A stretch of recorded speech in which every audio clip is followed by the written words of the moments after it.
Broadway's My Beat, with Anthony Ross as Detective Danny Clover.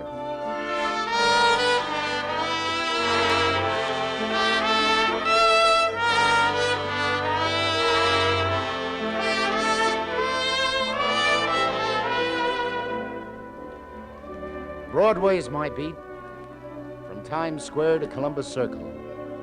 The gaudiest, the most violent, the lonesomest mile in the world. That's the street I walk. But today, trouble is waiting for me in the squad room of the 47th Street Station House. Lieutenant Clover? That's me. Well, they Danny Clover. Told me out front I'd find you here. You got to help me. Sure. Hey, by those tags on your shoulders, I see you two fellas are in New York for a convention. What's your trouble? Well, you see, I've never been in the big city before, and, well, I've heard about things like this happening, but I never thought it would happen to me. A girl is trying to blackmail me. Blackmail? That's right. Now, there's nothing to it, but if my wife finds out about it... Hey, wait a minute, young fella. Now, make me acquainted with you first, and then we'll listen to your troubles. Oh, my name's Peter Daly. I'm stopping at the Cleveland Hotel. Exactly 2 hours, my wife arrives in New York. Hold on. Where are you from? You sound like Kansas. No, Arkansas. That's close enough. Who's this gent with you here? I'm his friend, Lieutenant. Name is Ben Cotton. Pete asked me to come up here to the station with him, sort of moral support, poor devil. You from his hometown? Yes, sir, Little Rock. We're partners in a little business out there. We've been in New York a week now, Pete and I, attending a convention. Oh, boys. When will you out-of-towners learn how to relax in New York without getting into trouble? You attend a convention, you gotta go unconventional. Oh, sir, I don't even know that girl. She's a stranger to me. Huh? Well, then I don't get it. Just what did happen? Well, a lot of the boys, after yesterday's convention session, went down to the Hi-Hat Club, and, well, I'm standing at the bar, Lieutenant, having a drink, minding my own business. The bar was pretty crowded, and this red-headed girl takes a place next to me and asks for a light, and I give it to her. Lesson 1. When a strange girl asks you for a light, zip your wallet. Yeah, go ahead. What then? Well, a little while later, the nightclub photographer passes by, and this redhead stops her and says to her she'd like her picture taken, right there against the bar. And just as the photographer is about to snap her picture, this redhead takes my arm with a laugh to include me, you see, and, well, I was feeling pretty good, so to enter into the fun of the thing... Hello, sucker, she must have been saying under her breath. So, you both listened to the birdie. Yeah, and when I got back to my hotel, I thought nothing more about it. This morning, I got a phone call. From the redhead? That's right. Oh, she'd sell you the picture for a price or show it to your wife, huh? That's right. Why, she wanted $500. I don't have money like that. How'd she know you were married? Well, Lieutenant, I never told her I was married. Hardly said a word to her. What? Well, then how did she I don't know. Why, she even knew my wife was arriving in New York at 2 today. Can you beat that, Lieutenant? Go on, Davy. Well, she told me over the phone that unless I came across with the money, she'd mail that picture to my wife today. So what'd you tell her? Well, I told her I wouldn't give her a cent. Why should I pay her? Look, Lieutenant, believe me, I'm a happily married man, and I haven't done anything wrong, but what'll my wife think if she gets that picture? Daly, what's the name of that redhead and where does she live? Well, I don't know that. She didn't tell me. Well, then how did she expect you to get to her with the dough? Well, she said if I was agreeable, she'd tell me where I could leave the money, and she'd later leave the picture in the same place. But I told her nothing doing. I'd go to the police first. Then she hung up. Well, you did the right thing by coming to the police. Well, but if she sends that picture to my wife's an understanding woman, Lieutenant, but after all, if I could get my hands on that girl, I swear I'd kill her. Hey, Go on. Pick up your wife at the station, Daly, and relax. I'll drop into the Hi-Hat Club, see if that redheaded is known over there, and Daly, make sure your wife puts you on a leash.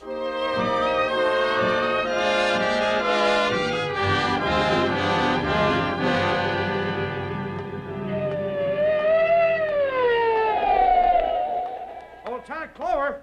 Yeah, Sergeant, what's up? Looking all over for you, Lieutenant. Broadway Towers. Detective Tom Donnelly's already up there, apartment 5E.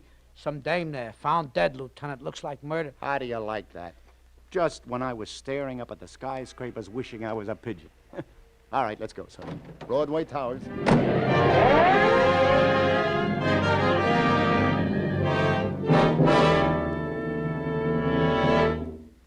Who is she, Tom?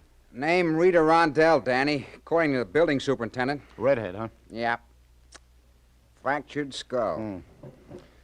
Body was discovered by the super, Yeah. No witnesses. No one seen entering or leaving. Hey, look over that back room, Sarge. Right, Lieutenant. Say you found the phone off the hook, Tom? Yeah. Yeah. Well, it looks like the whole scuffle was over that phone. Yeah. Hey, what's this written on the calendar here, Danny? Bobo, 1 p.m. Yeah, let me see. Bobo. Could be some guy. Ask around the stem, Tom. Any characters named Bobo. Okay. You say Doc places a death about 1:10. Right. Well, whoever a visitor was, boy, they had quite a tussle. Say, Danny, look here. I found some photographs hidden in the bottom of this drawer. Take a look. Well, what do you know? What's the matter, Danny? Hey, you remember that nice guy, Daly, from Little Rock, came in the station house this noon about a blackmailing redhead? Yeah? Yeah, this is him. With Rita Rondell. Taken against the bar at the Hi Hat Club. Look. Yeah. Yeah, how about that, huh? This must have been the dame who was trying to shake him down. And this is the frame-up picture she meant to sock him with. Yeah, so this is the redhead. And me, I'm looking all over for her. Open and shut. Remember, he said he'd like to kill her? Never can tell. He didn't look that mad. Ah, well. Like I always say, cherchez le motive and you got your man. Shall I bring him in? Hey, hold your horses, Tom.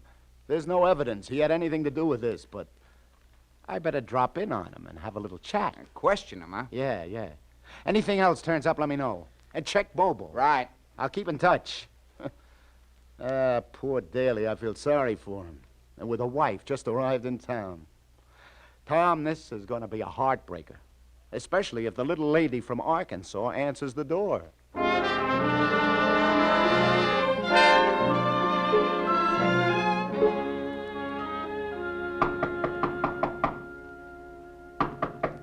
Coming. Just a moment. Mrs. Daly, Yes? is your husband in? Why, yes. He's just lying down for a bit.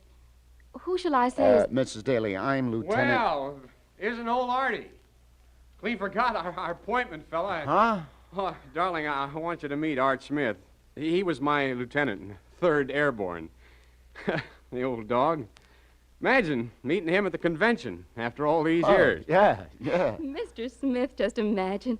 You two must be thrilled. I guess New York's a place one meets all... Be right with you, Art. I just put on my jacket. Yeah. Okay, I'll wait. How do you like the little missus, Art? Oh, just fine. Pleased to meet you, ma'am. Step on it, Pete, huh? Won't take a minute, Art. Why? Where are you boys off to? Oh, Cookie, I forgot to tell you. I promised Art I'd have a cup of coffee with him. You know, catch up on the old gang. He leaves for Cincinnati in a little while.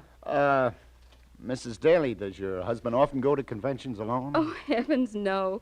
This is the first time we've ever been separated in the 3 years we've been married. I see. Ben Cotton, his partner, was going too, so there was nothing to worry about. Besides, I know that Peter wouldn't even look at anyone else. Oh, let's go, Art. All right, Peter. Let's go down to that coffee shop and have that little chat.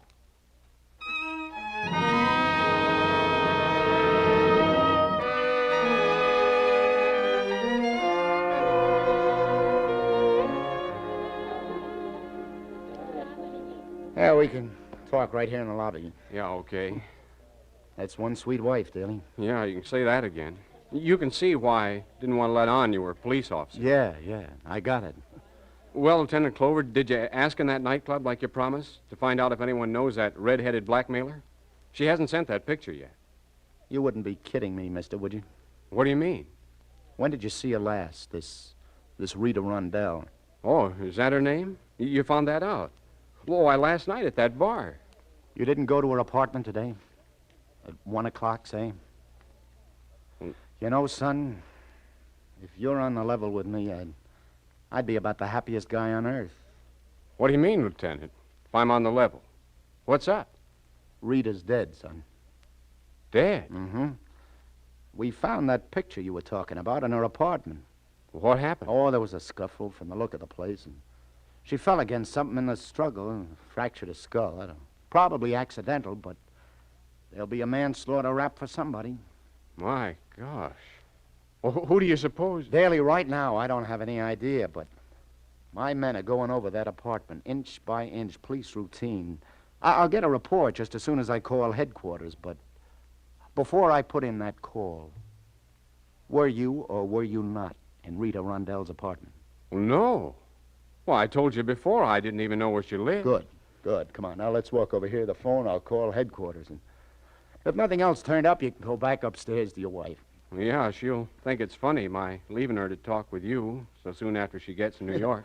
Yeah, you wait outside the booth, will you? I'll only be a minute.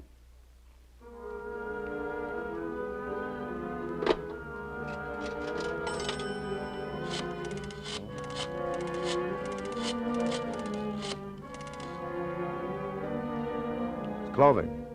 Sergeant, anything turn up on the Rondell dame's place? Uh-huh. Yeah. I see you. No, you didn't. There's nothing else, huh? Out where? Oh, then he... I see. Thanks, Sergeant. Daly, where's your hat? My hat? Your hat. Well, I must have left it up in my room. Shall we go up and see? Well, I'm not sure. Maybe I lost it. That's right. You lost it at Rita Rondell's apartment. What are you driving at, Clover? It was found on her fire escape. Has your initials. Well, lots of people have initials. Okay. Then let your wife identify it. No, I'll leave my wife out of it. I'll tell you where I lost it. Come to think of it, I remember now. Yeah, at that bar last night where I met her. That's right. I missed it when I got back to the hotel.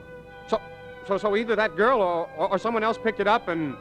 Well, maybe that explains how... Brother, you killed me. You were wearing that hat in the station house this noon. I'm sorry, Daly.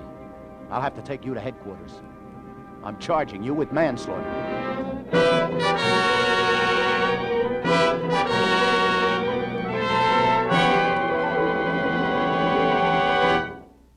You're listening to Broadway's My Beat. We'll continue in just a minute, but first, Sunday nights on CBS are famous for their top comedy with Jack Benny, Amos and Andy, and the other great comedians, for the splendid drama that Helen Hayes brings each week, and for the appearance of one of the greatest detectives in modern times, Sam Spade, created by Dashiell Hammett. Sam Spade's approach to crime detection has now become the pattern for many another sleuth, but none so well combines the hard-boiled view toward a fast dollar, the down-to-earth appreciation of a well-formed ankle, and the readiness with a wisecrack. A bestseller in the fiction field, Sam Spade's adventures on the air are now among the top-rating mystery shows. You will find here tonight and every Sunday night on most of these same stations, Sam Spade, ready for rough-and-tumble action and a battle of wits in the best Dashiell Hammett tradition.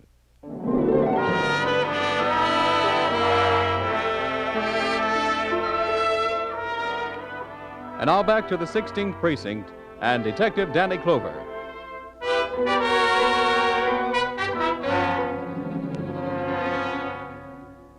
Why, this is awful. Look, Lieutenant, I'm from Daly's hometown, and I've known him for years. Why, he couldn't have had anything to do with this. Mr. Cotton, I know you're Daly's friend, and I know how you feel. I simply phoned you, seeing as you're a friend of the family, to notify Mrs. Daly of her husband's arrest. Yes, of course. Well, she wasn't in her room when I stepped by, so I rushed down here as fast as I could. Those two are so much in love, Lieutenant, I just don't have the heart to tell her. Any luck this time, Tom? Nah. Try to persuade Daly again, but no soap, Danny. See, Mr. Cotton, we offered to allow your friend a few minutes to call his wife, tell her himself about his arrest, but he says he can't do it. Yeah, that's right, Mr. Cotton. Says it'd kill him to tell her. Why don't you tell her? Oh, she's such a sweet kid. She's going to take this awful hard. You see, in a way, I feel kind of responsible for this, being here with Ben. I just don't believe I could face her. Tom? Unless it's an order, Lieutenant. I'd rather be included out. Okay. I guess a policeman's job can include almost anything. I'll get over there right now.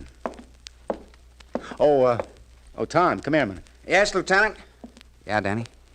You didn't find any guy anywhere named Bobo. No Bobo. No Bobo. All right, then, that's that. Okay, fellas, I'm on my way. Oh, believe me, this is going to be tough.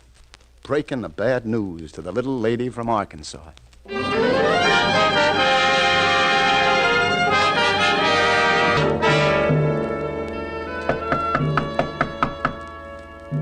I'm coming, Peter. Peter, Oh, why, it's you, Mr. Smith. Where'd you two boys get lost? Where's Peter? Isn't he with you? No. No, Mrs. Daly. Say, let's go inside. I want to talk to you. But I don't understand, Mr. Smith. Where is Pete? Well, the fact is, Mrs. Daly... Where, for goodness sake? Well, I mean, the fact is, Mrs. Daly, I'm not... I looked downstairs for you two and couldn't find you anywhere. And now you come back alone and... Do tell me, you frightened me. Has something happened to him? Mr. Smith, I thought you had to catch a train. Well, now, you see, that's just what I wanted to explain, Mrs. Daly. Oh, I get it now. You went to a bar instead of the coffee shop, so you missed your train and he... Oh, Mr. Smith, why didn't you say so in the first place? You had me so worried. Oh, no, I'm sorry, ma'am. Where is he? Is he in bad shape? Well, you just bring him back here, no matter what condition he's in, and I'll take care of him. Maybe some coffee would help. Do you hear me, Mr. Smith? Mr. Smith? Mrs. Daly, I'm not Mr. Smith. What? You're not? It was all just an act. I'm sorry. I mean, your husband called me that when I came in before, and, well, I played along. An act? What in heaven's name are you talking about? And who are you? Detective Lieutenant Danny Clover, ma'am, of the 16th Precinct. Your husband... Oh, now, wait a minute. Here, let me help you. Hey, perhaps you better sit down. No, I'm all right. Please go on. Something happened to him. An accident or something. Is he hurt badly? No, he isn't hurt. Oh, that's good. Ma'am, your husband is under arrest. Under arrest? Peter? Nonsense, what for? Well, you see, it dates back to before you arrived, naturally. You see, last night he got into a jam at a nightclub. A jam? I mean, that is, there was a girl at the bar next to him. A girl? No, don't get me wrong there, ma'am. In that respect, I assure you, but it's something else that happened, and, now, Mrs. Daly, let me tell you the whole story from the beginning. He wouldn't do anything. No, but please don't get me wrong, ma'am. You mean he got mixed up with a girl, but he couldn't? Oh, no, it's not that. There was this red-headed... Redhead? Oh, now, wait a minute. Oh, I'm no good at this sort of thing, Mrs. Daly. Go on. Well, look, it was all a framed-up thing. Your husband came up to the station this morning and told us the whole thing. Your husband was blackmailed. Blackmailed? But you said he was framed. Yeah, well, as far as the the girl is concerned, there's nothing to it. Oh, of course, I should have known. He was framed with a picture taken at a bar and, well, to protect you, to keep you from seeing that picture. Well, a picture. What would I have cared about an old picture? There's nothing to it. Everything's all right. But you said Peter was arrested. Well, you see, ma'am, to keep you from seeing that picture, I figure maybe he went up to that girl's room and there was a little fight or a struggle or something, and this girl fell. Oh, she's hurt. She's dead. Dead? She's dead? Oh, no, he didn't mean to, well, it's a charge we call manslaughter. Manslaughter? He didn't. He couldn't have killed anyone. Does he say he didn't? Yes, ma'am. He denies he was even in her apartment, but you see, there's some evidence. Then I believe him. And you've got to believe him, Lieutenant. My husband's never told a lie in his life. He's incapable of lying. Ask anyone in Little Rock where he's loved and respected, and they'll tell you. But, Mrs. Daly, the evidence I don't care shows what that... evidence you say you've got. His word's good enough for Look, me. Mrs. Daly... And I'll tell you something else, sir.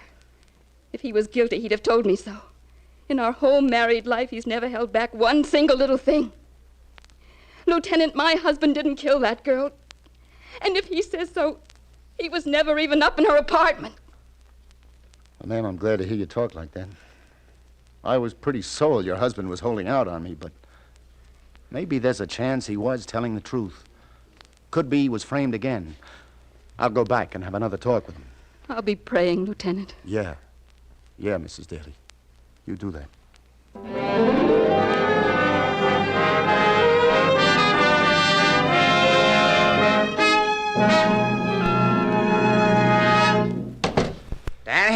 Danny, Peter Daly's confessed. Confess? Oh, no. I just visited him again in his cell with his friend, Mr. Cotton here. Darned if Daly didn't say... Wait a minute, Detective Donnelly. Peter did not confess. At least not to killing that girl.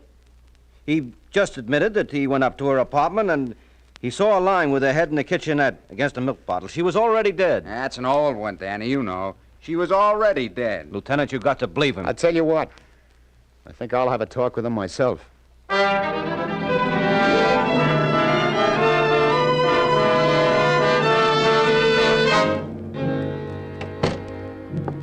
Hello, Daly. They told you, Lieutenant Clover? Yeah. Yeah, so you were holding out on me. You were in that Rondell Dane's apartment. Oh, I was afraid to admit. You know, you should have told me everything right from the beginning.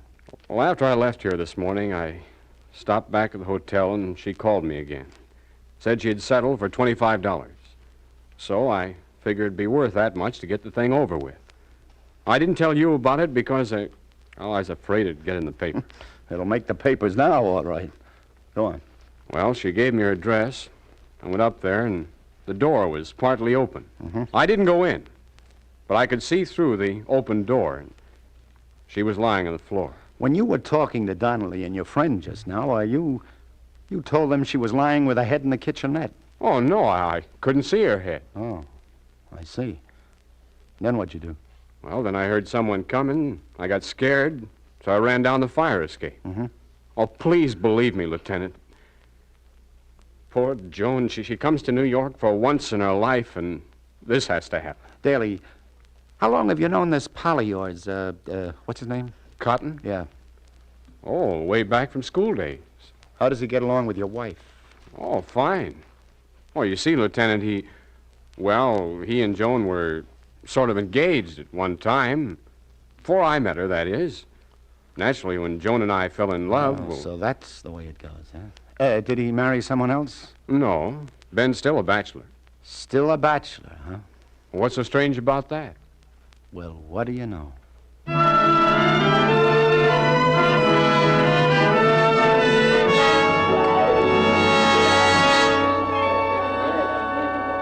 Lieutenant Clover, you back again? This is the third time today. What gives? Like this, like that.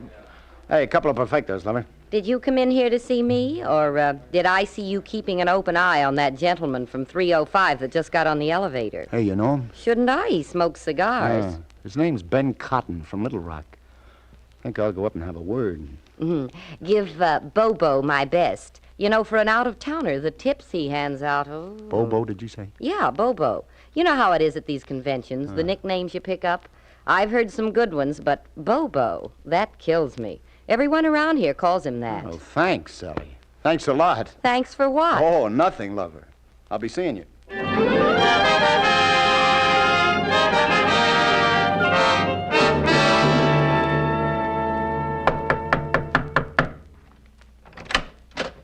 Oh, why, Lieutenant Clover. What's the matter, Mr. Cotton? You going somewhere?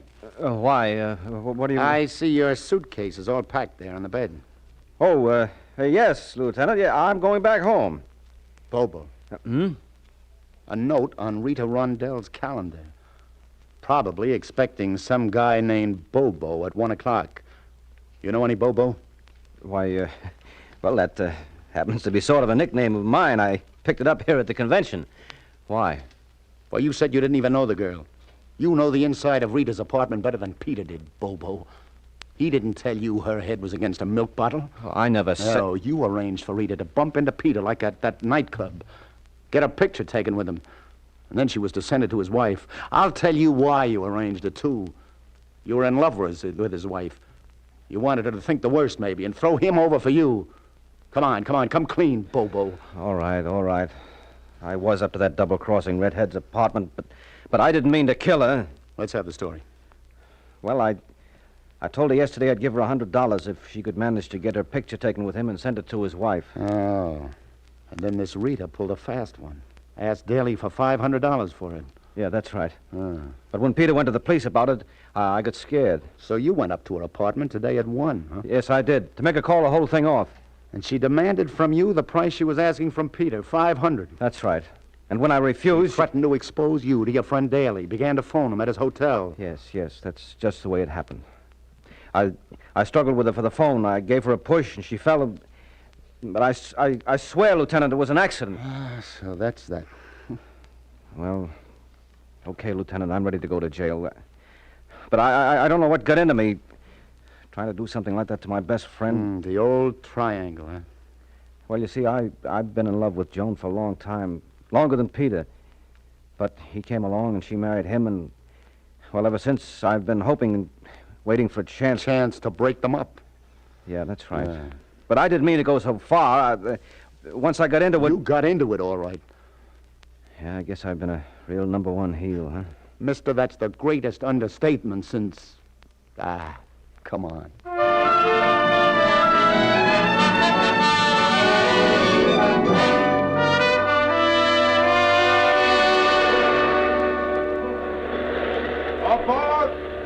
That's us, Joan. All right, Peter. Lieutenant Clover, I don't know how to say. We'll never be able to thank you for all you've done. Lieutenant. Skip it, Arkansas. Hey, just promise me one thing, will you? What's that? Well, I mean, you've come to New York. This is the first time for both of you, isn't it? That's right. You've had a pretty rough time. You got one impression of New York, the wrong one. Come back and give it another whirl, will you? That's a promise. I want to see you both again, you know. So you know, miss, I don't often meet somebody like you. Why, the faith, the trust you have in your husband is... Oh, you see, Lieutenant. We're in love.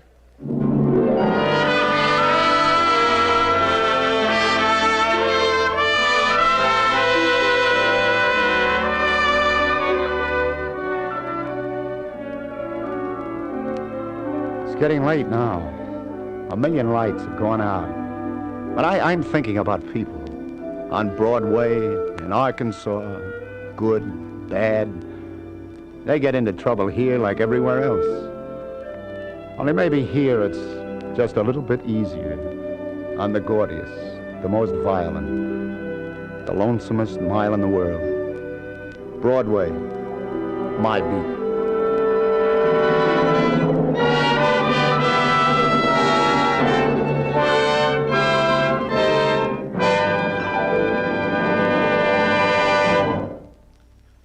Columbia has just brought you Broadway's My Beat, with Anthony Ross as Detective Danny Clover.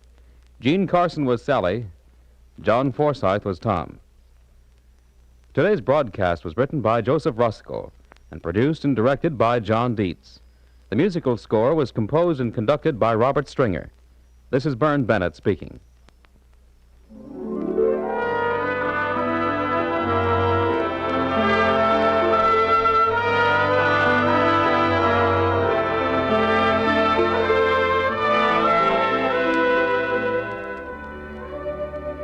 In just a moment, CBS begins the presentation of its 10 great Sunday evening entertainments. In order, tonight, you'll hear Barbara Stanwyck starring on the Prudential Hour, followed by the unsurpassed comedy of Ozzie and Harriet, Jack Benny, and Amos and Andy in succession. Sam Spade takes over next, and then on to Lum and Abner's delightful Jot 'em Down store in Pine Ridge, Arkansas. Then from Pine Ridge to England, as the First Lady of Broadway, Helen Hayes, brings you Noel Coward's famous motion picture, Brief Encounter.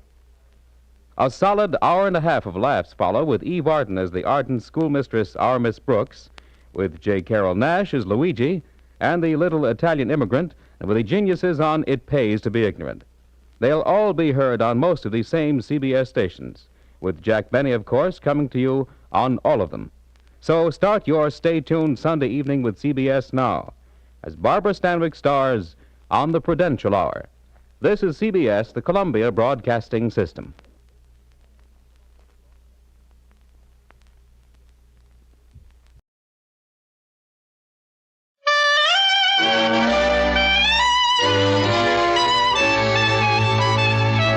The makers of Camel cigarettes present Dick Powell as Richard Diamond, private detective.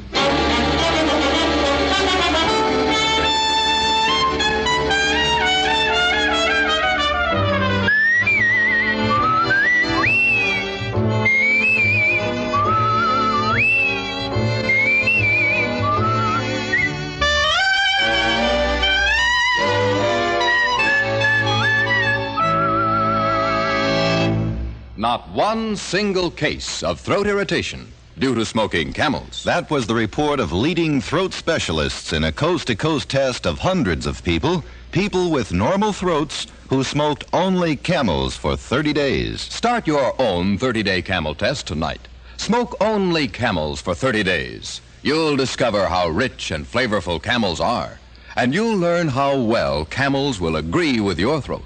Pack after pack, week after week.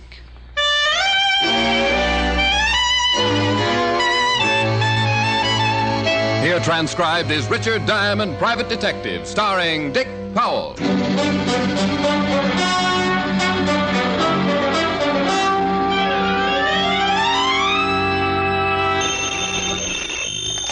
Diamond Detective Agency, your crime is my crime. Oh, no.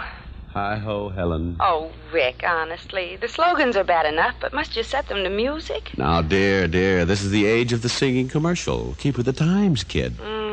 I'm the gal who could have married a Yale man, and what do I pick? A singing detective. Well, you just appreciate the finer things of life, Helen.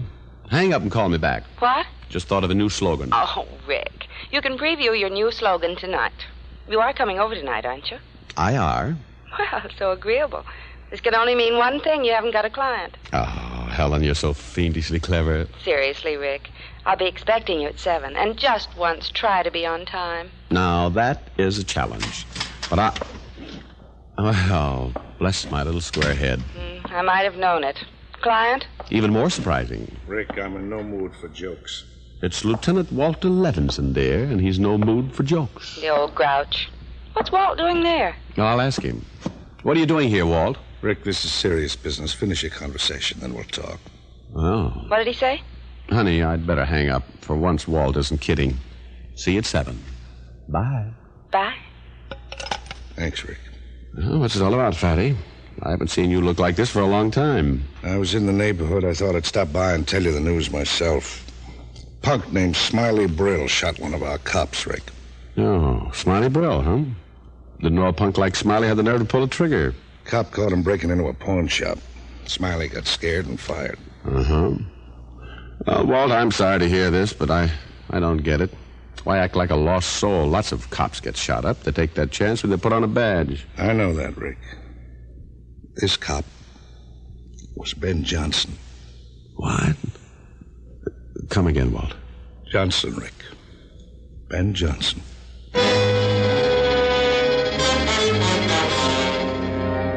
There are times when words can't describe a feeling. This was one of those times. Years ago, when I was a green rookie cop, I made lots of mistakes, got discouraged. But old Ben Johnson always took me under his wing and helped me over the rough spots. Ben helped up a dragnet, but he's slimy, might slip through.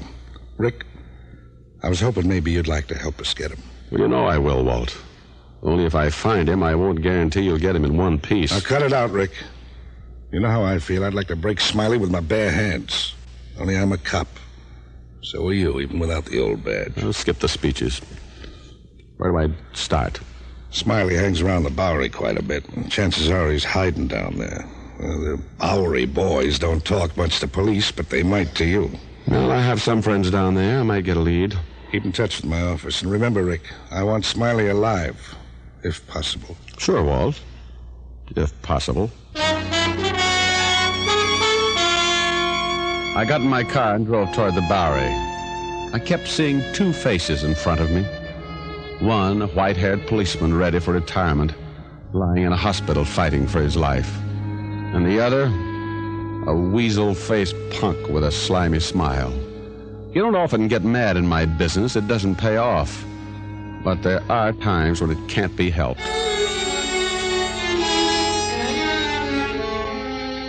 In the Bowery, I began looking for Leo Watts, a little panhandler with a big heart. I'd done Leo a favor a few months back, and I knew I could count on him to return it. I finally located him in a mission, working over a bowl of hot soup. Well, hello, Leo. Huh? Well, Richard Diamond, what brings you down here? You broke? Well, not quite, Leo. Sit down, have some soup. It's free. Well, I'd rather have some help, Leo. Oh, sure, Rick. Anything I can do, you know that. Tell me, do you know a guy named Smiley Brill?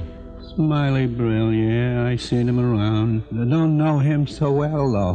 What about his friends, Leo?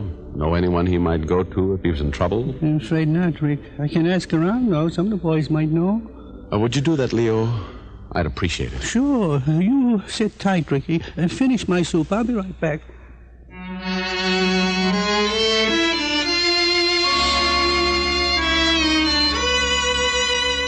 Leo disappeared, and I waited in the mission.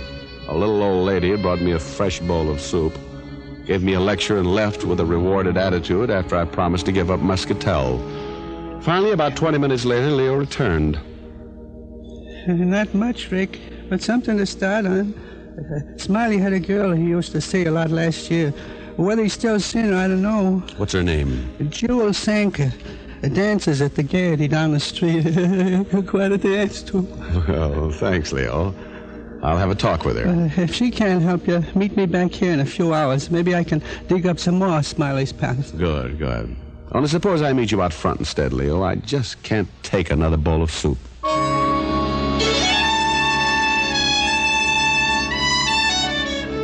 At the Gaiety Theater, I found a stage doorman with a case of bad eyesight. $5 made it even worse, and I got by him without as much as a hey you. Jewel Sanker was on stage, and I waited in the wings. The boys wanted more, but Jewel threw them a kiss and skipped off the stage right into the arms of yours truly. Ooh. Why didn't you watch where you're standing? I'm sorry, dear, but I've given up muscatel. I have to have some vices. Huh? Oh, skip it. Jewel, I'd like to talk to you. So would every guy in that audience out there. Of course, you don't look like most of the guys. Your clothes are pressed. Carry a handkerchief, too. I'm a real dude. Oh, you're cute. Only I've got no time to talk. I've got to change for my next number. Mind if I walk along to your dressing room? Suit yourself. Jewel, I'm looking for an old friend of yours. I've got a lot of old friends. This one's named Smiley Brill. Oh, Tim. A real nothing. What do you want with that stoop? A little talk. You're a great one for having talks with people. I was a lonely child. Here's where I changed. Do you want to come in? Silly question. Oh, stop dreaming. I forgot a screen in here. Well, that should bring my blood pressure back down to normal. Wait till you see my next costume. It's made out of carnations. Oh, I bet you smell divine. Yeah. Sit down and I'll be right out. What did you say you wanted to see? Smiley Brill. Oh, yeah. Him and me broke up.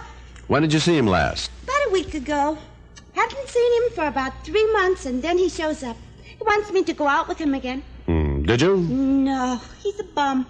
Him and me always used to fight about him not working. When we went out, I always had to pay the check.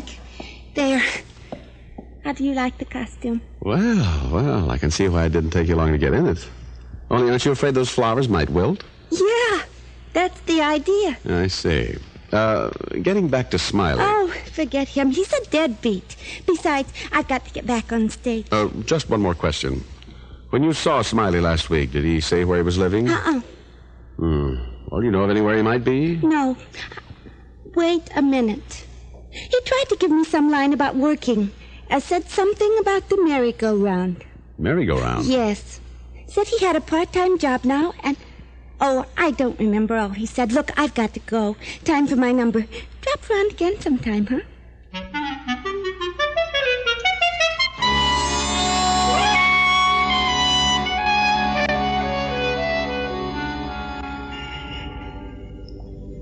Glad you got here early, Rick. How'd you make out with Jewel? Oh, she doesn't know where Smiley is, Leo. But, tell me, is there any place around here called the Merry-Go-Round? A bar, maybe? Merry-Go-Round? No, not around here. Why? Never mind. How did you do? Well, I asked around. Smiley ain't been around the street much these days, but I did find out where Bertie Morgan lives. A couple of years back, Bertie and Smiley served time together. Guys get pretty close when they're in stir. Yeah. Well, maybe Bertie knows where Smiley would hide. Worth a chance anyway, Leo. Well, here's Bertie's address on this paper. I hope you can make it out. Oh, Bertie's a real nut. He keeps nothing but birds in his room. The place looks like a pet shop. Thanks, Leo. See you later.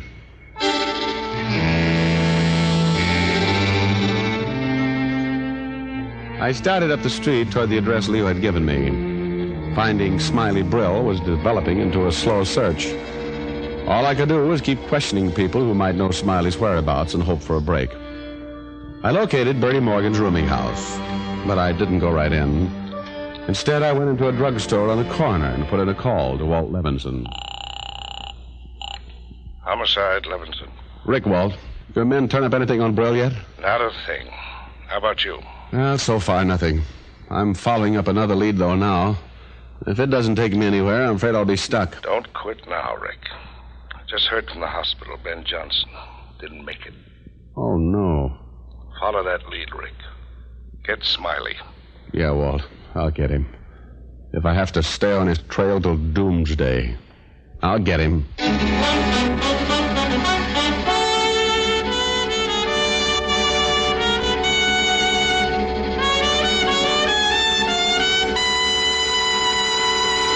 Before we continue with Richard Diamond, here are a few words about smoking enjoyment. After all the various tests for cigarette mildness, Camels lead all other cigarettes in popularity by billions of cigarettes a year. One important reason is Camel's flavor. Flavor that gives you rich cigarette enjoyment pack after pack, week after week. Another big reason for Camel's overwhelming popularity lead is Camel's mildness. Mildness proved this way. In a coast-to-coast test, hundreds of men and women, people with normal throats, smoked only Camels for 30 days. During that time, noted throat specialists made careful weekly examinations of the throats of those smokers. And the throat specialists reported not one single case of throat irritation due to smoking Camels. Why wait any longer to start your own 30-day Camel test? Smoke Camels for 30 days. See for yourself how flavorful Camels are. Prove to yourself how well Camels agree with your throat, pack after pack, week after week. How mild, how mild, how mild can a cigarette be? Make the Camel 30-day test and you'll see. Smoke Camels and see. And now, back to Richard Diamond, Private Detective, starring Dick Powell.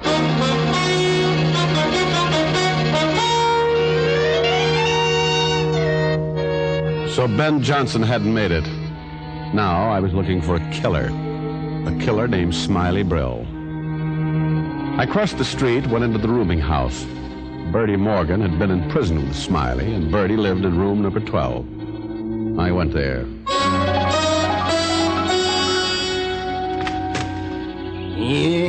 Bertie Morgan was a little man with a nose that resembled a parrot's beak. He had beady, bird-like eyes that stared straight at you and never seemed to blink. Behind him, I could see that his room was filled with caged birds, all chirping. Bertie Morgan was well named. What you want, bud? Well, I'm selling a new brand of bird seed. Thought you just might be in the market. Bird seed, eh? That's right. I got plenty of bird seed. Oh, but none like this, friend. Get your foot out of the door. Now, Bertie, think of your canary. Beat it. Now, move aside, Bertie. I'm coming in.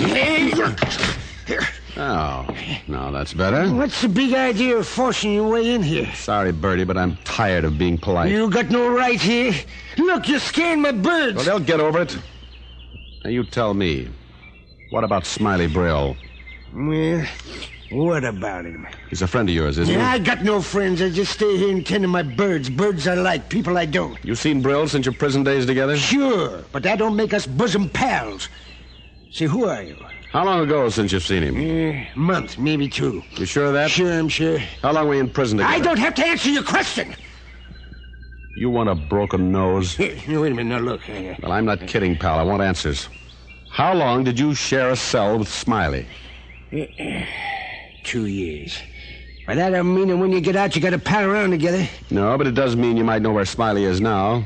In 2 years, he must have told you a lot about the people he knew, where he hung around. Well, sure, yeah, but... Sit down, Bertie. Huh? Sit down. Now, tell me everything you remember Smiley talking about in jail. Well, look, that was a long time ago. Then refresh your memory. Who did he say his friends were? Think back, Bertie, then start talking. I was being hard on Bertie, but it was my last chance. He began talking about everything he could remember that he and Smiley had talked about. Girls, sports, anything. Finally, after about 10 minutes, Bertie was getting tired, and he still hadn't said anything that might give me a lead. Give me a break, huh? Listen to my birds. They're hungry. I gotta feed them. Now, they can wait. You still haven't said anything important, Bertie. So how should I know what you think's important? I told you what I remember him saying, that's all. What did Smiley plan on doing when he got out of jail? Having a good time, that's all he wanted. Did he talk about work? What kind of a job was he going to look for? Job, Smiley? Don't make me laugh. He didn't want to go to work. His uncle even wrote and offered him a job, but this guy's strictly a bum. Well, what about his uncle? You didn't mention him before. I didn't think of him before. Well, you're thinking of him now. Tell me about him. He's an old geezer. Joe Brill raised Smiley after his mom and pa kicked out. You say he offered Smiley a job. What kind of a job? Oh, handyman, I guess. The old boy runs a business over on 34th Street, a kid place. A what? Oh, you know, one of them toyland spots. He's got a corner lot there with some rides on it, electric swings and that sort of thing. I went past it once. It's a nice place. Rides for kids, huh? Merry-go-round? Huh? This place. It has a merry-go-round? Yeah, a big one. Hey, why don't you go ride it and leave me alone? Maybe I will, Bertie. The address of the place. And you can go feed your birds. It was the first break I'd had. Smiley's girlfriend had told me that he was working at a merry-go-round. Now I knew where it was. It was getting dark as I turned up 34th Street, but I spotted the lights of the Toyland. Parked, went toward the merry-go-round in the center of the lot. It was the only ride still operating, and there were 2 or 3 children riding the wooden animals around and around. In the center of the carousel, I spotted an old man standing beside a big lever. As I approached, the man pulled the lever toward him, and the carousel slowly stopped moving around. Okay, kids, all off. Come on now. Get off there, Sonny. Run along home now. Oh, Mr. Brill. That's right. Only I'm closing up now. Well, I don't want to ride. I just want to ask you some questions. What about? About your nephew. Huh? Yes, I'm looking for Smiley. He was working here a week ago. Well, yeah, he was, but he ain't here now. Well, where is he? I don't know. Hasn't been around for a few days. Who are you, and why are you looking for Smiley? Well, I'm a private detective, Mr. Brill. Smiley's in trouble. Real trouble. Oh. Mister, I gotta go back to the shack over there. Turn out the lights. City raises Cain if I stay open after 6. Well, I'll walk with you. You know, you don't seem surprised that your nephew's in trouble, Brill. Surprised? Mister, anything that boy does is no surprise to me. Tried to raise him right, but he run wild. Figured if I give him a job here, he might settle down. I was wrong, I guess. Mm-hmm. Have you heard from him since this morning? Nope. Oh, this is it. Mister, would you mind reaching up there and pull that light switch? It's too high for me. Oh, sure. There. Now, how about...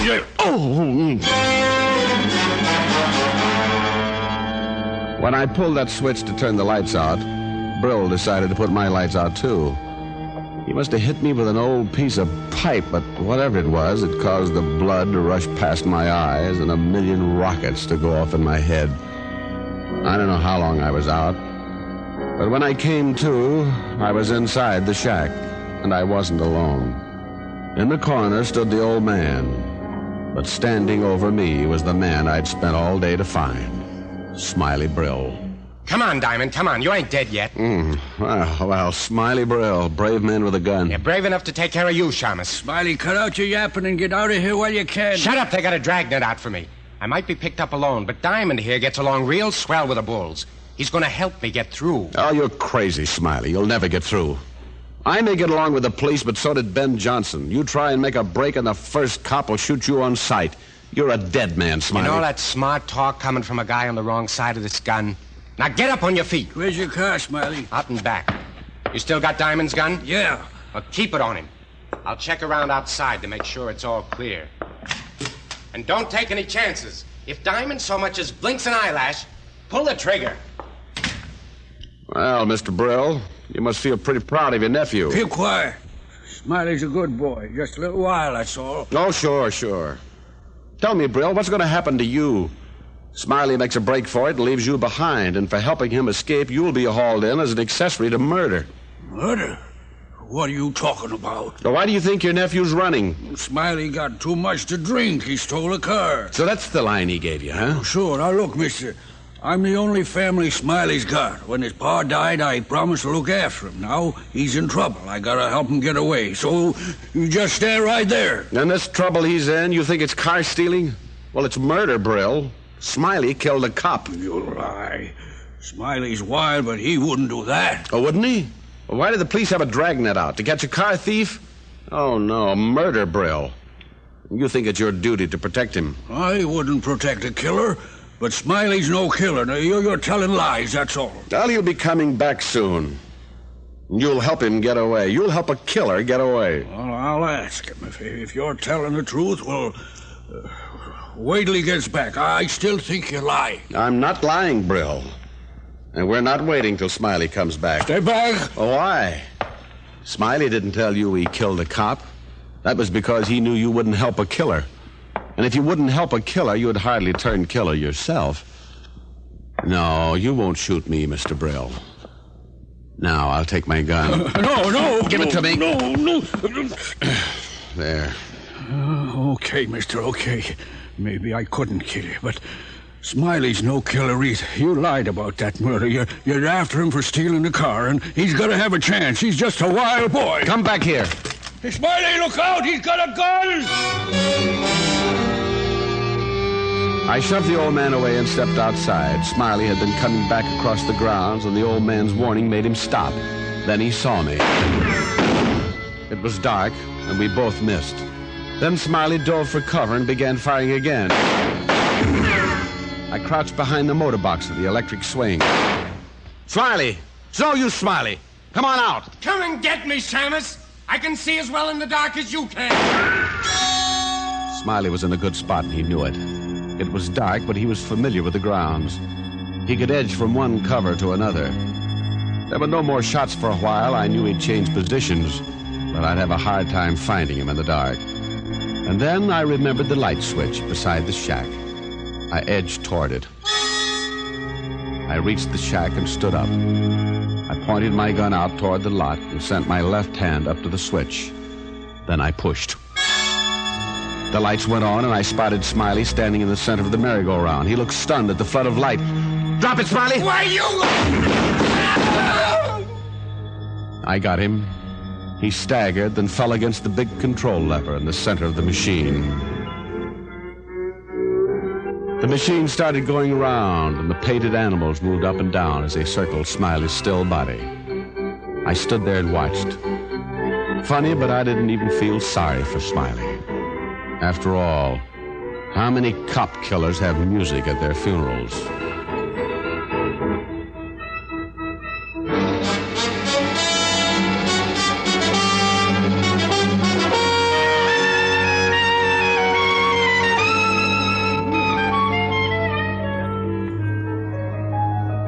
Rick. Yes, Helen, dear? I forgive you for being late. Well, now that makes my little heart go pitter-patter all over the place. Only there's something I want to ask you. Mm-hmm. That dancer, you say, Jewel, was she pretty? Well, I suppose you could say she was, especially in that costume made out of carnations. I hope you were on your good behavior. Well, I didn't pick any flowers, if that's what you mean. Rick, I hate to sound nagging, but, well, I worry about you. In every case, you seem to run into a blonde or a redhead or a brunette, and they all seem to be pretty. Now, isn't that just like a woman? Here I get slugged on the head, shot at, and meet a girl. All you worry about is the girl. Oh, you poor dear. There. Does your head feel better? Oh, yes, honey. Keep rubbing it. I might even feel well enough to sing a song. I knew this conversation would get around to that sooner or later. Helen, you are so suspicious and so right. I get a warm feeling when you're by my side, the kind of warm feeling that my kiss can't hide. Hold me tight and hold me strong. so right. It just can't be wrong. Just as long as you're with me, I'll always find my way. Your love is like a candle that turns the night to day. My heart is yours, and come what may, that warm feeling is here to stay.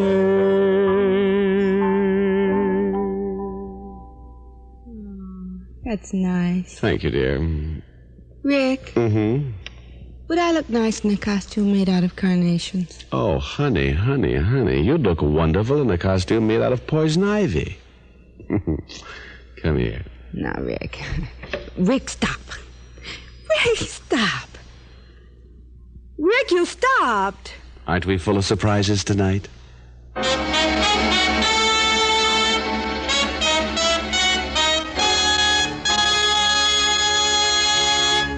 Dick Powell will return in just a minute. What cigarette do you smoke, Doctor? That question was asked of doctors from coast to coast in every branch of medicine. The brand named most was Camel. Why don't you smoke Camels, too? You'll enjoy rich, full flavor and true cigarette mildness. The kind of mildness that lets you really enjoy Camels pack after pack, carton after carton. Make your next pack Camels. How mild, how mild, how mild can a cigarette be? Smoke Camels and see. Here's Dick Powell with a special message. Thank you. Ladies and gentlemen, the makers of Camels have now sent more than 198 million gift cigarettes to hospitalized veterans and members of our armed forces. This week's packs of gift Camels go to Veterans Hospitals, Brooklyn, New York, and Biloxi, Mississippi. Hamilton Air Force Hospital, San Rafael, California. To all hospitals operated by the Caribbean Command of the U.S. Army. Now, until next week, enjoy Camels. I always do.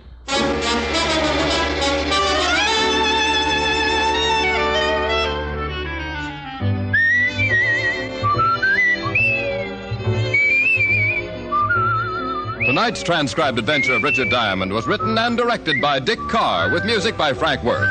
Virginia Gregg played the part of Helen Asher, and Alan Reed was Lieutenant Levinson. Others in the cast were Howard McNear, Herb Butterfield, and Paul Richards. Be sure to listen to another great Camel show, Vaughn Monroe and the Camel Caravan, every Saturday night. Men, when you smoke a pipe, it's for pleasure, isn't it? Then use the tobacco that leaves the pleasure in and the bite out. I'm talking about Prince Albert, the National Joy Smoke. Listen. The bite is out and the pleasure's in when you smoke Prince Albert. It's specially treated not to bite your tongue. The bite is out and the pleasure's in.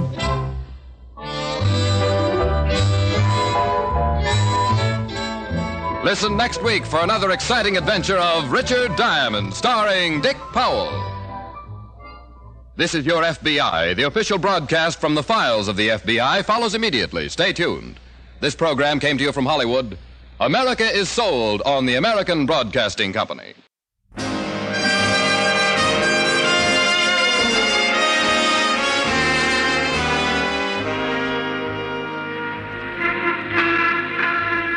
Broadway's my beat, from Times Square to Columbus Circle, the gaudiest, the most violent, the lonesomest mile in the world.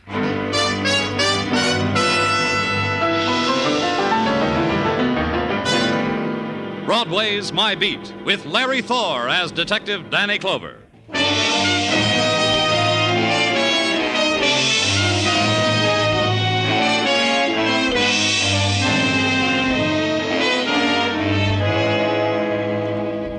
When the rumor gets around that summer has begun, Broadway is beside itself with glee. Somebody notices the sunlight and tells somebody else, and the word gets around. It drifts cross town, and a man reaches into his closet for a hand organ, puts the funny hat on his monkey, and takes a walk up to Broadway, just to grind out background music for the big grin.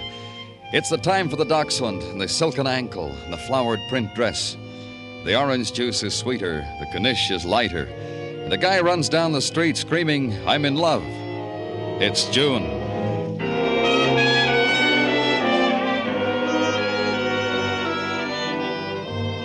And it was June under the Translux, too, a rare day. And the Times Square crowd had gathered there to consider it and take the story of it home to the little woman, Dad and Mom.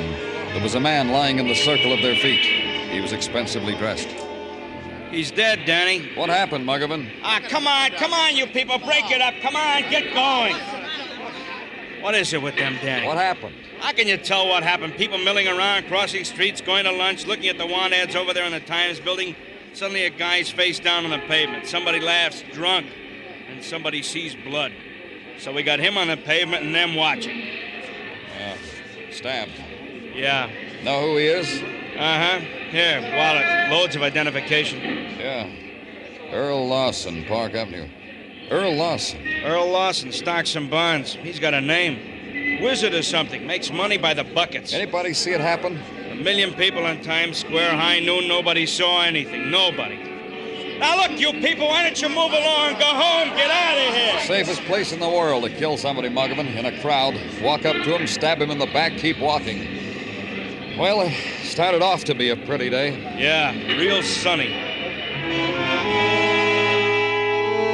And just across the street, the file of crowd waiting for the movie that was better than life held on close to its place in line. Held on close against the insinuating whisper of the violent dead. It was a trick, kid. A trick to make you lose your place, to cheat you out of a front row seat where love and beauty and other high-class things are handed you on an air-conditioned platter. But a few were sold by the whisper and were drawn by it, and joined the cluster attending the dead man. A woman pushed her way close and turned away. She opened her purse, smeared a lipstick nervously across her lips, studied their reflection in a window, and then carefully retraced them with the perfumed scarlet. And death had raised its banner on Broadway.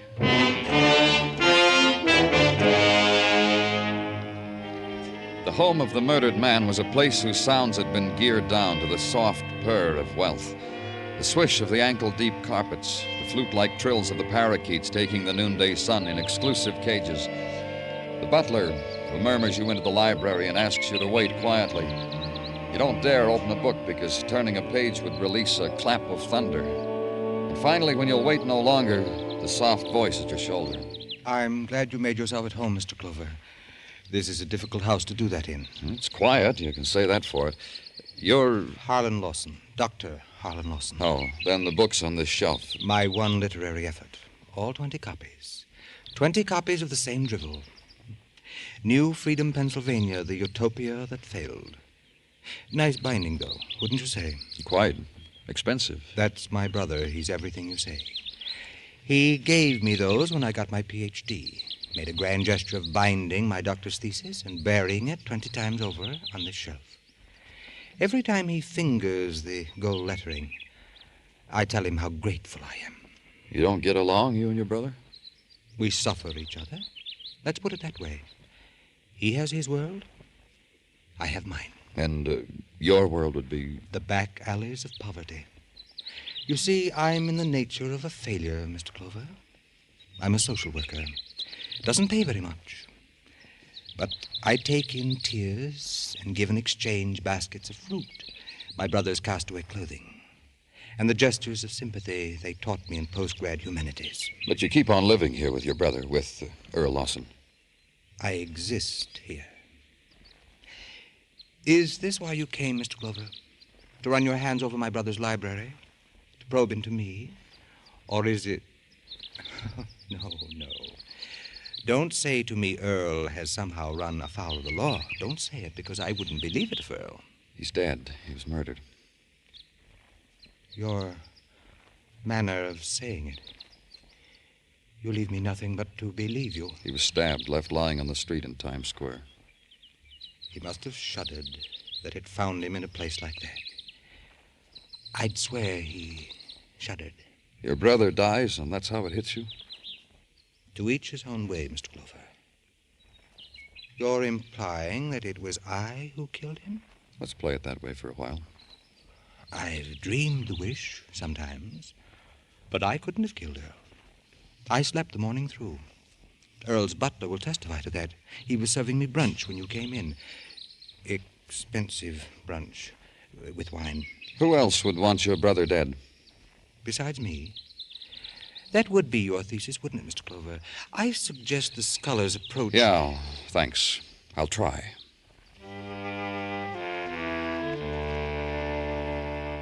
Then back to headquarters and to the desk. Get on the phone, make inquiries, send out to the newspapers for files, read them, digest them, extract them. Start a file of your own. Label it Earl Lawson, homicide. Fill out the form, date of birth, hour of death. Murder by sharp instrument to be filled out in detail by the coroner. And on the lines on the bottom of the page, the incidental information. Jot down the phrases. A self-made man, shrewd financial mind, known enemies, probably many due to financial manipulations. Send out for coffee and the sandwich because it's suddenly nighttime.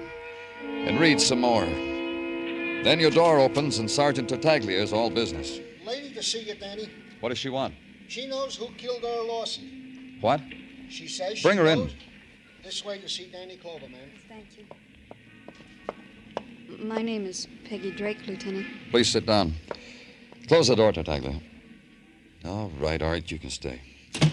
Miss Drake, the sergeant said you know... Not exactly. Danny, she told me she knew all about it. She said... What's on your mind, Miss Drake? I have the murderer's picture. Here it is. Yeah. How'd you happen to take this picture? Well, I'm here on vacation. This afternoon was a good day to take pictures, and I was at Times Square. I took a lot of pictures, and, well, this is one of them. You can see for yourself. Yeah. I found a store with 6-hour developing service, and I got them developed. I was looking through them, and I saw this one. That's why... Yeah. Come here, Tartaglia. Look at this. Ray Brewer. That's right, Ray Brewer sticking a knife into Earl Lawson on Times Square. Call records, Gino. Get the last known address on Ray Brewer. And anything else they've got interesting. Guess I did help with that. I don't know how much. Records? This man here with a knife. His name is Ray Brewer. A known hoodlum. A record of every misdemeanor on the books. Yeah, I got a pencil. Wait till my society back home hears about this. I belong to the Literary Society. We have open What forums. else? I suppose this will be in the papers, What won't it? else? Front page, probably. What else is what else? Yeah, what's happened to him lately? Uh-huh. How you making out, Gino? In a minute, Danny. Uh-huh. Yeah, I got all that. We appreciate it, and thank you. Very interesting, if I may comment on the material gathered from records. What's interesting? Up until a week ago, Ray Brewer was confined to the county hospital for incurables. Yeah, I remember he was a pretty sick man. Incurable? His heart. Docs gave him a month to live. But last week, he was discharged from the hospital. How come? To die in the bosom of his family, as the records guy phrased it. Where is this family? 1212 West 16th, the man says. Where you going, Danny? See that Miss Drake gets home, Gino. I'm going to pick up a killer.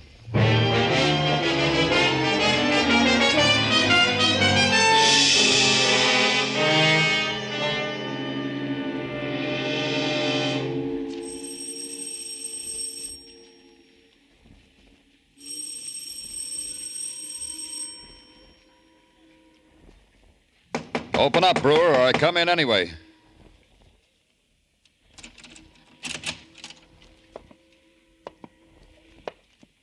Brewer? Where are you, Brewer? Huh? Out here, Danny. Taking my ease on the fire escape, watching you.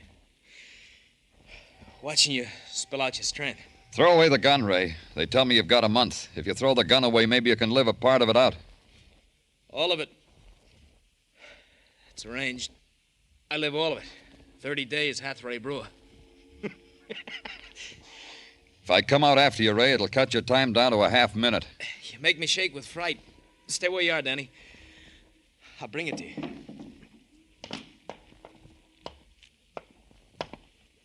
The gun, Ray. Now, don't drool, kiddo. You'll get it. Funny, when you rang the doorbell, I thought it was a boy from Milford's, but no, it was you. How come you find me so lightning quick, Danny? A girl, a visitor, got your picture sticking a knife into Lawson. I never could learn to be camera shy. Poke a camera in my nose, I smiled for all birdies. Turn your back to me, Danny. I feel a new smile coming on. Listen to me. You don't turn your back, you bleed in the face. Turn. You did that, you brought sunshine into my short life. One for the road. It splintered through me, puncturing, ripping into the dark cells where pain lay waiting for it. Being released, scurried, darted through me, opening endless doors on endless hurt. These new ones took over, finally. Gave up, because they'd overdone it. I couldn't feel it anymore.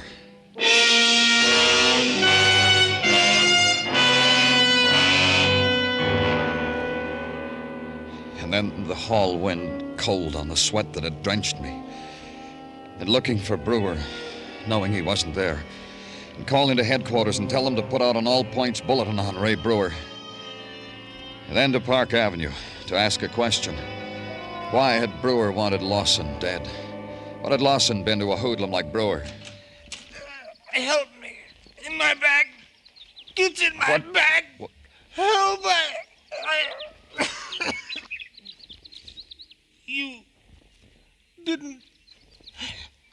You didn't help.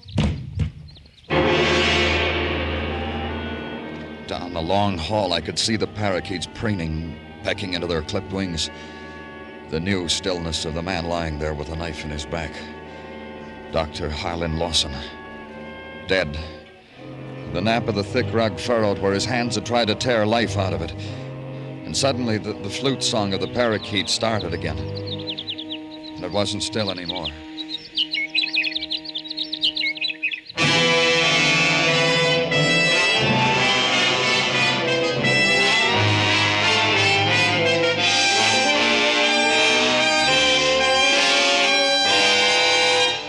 You are listening to Broadway's My Beat, written by Morton Fine and David Friedkin, with Larry Thor as Detective Danny Clover.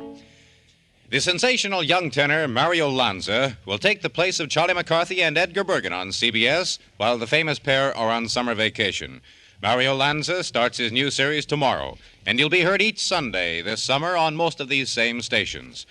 And while Jack Benny is off for Korea, Guy Lombardo and his orchestra will be on hand to entertain you in CBS familiar Jack Benny time.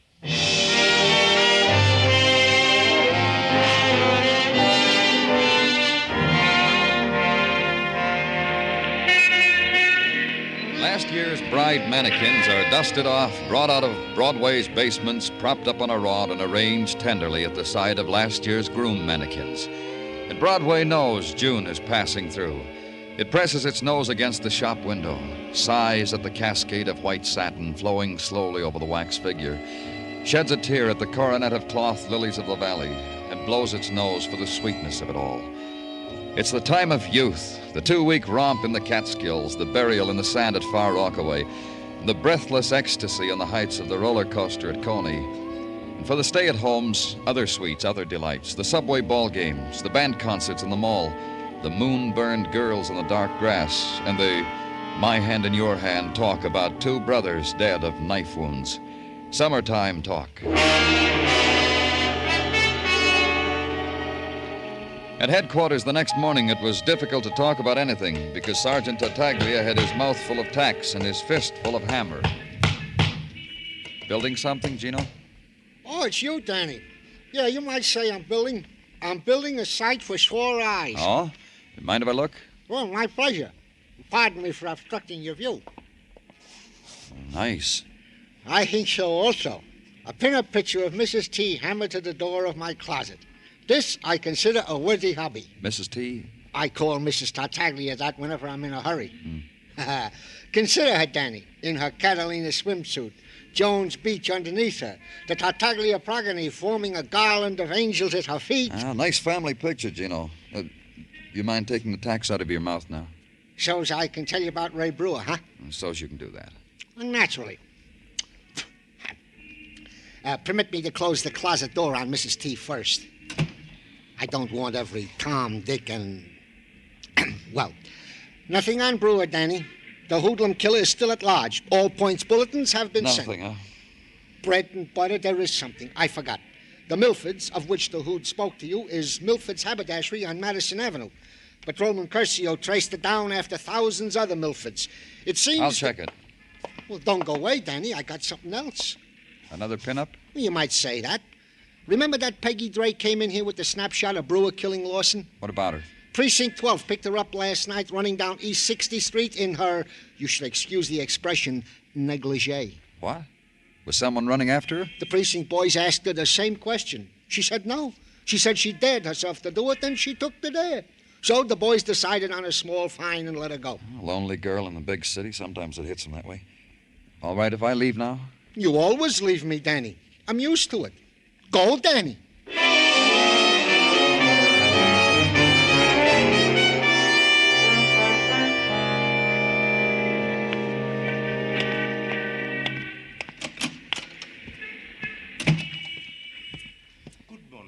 Is someone helping you? I'm looking for Mr. Milford.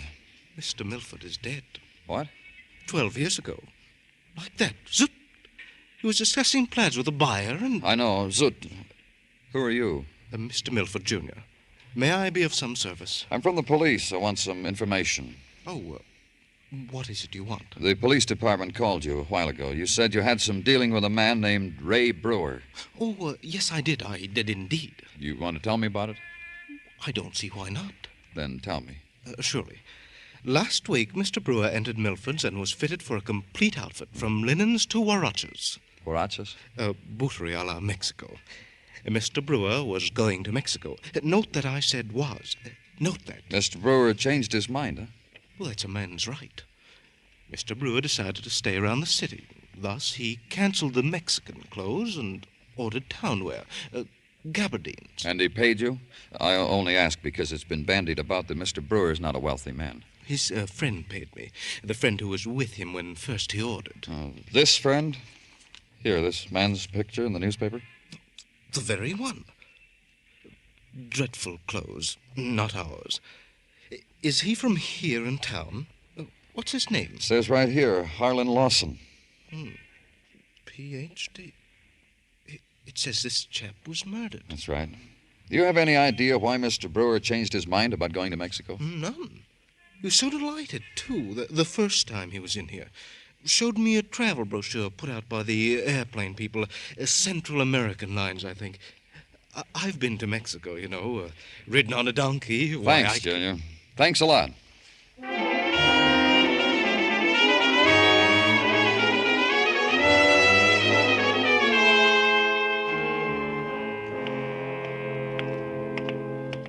May I be of service to you, senor? I think so. I'm from the police, Danny Clover. Oh, my privilege.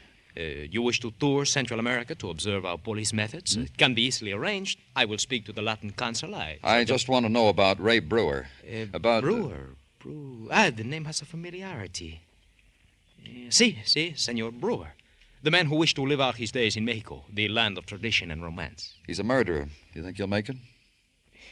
What a dying man sets his heart to do is difficult to restrain him from, senor. This from my father I learned. But Senor Brewer will not make Mexico by way of Central American lines, senor. Of this I am certain. Tell me why. Because only yesterday he canceled the ticket it took me so long to prepare.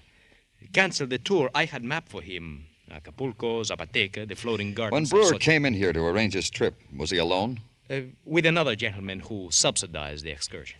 This one? In the newspaper picture? Si, this one. Dr. Lawson, a gentleman of refinement. Now dead, I perceive. Yeah. Brewer didn't give you an address by any chance? Oh, no. He simply took the cancellation money, told me he preferred your city. As who would not? You peddle tickets to romantic places and you like it better here, huh? Who would not? Why pay extra fare, senor? Romance is where you find it.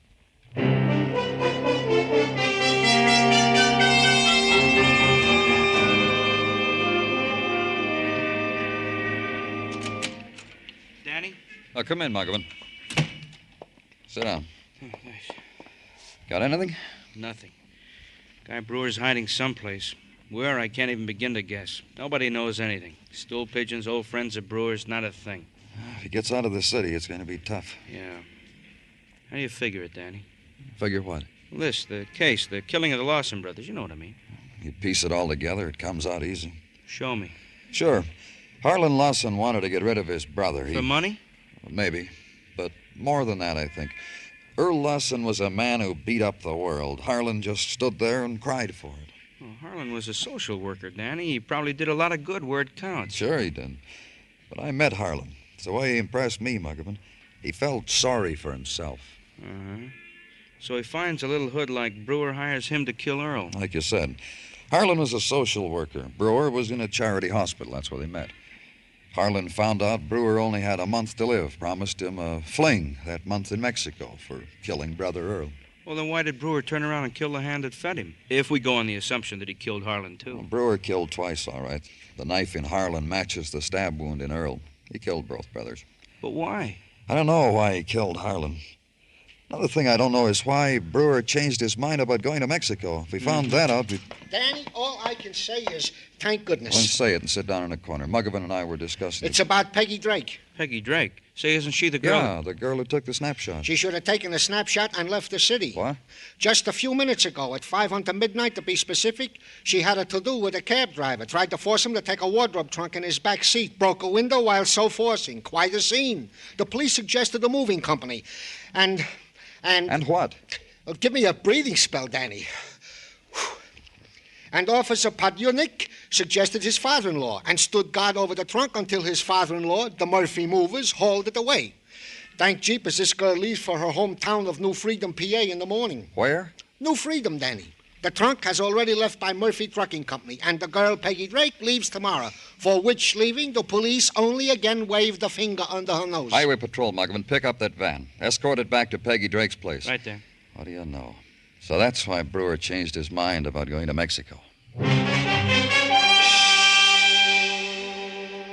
Then I waited. It was a little less than an hour when the phone call came. The Highway Patrol had picked up the van at the entrance to the Delaware Bridge.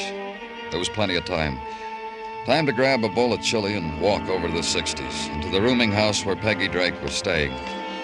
Inside, the banisters of the staircase had been worn smooth by 1,000 respectable hands, and the color had just begun to drain from the flowers in the wallpaper. On the third floor landing was a trunk. Beside it, Detective Muggavan. She's in there, Danny. She know we're here? We talked loud. She knows. Stay with the trunk, Muggavan. Okay.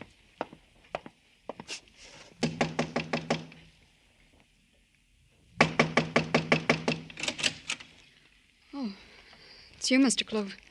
Glad you're here. Come in. Please, come in. What goes on in your town? I don't understand you people. Something wrong, Peggy? There was all that noise a little while ago. I opened my door a bit. I saw my trunk. Explain it to me, Mr. Clover. You were sending it back to New Freedom, huh? Of course, where I live, where I came from. That's where you met Harlan, wasn't it? What's he got to do with it? I need some sleep, Mr. Clover. My bus leaves early tomorrow. You're not leaving. You want to bring your trunk back in here and unpack? I'm not leaving. Wait a minute. Muggavan, bring that trunk in here. What are you doing? I don't have to unpack. The trunk's pretty heavy, Danny. I'll need some help. Okay. I'll give you a hand. Yeah. Better grab the handle on the other side.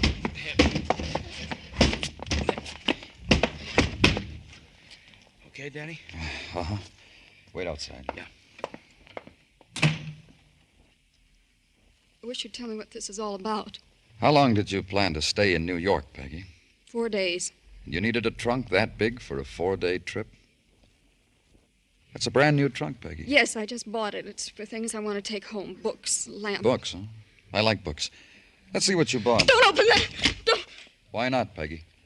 Leave me alone. What's the girl have to do? I come here for a good time. I'd say you had quite a busy trip.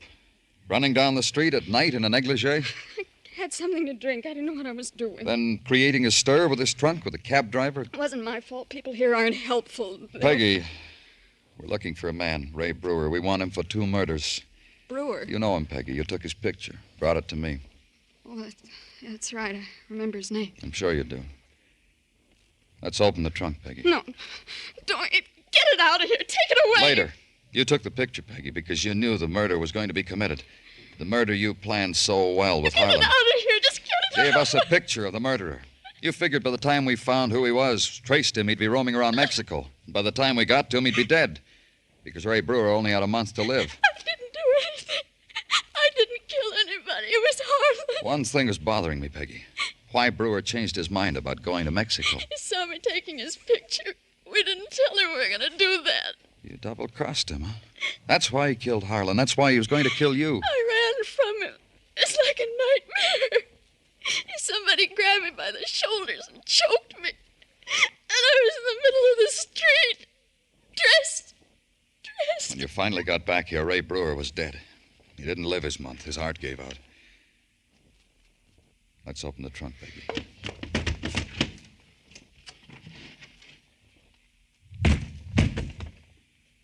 There he is, Ray Brewer.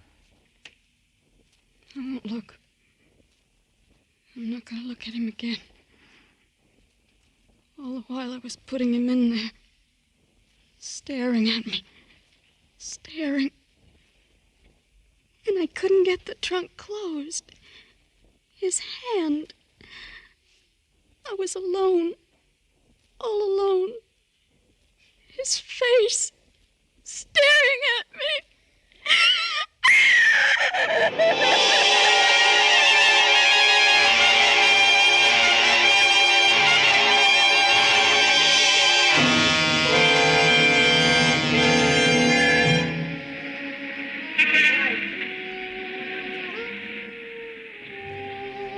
Dawn touches Broadway now.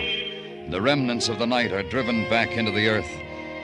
You walk the streets, and from behind a doorway, you hear the old sound, the sound of weeping. You know the nighttime will never leave.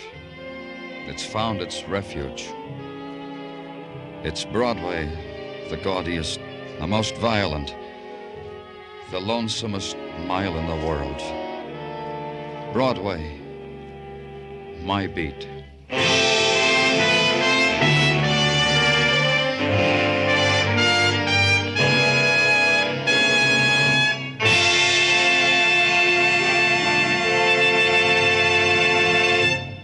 Broadway is My Beat stars Larry Thor as Detective Danny Clover, with Charles Calvert as Tartaglia and Jack Crucian as Muggavan.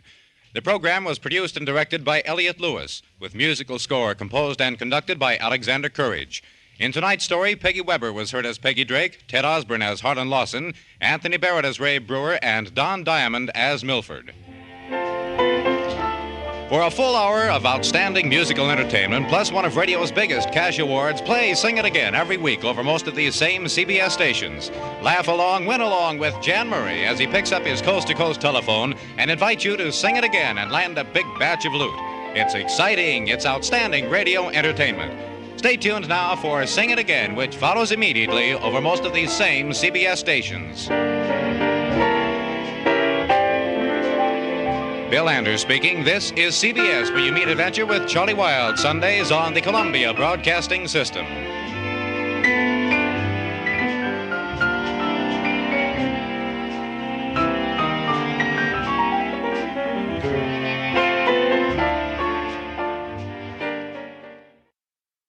Here is another in NBC's great parade of new shows.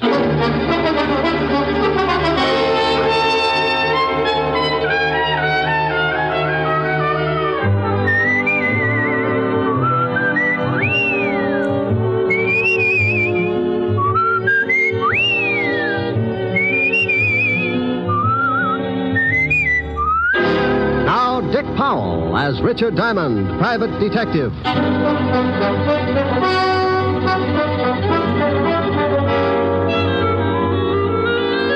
Hello there, this is Diamond. You know, there are a lot of people in a big city like this, good ones and bad ones. They walk down Broadway and rub elbows, and you can't tell them apart. Why can't you? Because a lot of them were poured out of the same mold, brought up in the middle of garbage cans and gang wars, weaned on the smell of slums and conditioned to the taste of dirt and a kick in the ribs.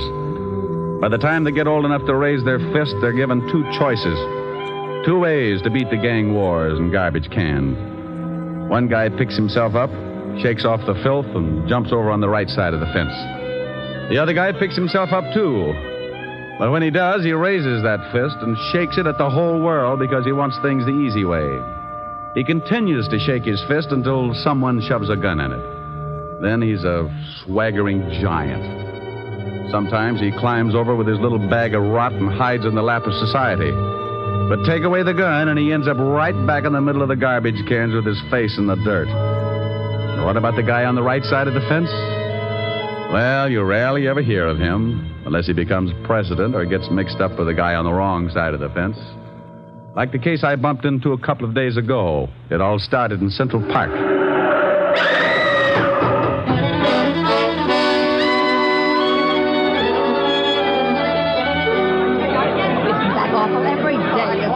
What happened? Some crook I run over. That young guy over there ran over with his car. I came up right after it happened. He was leaning over her and crying. A little late for crying, I'd say. Says he didn't kill her. Says someone pushed her in front of his car. Ain't that a good one? All right, everybody back. Here comes the ambulance.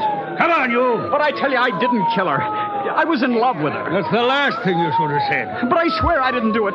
I was going to meet her about a half a block up the street, and someone pushed her out in front of my car. I couldn't stop in time. Look, I just got to write the report and take you down to the station. You can tell it to the inspector. Now look out. Here's the ambulance.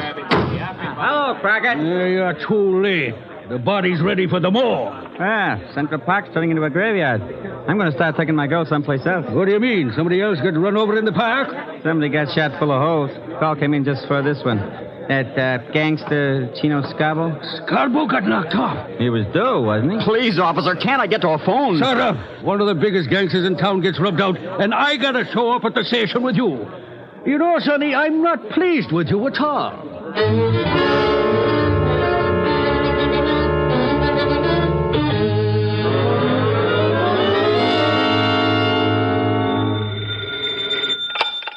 Diamond Detective Agency, corpses designed with you in mind. Rick. Oh, hello, Helen, baby. Where do you get all those awful slogans? Ghost Rider. Ho, ho, ho. Get it? Rick. Wasn't a riot. No, Rick.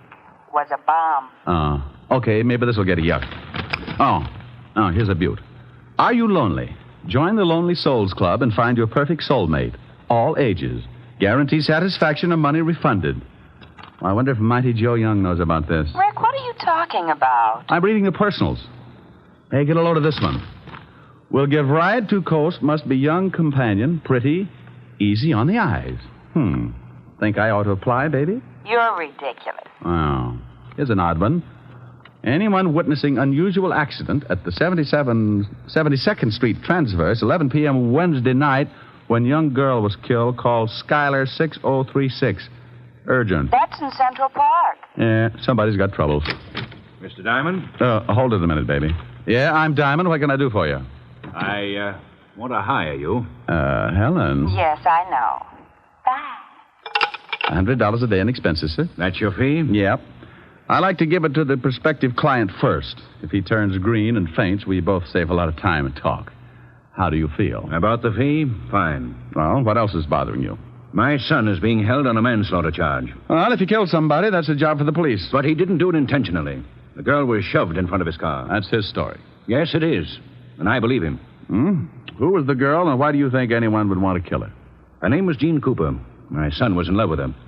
Why anyone would want to kill her, I really can't say. Uh-huh. Your name and your son's name, where he's being held? My name is Cook, Earl Cook. My son's name is Tom. He's at the 5th Precinct Police Station. Oh, wouldn't you know it? I beg your pardon? Forget it. What's your business, Mr. Cook? Politics. Where can I reach you? I live at 261 Riverside Drive. My phone is Skylar 6036. Hey, wait a minute. What's the matter? I don't know. That phone number's familiar. Where did your son run over this girl, Mr. Cook? The 72nd Street Transverse. 11 o'clock Wednesday night? Why, yes. How did you know? I read the papers. This your ad in the personal column? Yes, it is. You see, the police claim there were no witnesses, but I had hopes that there might have been someone who had seen the accident. Well, if anyone called you, let me know. Now, I'll take $100, Mr. Cook. That's a retainer in case I run into trouble and have to get buried in a hurry. I hate to strain my relatives. He wrote me out a check, and I closed the office and headed for the 5th Precinct Police Station. An automobile death isn't exactly up my alley, but if someone had pushed the girl out in front of the car, then it was murder. And that was a territory I knew my way around in. Well, good morning, Sergeant Otis. Where did you come from, Shamus? Sugar and spice and everything nice. Huh? That's what little boys are made of. You're crazy. That's what little girls are made of. Why, Sergeant, you peeked. You want to see the lieutenant? I think that would be lovely. Go on. Otis. Huh? I just had a horrible thought. Yeah? Wouldn't it be awful if there was a whole room full of you? Hello, Walt. Diamond, you get out of here. Every time you wander into this office, I grow another ulcer. Why, Walt, I'm surprised at you. Well, you wouldn't be if you had to listen to Otis bellyaching all over the precinct 12 hours a day. Why don't you leave that poor guy alone? Don't listen to him. Don't listen to him? How can I help it? He screams so loud only dogs can get with it. Have you got a boy booked here on the manslaughter charge, Tom Cook? Yes, we have. I knew darn good and well you'd be springing something before you'd sit down and act like a normal human being. What do you want Cook for? He ran over a dame last night, and that's that. Maybe you want to give him a driving lesson? You're turning blue again, Walt. I'll light up like a pinball machine if you don't start giving me some peace and quiet. Can I see Cook? No, you can't. Well, why not? I know you. You'll end up by proving you wasn't even in the city last night. Before the day is gone, we'll be booking Otis for the killing. Did he do it? Who? Otis. Now, you stop that. Don't you dare start that routine again. I'm the biggest sucker in the world for that thing, and I admit it, but I am prepared. I know who's on first base today. Who? Williams. He's playing for... Otis! Yeah, Lieutenant? Yeah, Lieutenant. Is that all you can say? Take Diamond down to see that guy Cook. And if you let him back in this office, I'll break every bone in your fat head. Yeah, Lieutenant. Oh, where is that bicarbonate? Bye, Walt. I left Walt coming on like Vesuvius, and Otis took me down in the tombs to see Tom Cook. Cook was a man about 25 or 26, put together like a high jumper. He had sandy hair and a nice face. Also, he looked pretty worried. I tell you, Mr. Diamond, I didn't intentionally run over Jean. She called and asked me to meet her in the park. Why? Well, we always met there. Oh. You say she was pushed in front of the car? Well, that's what it looked like. There were some bushes right near the sidewalk. She came flying out of them and fell in front of me before I could put on the brakes. What did she want to see you about? It was personal. Now, look. You're up on a manslaughter charge. You can get a lot of time for that. Now, what did she want to see you about? I can't tell you. I just can't tell you. It would ruin someone. It's going to wreck you if you don't. Then it'll have to. Okay.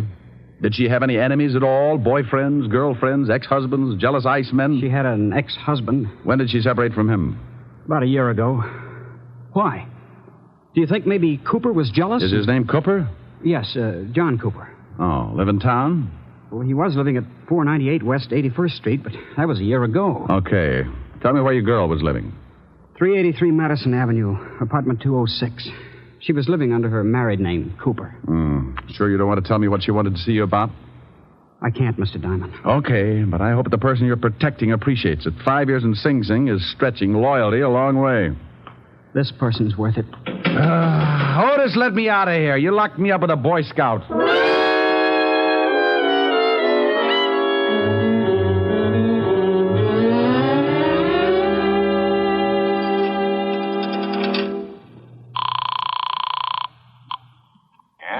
Mr. Cook? Yes? Who is this? This is Diamond. Diamond, I'm so glad you phoned. Oh?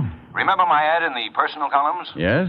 Well, I just received a call from someone who claims he saw a man push a girl in front of my son's car. Oh. He said he was in a hurry, so he didn't wait around to see the rest. Can you imagine that? In too much of a hurry to stay round. No, I can't imagine it unless he was running away from something, didn't want to be caught. Did he tell you anything else? No, I asked his name, but he hung up. Oh. Well, if you hear from him again, call Lieutenant Levinson of the 5th Precinct. And I'll call you later. All right, Mr. Diamond. But now I'm sure my son is innocent. Well, I hope I can come up with more than your confidence. I knew a guy who yelled frame all the way to the electric chair. They fried him like a lean pork chop. I left the phone booth and took off for John Cooper's apartment. I found the place and gave my rabbit's foot a pat on the hock. The little bunny was still with me because a John Cooper was listed on the mailboxes. I took the steps two at a time. Yeah, who is it? The name's Diamond. I don't want any. I'm selling a homicide, complete with samples. You better open up. Hey, what are you talking about? I'm talking about your ex-wife. She was killed last night. What? Mind if I come in? No, come on in. Jean dead. How did it happen? She was run over by a car. Oh, that's awful. Are you from the police? You get a gold star. Where were you at 11 o'clock Wednesday night? I was right here in my apartment. You can prove it? Well, I didn't leave. I don't guess I can prove it. I hope you don't think I ran over Jean. I know who ran over her. I'm trying to find out who aimed her. I don't understand. She was pushed in front of the car. How do you know that? Why shouldn't I know that? Well, what? I don't know. I guess you should. When was the last time you saw your ex-wife? Oh, about 8 months ago. We didn't get along, so we didn't speak after we split up. You haven't seen her since?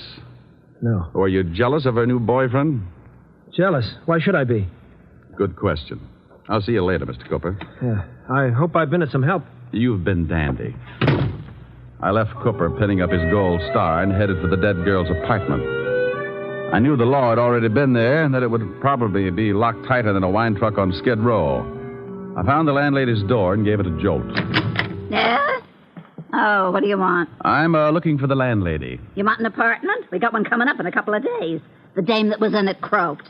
You can pay in advance if you want it. Can I take a look at it? Nah. Lousy coppers told me not to let anyone in. You got my word, it's a good one. Oh, well, then you'd better let me talk to your mother. My mother? My old lady's been dead for 20 years. She has?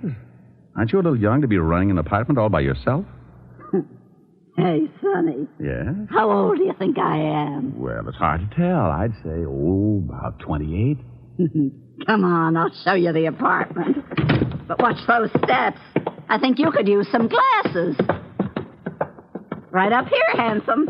Was the poor girl who died married? Used to be, but she got divorced. Here it is. There you are, honey. Go on in, take a look around. I'll go on back downstairs in case the law comes back. I'll have to stall him, I guess. Thanks, beautiful. Oh, that's all right, honey. When you're done, stop in at my place and I'll give you a drink of gin. I waited until I heard the old bat fly down the stairs, and then I took the place apart. It took me exactly 10 minutes, and even if I do say so, it was a pretty neat job. I was on the last lap, going through the wastebaskets, when I spotted something on the magazine stand. It was just below eye level. It was a late issue of a magazine, and it was addressed to Mr. John Cooper, 498 West 81st Street. I grabbed it and picked up the phone. Homicide, Sergeant Otis. Oh, this is Woolley. Was you talking to Lieutenant Levinson? Oh, how are you, Woolley? Get it for you, chop. Pretty good, huh? Oh, very fine. Chop. Your head, maybe. Huh? Woolley say very fine. You speak very fine Chinese. Oh. Lieutenant Levinson. Oh, this is Diamond, Walt. It is.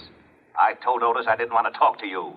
He said Wu Lee was on the pipe. Oh, this is Woolley, too, Walt. Oh, that lame brain Otis. Oh, what is it now, Diamond? I got a liar in the balcony, Walt. What are you talking about? I've spoken to 3 people about the girl that was run over. One of them lied to me. Now, I believe the kid's story. I think she was pushed. So she was pushed. I can't be bothered with that right now. I'm all tangled up in the Scarborough killing. We found the gun that did the job lying in the bushes in Central Park. Wait a minute. In Central Park? Yeah, we traced it to a pawn shop, and the pawnbroker identified one Louis Spiegel as the one that bought the gun. Walt, what time was Scarborough knocked off? Shots were heard about 5 minutes to 11.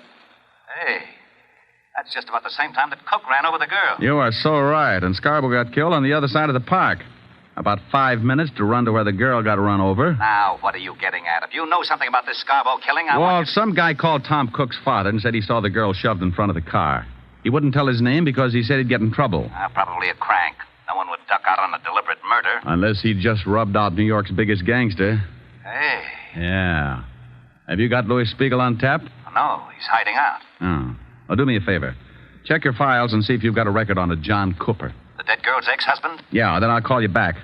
I've got a guy who might show us where we can find Louis Spiegel and the guy who pushed the girl in front of the car. Killed 2 birds with 1 stone. It's quite a billiard shot, but give my little stool pigeon 2 bottles of fermented grape juice and he can run the table.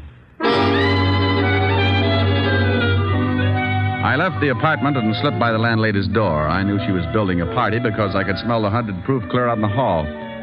I ducked out on the street and headed for Skid Row in a place called the Parrot Club. When I went in, I spotted my man sitting in his usual spot at the bar. His name was Wilbur Truitt. Ah, greetings, Bucko. You have come just in the nick. Not having the necessary funds to purchase another bottle of strength, I asked yon bartender to put it on the cuff. Wilbur, Whereupon he handed me this can of rat poison. It turned out to be rather soothing in a toxic sort of way. Bucko, you know me. I do not wish to deprive the little rodents of their daily constitution, so I would much rather nurse on the succulent end of a bottle. Wilbur, I'm looking for someone. I have been looking for someone all my life, preferably a brewery owner. Bartender, bring me a bottle. Oh, noble sir, your overkindness doth wring tears from me. I do embrace your offer. Now, you don't wrap your hooks around this jug until I find out where Louis Spiegel is. That is indeed a difficult problem. Mr. Spiegel carried a rather large gun under his arm. Then if I sit here and gaze at that bottle for any great period, I shall become cotton-mouthed and surely choke to death. Mr. Louis Spiegel might be found in the freight yards, hiding in an old shack at the end of 50th Street now, Bucko. I'm rusting. Here you are, Wilbur, and thanks. Farewell. Lord knows when we shall meet again. I have faint, cold fear thrills through my veins. But no matter. I have never let a cork confuse me before. Bartender, a corkscrew, and bring the cat. I owe him a drink.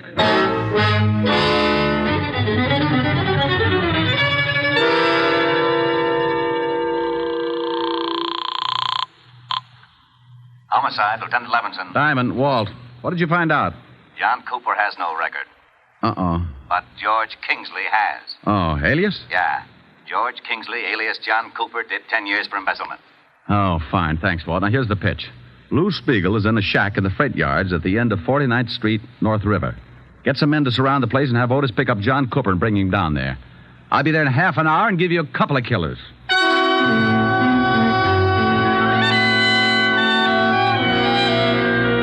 All I needed was a motive, so I hung up the phone and headed for the house of my client, Earl Cook. Oh, come in, Mr. Diamond. I'm very glad you've come. Mr. Cook, did you... I want to show you something. Here. What are they? Letters to my son. Blackmail letters. Oh? Where'd you find them? I was going through my son's things, trying to find something that might help uncover the motive for his accident. Mind if I take a look? Well, I can save you the trouble. They're about me. About you? Yes. I told you I'm in politics. Well, I am, and I'm a big power. When I began my rise, I was a young criminal lawyer. I had to accept a lot of cases that I might have turned down under different circumstances. I see. And the opposition tried everything to discredit me. Smear campaigns. Saying that I was getting acquittals for common thugs who were known to be guilty. And later, when I became a judge, they switched the campaign and said that the men I sentenced were innocent. Were they? Of course not. But in those letters to my son, the blackmailer said that he had definite proof that could ruin me. My son knew about my past, and when he started receiving the letters, he was afraid to confront me with the evidence, for fear I might have to admit my dishonesty. Have you talked with your son? I just left him. That's why he didn't tell you anything. He thought he was protecting me. His girl, Jean, found out who was sending him the letters, and, well, she was killed before she could tell him. Well, that fits. If the girl found out, then the blackmailer would not only have to know your son pretty well, but he'd also have to know her. You think you know who he is? See this magazine? Mm-hmm. Well, some of the pages are cut up. Now, take a look at these blackmail notes. They're formed with cut-out letters to spell out the words. The type is the same as the type on the magazine. Where did you get that magazine? In the girl's apartment. Well, then she must have had something to do with it. She found the magazine, all right, but it wasn't hers. Look, Mr. Cook. Yes? Did you ever send a man to prison named Kingsley? Yes, I believe so. For embezzling. Thanks. Where are you going? I'll call you later. I've got a date at the freight yards.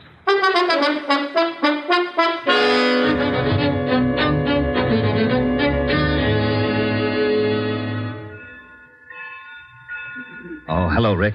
We've got Spiegel boxed up. He's in that shack down there.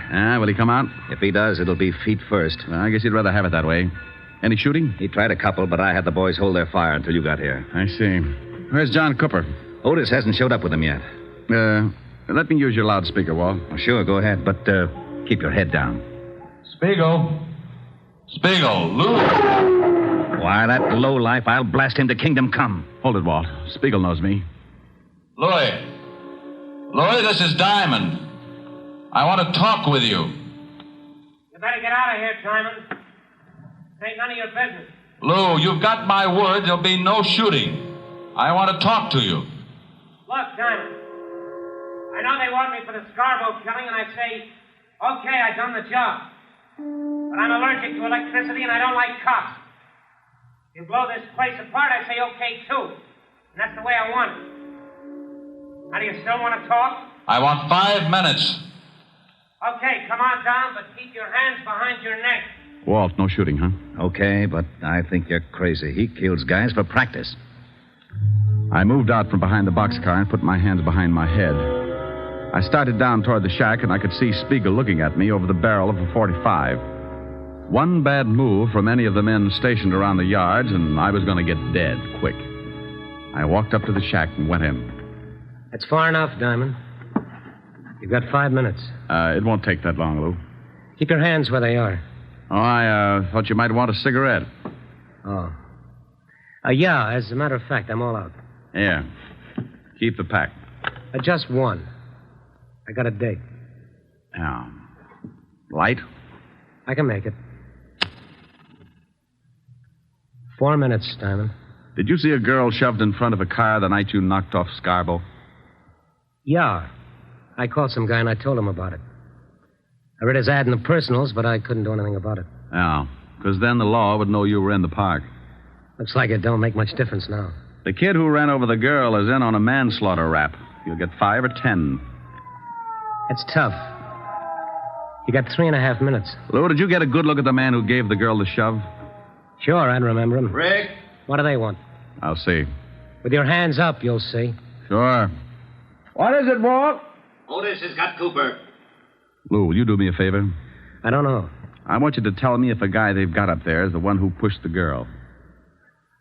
Sure. But I can't see him from here. I'll have him brought down. I hope you ain't up to something. I don't want to see no kid get sent up on a bum rap. But if you get funny, you get holes. Walt, how about us bring Cooper halfway down to the shack? He doesn't want to go. Then drag him. I've only got 2 minutes. They bringing him? Yeah, here he comes. Okay. Out that door. What are you doing? I'm doing you a favor. I'm tired of this shack, and I'm walking out with you in front of me. Okay. Don't get too far ahead. Rick, what's Spiegel up to? I don't know.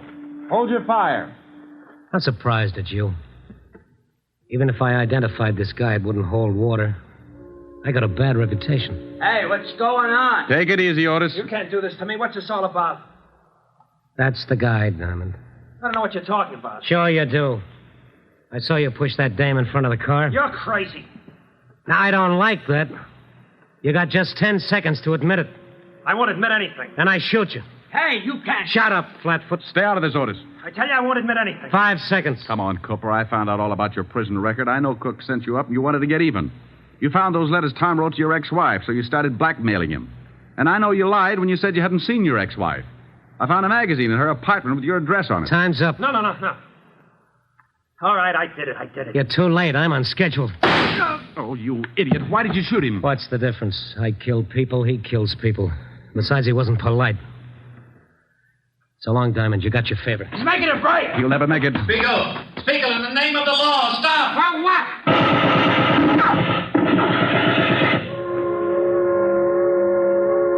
There, they got him. They sure did. You know something? He wasn't such a bad guy. Wasn't he? I guess he's killed a dozen people in his time, but maybe you're right. Maybe he kissed them all goodbye before he pulled the trigger. Well, I got a right to an opinion. Yeah, and it scares me a little. You're lucky you didn't try to pull a gun on him. You'd look pretty silly telling everybody what a nice guy he was after he'd shot off the top of your head.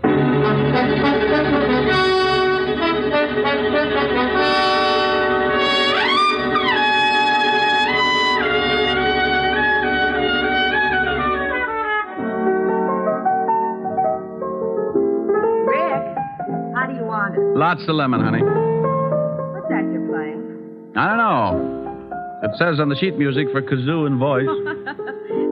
You idiot. Here, see how this tastes. That's swell. But can't you drop a mussel in it or something? No, that's plenty strong. Oh. The last time you complained about my weak drinks, Francis had to carry you home piggyback. Yeah, remind me to buy him a saddle. I hear they let the cook boy out of jail this evening. Well, how the dickens did you know that? Never mind, I find out things. You have been snooping. Well, you won't tell me anything about your cases. How did you find out? Uh-uh. Helen? No. You'll be sorry. Here. You sing this, and I'll tell you how I found out. I don't know whether I can. Your lips tell me no, no, but there's yes, yes in your eyes.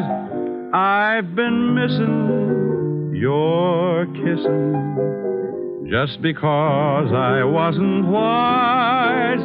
I'll stop my scheming and dreaming, 'cause I realize your Rick, that's wonderful. Oh, okay, now make like a truth serum, or I sing 20 courses of McNamara's band. Well, I was looking for you, so I called Walt Levinson. He told me all about it. Very elementary, my dear Diamond. Oh, get her. Do I look smug? Close your eyes and let's see. Now, that's silly. Why do I have to close my eyes? Close your eyes. Oh, that's better. Rick, aren't you nice? I certainly am. But people always notice my dimples first. Come here. Helen, you're looking smug again.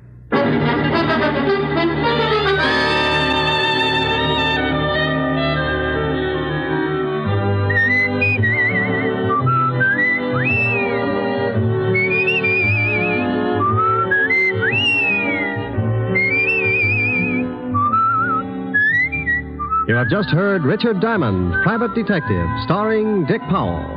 Helen was played by Virginia Gregg, Lieutenant Levinson by Ed Begley. Also in our cast were Wilms Herbert, Eleanor Audley, William Johnstone, Sam Edwards, David Ellis, and Frank Lovejoy. Music was under the direction of Frank Worth.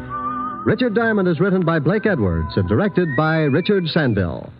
And now, Dick Powell. Friends, I want to remind you of the wonderful group of programs NBC has on tap for tomorrow afternoon and evening. Shows like Hollywood Calling, Guy Lombardo, Four-Star Playhouse, The Ethel Merman Show, and the NBC Symphony.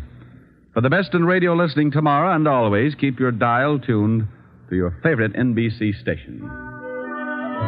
Dick Powell soon will be seen in the screen version of the best-selling novel, Mrs. Mike.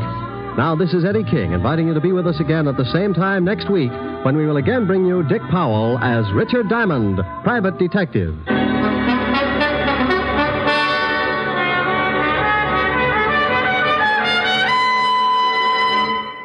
This is NBC, the national broadcasting company.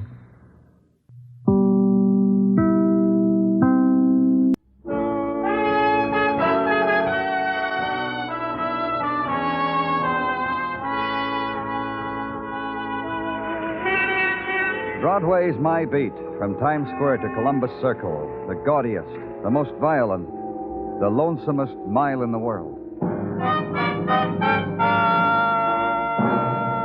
Broadway's My Beat, with Larry Thor as Detective Danny Clover.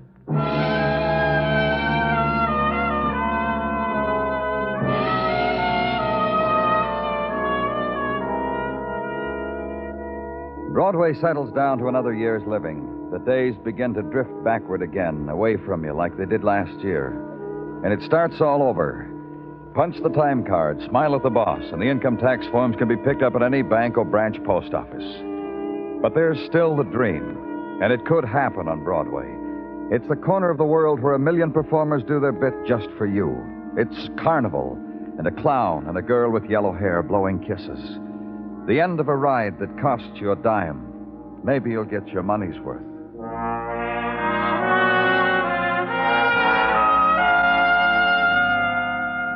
But there were no dreams where I was, in the big room, the chilled room, the room of the lost dead. The city morgue, the man with me, the seeker of sorrow, my father. And she wanted to come home, Mr. Clover. The last letter I got from her told me how much she missed Akron. Not that she didn't like New York, but it's so big, so hard to make friends. Yeah. You want to look now, Dr. Halstead? Yes. Doctor? How did she die? Here. Shot. Lynn? Shot? Where did you find her? Look, Doctor. I want to know. Where was she found? The river. She's been here for 3 days. No, I want to look at her. I want to look at her face. You haven't said it directly, Doctor. She is your daughter, isn't she? My daughter. Feeling all right, Doctor? Yes, I just want to sit down. Cigarette?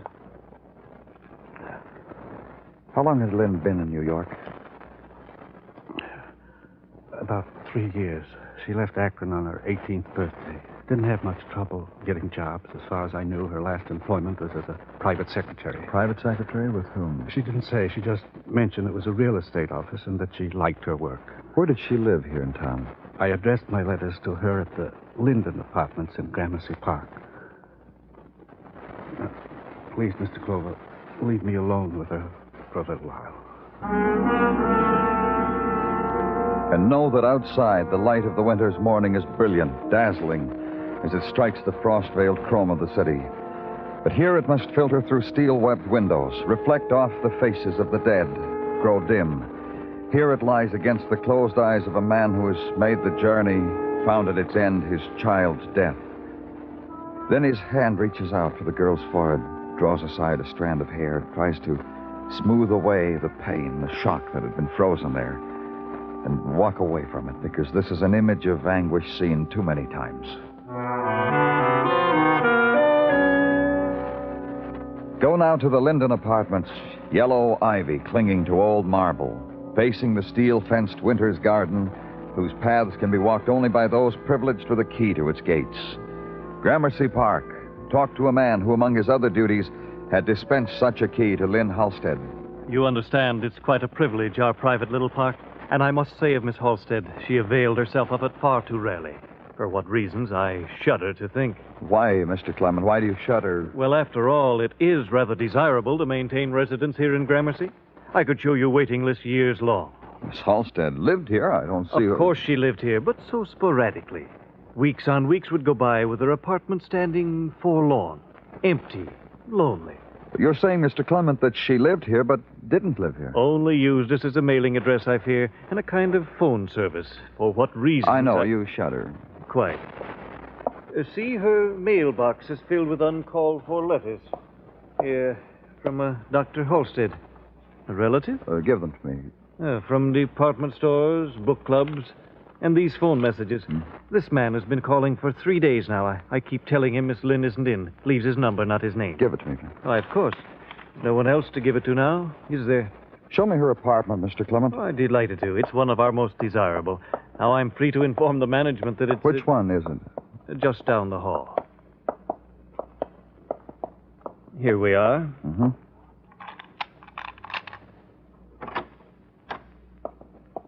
Oh, what a mess. What a frightful mess. The disarray, the things left about. Why, these stains on our carpets. Blood stains, Mr. Clement. That kind of stain? But that means she must have been here when she... Here in Gramercy Park when she... Where's the phone? Why, there, under that French doll. Oh. You gonna call that number I gave you? That man?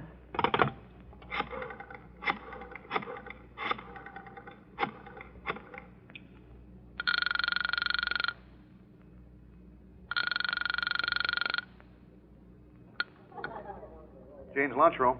Who is this? The Jean Blake. Who's this? This is the police, Mr. Blake. Where are you? 48 and 3rd. White enamel coffee pot in the window. Stay there. I'll be here, kiddo.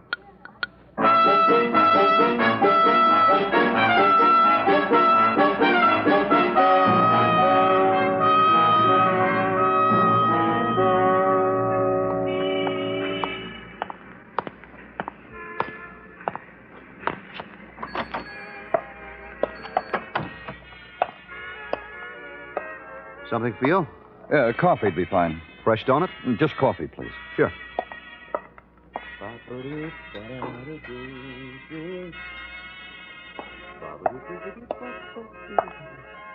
Coffee. You take cream? This is fine. Your name Jean Blake? That's right. Oh, you must be the phone call I had a little while ago. My name's Danny Clover. You're the policeman, huh? Uh-huh. You know a girl named Lynn Halstead? Sure I do. When was the last time you saw her? You tell me first, Danny. What's the trouble? She's dead, Jean. She's not dead. I've got a date with her tonight. When was the last time you saw her? 4 days ago. The last time you talked to her? Well, I haven't talked to her for Well, since the last time I saw her. She's dead. Cut it out, will you? This morning, her father identified her at the morgue. There's no doubt about it. I said cut it out, will you? So that's why That's why what? Well, I've been calling her, to talk to her, to remind her about our date tonight. She was never in. She never returned my calls.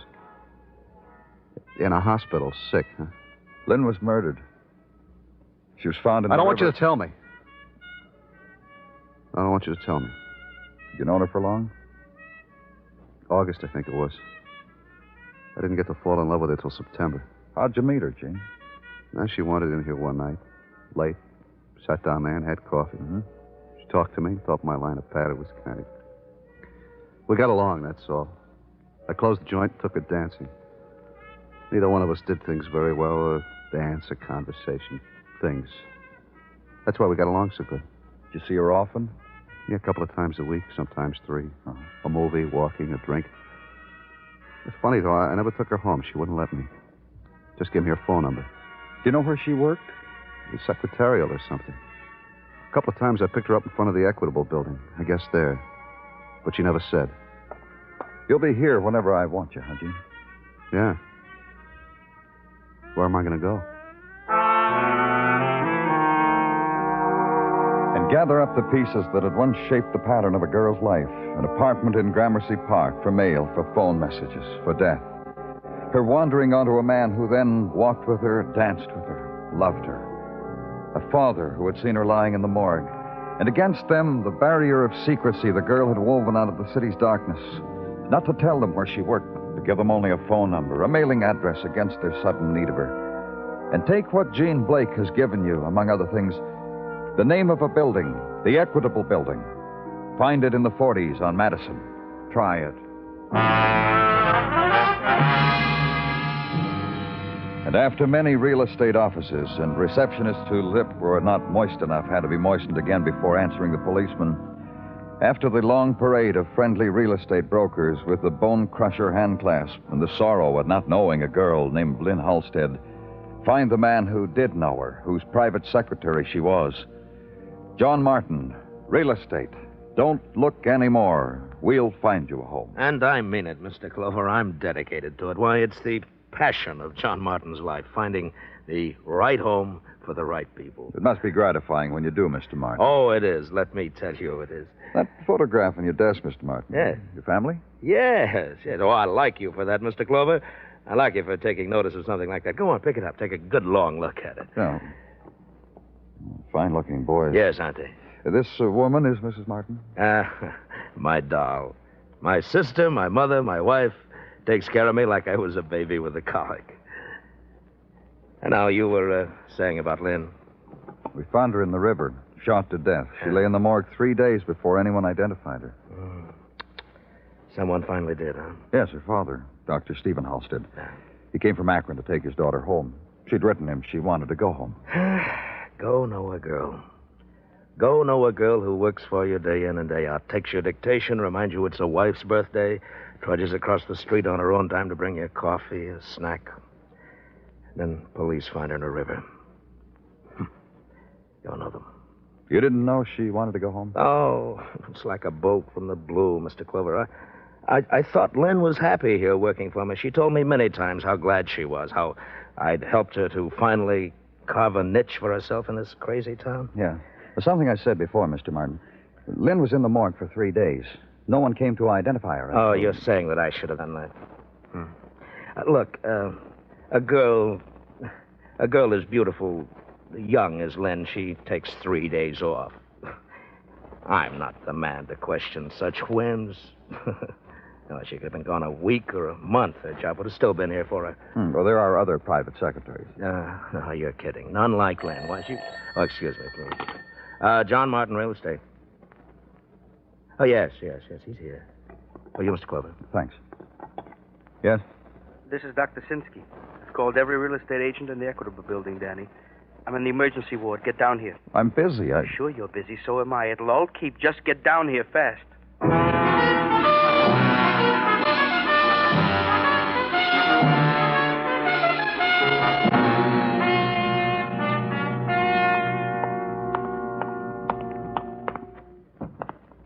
Drink it. Drink it all down and you'll sleep. The hurt will go away. Dr. Sinsky? Fine. Very good. Dr. Sinsky. Hello, Danny. It never stops, does it? All right, just tell me what happened. The fur coat over there on the chair she was wearing when she was brought in here at 10 o'clock. And under it, the nightgown she has on. Wandering around the street that way. What happens to people, Danny? Who is she? Who is she? Wait. Miss. Can you hear me, miss? I want you to tell me your name, miss. Name? I want you to tell me again, miss. Name? Lynn. Lynn Halstead.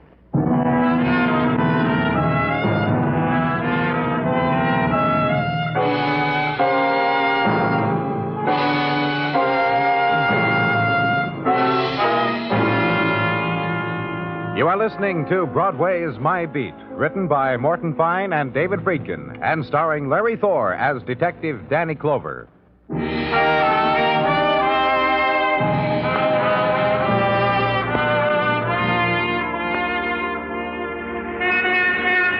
The new year has taken hold now, and already Broadway scurries to quicken its passing. There are ways to do that. Add more neon to burn away the night times, more Mazdas in the spectaculars to wink away the long darkness. And the illusions? No new ones, kid. Last year's models. Heated up and with a new paint job, no one will know the difference. Need an illusion, kid, to pass the time? For free. Just reach in the bag. Every color, every size. Faded a little, worn a little. But at these prices, what do you expect? Big red rose, all dewy with tears? Reach in, kid. Take your pick. And hurry, because Broadway's waiting in line.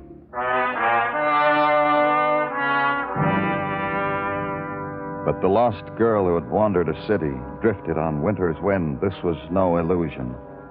Nor was her slow, still dying. I tell you this, Danny. This girl could have stayed alive, even with the bullet wound that is in her. You mean she wanted to die? No, I don't think so. I think what made her get out of whatever bed she was in, it made her walk in the cold only in a nightgown and a coat. What made her do that was something else. Huh? A shock, maybe. A hurt, maybe. A memory. You're saying that if she'd stayed where she was, she wouldn't have to die. What else am I saying? The wound had been tended to. The bullet removed 3-4 days ago. Professionally. The healing had already begun to take hold. It was not the work of a clumsy man, Dan. It was the work of a professional, a doctor. You're sure of that? Some things I know, Dan. I'm saying to you, this girl undid what was done for her. Huh. Can she be moved? Yeah, it won't matter. Put her in a room upstairs. All right. We've been going all around it, Danny. We haven't let ourselves dwell on what she told us. Well, that she was Lynn Halstead? That she was Lynn Halstead. I'll make a call. Dr. Halstead? The man who called another dead girl his daughter? That's right. Tell him to get here quickly, Danny, and... And what? Nothing. Just tell him to get here quickly. One more thing, Doctor. What? Don't talk to any reporters. I don't want this to get out. Danny, please, get this girl's father here quickly.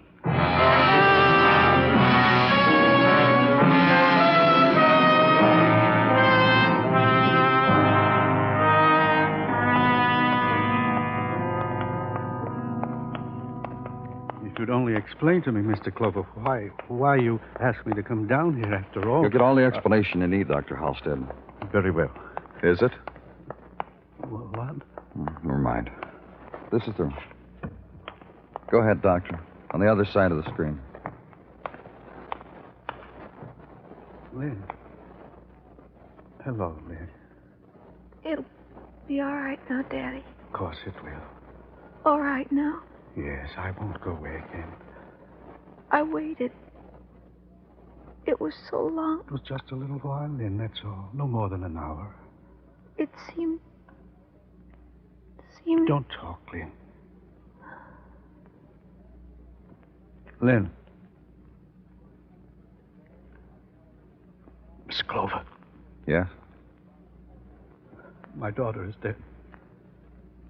Yes, I'm sorry. This is my daughter.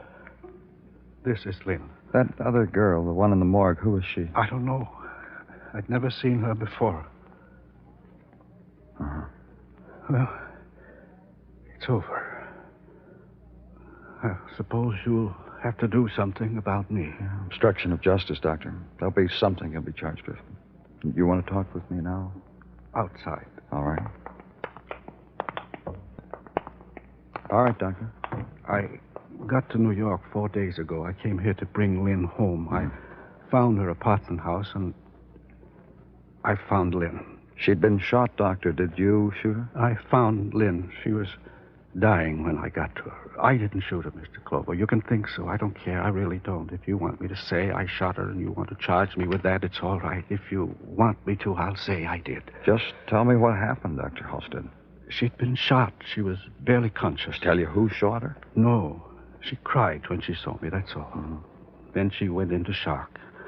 After that, she just babbled about her childhood, about her home, about the faraway years. And you, a doctor, you removed the bullet and treated her? Yes. I didn't know whether she was going to live. I just sat beside her and waited for her to say the person's name who shot her. There were phone calls and people knocking on the door. I never moved from her side, but she never spoke the person's name who shot her. Well, how'd she get away from you? When I came to the morgue this morning, Lynn was gone when I got back. I guess she wandered around looking for me or looking for something, I don't know. Why did you come to the morgue? Those phone calls, those people at the door, I suddenly realized that one of them might be my daughter's assailant. Go on. I'm a doctor. I've been in morgues before. There was a good chance there'd be an unidentified girl in your morgue. There was. I identified her as Lynn because I wanted to keep Lynn alive. You did all that? You could have gone to the police. I'm here now. And you'll do what you have to do.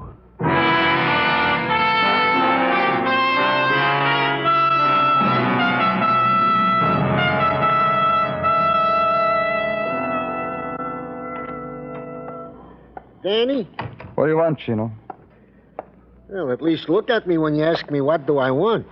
The way you stand at the window staring out into the nowhere and the beyond gives a person chilblains. Sorry, Gino. My eldest Tina does the same thing. A starer from cold windows. What am I to do with you two? Now I'm looking at you, Sergeant. I ask you again, what do you want? To give you things. Like that Dr. Halstead is now being held by the DA for arraignment. Go ahead. Thank you. The girl in the morgue, whom Dr. Halstead called his daughter, has been identified. This time for sure. Oh? A Miss Lily Follett, a frequenter of bars where there was frequent mayhem. Uh-huh. The last one she so attended cost her life, our boys have ascertained. It was there she was shot, from there tossed into the river. Several characters are now being held on suspicion of her murder. Anything else? The rundown on the true Lynn Halstead, the girl who... Brief it, Gino. It goes without saying.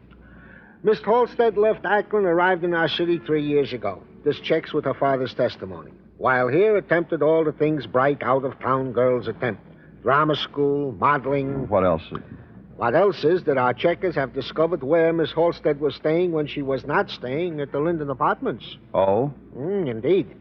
Our checkers, having gone over Miss Halstead's place at the Linden with fine tooth and comb, came up with a commuter's ticket to Long Island in her effects.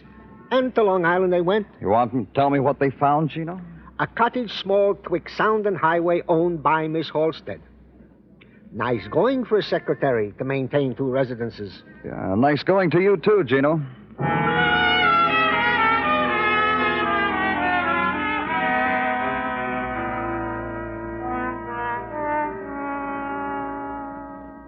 You understand everything now, officer? I think so. I can go over it for you again if you want. I'll be okay. Uh-huh. Use this phone. I'll listen in on the extension. Go ahead. Try to act hurt, officer. I'll try, Lieutenant, but I've never been shot.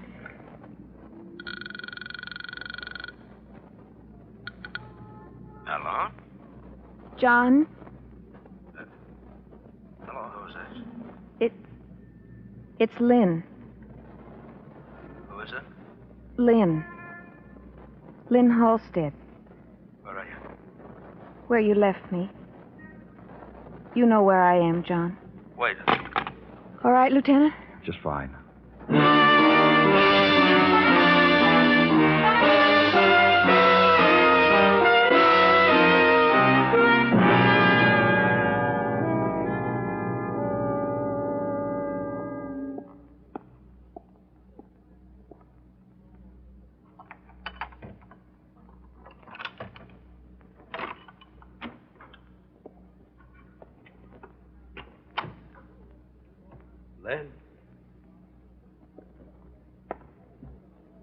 Lynn, Oh. Sit down, Mr. Martin. What? I said sit down. That's right. Where's Lynn? Dead? I don't believe you. That's up to you. Look, once before you told me Lynn was dead. I just talked to Lynn less than an hour ago. That's funny. She's dead. Where is she? In there in her bedroom? You want to see her? Died after she called me, huh? You want to see her, Mr. Martin? No. No, I never could stand the sight of death. Well, I guess I'll be going, Mr. Clover. I guess the papers will tell me the where and when about the funeral, huh? Don't go, Mr. Martin. Why not? Lynn's not in her bedroom. She died hours ago. I don't get you. Oh? What are you doing? Playing crazy games? You get your kicks playing with a dead girl's name? She is here, she isn't here, she's dead, she isn't dead? Who called me, anyhow? A policewoman. A policewoman? Well, be proud. Funny, funny game you policemen play. Why'd you come here, Mr. Martin? I'm a sucker for phone calls. A girl calls and tells me she's alive. I get happy about it and I call a cab. That's not the reason. Well, read my mind for me. All right. You came here to finish what you started out to do, to kill Lynn Halstead. I gotta take this from you? No, you can just submit to arrest, come downtown, call a lawyer, and tell them you're being held for murder. We'll even let you call your family. Tell them the same thing. What's on your mind? You didn't know whether Lynn was dead or alive until just now, did you? You just knew the girl who was first identified as Lynn wasn't really her. You told me she was, and I believed you. Why shouldn't I believe you? You didn't believe me the first time I talked to you. You knew the girl dragged out of the river wasn't Lynn, because how could Lynn have gotten to the river? You must have gone out of your mind, Mr. Martin. Shoot a girl, and there's no news of the shooting. Just waiting. And a girl is identified as Lynn Halstead. You knew it wasn't Lynn Halstead at all. All you could do was wait. What are you mixing me up in this for, anyhow?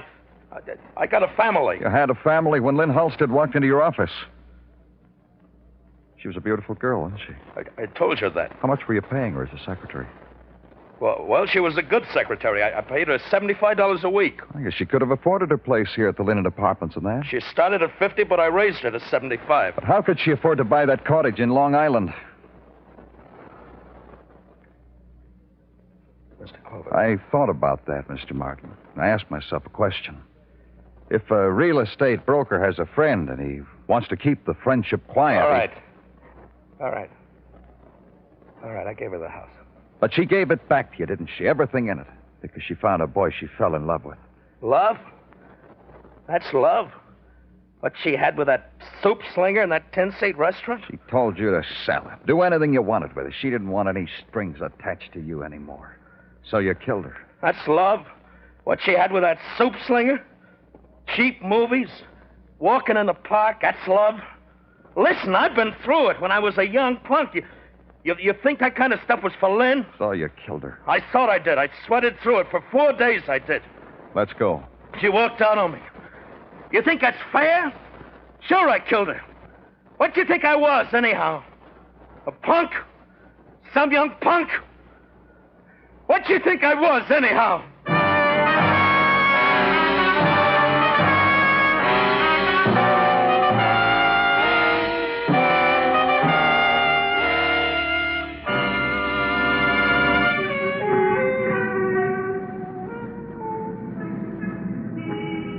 Broadway's quiet now. The hour without color. 6 o'clock hour. The hour of going home. But in a while, the night will dip down and touch the street. And there'll be fury again. A rack and roar and crowd. The puppet dance into a screaming furnace of light. It's Broadway. The gaudiest. The most violent. The lonesomest mile in the world. Broadway. My beat.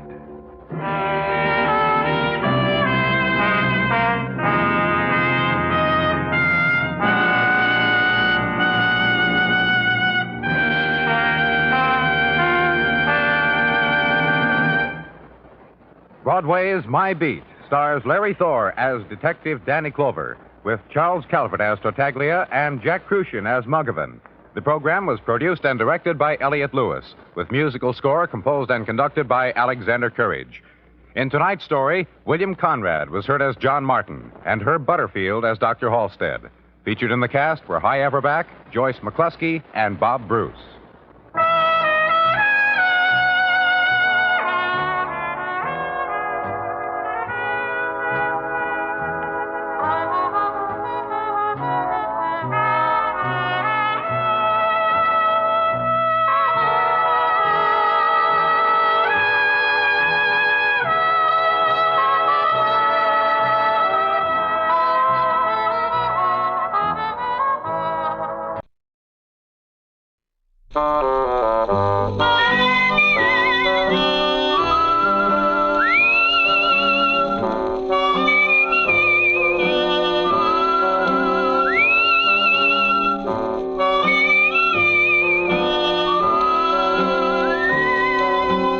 Here's Dick Powell as Richard Diamond, private detective.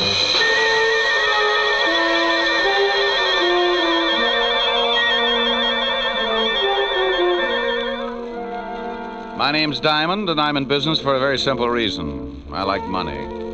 Oh, sure, I could do better, but I don't believe in straining myself. I might make a few bucks more, but so what? You work harder, your back gets weaker, and you take that extra couple of bucks and spend it for a brace to keep you from folding in the middle. No, I got a little one-room office that leans out over Broadway, and I'm very happy. Sometimes I get a case that lasts a week, $100 a day in expenses, and I make enough to pay the rent. Take my girl Helen Asher to dinner a couple of times and rest my feet on the desk like a prosperous businessman. I'm in partnership with a shill called Human Nature. And with him on my side, it just figures that people are going to get in trouble. Like the character who's ringing the doorbell of an apartment on the east side. He's built just right for more trouble than he can handle.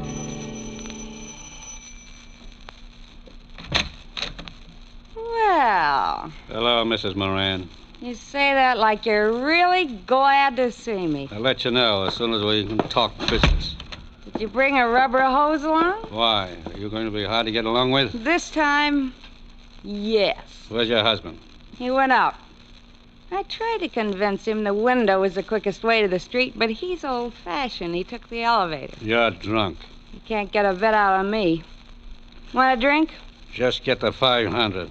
I don't want to be around when your old man gets back. You couldn't afford that, could you? No, and I don't think you could either, baby. Now let's stop playing games, Mrs. Moran. I've got a big, fat surprise for you, Mac. Keep it in small bills. That's not funny. That's your surprise. Yeah? Yeah. You don't get the money. You get something else. Stop yelling. You'll have the whole building up here in a minute. They'll be up anyway, Mac. A gunshot makes people curious. Now, wait a minute. You don't have to pull a gun. I don't have to do anything. And I'm breaking myself of one habit right now. I'm through paying your dirty blackmail. Now, you know I got my orders. If I don't collect, someone else will be around. Come on, give me the gun. Sure. A piece at a time. Oh. I need a drink.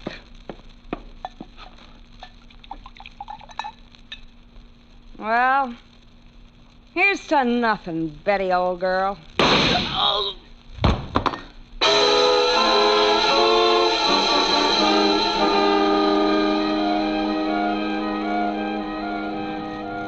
Extra, read all about it. Mac Grayson shot to death in blackmail plot. Socialite Betty Moran kills gangster, then takes own life. Read all about it. Paper. Hey, kid. Oh, paper, mister? Yeah. Here you are. Keep the check. Oh, thanks. Wealthy wife of William Moran kills... Well, I have to call Mr. Moran. No sense to lose a good source of income.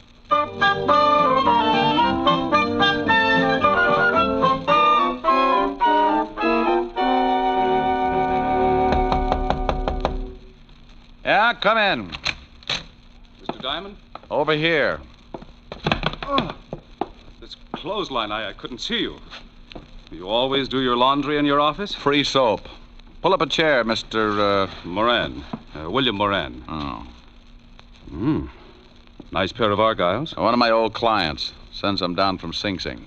Have you read the morning papers, Mr. Diamond? I haven't had time. Took some throw rugs down to the laundromat before I started on the socks. My wife died last night. What did you eat for breakfast? Why, pancakes and eggs? Why? You must eat a whole pig when you're not in mourning. How did she die? She was shot to death. Couldn't she get 2 people for a pyramid club? She was being blackmailed. It's usually the other way around. The victim shoots the blackmailer. She did that. His name was Mac Grayson. I want you to find the other man behind this blackmail ring. Oh, what makes you think there was more than one? I received an anonymous phone call this morning. It was from a man who said he was a friend of Mac Grayson. He made it perfectly clear that he was going to continue with the blackmail. You, know what they had on your wife? She was a very wealthy woman, Mr. Diamond. Before she married me, she was rather wild. Well, they get that way sometimes. There were some letters. Why don't you go to the police? As far as they're concerned, the case is closed. They say it's a murder and a suicide, and that's that. But I want to get the people who drove my wife to suicide. Okay, Mr. Moran, but if you want me to try and dig up your blackmailers, my fee is rather high. I want to start sending my laundry out. Money is no object. That's the nicest thing you could have said. $100 a day and a fifth of plasma. Plasma, Mr. Diamond? 100 proof. I never know what I'm going to run into in a case like this. I may bleed a little. You can reach me at Evergreen 45021. I'll write you a check. Here, use my pen. It's getting an inferiority complex. Do you know anything more about this man who called you this morning? Yeah, only that he said he was a friend of Mac Grayson's. There you are, Mr. Diamond. This should be enough of a retainer. Oh, yes. And that's all you know? I'm sorry I can't be of more help. Oh, you've been a brick. I'll get the rest from homicide. Thank you and goodbye, Mr. Moran. Goodbye, Mr. Diamond, and good luck. Oh, I'm sorry I knocked down some of your washing. There. Well, I'll be hearing from you. Well, that's the way it goes. 1 minute you're washing socks, and the next you got enough money to stake out a claim on every night spot from Mott Street to Harlem. Unless a particular blackmail ring likes to kill private detectives.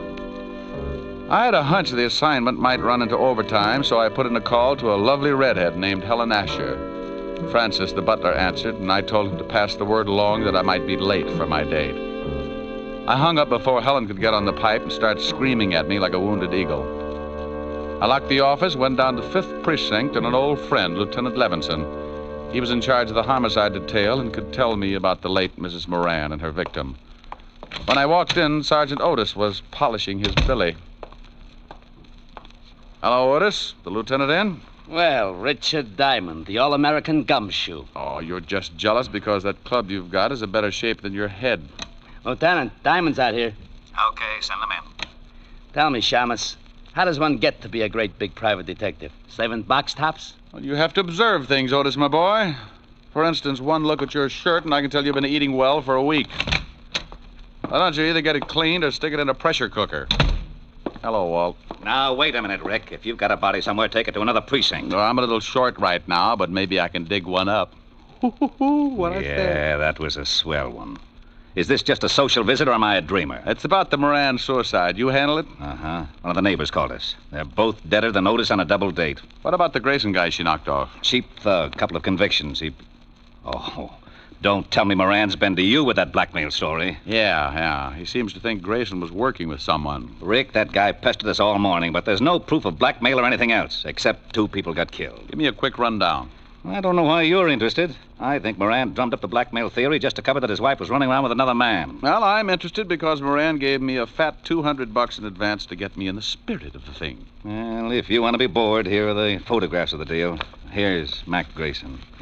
Bullet entered his chest just below the 10th rib. Gun was a .32. Same one that the Moran dame used on herself. Enough powder burns on the shirt to show that she was standing pretty close when she gave it to him. She'd have to be, not to miss him. Now, you can see she was lying about 10 feet from Grayson near the bar. Probably needed a stiff shot before she knocked herself off. That's the highball glass on the floor near her head. And that's the .32 she used, about 6 inches from her right hand, and only her prints on it. Powder burns on the girl? Sure, all over her temple. We did the paraffin test on her hand, too. She fired the gun all right. Did Grayson have any friends? We never tied him up with anyone except an old wino that hangs out on Skid Row, a dump called the Parrot Club. Name's Wilbur Truitt. Yeah. Well, thanks, Walt. Now, look, the dame killed the guy and then shot herself. What more do you want? I'll let you know. Now, wait a minute. I know that gleam in your eye. I always get a sour stomach from it. If you got something, you better tell me. Oh, you're a cynic, Walt. Have you talked to this Wilbur Truitt? We questioned him this morning. Got a tail on him? Sure, but he won't take us anywhere. Now, what are you cooking up? Well, maybe you think there's something to Moran's blackmail story. Oh, don't be an idiot. And what are you tailing Truitt for? Because I can't take a chance. Blackmail's a federal rap, and if Moran keeps stirring up trouble, I want to be able to prove he's nuts. Now, you look here. I want to know what's on your mind. I'll send you a letter. Oh, Otis. Yeah, Lieutenant. Get me my bicarbonate. And shut up. Bye. Goodbye. I went through the squad room and out into the hall. I used the payphone by the door and put in a fast call to my client, William Moran. I had a hunch, and Moran's $200 retainer in my pocket gave him an A priority on it. Yes? Mr. Moran. That's right. This is Diamond, Mr. Moran. I've got a lead on someone who knew Mac Grayson. Well, that's fine, Mr. Diamond. Who is it? A guy who hangs out on Skid Row named Wilbur Truitt. Ever heard of him? No. Oh. Well, he might have been the one who phoned you this morning. I think I'll go down and find out. Good, good. You'll keep in touch, won't you? Oh, as long as I'm on the case. Goodbye, Mr. Moran.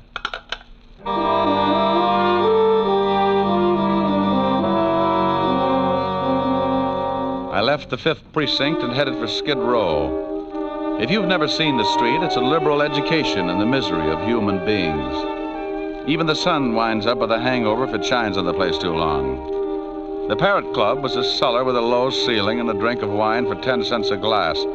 The smell of stale alcohol was so strong that if you opened the door to air the place out, the walls would probably cave in. I found Wilbur Truitt sitting at the bar with a dirty towel around his neck. He held the towel and a glass of wine in one hand, and with the other he pulled the towel, lifting his hand and the glass up to his mouth. You must have been an engineer. I learned this little stunt in grammar school, bucko. I started missing my mouth 30 years ago, so I use this towel as a sort of alcohol pulley. It cuts down the element of risk. Hate to spill a drop. You know a guy named Grayson? It's the shakes, bucko. I am completely exhausted after a night of revelry, and my hand waves like it was flagging down a caravan of whiskey trucks. Look, friend... But after 1 or 2 pick-me-ups, I am perfectly capable of lifting the glass by myself.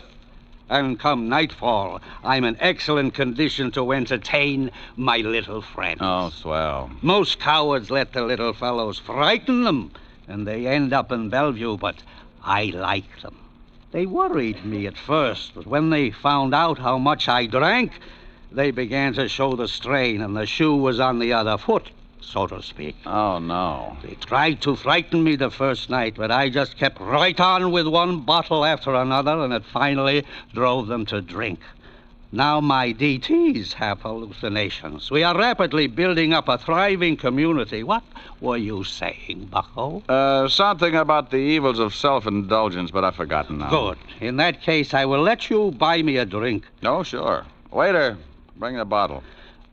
You just gave me cold chills. If I lick your hand, it's only a sign of fond endearment. Okay. Now, do you know a guy named Grayson? I knew there was a catch. Are you a cop? No. In that case, I trust you. Besides, you are holding that lovely bottle. What about Grayson? First, a small glass of truth serum. First, Grayson. I can't stand to look, so I will turn my back on the bottle and tell you what I know. Mr. Mac Grayson, a very unsavory character who reached a sudden demise last evening, dealt in smutty pasts and made them pay off by milking his victims. He has only one friend, a Mr. Leo Fink. Now, please, I'm beginning to spit out wads of cotton. Where does this Fink live? You are indeed a heartless rogue. I was once. You aren't by any chance a spy from the Purity League? You get the bottle when I find out where Leo Fink lives. 1120 2nd Avenue now, please. Now, here you are. Don't struggle with the cork, bucko. I have just acquired the strength of an uncropped Samson. And as I gaze upon this ruby goblet, I am reminded of the fact that you are not the first to come seeking the whereabouts of one Leo Fink. Huh? Play it back in English. A thug with the disagreeable habit of twisting my ascot approached me not 10 minutes before you came in seeking the same information. Did you give it to him? I had to. One more pull on my tie, and dissipation would have been a thing of the past. Thanks, Wilbur. Here, buy yourself another jug. Oh, bless you. And good morrow, cousin. Here's to my love. Oh, true apothecary. Thy drugs are quick. Thus, with a kiss, I die.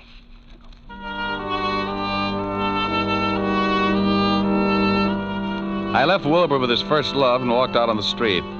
I grabbed a cab and headed for Leo Fink's address. All the way over, I kept thinking how wonderful fresh air really was. When we finally got there, I paid off the cabbie and looked at my watch. It was 4:30, and the city was turning soft and mellow as the sun started giving up behind the tall buildings.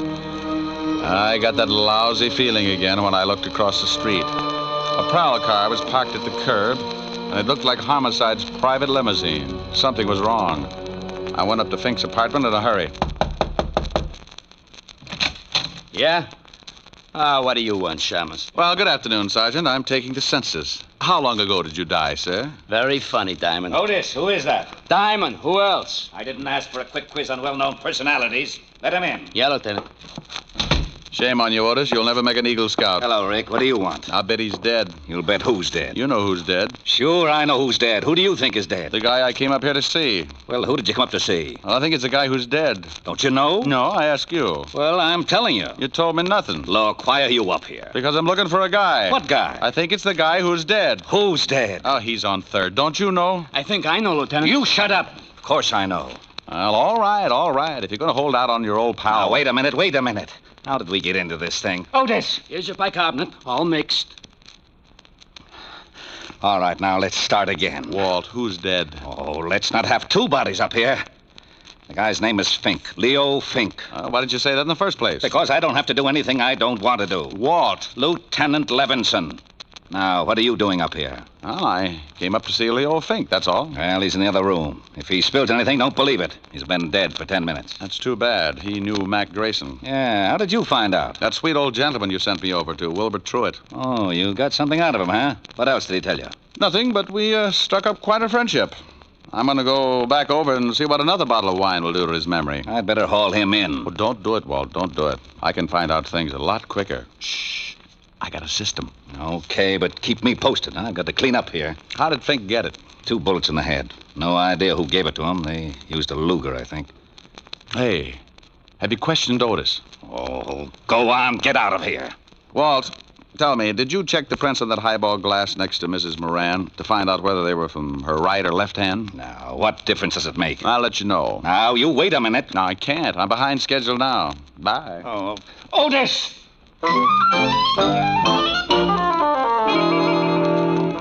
I went downstairs in a hurry and started back to Skid Row and Wilbur Truitt.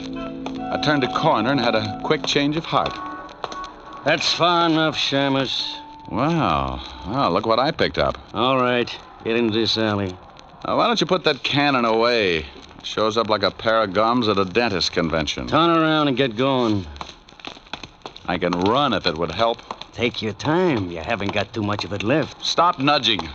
You got a cold barrel. Don't you like it? No, but it helps.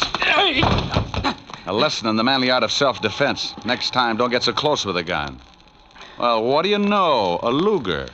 Okay, so I'm a Butterfingers. You got the gun now. What are you going to do? I got a mean streak, and it shows up when someone tries to kill me. I'm going to ask a couple of questions, and if you don't answer them, you'll wish you'd picked on an octopus. Now get up! Oh, you're a big one. Now, who sent you after me? I don't know. Who sent you after me? Honest, I don't know. Oh, wait a second. All right, the guy told me on the phone his name was Jones. Sure, first name's John. Oh, wait. I know it's a phony, but he was recommended. You get paid for your work, don't you? Yeah, but this one I collect after the job. Where? I thought you'd gotten over that stubborn streak. Okay, The 8 o'clock ferry to Staten Island. He's going to slip me 2 bills. And you don't know his right name? No. Did you know Mac Grayson? I heard of him, but I never met him. Are you as handy with a .32 as you are with that Luger? Huh? Forget it. Next question. Who killed Leo Fink? That's a pretty big one. Okay, I'll word it differently. Who killed Leo Fink? I'll take the beating. Yeah. Well, I got a hunch this Luger of yours will check with ballistics. Come on. Homicide's still up in Fink's apartment. No, it's... What did you say? Okay.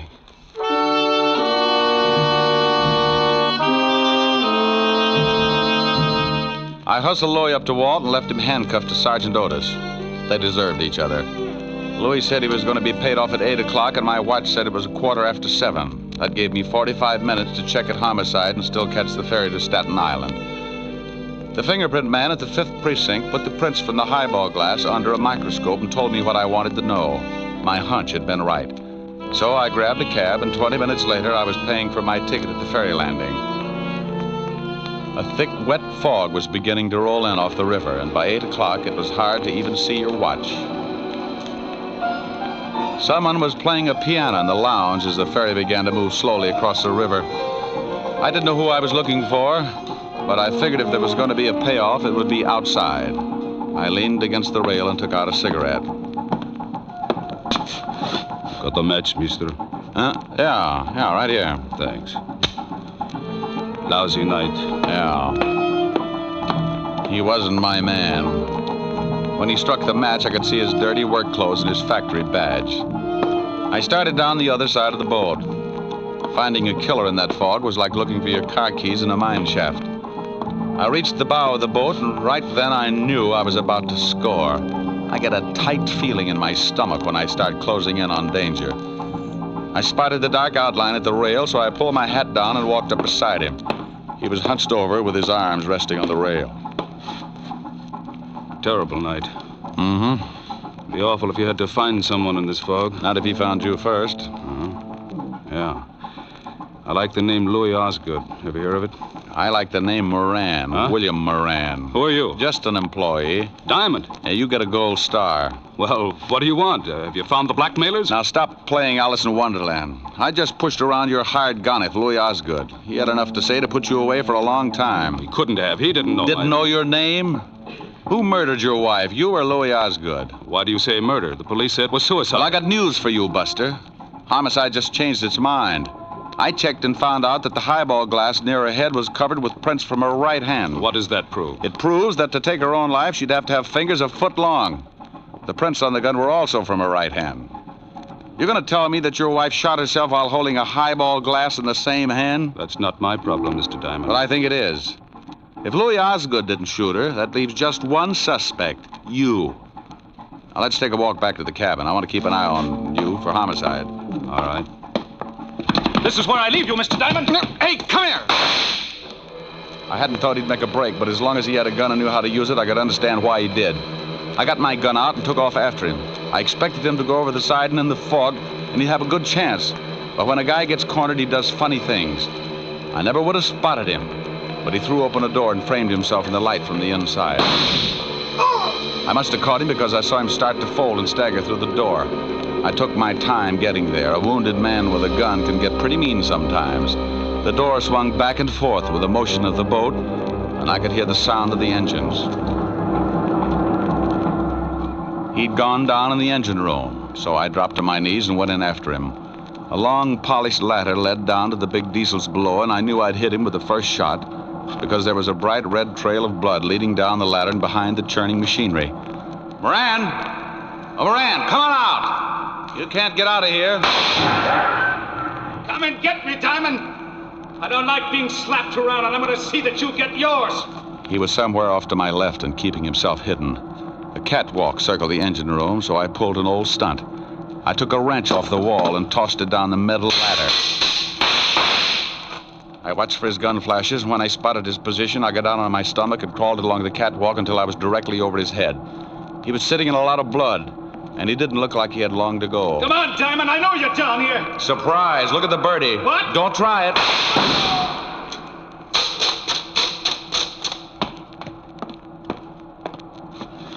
Sorry, Moran, but this just wasn't your night. You want to tell me about it? I shot my wife. I came in just after she shot Grayson. And she was standing at the bar with her back to me, mixing a drink. She dropped the gun by Grayson's body, so I picked it up and shot her. Wiped my prints off and put hers on it. Why did you do it? I hated her. She had money. I found some letters and turned them over to Mac Grayson, the well-known blackmailer. I wanted him to drive her crazy until she drank herself into a sanitarium, and then I'd have her money. I never guessed she'd kill Grayson, but when I did, I saw a chance to kill her and make it look like suicide. You should never have called me. The police were satisfied. I had to find Leo Fink. He knew I'd hired Grayson, and he was going to blackmail me. So when I dug up the little wino that knew Fink, you hired Louis Osgood to bump Fink and me. Is that right? Hey, Moran. Oh, well, it was a dull conversation anyway. Lousy night.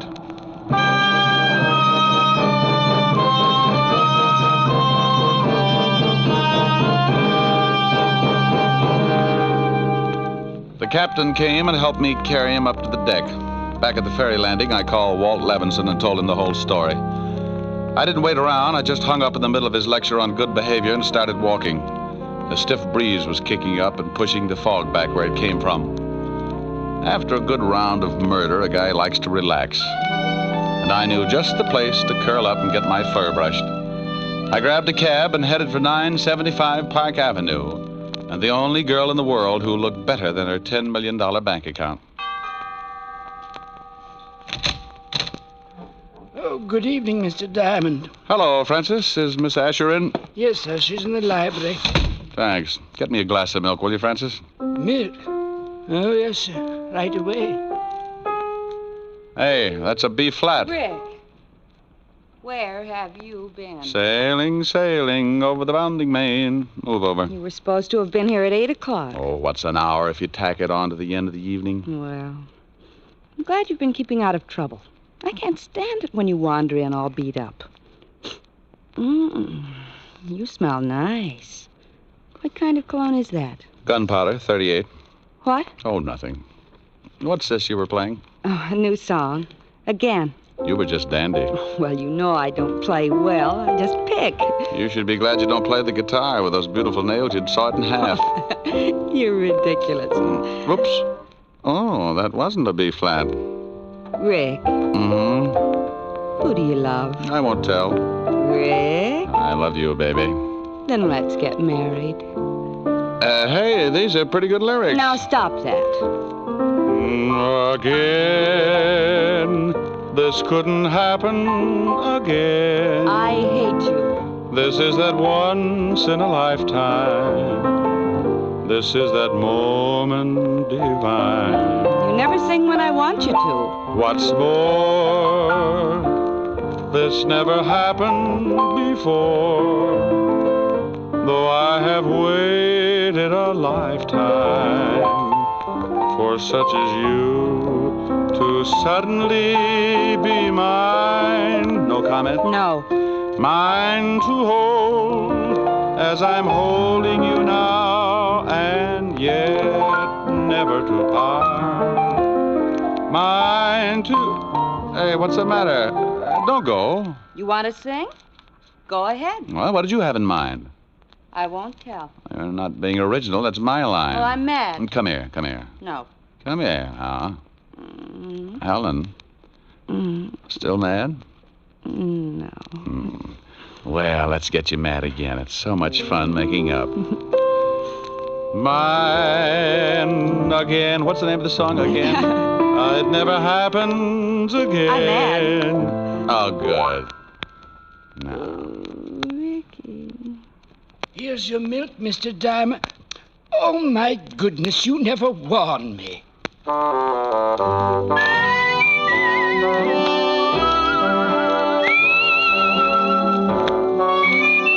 You have just heard Richard Diamond, Private Detective, starring Dick Powell. Helen was played by Virginia Gregg, Lieutenant Levinson by Ed Begley. Also in our cast were Wilms Herbert, Tal Avery, Herbert Butterfield, and Jack Petruzzi. Music was under the direction of David Baskerville. Richard Diamond is written by Blake Edwards and directed by William P. Rousseau. Now, this is Eddie King inviting you to be with us again at the same time next week when we will again bring you Dick Powell as Richard Diamond, private detective. This program has come to you from Hollywood. Now, NBC brings you a three-way cavalcade of grand comedy with Phil Harris and Alice Faye, Fred Allen and Henry Morgan, all following in fast succession over most of these NBC stations. This is NBC, the national broadcasting company.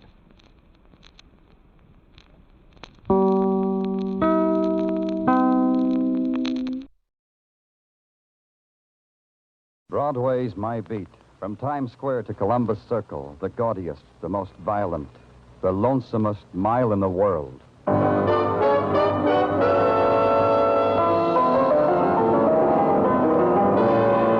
Broadway's My Beat, with Larry Thor as Detective Danny Clover.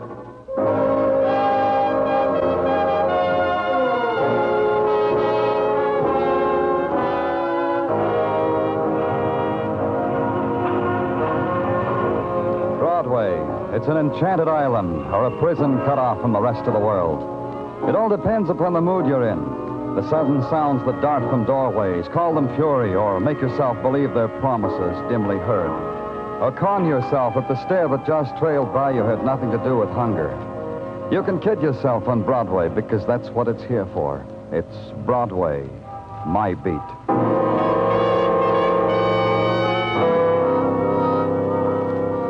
To a policeman, a telephone is an instrument of mayhem. It carries the after images of violent death with the speed of sound. The telephone told me there'd been a murder. It told me just now. It told me where.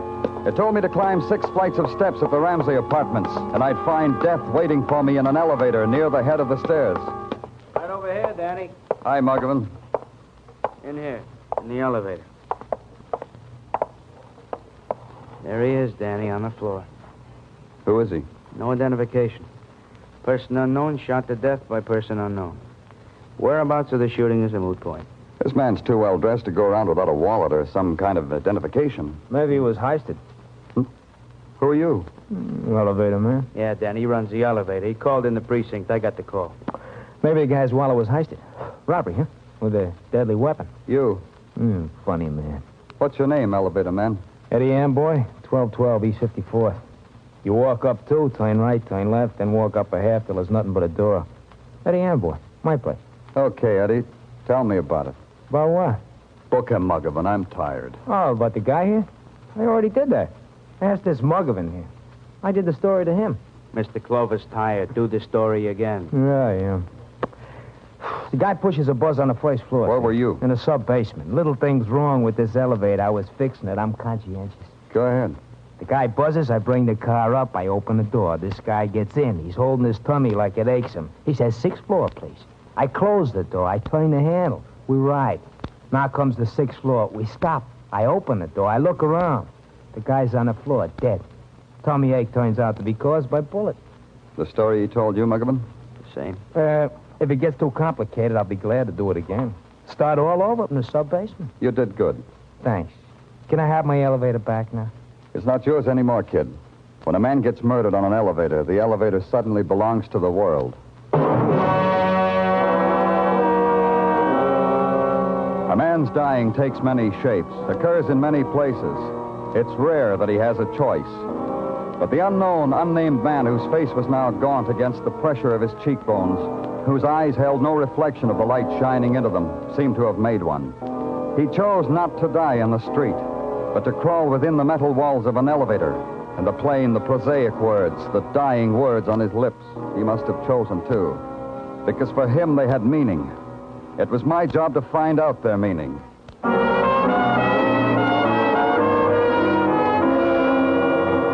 At headquarters, we put tracers out on the murdered man. Who was he? If we knew that, maybe we'd know why he had to die. And in the morning, I went back to the 6th floor he'd wanted. I had Muggavan's list of the tenants in the 3 apartments on that floor. I rang the first bell on the list.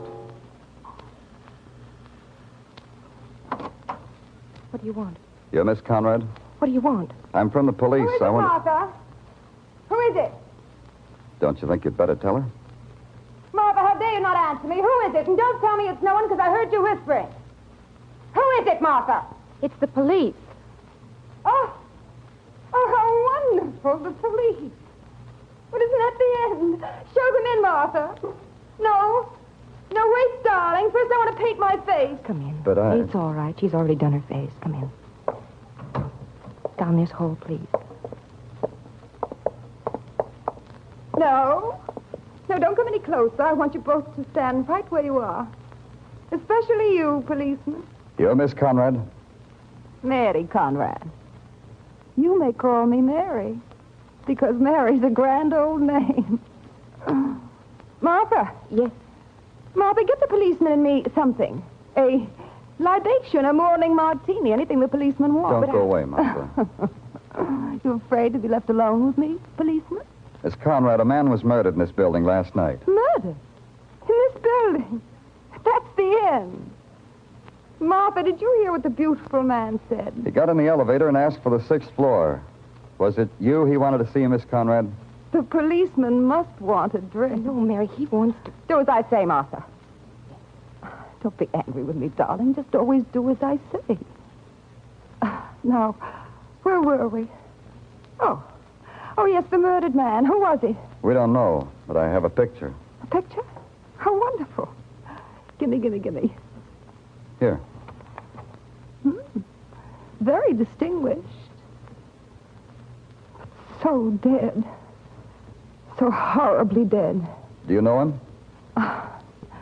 Would it make it easier for you if I did, policeman? Do you know him, Miss Conrad? I'm sorry, dreadfully sorry. We don't know this man, do we, Martha?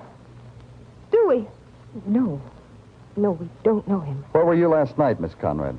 I was here. All day. All evening, all night. I didn't go out once. Did I, Martha? No. The commotion in the hall when the man was found, it didn't wake you? Did it wake me, Martha? No, you slept very soundly. You sleep in the same room with Miss Conrad, Martha? Well, Policeman, you talk to Martha as if she were a servant. But I thought... That's dreadful. Of course Martha's not a servant. She's my sister. Isn't she the end? Maybe I said something after that. I don't remember. What I do remember is waving my jaw a few times and trying to smile and give the impression of course she's your sister. What else? Then I left. The apartment door across the hall had a nameplate that said Jonathan Quill and was equipped with a door knocker, a brass dragon sticking his tongue out at me. I lifted him up and pushed his face against the door. And then it happened. The door swung open. I stepped inside. How was I to know I was standing in the middle of a train crossing? Jump over it, boy. Jump over it. You want to get hit by a train? Oh, yeah. You sure had a narrow squeak now, didn't you? Could have taken off a toe. Yeah. Hey, what goes on? Look at her go. Oh, an exact replica of the Super Chief. And almost as fast. Oh, always wanted to be a brakeman, boy. Became a millionaire instead. What did you want to become? A millionaire. I got to be a policeman instead. Glad you came. Never had a policeman watch for trains. Never thought about asking one. Well, now that you're delighted, Mr. Quill, I hope I won't do anything to break up your fun. I'm a policeman come to see about a murder. Yeah, murder? Wait till I throw the switch, boy. Wait till I throw the switch here. Just wait till I throw it. Did you see a murder? You mean the one down the hall? The elevator murder? I didn't do it, and I'll prove it to you. Mr. Quill. You bet I'll prove it to you. You want an alibi, don't you? That's why you came here. I know all about policemen. You want alibis.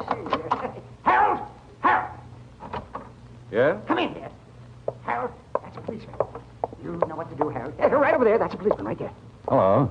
My name's Harold Blake, Jonathan's partner. Danny Clover. You seem to have gotten Jonathan excited. Jonathan gets excited. Tell him, Harold. Tell him. You know what to do now. Tell him. Well, ever since the elevator boy was in here last night... Eddie Amboy? He didn't say anything about that. I didn't know he came in the apartment. Well, he reported the murder from here. You mean he used your phone to call the police? Yes, that's right, to call the police. I was here visiting with Jonathan. I live in the next apartment, you see. I see. Pretty late for visiting, wasn't it? By some standards. By some standards? Frankly, Mr. Clover, and you've probably never gotten an alibi like this in your life. We wanted to watch the trains on what we call the milk run. That's our alibi. Tell him what else, Harold. Go ahead. Oh, I don't think that's necessary. Go ahead. Tell me what else. Well, it's about the elevator operator, about Eddie. Jonathan thinks Eddie is the murderer. That's what I think. Oh? Why? Because Eddie is mean and spiteful and tried every which way to make an honest dollar. He's the type that murders other types. What else? Need there be anything else? Eddie is the killer. It's a hunch I have. I have made $1 million with my hunches. You see how it is, Mr. Clover. No, I don't see. But I'm going to try. Where there's peace, gentlemen, and quiet. Away from trains, gentlemen.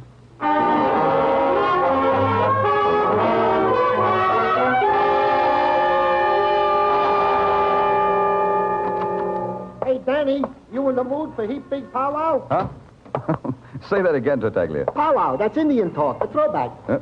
Try me once more, Tartaglia. Well, a throwback to last night. Every night I play cowboys and Indians with Mrs. Tartaglia and my 6 boys. Yeah, and I am always an Indian. Hey, you should see my teepee, Danny. Surplus army blanket. There must be a string of beads around here somewhere, Tartaglia. Go play someplace else. Danny, please, be serious. We got work to do. Oh. Well, who makes medicine first, you or me? Huh? Oh, me, Danny, me. Now, this is a very grave matter. The technical boys say the signal system on the elevator where deceased unknown was found murdered... you follow me? Mm-hmm. They say said signal system was disconnected when they went over it. So? So, what makes the mystery into a big pile is that somewhere there is a discrepancy. Like what? Like a discrepancy in time. Detective Muggovan received the murder call at his precinct at 2:55 in the a.m. He noted it down. So? So, Dr. Sinsky says, after examination of said unknown deceased, that said unknown deceased was deceased for at least 2 hours when found, which would place the time of his murder, considering the here and there of police routine, at about 1 in the morning, not at 2:55 as was called in by the elevator operator. Now, this means the boy cut off the signal system. He should not be disturbed. Danny, I ain't finished. I can never get a word out edgewise. Danny!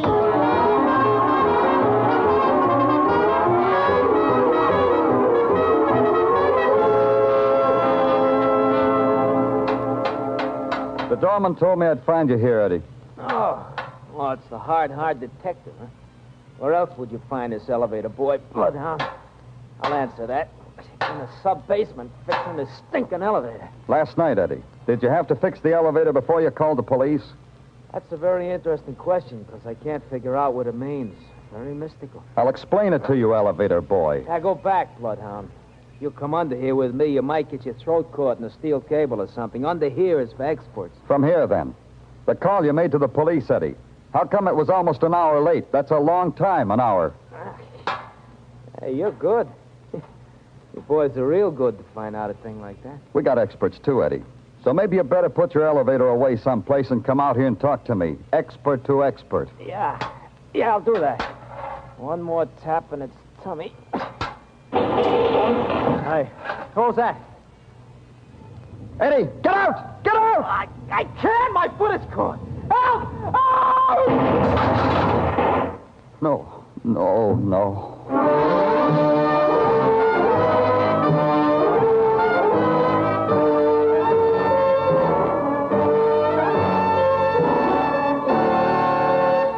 You are listening to Broadway's My Beat, written by Morton Fine and David Friedkin, and starring Larry Thor as Detective Danny Clover.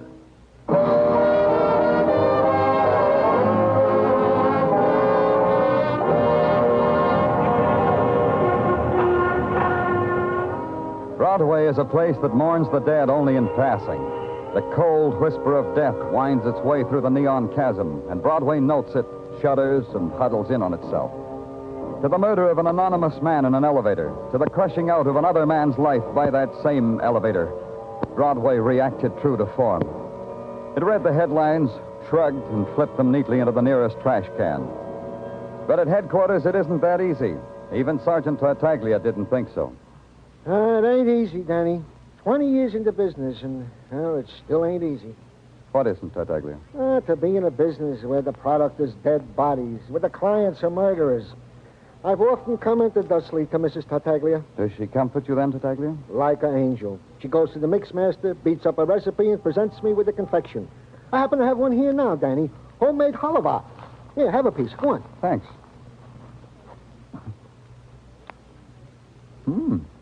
Good. Okay, Tartaglia, brief me. This halva. For her, it's like chewing on a dream, huh, Danny? My compliments to the missus. Brief me, Tartaglia. Yeah. Well, item. The unknown man found dead in the elevator of the first part is still, to all intents and purposes, unknown. Yeah, but you'll keep after it, Tartaglia. Oh, like an old hound dog. Item, the death of the elevator operator, Eddie Amboy. The boys in technical concur with your opinion that he was indubitably murdered. Well, it's generous of them. Yeah, they thought so. They said the hacksaw you found on the roof of the apartment building, plus the evidence that the elevator cable had been sawed through, this made it murder. What else, Tartaglia? Well, we have checked on the background of Eddie Amboy. Found he ran an elevator, and in his room had a wife, Mrs. Eddie Amboy. She there now? Oh, yeah, Danny, yeah. The boys are even now, keeping tabs on her. Tartaglia, give me the rest of that halva. I may need it for comfort.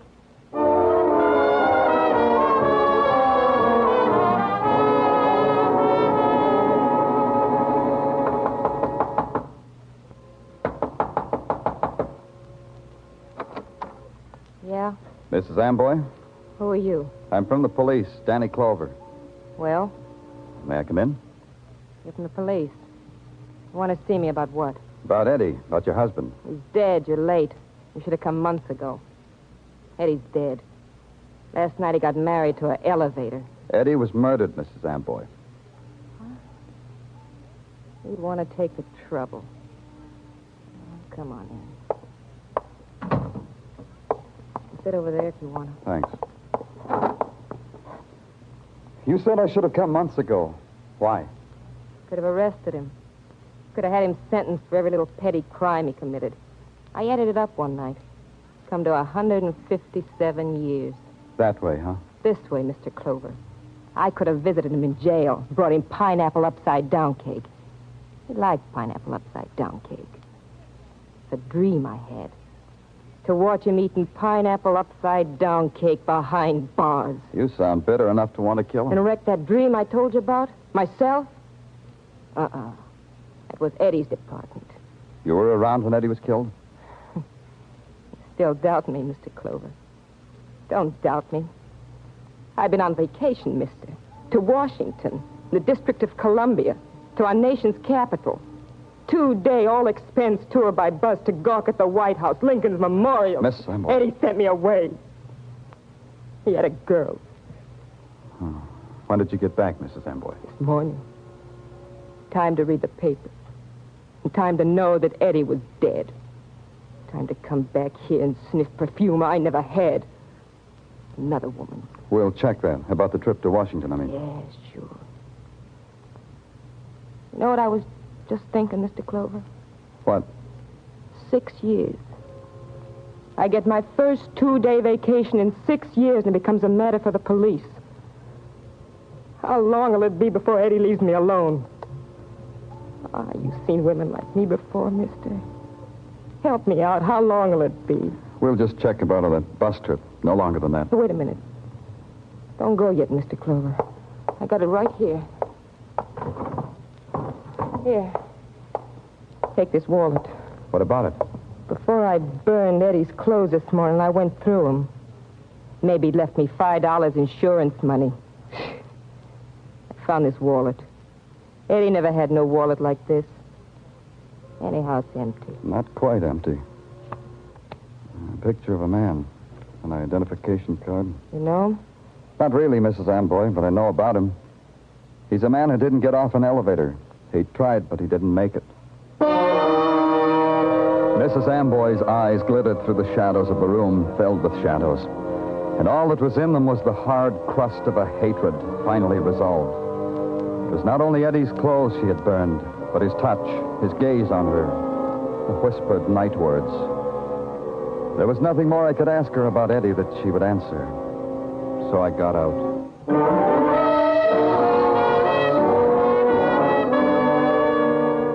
The picture, the identification card, and the wallet she gave me belonged to the man who had been murdered and found in the elevator. Now I knew who he was, but I needed more than that. There was an address on the card. I went to it. Oh, well, I'm afraid you'll have to come back some other time, sir. Dr. Stafford is not in. I know that. I'm from the police. Danny Clover. And you? The attendant. I help Dr. Stafford. He has a small hospital here. Only Dr. Stafford and myself. Police? Yes. I want to... Well, I'm afraid you'll have to take up whatever it is you want with Dr. Stafford. I'm not in a position... What is it you want, Mr. Clover? Something like this. How is it you don't seem to know that Dr. Robert Stafford is dead? He often takes trips away from here for 2 or 3 days at a time. I never could... Dead? Murdered. That's impossible. Well, he was so hale and hearty when he left here. He was so... Murdered. I knew it would happen someday. I knew it, and I told him so many times. Why? Why did you tell him that? Because of the nature of his profession. Dr. Stafford was a psychiatrist, a very competent one. Some of the people he treated were mad, murderous and mad. You've only to read their records. Appalling. Where are they? What? The records, where are they? Oh, in his office in there. But you've no right. You've no right. Those are Dr. Stafford's. Please, Mr. Clover. These papers here on the desk? Are these records? Yes, Dr. Stafford was studying those the night he went away. I haven't touched them. Dr. Stafford didn't like Case anyone. history, Conrad. Doesn't make sense. I can't understand what's written here. Psychiatrist records are like that, Mr. Clover. Mr. Clover, you can't take those with you. They belong to Dr. Stafford.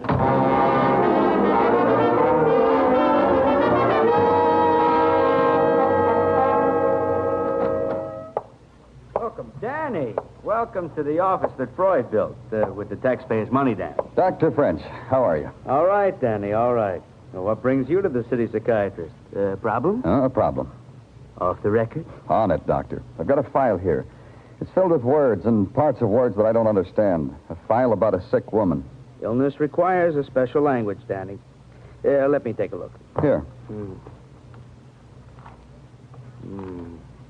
Anything, Doctor?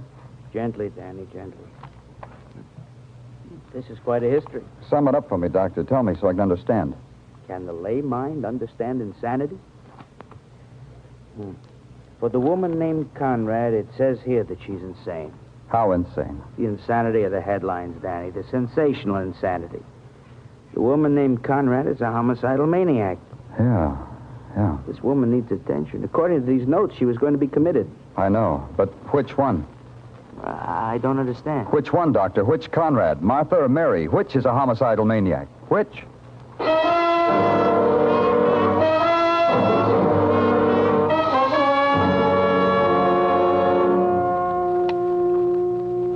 Tartaglia, get in here. Yeah, Danny, yeah. I was just in the... Hey, what are you doing with your gun, Danny? The old ammunition don't please you? Something like that. Tartaglia, I've got a thing for you to do. Always a pleasure, Danny. Tell the boys in the press room we've captured a homicidal maniac. Oh, that's nice. Huh? Hey, where, Danny? Where is he? A woman, Tartaglia. A mad woman named Conrad. Tell the reporters we're holding her for the murders of Dr. Robert Stafford and Eddie Amboy. Well, you have spoken, Danny. But what, Tartaglia?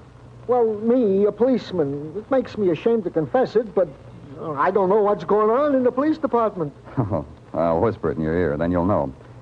Eddie Amboy, he was the key, Tartaglia. The key to what, Danny? To the murder of Dr. Robert Stafford, to his own. Because he saw the Conrad woman kill Stafford, then blackmailed her in his own special way. Eddie had special ways.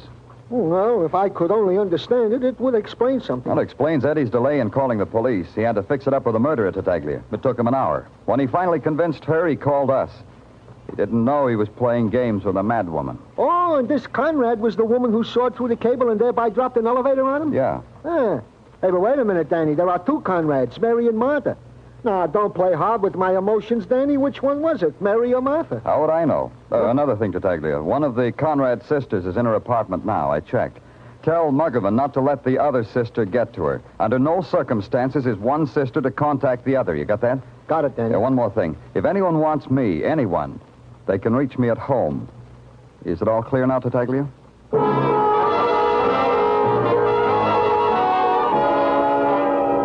So I went home.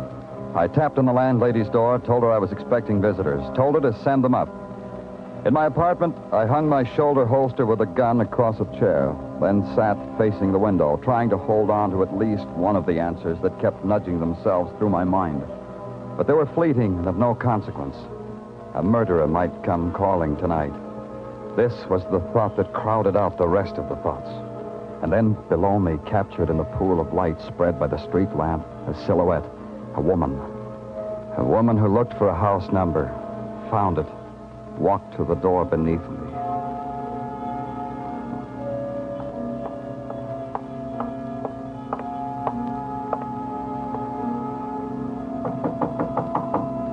Found me.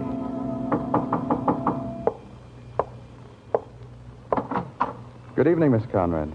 May I come in? I want you to. Over there, Miss Conrad. Sit down. No. No. I'd rather stand. All right. Why did you come here? What have you done with her, Mr. Clover? What have you done with my sister Martha? You've seen the newspapers. The police have her. She'll see the psychiatrist in the morning. You know that, Miss Conrad. You know she needs medical attention. I know. I know that. But you'll put her away. You'll put her away like an animal. She'll die in a cage. My sister. Your sister murdered 2 men. Yes. Yes. Why didn't you come to the police? You knew she murdered Dr. Stafford, knew about Eddie Amboy. She'll die in a cage. Crawling in a cage. Come in. Martha. Martha, what are you doing here? I don't understand. That policeman, he said... The papers said... They were holding you, Mary. I thought they'd finally caught you. Finally. Oh, Mary. Mary. It's a trick. It's a trick. Let's run. Let's get out of here. No more running. Come on. No more. You're sick. Let's go. You're sick, Mary. Huh? Don't you know that? Huh? I tried to help, but these men, this killing. Oh, Mary. Don't touch me. You've turned on me. Now he knows. Now he knows, and you... I'll kill you both. Mary, put down that gun. I'll kill you. Kill you.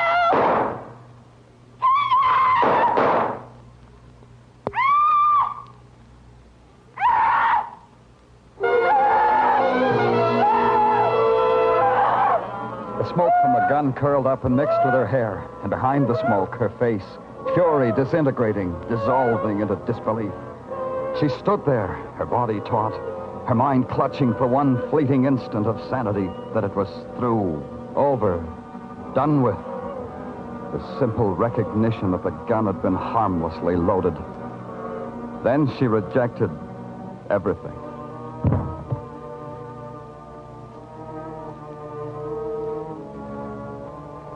A little while later, some men came. Men who knew about these things. They picked her up and carried her away.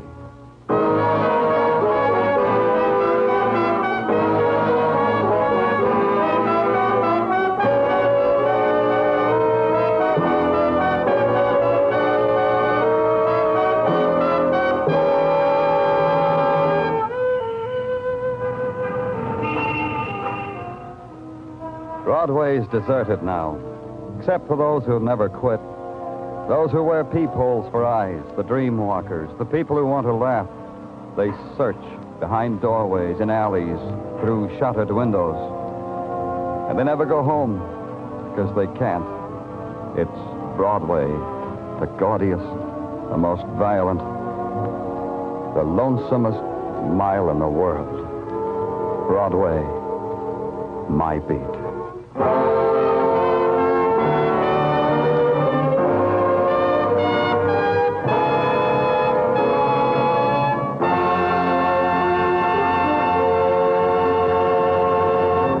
Broadway's My Beat stars Larry Thor as Detective Danny Clover with Charles Calvert as Tartaglia. The program was produced and directed by Elliott Lewis. The musical score was composed and conducted by Alexander Curry.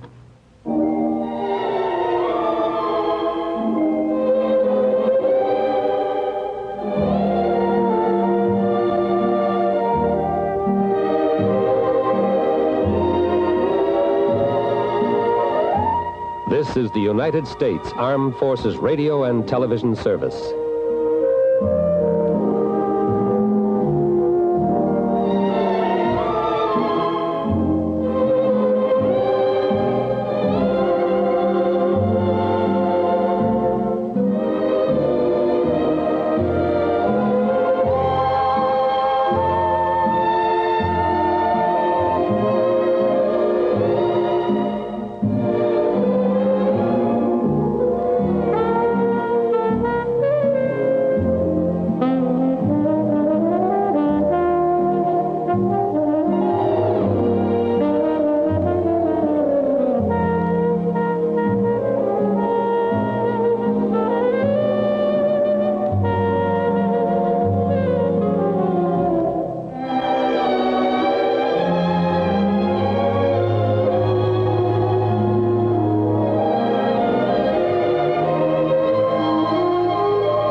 Private Detective, starring Dick Powell.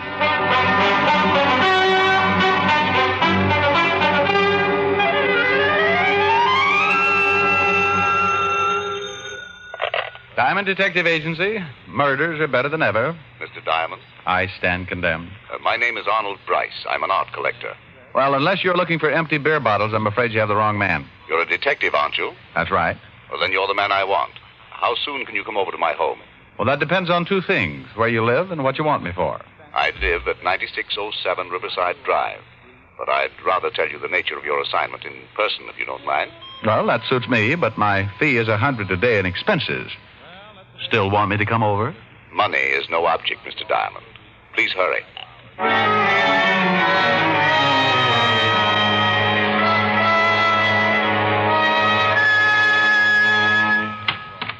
Yes? My name's Diamond. I'd like to see Mr. Bryce. Mr. Arnold Bryce? That's right. Well, come in, sir. Thank you. Mr. Bryce is busy with an art dealer in the library, sir. You can wait in the gallery. The gallery? The art gallery. This way, sir. He led me down the hall and into a room that looked like it was once a den. There was a piano in the room, and hanging over the fireplace was a large painting of the Mona Lisa. The other three walls were all covered with pictures, too. This, I took it, was the gallery. Just make yourself comfortable, sir. I'll tell Mr. Bryce you're here when he's finished. Thank you. Beautiful room, isn't it? Oh, yes. Lots of paintings. I didn't mean the paintings. I meant the room. Oh, I take it you don't like the art? No, sir. I only appreciate what I can see in a picture. This room used to be a study until Mr. Arnold Bryce came. And who had it before? Mr. Jasper Bryce. He died 2 months ago and left this house to Mr. Arnold. Well, I must get on with my work, sir. The butler gave a disgusted look at the paintings and took his leave. Come to think of it, I agreed with the old boy. Most of the paintings were what is called moderne, which is sort of a nasty poke at the present period. Hi there. If you're a burglar, just help yourself. Take them all if you want to. Well, I didn't know I had company. That's because you're not a very good burglar. You should be more careful. You, no doubt, are the local police force. No, I won't turn you in. Oh, what's the use? Used to be I could joke. Used to be I liked to joke. Now it's no fun. Who are you, really? What do you want here? Can I fix you a drink? Hey, that's a lot of questions for a little girl. Little girl. She staggered over to a couch and sat down while I took a good look at her. Beautiful is a word thrown around a lot these days, but it could only describe her. She had soft brown hair, big brown eyes with a sort of a pleading look about them. She was wearing a pair of lounging pajamas, but her figure was nothing to speak of. When you found one like this, you kept the news to yourself. Ugly. What's that? I said ugly. Oh. Meaning those pictures. You like pictures? Oh, you look like the type who would like pictures. Well, I'm flattered. Look at that one. You ever see such a mess? That's night chasing away the morning in September. Well, you could have fooled me. That's my husband's favorite. You a friend of my husband? No. Neither am I. All he does is buy paintings. He's a nut about paintings. He should have married one. You must be Mrs. Bryce. I must be. Then that's life. Oh, who'd you say you were? I didn't, but the name's Diamond. My name's Della. You know... Mr. Diamond, Mr. Bryce will see you now. Oh, get lost, Timothy. Mr. Diamond and I are just getting acquainted. But Mr. Bryce said... Mr. Bryce. All right, you better go and see him, Mr. Diamond. My husband hates to be kept waiting. Me, I'd rather be alone anyway. I'm going to sit here till I figure out just why in blazes night is chasing morning away in September. I left Della Bryce staring at the picture and followed Timothy to the library. Inside, I met Mr. Arnold Bryce. He was a big man and looked old enough to be Della's father. On the desk lay another modern painting, and he sat admiring it like it was the deed to the Taj Mahal. Look at it, Diamond. Look at it. Yes. A masterpiece. Masterpiece. Well, it's original, all right. Of course. I buy nothing but originals. Can't stand copies, can you? Well, I really haven't thought about it lately. Tell me, is this masterpiece what you wanted to see me about? Oh, no. Just thought you'd enjoy seeing it. Mm-hmm. Well, now that we've had our kick, suppose we get on to business. Fine. Mr. Diamond, I'm number 34 on this city's social register. Do you follow me? No, I'm about 6 millionth. Please, sir, I'm very serious. Sorry. Now then, one in my position must be discreet. Divorce, heavens knows, is scandal enough, but, well, to have a roustabout for a wife, that I cannot tolerate. Heavens, no. I was married a little over 6 months ago, and to be frank, Mr. Diamond, my wife doesn't like me. Go on. That's all. I want to get rid of her. Mr. Bryce, I'm a detective, not an assassin. Of course. I want you to help me find grounds for divorce. Oh. Well, a case like this can take a long while. At 100 a day, that can add up to quite a bill. I hired you because I've heard you're the finest detective in New York. Oh, well, thanks for the flattery, but the fee is still 100 a day, and... I told you over the phone money meant nothing to me. Here. Here's a check I made out to you. It's for $500. That should serve as a retainer. Well, yes, that's, Now then, we can get on with this. I think my wife is in love with another man. No. Yes. And I think that... I keep forgetting these walls are soundproof. We've only lived in this house a few weeks. My Uncle Jasper left it to me. Yes, your butler told me. Timothy? Queer duck, Timothy. Uncle Jasper left me him, too. Oh. Well, let's get back to your wife. Oh, yes. Mr. Diamond, when I married Bella, I thought we'd be well suited. She's very beautiful. And, guess where we met? I have no idea. In an art gallery. Naturally, I thought Della would be an art lover like myself. I could just picture us sitting in front of the fire on cold winter evenings, gazing at my originals. Thrilling thought. Yes, but it wasn't to be. Della deceived me. She hates my paintings. Well, it takes all kinds to make a world. Yes, but my world is art, Mr. Diamond, and Della is no part of my world. I see, but that hardly sounds like grounds for divorce, Mr. Bryce. Oh, I realize that, but maybe this is. You see, Della used to date a boy named David Tharp. Now she's been going out a lot lately, and I think she may be seeing him again. Mm-hmm. You think? Well, I know it really may be nothing, but if she should be seeing him and we could prove it, wouldn't that be grounds? Well, possibly. You know. Now, this boy used to work for the Gorman department store, and if he's still in town, I want him watched. All right, I'll check with the store and report to you later. Good. Timothy will show you out, Mr. Diamond. I left Mr. Arnold Bryce admiring the monstrosity he had purchased earlier. On the way out, I took another peek into the gallery to see if Della Bryce was still around. She wasn't. And then I noticed the Mona Lisa again. Somehow it seemed so out of place. I was staring at it when Timothy came up behind me. I see you admire the lady. Say, don't you ever make noise? Beautiful, isn't she? The Mona Lisa? Yes. Look at that face. The most lovely face in the world. I thought you didn't like art. Not what Mr. Bryce calls art. Only that picture. Do you know about it? Do I know about it? Oh, so many things.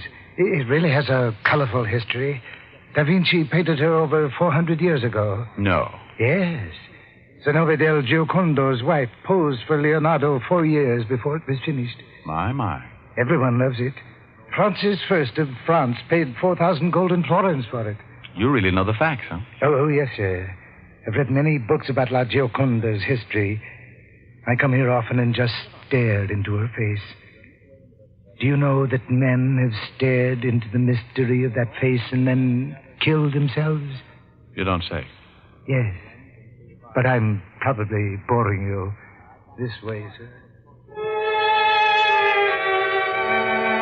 He took a last tender look at the picture and then led the way to the door. It was a crazy house full of crazy people, and felt good to be outside again. The job I had was strictly routine, but as long as Bryce paid for my services, he'd get them. I took off for lunch, then went to the Gorham department store to find David Tharp. There I found Tharp, had joined the Army 6 weeks ago and was now stationed in California. That meant that Bryce's suspicions about his wife were unfounded, at least as far as Tharp was concerned. Hello? Let me speak to Mr. Bryce. Who's this? Oh, that worn-out voice sounds familiar. Walt? Yeah, is this Diamond? Yeah, but what are you doing there? Or did I dial the wrong number? You calling Arnold Bryce, Rick? That's right. Then you have the right number. Was he a client of yours? Uh-oh. I don't like the way you said was. You guessed it. Better get over here, Rick. Arnold Bryce has been murdered.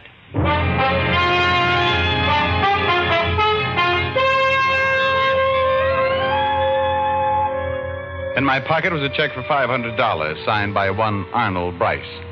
This same Arnold Bryce was now dead, according to Lieutenant Walt Levinson, who was very reliable in these matters. I took a cab to the Bryce home on Riverside Drive. Timothy, the tall, gaunt butler, again let me in. His expression hadn't changed since I'd seen him earlier.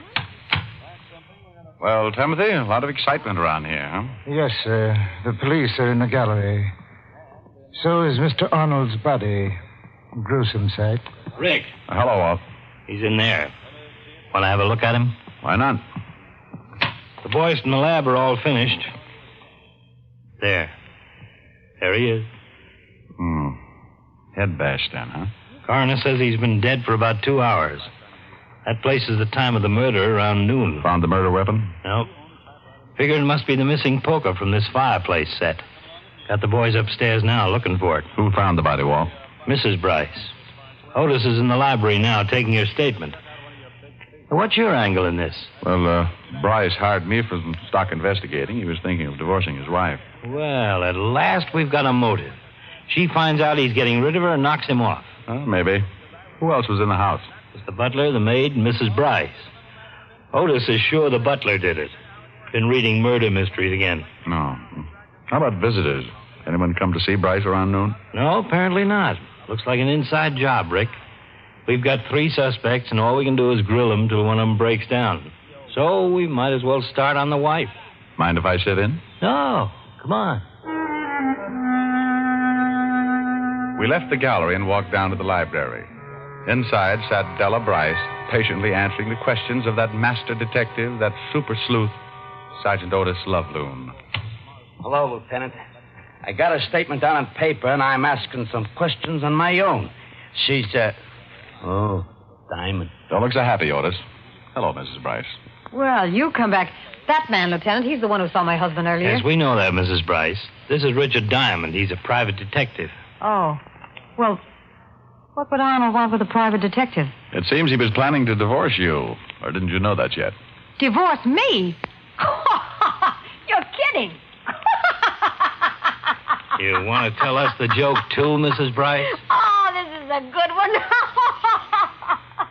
Oh, come now. Maybe it's Otis, Walt. After all, she's been looking at that face of his for an hour. Can you blame her? Hey, I heard that. Oh, I'm sorry, but that just struck me funny. That worm of a husband was going to divorce me. Well, I've already talked to a lawyer about getting rid of him. I take it you and Mr. Bryce didn't get along? You said it.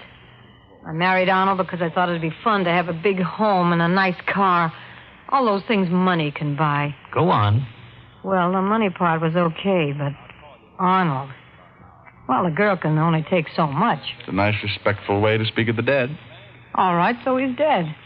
So now I get all that money and don't have to put up with Arnold. I should cry? Maybe a jury will think you picked up a poker in order to get that money. Now, look. Just because I'm not crying and moaning about how much I loved Arnold doesn't mean I killed him. I didn't. We'll decide that. And will you please tell this baboon to stop asking me questions? Another hour in here with him and I'd confess to anything. Good old Otis, the traveling third degree. Now, look, Shamus. Take it easy, Otis. Now, Mrs. Bryce, you say you were upstairs fixing your hair around noon? That's right. What about your lunch? Don't you eat? I'm on a diet. Look, it's all there in my statement. Around 1 o'clock, I came downstairs and found the body. I called the police, and that's all I know. Well, then, if you're innocent, you won't object to answering questions. So make yourself comfortable. Walt kept asking questions, and Della kept answering them. Half an hour later, Walt was getting tired. Della was getting tired, and I was already tired. Grilling a suspect is the most boring thing in the world, and it was a relief when Walt sent the girl upstairs. Otis, you see that she goes to her room and then bring that maid in here. Right, Lieutenant. Well, Rick, what do you think? I think she's innocent, Walt. Oh, you do? Why? Because she leaves herself wide open. She admits she's glad the guy's dead. So maybe that's all a front to throw suspicion off her. She makes everything point toward her, and she thinks we'll figure she couldn't be that dumb. Maybe, but I don't think so. I think Otis was right. Huh? What are you talking about? Well, you said he thought the butler did it. So do I. Rick, I'm in no mood for jokes. Look, Walt, the guy was bashed in the head, right? the top of the head. Now, Bryce is close to 6 feet tall. So is Timothy. Della's too short. She couldn't hit him on top of the head unless she stood on a ladder. Yeah, thought of that. But you can't convict a guy because he's tall enough to hit Bryce on top of the head. Besides, maybe Bryce stooped over to tie a shoelace. Any number of reasons. Maybe. But I still bet Timothy killed him. Okay, Sherlock. Tell me one more thing. Why? Why did he kill him? He'd only worked for him 2 weeks. No money's missing. Where's the motive? I'm not sure, Walt. But I think it's in a picture. Huh? Oh, now, Rick. Walt, when I was here earlier, I talked to Timothy in the art gallery. We talked about the Mona Lisa. Well, what about it? He knew everything about it. A lot of its history. Now, here's a guy who hates all these paintings around but one, the Mona Lisa. But what's it doing here? What's what doing here? The Mona Lisa. Bryce told me himself he only collected originals. But the Mona Lisa hangs in the Louvre in France. That picture over the fireplace is only a copy, and Bryce hated copies. Go on. That's all. I don't know exactly why or how all this happened. I only know things don't add up. Timothy's admiration for that one painting and what's it doing here. And somewhere in there you think there's a murder motive. Why not? Sure, Della might have killed him for the money. That's a nice, big, fat motive. But, Walt, how many murders have big, fat motives? Darn few. Well, you're right there. A girl kills her sister because she called her fatty. A man shoots his wife for nagging. A woman poisons her neighbor for gossiping. A lot of little things can turn a twisted mind into a murderous mind. Okay. But this picture angle doesn't impress me. Where's the motive, even a small one? I can't... Here's the maid, Lieutenant. In here, miss. Lieutenant, I am so sorry about this thing. I am feeling to cry. Please, you can't think I have anything to do with it. I hardly know, Mr. Rice. Just sit down, miss. We just want you to answer some questions. Now, don't be frightened, dear. We don't think you killed Mr. Bryce, but you might help us find out who did. Oh, well, I'm glad to help. Good. Now, how long have you worked here? Oh, well, let me see. It has been 5 years. 5 years I have been here. I worked for Mr. Bryce's uncle. Then when he died, I stay on. And Timothy, how long has he worked here? Oh, goodness. Timothy has been here all his life. He has told me about it.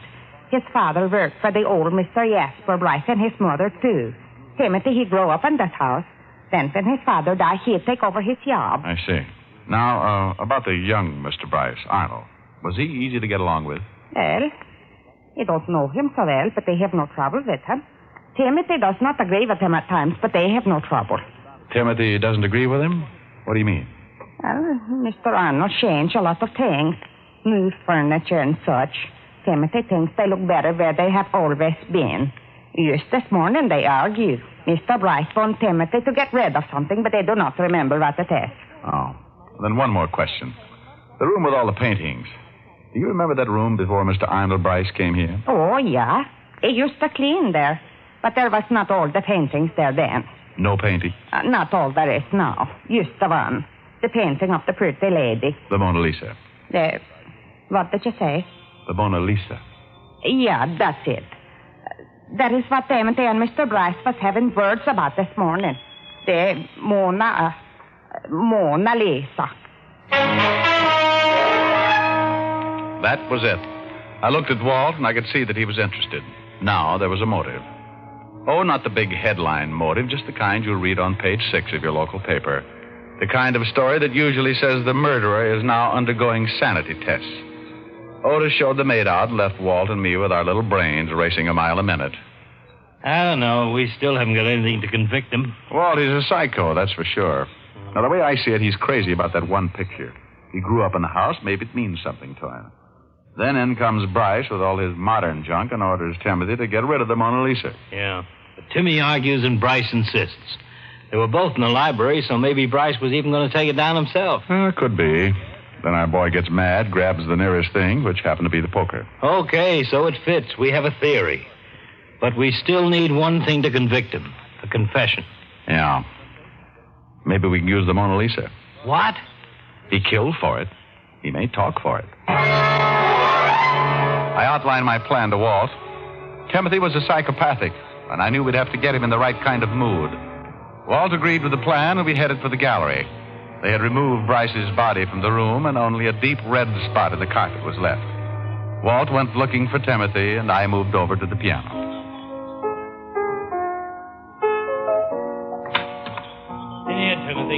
Oh, hello, Rick. Hi, Walt. Just thought I'd pass the time at the piano. It's all right. Just sit down, Timothy. I want you to wait here where I can locate you. We'll want to question you later. Yes, sir. I'll call you if I need you, Rick. Okay, Walt. My playing bother you, Timothy? Oh, not at all, sir. I like music. Oh, me too. You know, that painting up there reminds me of a song I heard not long ago. Pretty thing. Went like this. Mona Lisa, men have named you. You're so like the lady with the mystic smile. Is it only 'cause you're lonely they have blamed you for that Mona Lisa strangeness in your smile? I watched him carefully as I sang. At first he stared at me with a strange look in his eye, but gradually he settled back in his chair and listened to the words. His eyes rested on the beautiful painting over the mantelpiece. This was the mood I'd wanted. Many dreams have been brought to your doorstep. They just lie there, and they die there. Are you warm? Are you real, Mona Lisa? Or just a cold and lonely, lovely work of art? Well, did you like that? Hey, Timothy. Hey. Huh? Oh, the song is very beautiful. It's fitting of her. Mm-hmm. Well, I guess I'd better stop fooling around at the piano and do what I came here for. His eyes were on me as I got up from the piano bench and walked over to the fireplace. I tried not to look at him as I reached up for the picture, but I heard him jump from his chair. What are you doing? Leave that alone. Well, I'm sorry, friend, but Mrs. Bryce is all upset about her husband's death. She asked me if I wouldn't carry out his last wish and get rid of this. Clutters up the other pictures, you know. Leave it alone. Take the others, but leave that alone. Sorry, but out it goes to the trash pile. No, it belongs here. The living part of this house. Put it down, I said. Put it down! I warned you. Now, Timothy, take it easy. Put on that shovel. When you put down the picture. Oh, and if I don't, you'll swing that shovel at me just the way you swung a poker at Bryce. He was an idiot. Throw it out, he said. Throw it out and leave that other trash on the walls. Now you want to throw it out, too. No, give me that painting. All right, Timothy, you've got it. Rick, are you all right? Yeah. See how Timothy is. He'll come around. You heard from the door? Yeah, enough. Imagine. All this over a picture of a dame.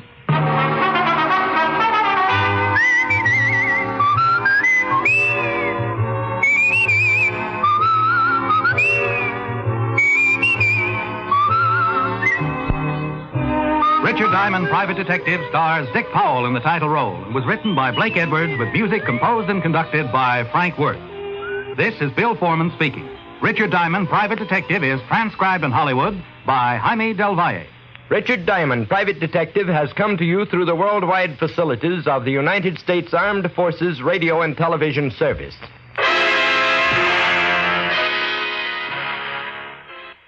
We delay the start of our scheduled program to bring you a bulletin from CBS News. Washington. The State Department has issued a statement in response to the proposal by Jacob Malik, the Soviet delegate to the United Nations, for a ceasefire in Korea. The State Department said that if Malik's proposal is more than propaganda, adequate means for discussion and end to the conflict are available. The State Department said we are ready to play our part. This bulletin has come to you from CBS News. We now resume our regular program.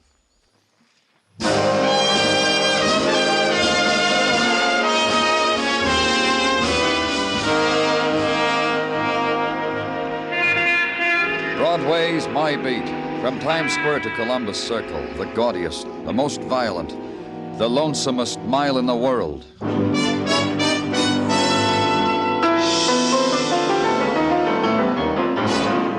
Broadway's My Beat with Larry Thor as Detective Danny Clover.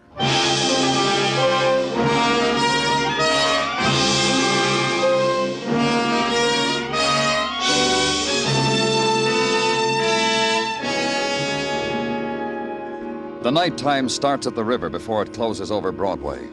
A wind drifts in with the moistened shadows, flings them into the street, flattens them against the gutter, picks a man waiting for a bus and wraps darkness around him.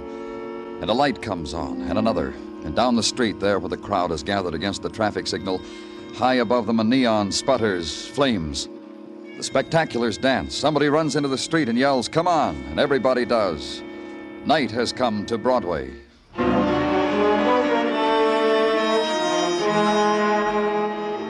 And where I was, there was a wind. The built-in wind, a thing composed of poor ventilation, tears, shed and unshed, and bottled chemicals. It was the basic ingredient of the city morgue, though not to be found on blueprints or bills of specifications. It was something new to the man walking beside me. This place? This place? Just take it easy, Mr. Larson. I'll tell you something. I guess it'll sound funny. I've read about places like this, and I've closed my mind to what I read. I guess I never wanted to visualize anything. Right here, Mr. Larson. What was your daughter wearing? Mrs. Larson wrote it down for me. You see, I wasn't home when Ruth went to the movies, so Mrs. Larson... Ruth was wearing a skirt and a blouse, pink bobby socks and saddle shoes. I guess you want to know this, too. She was 5'1". She was 14 in May. She had brown hair and brown eyes. And I want you to know, Mr. Clover, I guess all fathers feel the same way. My Ruth was... Well, our friend said she was a remarkable child. We're going to send it to... under that sheet. This girl was found in a vacant lot between your home and the theater your wife mentioned when she called. How... I mean... Look, you know what Beaten, fractured skull. I have to look, don't I? Yes. If it's your daughter. Ruth's a nice girl. She started to go to parties with boys, and she always gets home by 11 o'clock. She's going to be a dancer. When people come to the house, she dances for them. Mr. Larson. You see, as I told you before... Ruth? Ruthie? Oh, Ruthie. Who did it? What monster? Who did it to you? Who? Who?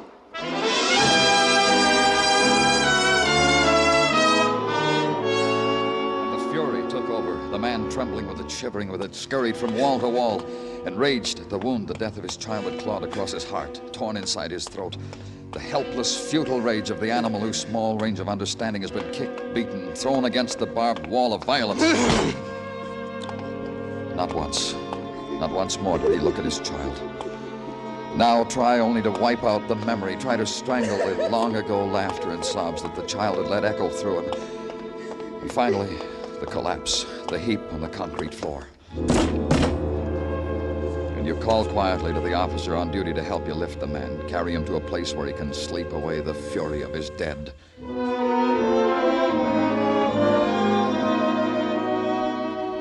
Then back to your office and close the door on it. Stand at the window, watching the squalls of the nighttime wash against it, beat against it, and then stare at the walls, and then hear the door open for it, to let it all in again.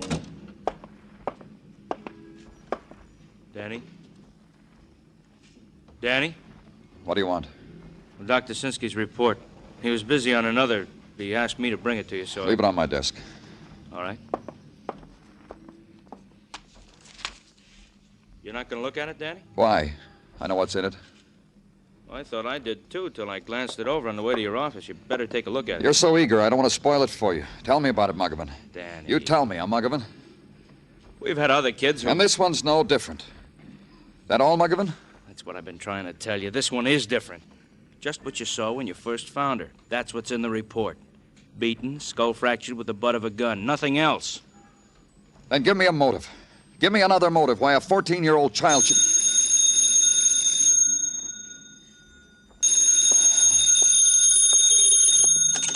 Clover speaking.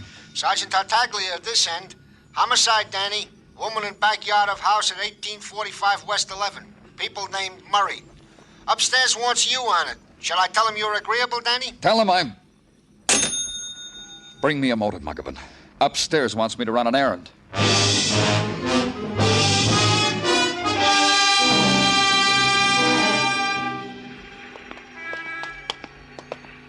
She's over here, Mr. Clover. Right here.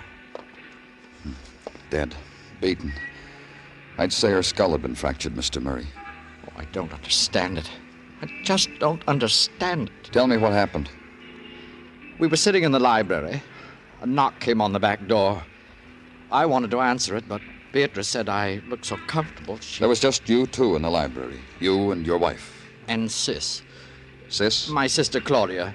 She can't hear anything. She's deaf. She never goes out of the house. I take care of her. Well, who's in the house with her now? Who's playing that organ? Oh, Sis plays. I see. Go ahead. Well, there was this knock on the door, and Beatrice went to the door, and I heard her talking to someone. At least I think I did. I want you to know I'm not sure about that. I kept reading, that's all. Sis was practicing. Didn't your wife scream? Didn't you hear anything? No, I didn't. I happened to look up from my book a little later, after she went to the back door. How much later? Well, I don't know. I looked up, and she still wasn't there. She hadn't come back yet from answering that knock on the door. That's right. So I went out back. The back door was still open, but there wasn't anybody there. I called to her, and then I started toward the alley, and I stumbled. I stumbled over Beatrice lying... Then what did you do? Well, I called the police, and then I told Sis what had happened. You speak sign language? Yes, I learned it when I was very young so that I could speak with Sis. She's been with me all the time. Huh. How long have you been married? 14 years. Why? What's that got to do? Happily? Of course, happily. You have any children? No, that's something Beatrice and I agreed on. Sis needs taking care of, and Beatrice is always so busy. Busy doing what? Clubs and auxiliaries, you know. She was well-liked, got things done. She was admired and well-liked. Then who would want to kill her? Nobody would want to kill Beatrice. Nobody. Mr. Murray... She was a middle-aged woman, Mr. Clover. Everybody she knew was her friend. She did charity work. People came with troubles. Anybody. She'd help them. Why would anybody want to kill her? What motive would he have? What motive, Mr. Clover? It was there again. What motive? A 14-year-old girl, the loved child of a quiet, nameless family, until a killer had taken the butt end of a gun, beaten their name and their dead child's name into the newspapers that choked the trash bins supplied for the purpose by the Department of Sanitation. What motive for that? And for Mrs. Beatrice Murray, admired, liked, charitable, a woman to whom the trouble came, a childless woman who sat in the evening and sewed together the patchwork of her day while her husband read and his sister released the music she couldn't hear. What motive for that brutal death? Because you find no answer, share it with Dr. Sinsky. Ask the question of him, burden the gentle doctor with it. You put me a question, Danny, that is not strictly in my department or in my education. Mind if I bum another cigarette? Oh, here. Help yourself. Thanks. You've been with us a long time, Doctor. Some of it must have rubbed off. Danny, I deal only in known quantities. You boys bring me the wounds you find, I wash them, bandage them. You bring me the dead, I perform autopsies. Known quantities, Danny. Like I know my name, your name, that this Mrs. Murray was murdered by the butt of the same gun that hammered away the life of the child Ruth. Why? Tell me why. I'll go out and buy my own pack of cigarettes. If I had gold, you could have it, Danny. No strings to it. No. For the question you ask, go consult a specialist. A man who puts the microscope of his training to the emotions. The department psychiatrist? Yes, to him. Perhaps he will agree with me, and I'm only an amateur, a dabbler, mind you, Danny, that this violence, this ugly, bestial violence, has been committed by what is called a paranoid. I've read about them. Had them screaming in my office. They dream up hates against themselves. For this they kill. An animal, a child, a woman. Excuse me, Danny. Come in, please. Looking for me, Gino? Yeah, Danny. Fresh homicide. Alley on West 10th. Buckman's got a squad car. Let me finish my cigarette, huh, Tartaglia? Oh, sure, Danny. Well, sure, if you want. It's finished. A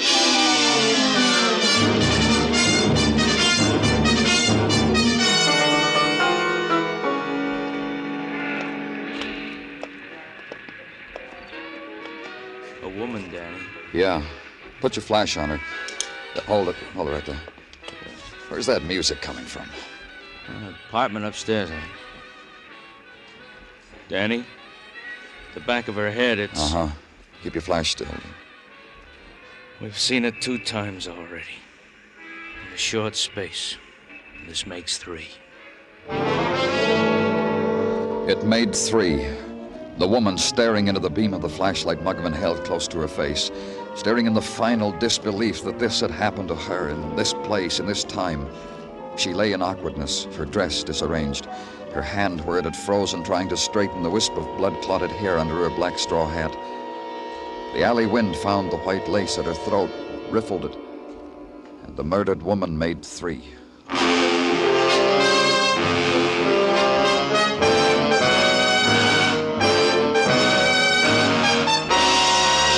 You are listening to Broadway's My Beat, written by Morton Fine and David Friedkin, with Larry Thor as Detective Danny Clover. The Peggy Lee Show bowed in over most of these same CBS stations last Sunday night. Folks who heard it will be back tomorrow for more of Peggy's charm, Peggy's vocals, Peggy's previews of coming popular musical events. Enjoy the Peggy Lee Show for lighthearted summer listening at the Star's address.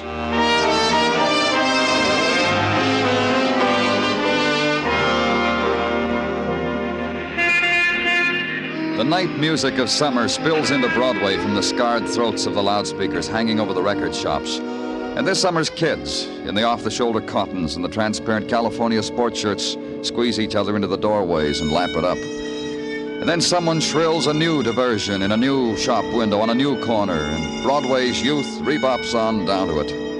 It's an old ceremony on Broadway, this dancing in the streets, and the sweating barker with a fistful of passes to happy upstairs lands. Just the price of the amusement tax, kid. That's old, too. The girl in the swimsuit lying on the billboard beach, never aging, but old.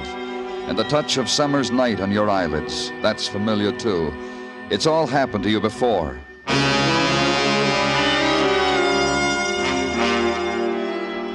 And where I was, where Muggavan was, it had happened before, too. To a 14-year-old girl named Ruth. To Mrs. Beatrice Murray. And now to the woman lying dead in an alley, not feeling the touch of the man who had first timidly and then with effort twisted the purse out of her hand. She was holding on to it so tight, Danny. Open it. So tight. Yeah. Killed the same way as the other 2, wouldn't you say, Danny? Uh-huh. Maybe our fair city's being honored with a mad killer, huh? Maybe. Sick man with a grudge against women, even if they're a kid. Looks like it. How long does it take to go through the purse, Muggavan? I'm just sorting the unnecessary stuff, Danny. Tissues, compact, change purse, bobby pins. There's a sales slip for... Let me see. Hold the flash a minute, Danny. Yeah. For Chinaware. A tortoiseshell comb with silver edging. That's all? No identification? Well, I haven't tried this inside flap yet, Danny. Yeah, here it is. New Social Security card made out to, hold it again? Alma Russell, 4212 6th Avenue. That's around 8th Street, Danny. Well, maybe she was on her way home, took this alley. It cuts through to 6th. Killer knew she took it sometimes, waited for her here, slugged her, made sure she was dead. Got a confession, Danny. It puzzles me. You alone in the world? 3 of them dead. That girl, that woman with her husband, and the sister who plays the organ. No, this one. I could understand it if... If what? There wasn't a mark on him, Danny, other than the beating from the gun, but not a mark. And this girl's young. About 25, I'd say. Pretty. Neat. Clean. I bet she was attractive. Sweet. What are you building, Muggavan? Well, we've had them before, Danny. The guys who wait in alleys, go to moving picture houses, talk to little girls, and the vacant lot. This kind we've had before. And in a way I could understand it. But the killer who... You said he was sick. Dr. Sinsky called him a paranoid. Whatever they call him, it scares me sick. I got a niece lives 3 blocks from me with my brother. She's... Funny. You're trying to talk about her like the girl's father did when... Go call them, Mort McGill. Danny, the thought that it could happen... Go call them. I'll wait for you.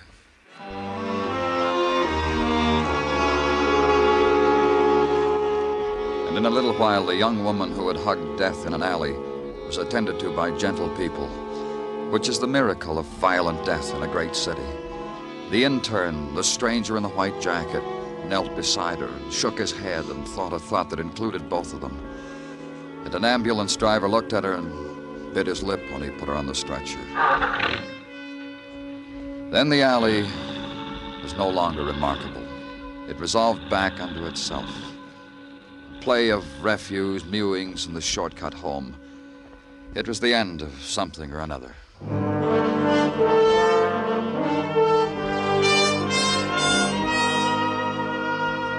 For me, it was the end of the day. Home now in bed. Adjust the mind not to dream. This can be done by a policeman assigned to homicide. Sleep the night through and wake and have the coffee and read the paper and get to work. Go now to the address on 10th Street because a girl named Alma Russell once lived there. Ring the bell. Adjust your mind again to the fact that you're going to talk about the murder of a young woman at 8:30 in the morning. You from the police? Yes, I am. Well, come in. In here. The kitchen. Sit down. Thanks. What's your name? Danny Clover. Mine's Perdon. Ethel Perdon. I'm mine host to the boarders. Had your coffee yet, Danny? Uh-huh. Me too. You won't mind if I try making up this face of mine, do you? I say making up because that's the phrase that's used. How is it that you're expecting the police, Mrs. Perdon? Well, I read the morning papers, don't I? Alma got killed, didn't she? She lived here, didn't she? So, who should I expect? Humphrey Bogart? Yeah. How does the lipstick look, Danny? Kissable or otherwise? Otherwise, huh? Look, Mrs. Perdon, I want you to tell me everything you can about Alma Russell. Sure. Can you reach that mascara, Danny? Hmm? Yeah, right there on the shelf, see? Thanks. About Alma? A maid. Cleans, sweeps, dusts. $1 an hour. Who'd she work for? Well, she never said. Quit a job a couple of weeks ago. I think she got another one just the other day. Well, I guess that's the best I can do with my facial equipment. Mirror, mirror on the wall. What else about her? Well, I don't know what else. She paid board, kept to herself, was no trouble, didn't talk, except a how do you do and a very well, thank you. Nice table manners.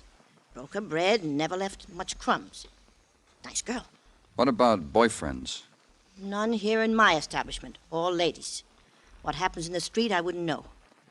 Help me with my coat, will you, Danny? You going someplace? Well, sure I am. I want to look at Alma's room. First landing, door on your right. You want to talk to me soon again, Danny? Maybe. After I look at Alma's room. I'll be easy to find. Your place. Your morgue. I'm going down and cry for Alma Russell. Somebody's got to cry for her.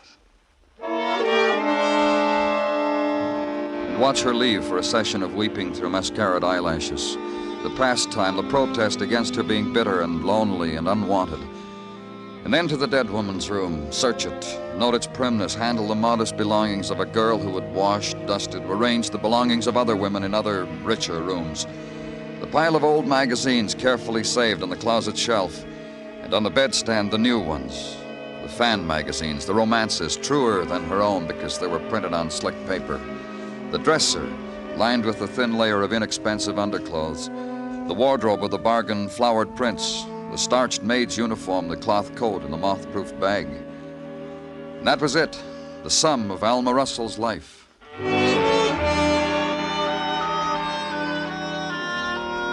And then back to headquarters and the concern of Sergeant Gino Tartaglia for your tiredness, for your paleness. Danny, not that it is mine to meddle, but, well, you should exhibit yourself to the sunshine more. Loll on Far Rockaway on your day off. Gino. Bring cheeks of tan to your cheeks. Bare your pale feet to the vitamin-filled rays My pale feet bother you? Nothing whatsoever about your personality bothers me, Danny. It's only that I know, Gino. You'd feel better if I got sunburned. Well, it is the fashion of the season. There's a rumor murder is the fashion. Yeah, this also. 3 to members of the opposite sex. Could be so simple. If only somewhere I could find where their lives had been touched by one man, by one killer. Danny, don't whip yourself. I put the boys working on it like you asked. They can't find it either. All they come up with is a reading on a sales slip. Huh? The sales slip you found in the purse of the deceased Alma Russell.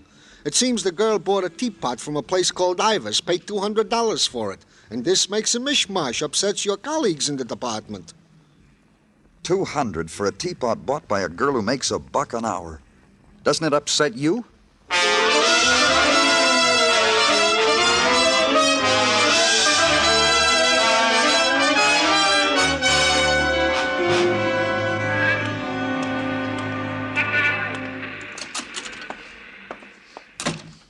Something we can do for you, sir? Yes, there is. I'm from the police. Good. Are we interested in some chinaware today? Yes, we are. I want you to take a look at this. This sales slip. What is it? It's for a teapot, one that costs $200. I don't understand why we're lifting our eyebrows, sir. Of course it did. A Staffordshire teapot on the current market is worth at least that. This sales slip was found on a young lady that's been murdered. I see. The young lady happened to have purchased this teapot here. I see. Her name was Alma Russell. I see. How does $1 an hour maid buy a $200 piece of china? By paying $200 for it. Miss Russell paid exactly that much. Then you remember Miss Russell. Oh, indeed, yes. We sold it to her ourselves about 3 weeks ago. I remember the transaction well. She'd called the day before to price the teapot. The next day she came in with the money about midday on a Thursday. Unless it was her day off, she was in uniform. Didn't it seem strange that a housemaid... Yes, it did. I might as well tell you. Tell me what? The sales slip says $200. She didn't pay that for it. She paid $190 for it, tax included. We paid the difference out of our own pocket. In the trade, we are known as a sucker for hard luck stories about teapots, and Miss Russell had one. You want to tell me about it now or later? Miss Russell was dusting the china at the home of her employer, broke a Staffordshire teapot, hid the debris, bought another one before the accident was discovered as a replacement. Just one more thing. Did she say who this employer was? She did not. However, there are some regular clients of ours who eat off the stuff. Like who? The Llewellyns, for example, the Crandalls, second and third, the Murrays, the Westfalls. Which Murrays? On West 11th, the Paul Murrays. Are we being helpful? We'll never know how much.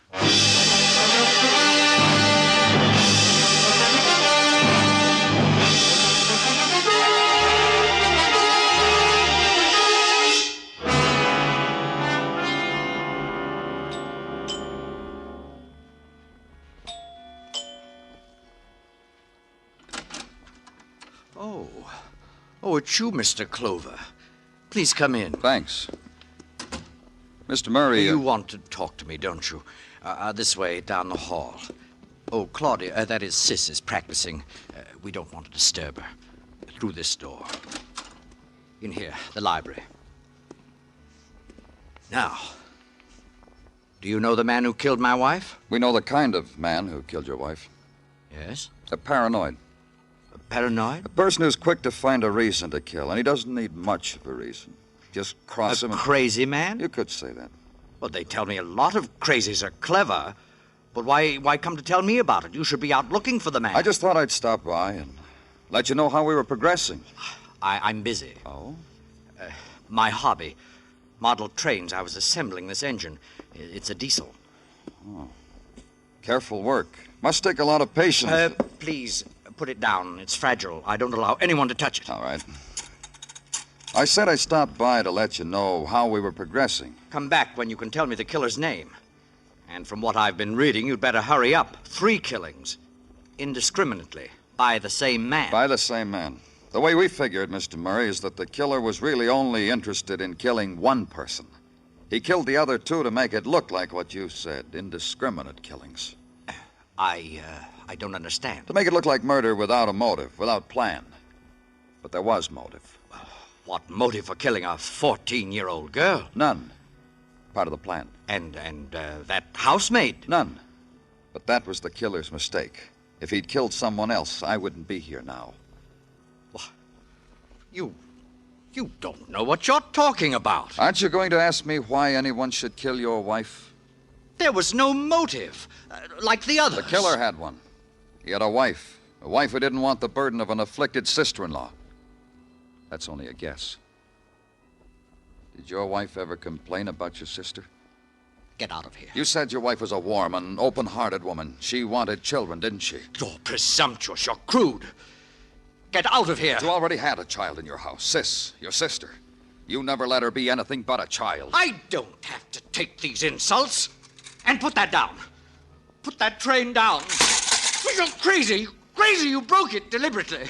All that work and you... I'll kill you. I'll kill you. For a broken toy train. I'll kill you. That's how you're going to convince me you're a madman. You. Cop an insanity plea. You're going to try harder than that. That's right. Settle down. You broke my train. Cut it out, Murray. You're no more crazy than I am. Paranoid would have had reason to kill that maid, that 14-year-old girl. You killed to cover up your wife's murder. She'll find out what happened. We'll let her know. Oh, sis, what have I done?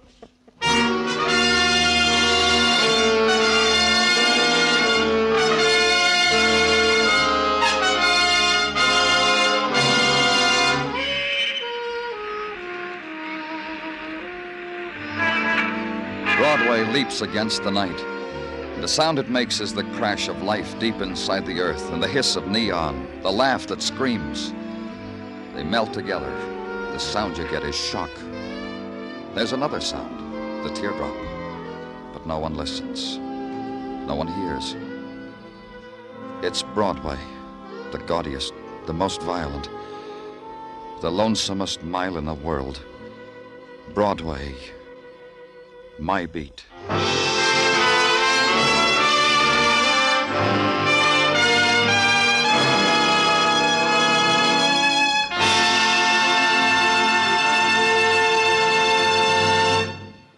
Broadway's My Beat stars Larry Thor as Detective Danny Clover with Charles Calvert as Tartaglia and Jack Crucian as Muggavan. The program was produced and directed by Elliott Lewis with musical score composed and conducted by Alexander Courage. In tonight's story, Joseph Kearns was heard as Paul Murray. Featured in the cast were Charles Davis, Martha Wentworth, and Harry Bartell.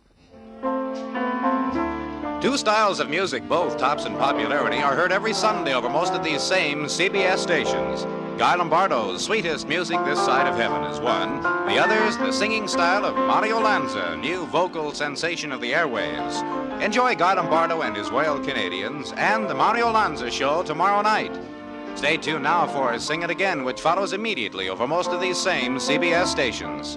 Bill Anders speaking. This is CBS, where you meet adventure with Charlie Wilde on Sundays on the Columbia Broadcasting System.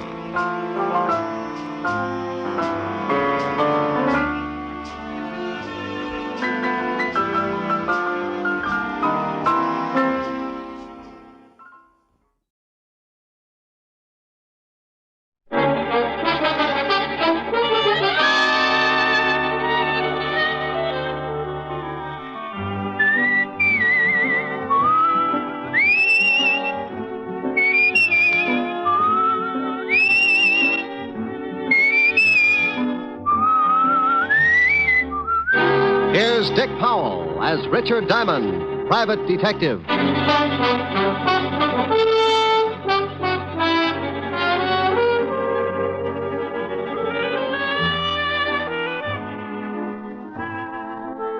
Hello there. My name's Diamond. If you spotted me on the street, you'd probably figure me for an average working man, but you'd be wrong. I fit the description all right because I break my back 6 days a week to keep my piggy bank nice and stuffed. But my occupation puts me in a class by myself. I'm a private, honey, nothing in this world but detective. You probably say, so what? The average working man comes under the heading of a lot of different jobs, and you'd be right on that count. But there's one little thing that puts me in a class all by myself. Trouble. Mr. and Mrs. Average John Doe work 6 days a week to keep clear of it. I put in the same time playing footsies with it. It's a kind of silent partner with references dating all the way back to the year 1. People get in trouble every second, and I count on a small percentage to come to me to get them out of it. The rest, odds and good advertising. As an example, take the other night in a little bistro over on 48th Street. A couple of guys sitting at a back table were getting set for a special brand of trouble. The big kind that you find under the heading of murder. Oh, Bert, old boy, this is turning out to be a wonderful evening. Well, I'm glad you're enjoying it, George. Yes. Say, who's a blonde over there in the booth? Well, I've never seen her before, but she's cute. Yeah, she sure is. Good evening, baby. Oh, George, take it easy. What? Maybe she's waiting for someone. Oh, don't be silly. Look, she's smiling. Let's ask her over to the table. Well, I still think she's waiting for someone. If you want to take the chance, go ahead, you ask her. All right, I will. I said good evening. Good evening. My friend and I noticed you were sitting alone, and we wondered if you'd join us. Oh, I don't believe I can. You see... Oh, please, just for a few drinks? No, really. Thank you just the same. Well, if you say so, but I'll be unhappy for the rest of the evening. Hi, baby. Tony. I'm sorry I took so long, but... Hey, who's this guy? Not Tony. I said, who's the guy? If you'll excuse me. No, you wait a minute. George, come on. I think we'd better leave. This guy a friend of yours? Yes, he is. Was this guy making a pitch, Nan? No, he only asked me over for a drink. Oh, he did, huh? Now, wait a minute, pal. Please, I made a mistake. I'm sorry. So you made a mistake. Well, I don't like jokers that try and pick up my girl. Hey, wait a minute. You didn't have to slug him. Maybe you'd like to do something about it. Maybe I would. Loud much. Well, that's the first time Tony ended up on the short end of a fight in a long time. You all right, George? Yes, I think I cut my head. Yeah, you're bleeding all over the place. You better get out of here, mister. I saw the manager duck in the back room. He's probably calling the cops. Here, let me give you a hand, George. Here, now, take my hat and wear it over the cut until you get home. I'm getting out of here, too. You want me to drop you off? What about your boyfriend? He's still unconscious. He was that way when I met him. You want the lift or not? What about you, Bert? Oh, I'll be all right. Now, go on. Let her take you somewhere so you can get cleaned up. I'll grab a cab and head for my place. I'll call you in the morning. But I don't Now, want stop to... arguing. You can't afford a scandal. All right. Come on, honey. Let's go.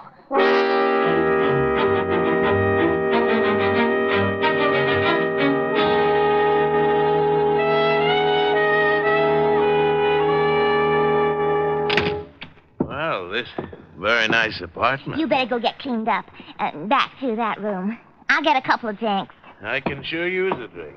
I won't be long. Take your time. Yes. Tony, get out of here. Where is that Go guy? on, get out of here. Why, you cheap little... I'll beat it out of you. Let go of me.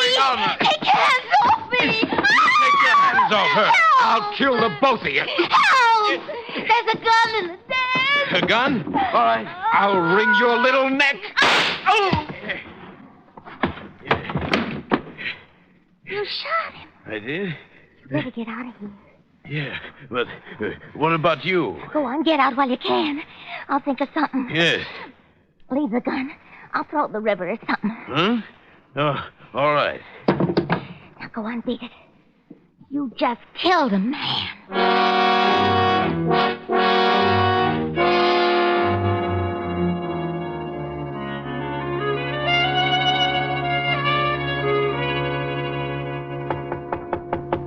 Yeah, come in. Hiya, Mr. Diamond. Well, Hennessy, what did you do, wreck your cab? Nah, it's down in the front. Hey, that's a warm magazine you're reading there. Yeah. Listen to what it says here about women's bathing suits. Huh? 1949 suits allow maximum exposure to sun. Note plunging neckline. Note. Who's going to miss it? If it plunged in the lower, it'd wind up at the bends. Yeah. Mr. Diamond, would you mind shoving it in the drawer? The picture distracts me. Not at all, no. I don't blame you, Hennessy. Thanks. Now, what's on your mind? This. A hat? Yeah. Well, I don't think I can do you much good. What did you bring it to me for? I found it in the gutter over in Flatbush. So what? Some guy loses a hat. Don't tell me you want me to find him. No, I just got to worrying a little, you see. I found this beside it. Oh, a 38. Well, let's have a look. Take a look at the hat, too. It's got blood all over the inside. Yeah. And initials on the inside.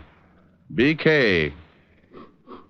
Gun's been fired. You can still smell the powder in the barrel. Why didn't you take this to the police? Oh, I didn't want to get mixed up in it. You see, I got to pick up as many fares as I can. I ain't got nobody to drive my cab for me, and I didn't want to spend the day answering questions down at headquarters, you understand? Well, you'll probably have to anyway. I'll have to notify them. Yeah? Well, I thought maybe you could find out who owned the hat and maybe solve the case before you notify him, you see? That way I wouldn't have to spend too much time. I could just tell him I found it and beat it. Well, I can't withhold evidence. It'd take away my license. And if you did, they'd lock you up. Okay, I just thought well, maybe... I can check the hat store before I get to the 5th precinct. Yeah, well, won't that be a tough job? There's a lot of hat stores, well, you this know. hat's got a label. Besides, when someone finds a bloody hat with a .38 lying next to it, I get interested. Particularly when there isn't a corpse to go with it. Yeah. Well, I gotta go, Mr. Diamond. Thanks a lot. You got a free ride anytime you want it. I may take you up on that. So long, Hennessy. Well, there you are. What did I tell you? When you're working with trouble, something always shows up. Sometimes it's just a routine case. A guy knocks off his wife and he comes to you because he suddenly found out that he had that lonely feeling. Or maybe you get a real screwy one. A taxidermist that got tired of stuffing animals and went to work on a neighbor. Or then you get one that gives you the same feeling you get when you pick up a poker hand and the first 4 cards you look at are all spades. Well, I was holding 2 cards. A hat with blood on it, a gun that had been fired, and all I needed to fill out the hand was a body. By all rights, I should have taken the evidence right down to my friend, Lieutenant Levinson, at homicide. But I didn't have anything to do, so I decided to see what kind of pieces I could fit into the puzzle. The label in the hat was from a store on 5th Avenue. It wasn't far from my office, so I walked it. Yes, sir. Something I can do for you? Yeah, stop munching your sen-sen and tell me if this hat is from your store. Well, let me see it. These glasses are not telescopes, you know. Yeah, here. Well, if you're planning to return this merchandise, sir, I can assure you the store will not accept it. You've been bleeding on the sweatband. Look, Rosebud, I just want to know if the hat is from this store. It most certainly is. It's one of our custom models. Who did you sell it to? If you found this hat, we will be glad to return it to its owner. We are not supposed to give out the names of our clients. I have a small badge here that should cut this conversation down to a few words. See? Oh. Now, would you mind telling me to whom did you sell this hat? Well, just because you're a detective, I am not impressed. However, under the circumstances, I'll give you the buyer's name. You're a real sport. I suppose you wear a shoulder holster, too. Or is that bulge your tailor's fault? Psst. Come here. I really keep a midget in there. You don't say. Yeah.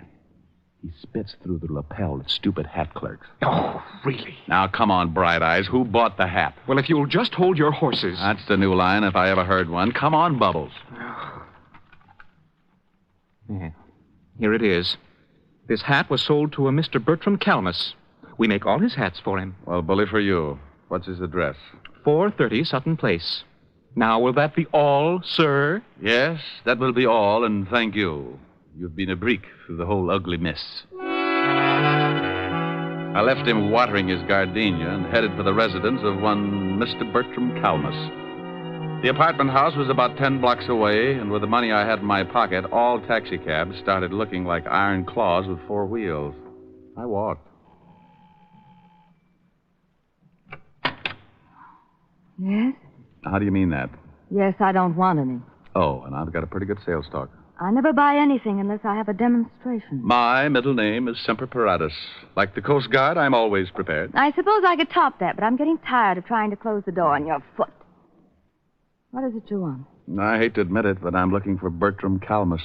My husband. Good for him. Is he in? No, but he will be any minute. What's it about? This hat, I believe, is his. What blonde's apartment did it turn up in?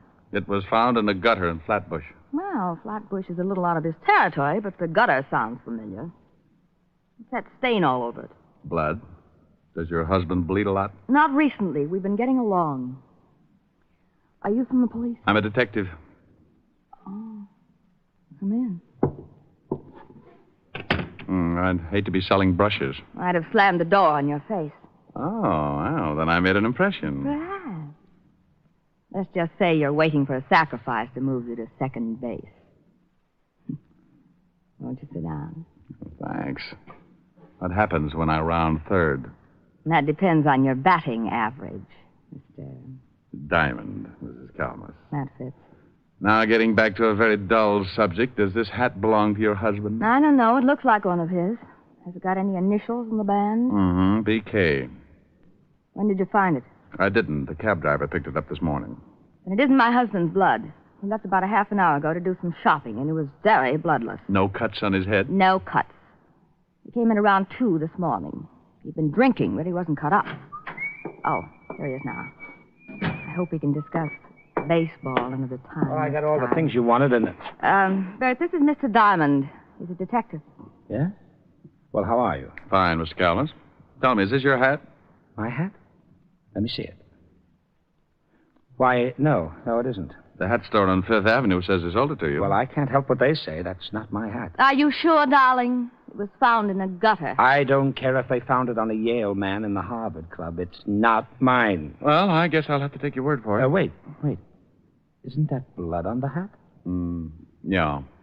Well, goodbye, Mrs. Calmus, Mr. Calmus. Nice meeting you both. I'll see you to the door. I can do it. I know you can, dear. Coming, Mr. Diamond? Sure. Goodbye. Come back again, Mr. Diamond. Well, goodbye, Mr. Calmus. Where can I call you? What? I can't explain now. Where can I call you in about a half an hour? My office. It's in the book. You'll hear from me, but please don't do anything until then. Okay. Half an hour. Then I go to the police with this hat.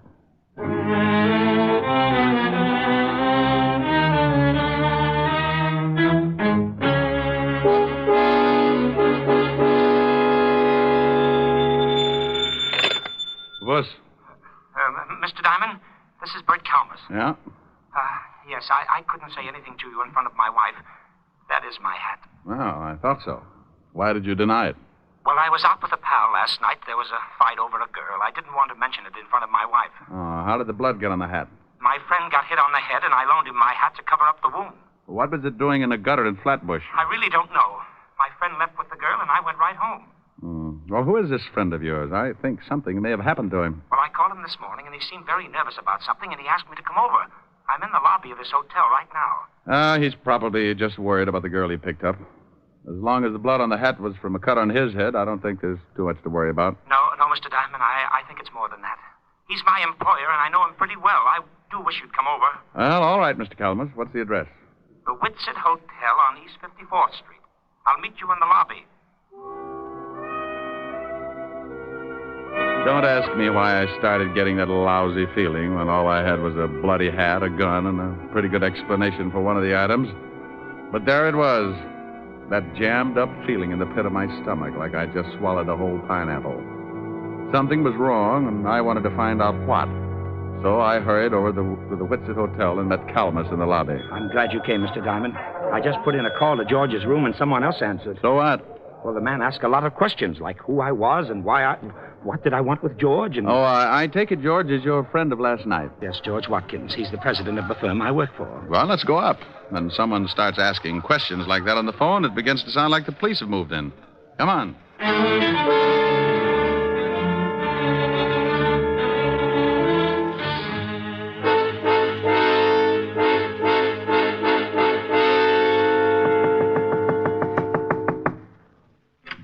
Yeah? Oh, hello, Walt. Rick, what are you doing here? Fair question. I'll answer yours if you'll do the same for me. I came up to see a Mr. George Watkins. So did I. Well, what's the matter? Is George in some kind of trouble? Who's this guy? Oh, he's a friend of Watkins. Works for him. Oh, yeah? Well, come on in. George, what's going on here? You better let the lieutenant tell you, Bert. I can't think anymore. What's the charge, Walt? Murder. Murder? We got a call from a girl last night who said a man named George Watkins killed someone in her apartment. When we got over there, we found the girl dead, too. Oh, well, you must have the wrong man, Inspector. George Lieutenant. And I'm sure you think George wouldn't, but he just confessed. George? Yes, Bert, I killed the man. But I didn't kill her. The man came in and tried to strangle her. She told me to get the gun in the drawer, and when the man wouldn't let her go, I shot him. That isn't what the girl told us. She said she took this guy home after he'd been in a fight, and when they got to her apartment, he made a pass just as her boyfriend came in. Then Watkins shot him and ran out. We figured he got excited, and when he had time to think about it, he went back and killed the only other witness. I didn't kill the girl. I never went back there at all. I came straight here. Walt, Mr. Calmus here was with him up until the time he left with the girl. Is that right, Mr. Calmus? Why, yes, sir. Now, there was a previous fight, and Watkins got that cut on his head. Mr. Calmus loaned him his hat to cover the wound. That's right, sir. And, by the way, Walt, what caliber was the murder weapon? .38, but we haven't found the gun yet. Here, check this one with ballistics. How'd you find this? Cab driver named Hennessy brought it into me this morning. Found it lying with a hat. Did you ever see this gun before, Watkins? No, I told you I don't own a gun. Walt, what time do you figure he killed the man and the girl? The coroner fixed the time of death about 1 o'clock this morning. How long were you at this girl's apartment, Mr. Watkins? Why, about 5 minutes before her boyfriend came in. I shot him and left immediately. And you don't remember taking your hat or the gun? What are you getting at, Rick? This is an open and shut case. He admits killing one of them, but he won't admit the other killing because he knows it was premeditated. Just a hunch, Walt, just a hunch. Mr. Watkins, would you mind telling me just what happened after the girl's boyfriend started choking her?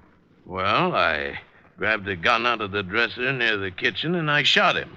And the girl told me to get out, that she'd take care of things, so I dropped the gun and ran. Did you hear anything else? Anything unusual?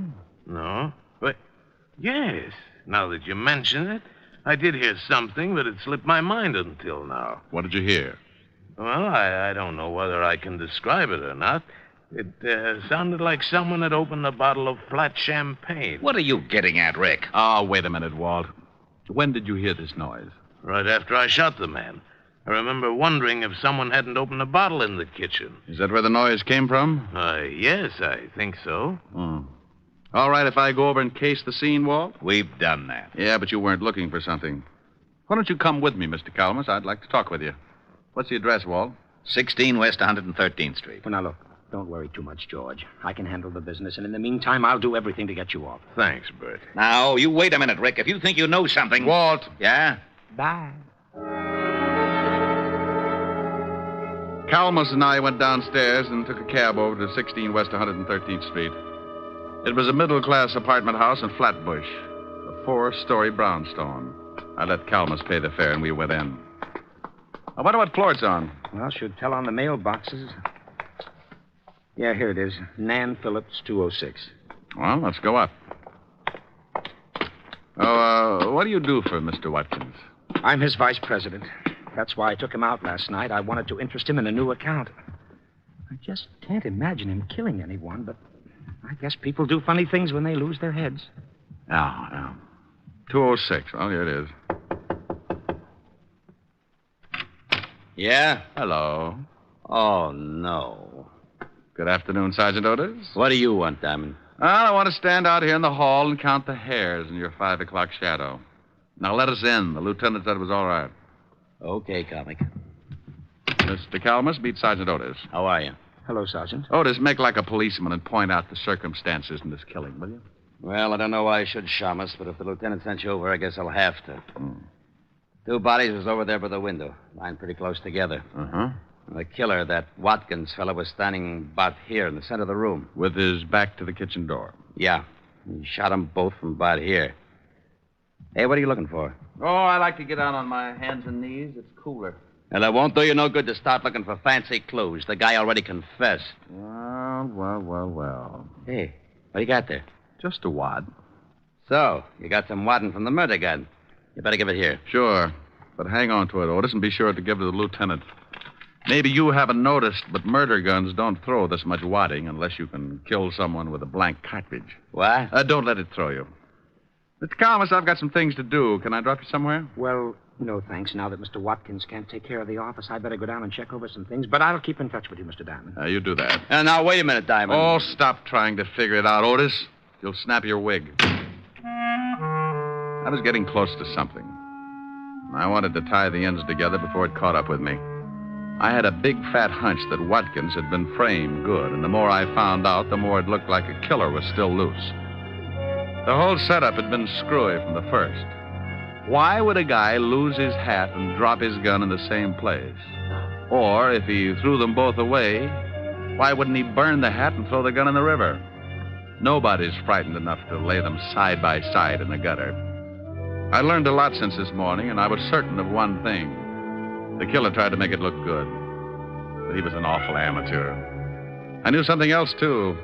Amateurs can be awfully mean sometimes when you corner them.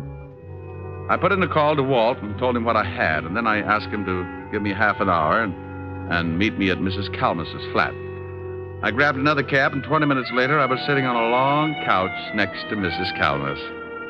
It's easy to get that crowded feeling, even on a long couch. You just both sit on the same cushion. Comfy? Oh, yeah. What kind of perfume is that? My sin. Past or future tense? A rounding second. What brought you back, Mr. Diamond?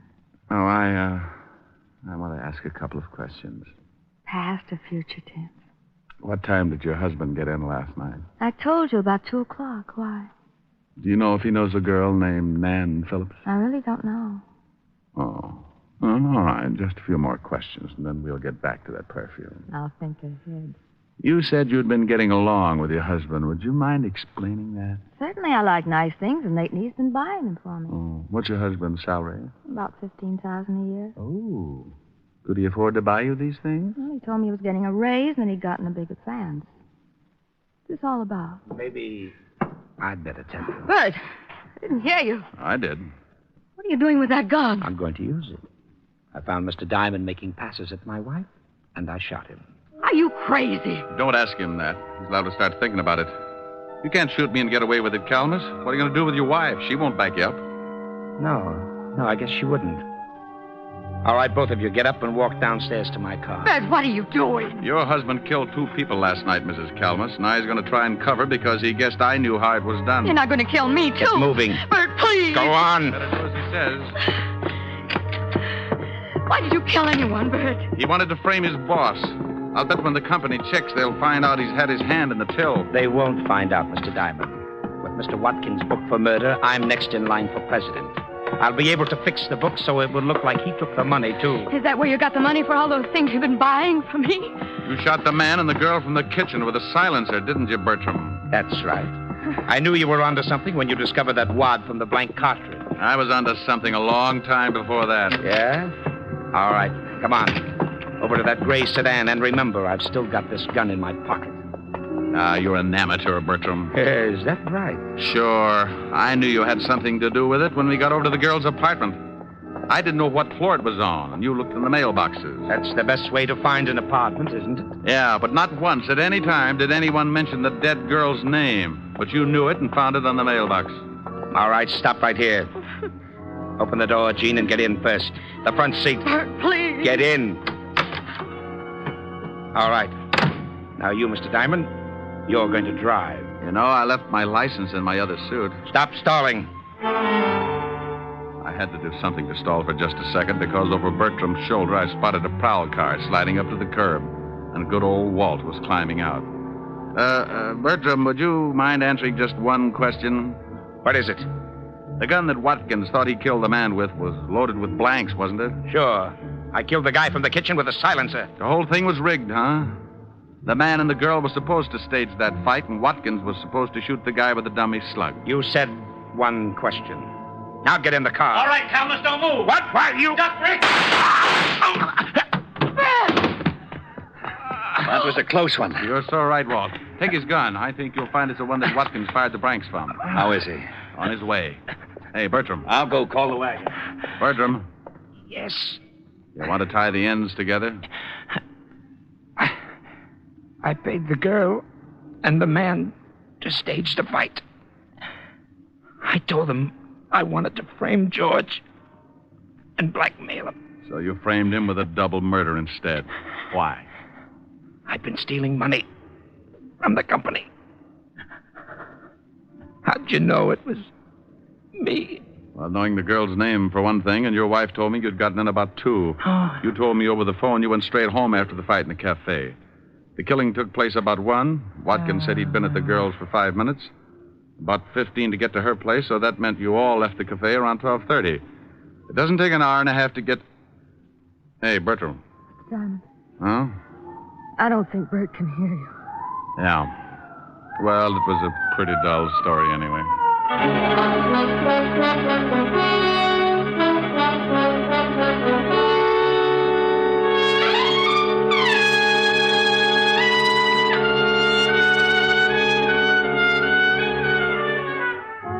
Well, Well, the wagon got there, and I briefed Walt on everything that had happened. They took Mrs. Calmus home and released Watkins. It was a stinking hot afternoon, and I needed something cool to bring me down to normal, so I headed for 975 Park Avenue. A tall lemonade with a mind of its own, and a curvaceous redhead with the same gimmick. Yes? Oh, good afternoon, Mr. Diamond. Afternoon, Francis. Miss Asherin? Yes, sir. She's in the study, reading. Thanks, Francis. Oh, how about something cool? Yes, sir. Right away, sir. Hi. Hi. Wow, you look cool enough. That's a nice getup. You like it? It's the newest thing. Yeah, I saw it in the magazine. What do you do if it shrinks? Oh, silly. No, I'm concerned. You might get raided. Don't you like it? Yes, ma'am. What do you think of me? Oh, you're adorable. You're beautiful and you're cute. Hey, that sounds like a song. Uh-huh. Come here. No, not sing it. It's cute. That's too hot. I'm rather cool. Well, I was only lukewarm until I spotted that play suit. Go on.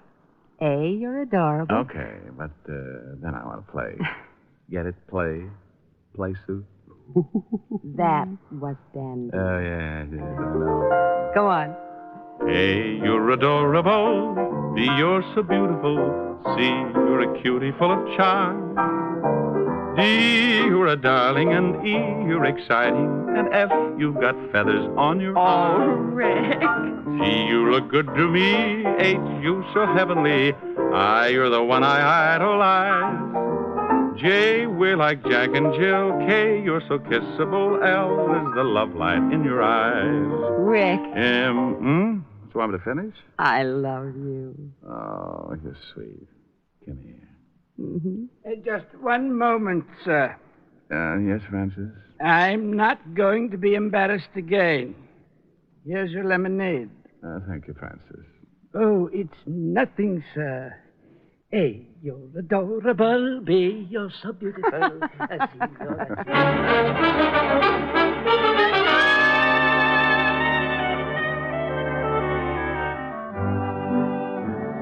You have just heard Richard Diamond, Private Detective, starring Dick Powell. Helen was played by Virginia Gregg, Lieutenant Levinson by Ed Begley. Also in our cast were Wilms Herbert, Byron Kane, Lorene Tuttle, Paul Freese, and Wally Mayer. Music was under the direction of Frank Worth. Richard Diamond is written by Blake Edwards and directed by William P. Rousseau. Now, this is Eddie King inviting you to be with us again at the same time next week when we will again bring you Dick Powell as Richard Diamond, Private Detective.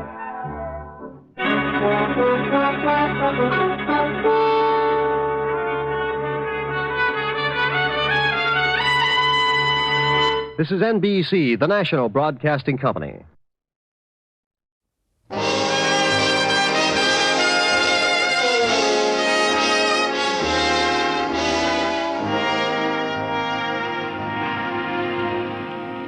Broadway's My Beat, from Times Square to Columbus Circle, the gaudiest, the most violent, the lonesomest mile in the world.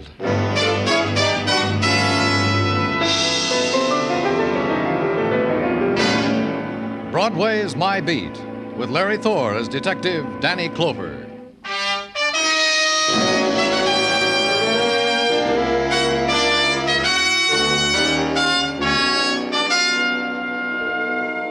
Broadway, where you walk through the October evening and hold close the things you want to save for memories. Then Broadway's as innocent and nostalgic as music drifting from a carousel. And you move on. You get hit in the face by a guy fishing for nickels under a grating. Whatever you were pursuing is gone now, lost. And Broadway trails off into the side streets. Walk them, like I did. And try to close your eyes against the pattern of scars in the street of the tenements. The kids with the torn deck of cards under the lamppost, the dogs at the trash cans, the wide-eyed girl who lurched against me. Pardon me. That's all right. Pardon me. Pardon me. That's all right. Is something wrong, miss? No, it's all right. I'll find it all right. Find what? May I help you? You've seen it? You know where it is? You're not feeling well, miss. Let me take you home. Home? That's right. Where do you live? I don't know. Then tell me your name. We'll find out. I don't know my name. I don't know who I am. I don't know who... Tell me who I am. Now, just take it easy. That's better. What were you looking for? Pocketbook. I remember I had it. I think I had it when I was rocking right over there. I fell down. Well, let's go see. How long ago did you miss your pocketbook? A little while, I think. I don't know. An hour? I don't know, just a few minutes ago. I can't remember when. Here's where you fell? Yes. I remember because when it happened, I stretched out my arm so I wouldn't hit the trash can. Uh-huh. Is this it, miss? Yes. Yes, that's it. I can remember that. Let's open it.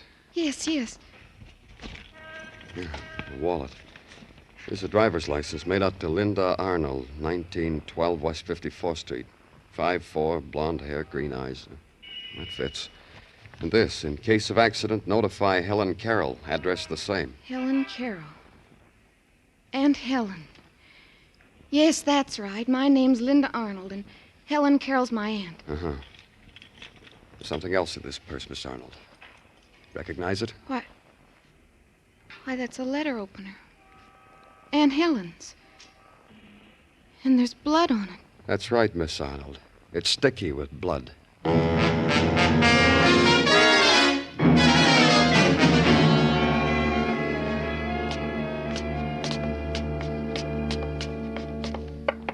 Which is your apartment, Miss Arnold? That one. The one at the... There, you all right? Yes. I'm all right. It's the one at the end of the hall. I have your key? It's in my purse. Muggavan. Hi, Danny. You got the call, huh? What call? Homicide, Danny. You mean you didn't get it? Then why are you here? Miss Arnold lives here. She's ill. I found her wandering in the streets, so I brought her home. You said someone was dead. Who is it? Who's dead? Who, Muggavan? A woman named Carol, Mrs. Helen Carrol, in the kitchen. Here, take care of her, Muggavan. Make her lie down someplace. Okay, Danny. The bedroom over there. Here, Miss Arnold. Let me help you. Danny, we've been waiting for you. Hi. You got a cigarette, Danny? Oh, sure, Dr. Sinsky. It's here. How? Stabbed in the chest. Over and over. Pierced the lungs, the heart. The murderer made very sure, Danny. Like it was what he'd lived for all his life. Who called it in, do you know? Yeah, Detective Muggavan said some man from a coin box. Wouldn't give his name. Stabbed. Boys know with what? No weapons and evidence, Danny. They think it was a knife, a small knife like... A letter opener, maybe? The boys mentioned the possibility of a letter opener, yeah. There's a girl in the bedroom, Doctor. She'll need your help. Don't take me to her, Danny. I killed her. I killed her. I hated her. She was mean and rotten. She twisted everything and made it dirty and mean. I killed her. Hold it, Danny. You too, Muggavan. But gently. You'll be all right, miss. It'll be all right. I want Ted. Bring Ted to me. Tell him. Tell Ted. Oh. Tell him I killed her. Tell him to come to me. Dr. Sinsky. A moment longer, Danny. In a moment, she'll be asleep. This girl murdered Danny? She's asleep. You're right, Dr. Sinsky. It only took a moment. It only took a moment, and sleep touched Linda Arnold. The face, gouged with hysteria, smoothed down to a kind of release, an innocence. Her lips formed a final word, Ted, once. Then she surrendered to sleep. I left.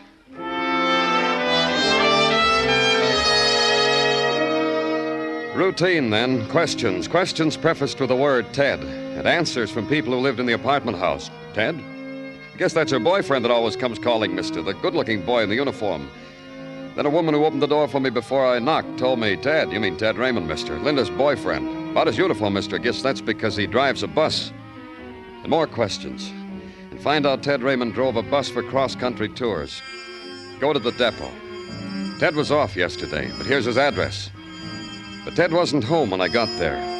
Assign a man to call me when Ted got in. The next morning at 10, a phone call. Ted Raymond had been out all night. He just got in. I went there.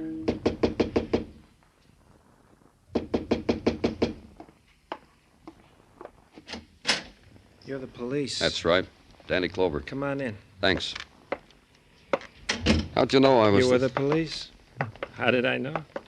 One of your boys was outside this house when I came in. He was trying to look like a maple tree, like the one that's outside, real detective-y looking. Fat man with a cigar trying to look like a maple tree. I came home, he went across the street and made a call, then you came. Have a chair. Thanks. You know why I'm here? Sure. Uh-huh. That's why you were packing that bag over in the bed. Maybe I was doing the wrong thing. I don't know the etiquette about getting arrested. Do they furnish prisoners with small and necessary items like razor and toothbrush and combs and brushes, huh? Go ahead. Look, that's what I'm packing. Look and then arrest me. Arrest you for what? Come on. Now don't get cagey on me. Arrest me for murder. I killed Helen Carrol. Where were you all last night, Ted? Killing Helen Carrol and walking the streets, atoning to myself for my crime. How'd you make out? Fine. She needed to be killed. All her money. Linda never got a cent of it. Kill her Aunt Helen, marry Linda, be rich. Logic. But now I'm caught. How'd you kill her? I stabbed her. With what? How do I know with what? I picked up something and stabbed her. Let's go, Mr. Clover. Take me down to headquarters, get me a secretary, and I'll dictate my confession. It could have ended there with the boy's confession and arrest. Could have been easy. Easy to erase the words of a girl, the cries of a girl uttered in anguish and hysteria, the sickness of the lost. Easy to put out of mind the blood on a letter opener found in her purse, found behind a trash can. A girl wandering aimlessly in the twilight. That never happened. But you know it did, all of it. So you make a call to Dr. Sinsky, and he tells you the girl is in the police hospital. Yes, she can talk to you. She's been asking for you. And the girl sitting upright in the bed is a girl who was never lost, who never cried, except alone. I've waited for you to come back, Mr. Clover. You're better now. Feel all right? Look at me. What do you think? You look fine. I tried. I made them bring me lipstick and powder. And this negligee. It's one I've been saving. You like it? You consider this an occasion, Miss Arnold? Isn't it? Can you remember what you told me when I brought you home the other night, when we found your aunt? I remember it exactly, word for word. I said it killed her because I hated her. My aunt was mean, Mr. Clover, and rotten. That's why I killed her. This makes it an occasion, doesn't it? You lived with your aunt? Ever since I was in pigtails. Ever since I was 12. I think it began the first night I stayed in her house. Yeah. That's right. That's when it began. What began? The hate. The loathing. Why? Because she made me cry. Because she put me in a dark room and let me cry all night. You'd done something wrong? Mm-hmm. I did wrong. My mother and father were dead. That's what I did wrong. There was no one to take me except a school friend of my mother's. I call her Aunt Helen. That's what I did wrong. And after that? Have you ever had to live on the charity of a bitter old woman, Mr. Clover? It could have been so nice. She was that rich, $100,000, Alfred said. $100,000, and we ate out of paper bags we dressed in... Alfred? Who's he? Alfred Carrol, my uncle. My aunt's husband. Poor thing. We didn't even know about him. Where is he? I don't know. But find him, Mr. Clover. He'll be so relieved that I've killed her, so happy. I'd like to see his face. Find him for me, please. We will. We'll put out an all-points bulletin. Thank you. Now you'll put me in a cell, I suppose. I'm well enough for you to do that. Ted Raymond says he killed your aunt. You're not fooled, are you? He said that because he loves me. Turn your back, Mr. Clover. I'll get dressed so you can put me away.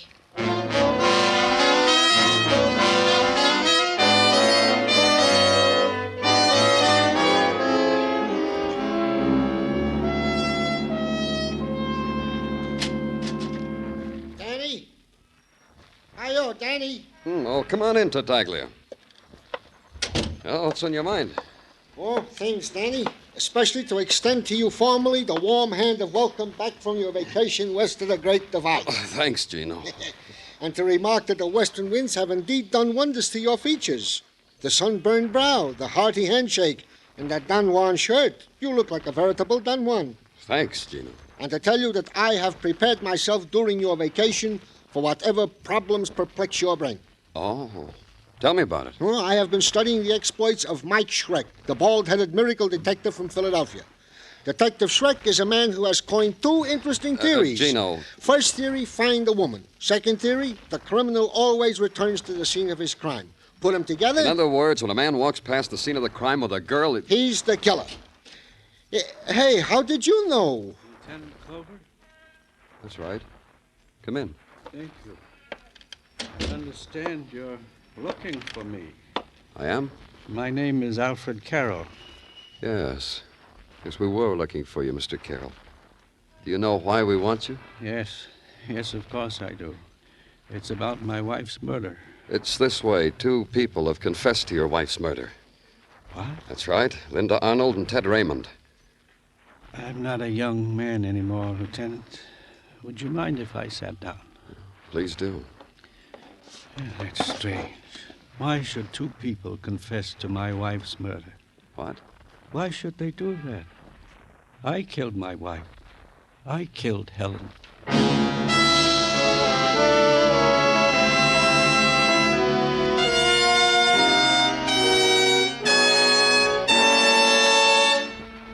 You are listening to Broadway's My Beat, written by Morton Fine and David Friedkin, and starring Larry Thor as Detective Danny Clover.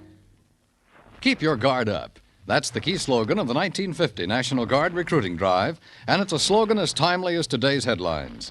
More than ever before, America stands prepared, and the National Guard must recruit approximately 220,000 men as soon as possible. By joining the National Guard, young men will have the advantage of choosing their own unit and preparing themselves for promotion by being in a job for which they are best qualified. Investigate the National Guard now. Help America to keep up its guard.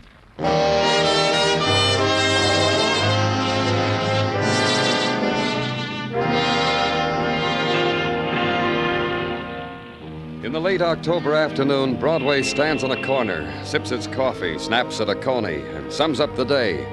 Some days are better than others. You know because the Translux says it was. Our men in Korea are doing fine, it says.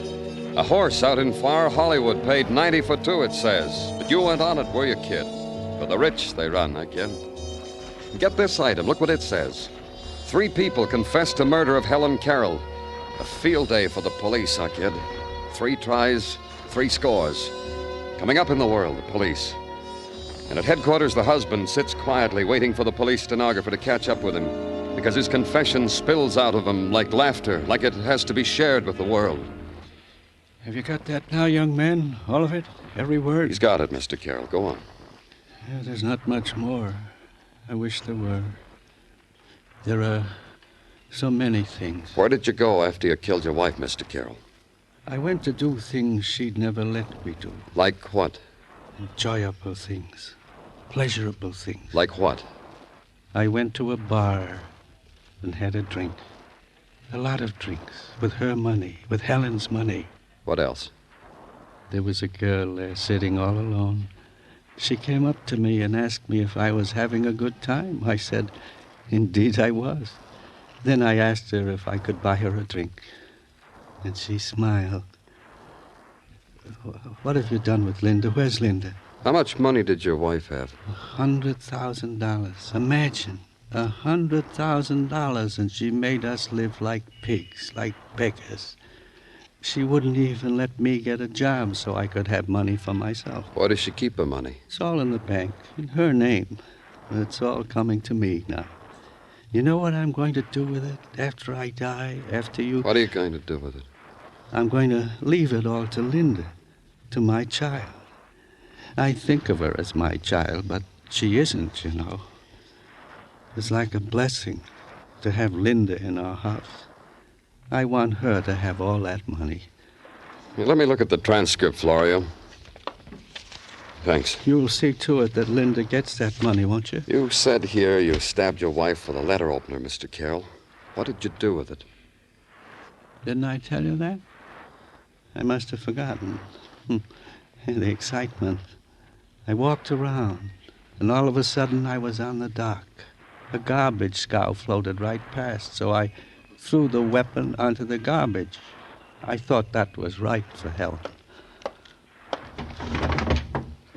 Is this the letter opener? Let me see. Yes, that's it. It belonged to Helen. That's what I killed her with. I found it in Linda's purse with blood on it. You lie. You're lying. I threw it away. I threw it on that barge. You're lying. Tartaglia, see that Mr. Carroll gets home. I killed her. I killed Take her. him home, Tartaglia.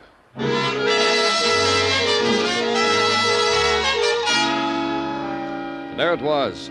3 people confessed to a single murder. An elderly man, Alfred Carroll, said he killed his wife, but the details of the killing were too cloudy. A young woman, Linda Arnold, said she did it, killing done in a mental blackout. A young man, Ted Raymond, swore he was the killer. Take a premise, consider it. Make up your mind that one of the suspects was the murderer. But who? All had motive. As far as I could gather, all had opportunity. That was the Joker. Routine again, and questions again. The knocking on doors and tipping the hat and flashing the badge and intrude into lives of people who thought the word murder was reserved for headlines only. A person like Mrs. Westfall, for instance, landlady and purveyor of towels and clean sheets for Ted Raymond. You're talking about Ted Raymond, ain't you? That's right. Ted drives a bus. Huh. What are you looking at, Mrs. Westfall? Good old Fiddlebird. Look at her walking down the street. Giddled in her uppity ways. It's just October and she's got out the raccoon coat already. Look at her. Ted Raymond. He drives a bus driver. Jockey for a bus. Look at Giddle. Do you know whether he made any phone calls? On my phone, where he always makes them. Broke a date with his girl. I heard him because I was peeping with my ear. Then what'd he do? I don't know. Maybe he went to work where he works at the bus depot. I'll bet it's not even real raccoon.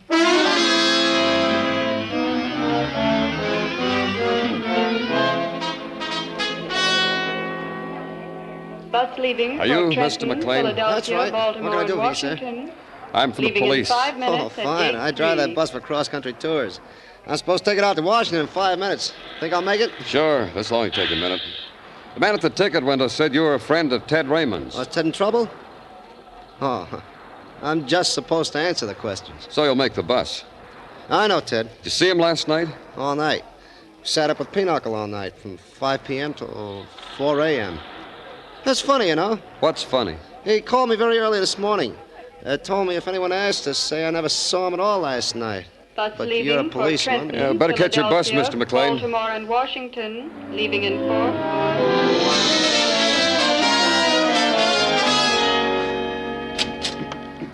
Your name, Clover? That's right.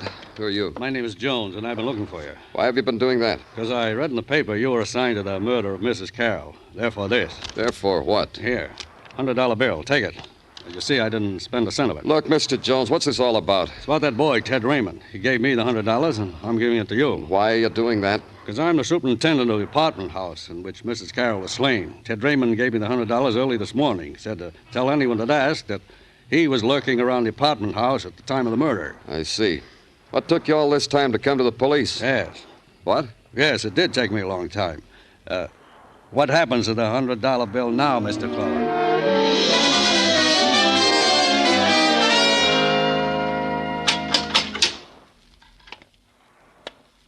Hello, Ted.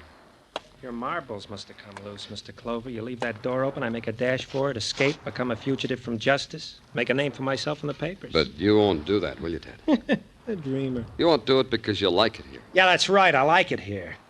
The walls are worn thin where guys have cried on them, where guys have beaten their heads against them. Oh, yeah, I like it here, Mr. Clover. But you'll be careful, huh? Careful I don't hurt you when I try. It's open, Ted. All you have to do is walk out. So what is this? This I never even read about. You told me you killed Helen Carrol. Yeah. Who else should I tell? Bring him to me. I'll whisper it in their ears. She was killed in the evening at 7 o'clock. The medical examiner says so. Bless him. I killed her in the evening at 7 o'clock. You're lying, Ted. We know everything you did from 5 until 4 in the morning. You weren't even near Helen Carrol. How much did you lose at Pinochle, Ted? You're crazy. The man you played cards with, McLean, is he crazy too, Ted? All of us and Jones? The man you paid $100 to establish at the scene of the crime? That the current price for a confession to murder? Answer me, Ted. So I didn't kill anybody, so you don't have to put your hands on me. Who did you do it for? It's this way, Mr. Clover. Somebody gets killed, I feel guilty. So I confess, and I don't feel guilty anymore. It was for Linda, wasn't it? I do it for her, too. For Linda, huh, Ted? Leave her out of this. I warn you, leave her out. Look, Mr. Clover, you're wrong. Linda couldn't kill. She's a sick... But she wouldn't kill. Not Linda. She's just sick, that's all. All she needs is... How sick? Ask her doctor. He'll tell you. Dr. Malcolm. Dr. Malcolm? Yes, Dr. Robert Malcolm in the Equitable Building. Go ask him how sick a girl like Linda can be. We won't need you anymore, Ted. The guard at the end of the tier will show you where to go. Goodbye, Ted.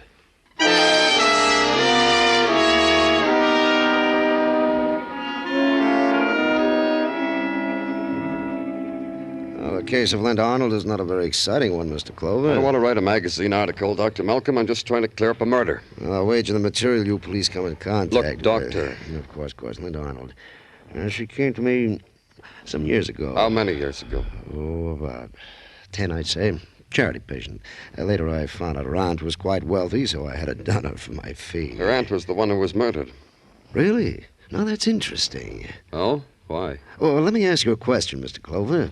Did Linda kill her aunt? We're not sure. Maybe she did. Why do you ask? Well, there might be a pattern for murder there. Linda was an emotional girl, and when an emotional crisis presented itself, she would, black out. In other words, at times, rather than face reality, Linda would... I said it. Black out. Would you say you cured her, Doctor? I can only say she hasn't had need to see me for the last 3 years.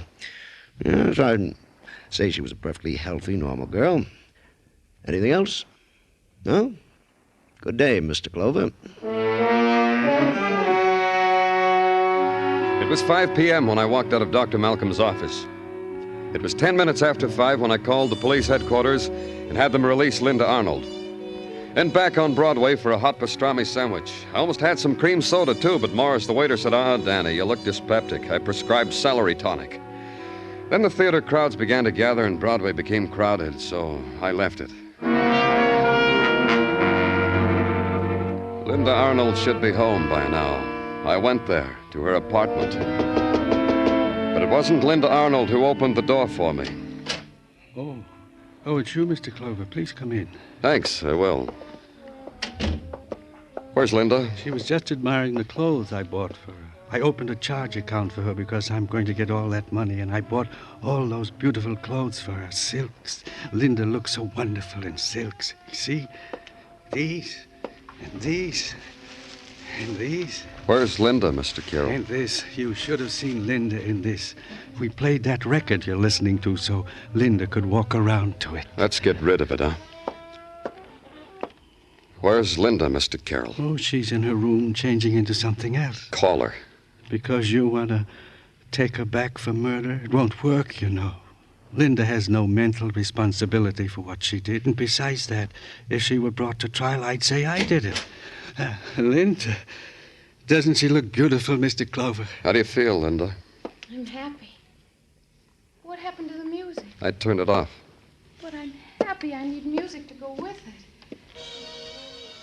Look at these things. Look at them. Uncle Alfred bought them for me. Yes, I did. Didn't I, Linda? Ted signed his confession, Linda. What? Yes, the district attorney's going to arraign him tomorrow morning. Oh, that's wonderful. Ted did that? Isn't that wonderful, Linda? I asked you, isn't that wonderful? Ted's in jail? Now we have nothing to worry about, don't you see, Linda? Yes. Yes, Uncle Alfred. Linda, don't call me Uncle. I'm not your uncle, Linda. Linda, you're so lovely, lovely. Oh, Linda. You. Take your hands off me. You old man. You. Take your hands off me. How dare you talk to me like that? Get out of here. Get out of my sight. How dare you? I killed for you. Planned this whole thing for you. The years I waited for you. You. Old man. Old man. Leave her alone. I'll show you. Take her, Mr. Clover. Take her. Me, too. Alfred, you're crazy. Listen to me, Mr. Clover. I planned it all. It was I who told her to walk around, to be found in a daze with a knife in her purse. No jury would convict her. I killed my wife, and Linda helped me to do it. Linda? All those beautiful things. They'll take them all away. All these things. All these beautiful things.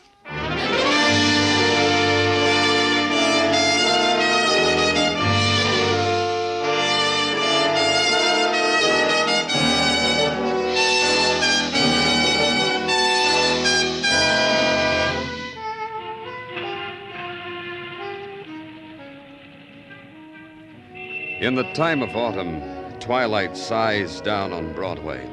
You walk toward it. Someone smiles and takes your hand, whispers to close your eyes, then bangs your head against a wall, and your scream mixes well with the shriek of the night.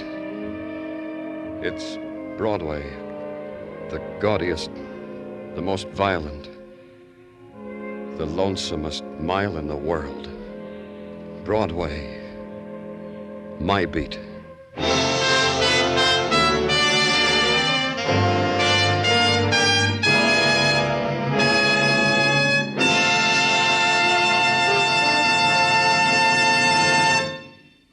Broadway's My Beat stars Larry Thor as Detective Danny Clover, with Charles Calvert as Tartaglia. The program was produced and directed by Elliott Lewis, with musical score composed and conducted by Alexander Courage. Included in tonight's cast were Joyce McCluskey, Herb Butterfield, Peggy Weber, Lou Krugman, David Ellis, and Jack Crucian. Jack Smith, Dinah Shore, Margaret Whiting, Bob Crosby, the Andrews Sisters, Lowell Thomas, Beulah, Ed Murrow. Anywhere else, they'd make up an all-star list for a week. But at CBS, the Stars address, you can hear them every evening, Monday through Friday. Dan Cubberly speaking. This is CBS, where yours truly, Johnny Dollar, brings adventure Saturday nights on the Columbia Broadcasting System.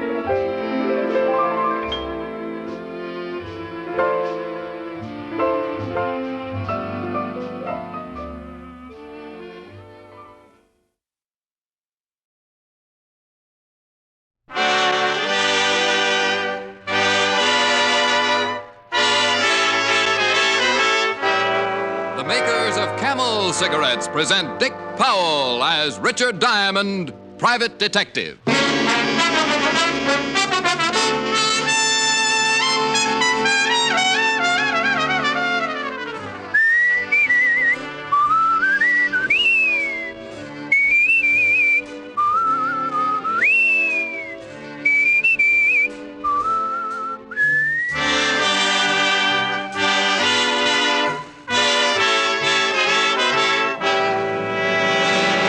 More people smoke Camels than any other cigarette. Make your own Camel 30-day test, the one sensible, thorough cigarette test. You'll enjoy the rich, full flavor of Camel's costly tobaccos. You'll see just how mild a cigarette can be day after day, pack after pack. And you'll know why more people smoke Camels than any other cigarette.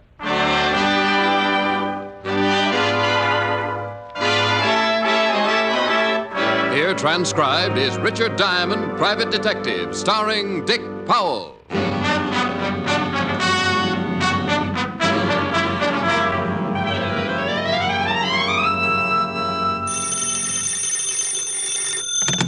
Diamond Detective Agency, the Ham and Mayhem.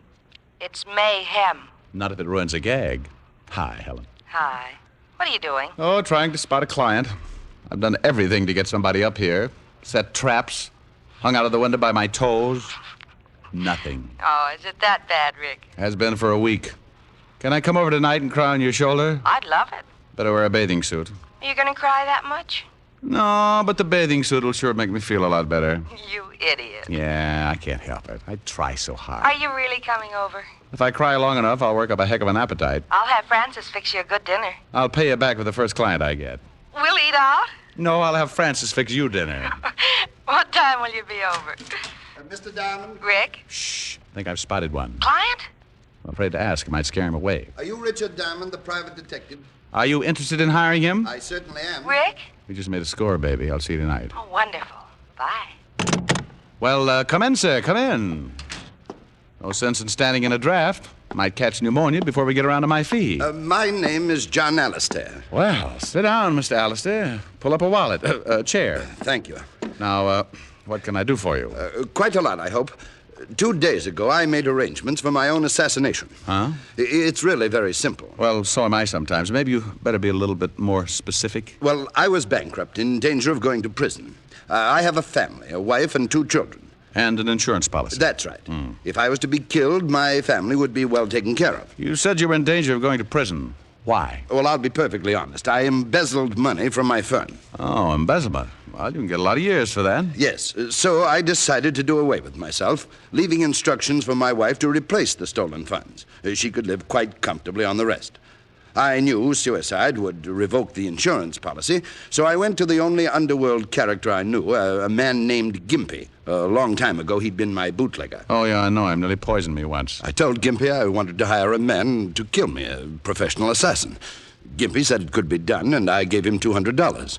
I told Gimpy to take care of the arrangements and not to tell me anything about the man who was going to kill me. I didn't want to know a thing, how it would be done or when. Well, what do you want me for? Well, something has happened. My wife's brother arrived last week from South America, a very wealthy man, and advanced me enough money to pay back the firm and make a fresh start. Well, then go tell Gimpy to call the gunman off. Have you read the morning papers, Mr. Diamond? No.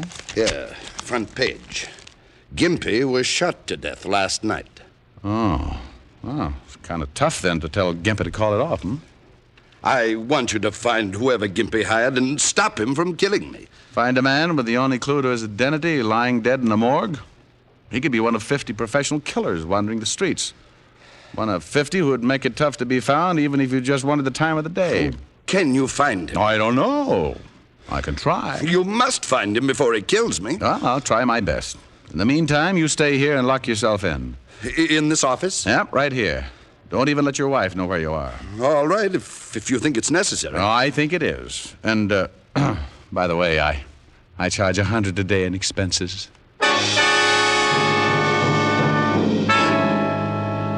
I guess his brother-in-law had given him enough money for a high-priced private detective because he handed me $100 and agreed to lock my door and not answer it for anyone but me. I left the office and headed for the Skid Row Bistro where Gimpy had died on the dirty floor. It was called the Black and Red, and the bartender was wearing an apron that looked like he'd been making hash on it. Yeah, Gimpy got killed here. Right over there, the clean spot near the bar. He bled a little. You know who gunned him? What am I answering your questions for? Because I'm asking him. That ain't enough. I got a fetish for living. I'm a private cop. Oh, that's the worst thing you could have said. You better buy a beer or take a walk, huh? I'll buy. You don't even have to change the $10. You think I'd tell you something for a lousy 10 fish? Yeah? Well, you're wrong. I don't know nothing. You were in here, weren't you? Yeah, on my stomach behind the bar. You saw it start, didn't you? You want me to tell you as much as I know? Unless you want to play another tune. We could dance. $10 for what I know? You don't think it's worth it, huh? Nah, but I seen the 10 and it made me greedy. Okay, here. Live a little. Thanks. Well, Gimpy was standing over there drinking a beer. These 2 guys come in, and one of them walks up to him. What did they look like? 2 guys, big guys, hats, coats with the collars turned up, the whole bit. Looked like just what they was. This one guy started arguing with Gimpy about some money. You hear the conversation? Yeah, something about wanting all the 200. Well, Gimpy gets a little nasty. He was like that, you know, a nasty little guy. Well, the guy gets tired of arguing and pulls a gun. Gimpy tries to climb the bar, and he must have been halfway over when the guy cut him in 2. By then, I was flat on my face waiting for mine. But these 2 guys took off, and I called the cops. Wait to 10. You don't remember what either one of the guys looked like? Nah, I was minding my health. Okay, thanks. Hey. Yeah? I don't know whether it means nothing, but the guy who killed Gimpy was wearing a small red flower in his buttonhole. A red flower like a rosebud. I remember it. Funny a guy like that should be wearing a pretty flower.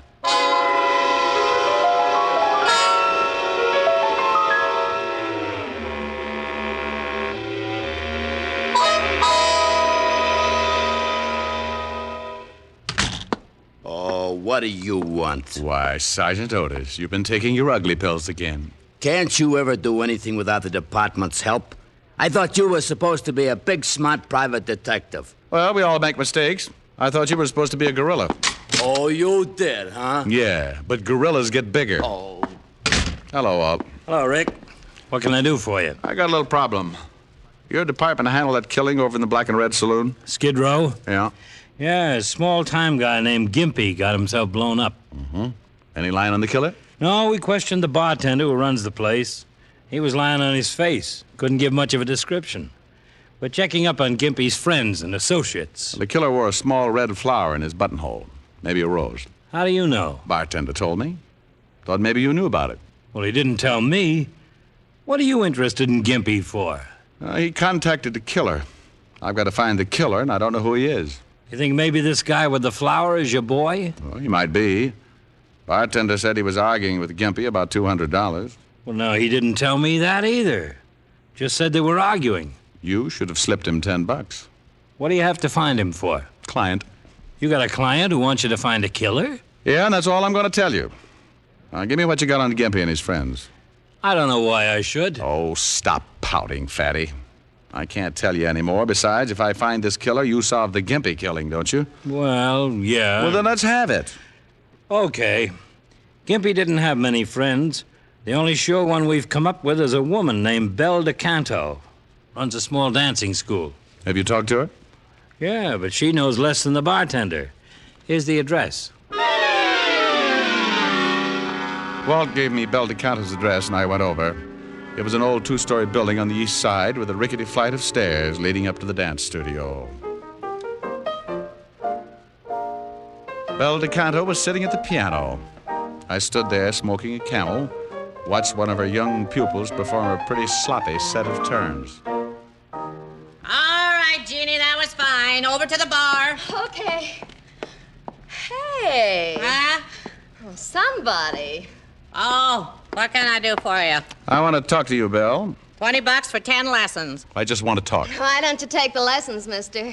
Gives you grace and balance. I'd look a little silly in tights, dear. Go do your exercises, Jeannie. Okay, but I still think you'd look great in tights, mister. We could do Swan Lake and things. I bet we could. Talk him into it, Belle. He's real cute. What do you want to talk about? Gimpy. You a cop? Private cop.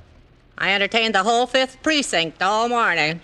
I'm looking for the guy who killed Gimpy. I told the cops all I know. I don't know who killed Gimpy. Back straight, honey. Okay. I can't help you, mister. You know a man who wears a red flower in his buttonhole? Huh? Do you know a man who wears a red... I'm busy, mister. I got a lesson. Look, Belle. I don't know nothing. Now beat it. Maybe if I bought a course of lessons. I'm full out. Now get out of here. I told you to keep your back straight. Okay, I'm keeping it. Belle. You gonna get out of here, or do I call the law? Oh, Belle, what you throwing him out for? You shut up and keep your back straight. Listen, I'm paying good money around here. Get out now, mister. Okay. What you climbing on me for, huh? So what are you yelling? You get up there and do your bit, or I'll bust this cane over your skull. You'll do what? I told your old lady I'd teach you how to dance, and I will if I have to cripple you trying. You don't yell at me like that. Bye, you lovely people. Bye, honey. You don't yell at me. I paid my money. Who do you think you are? Who? Get up on that bar! Drop dead!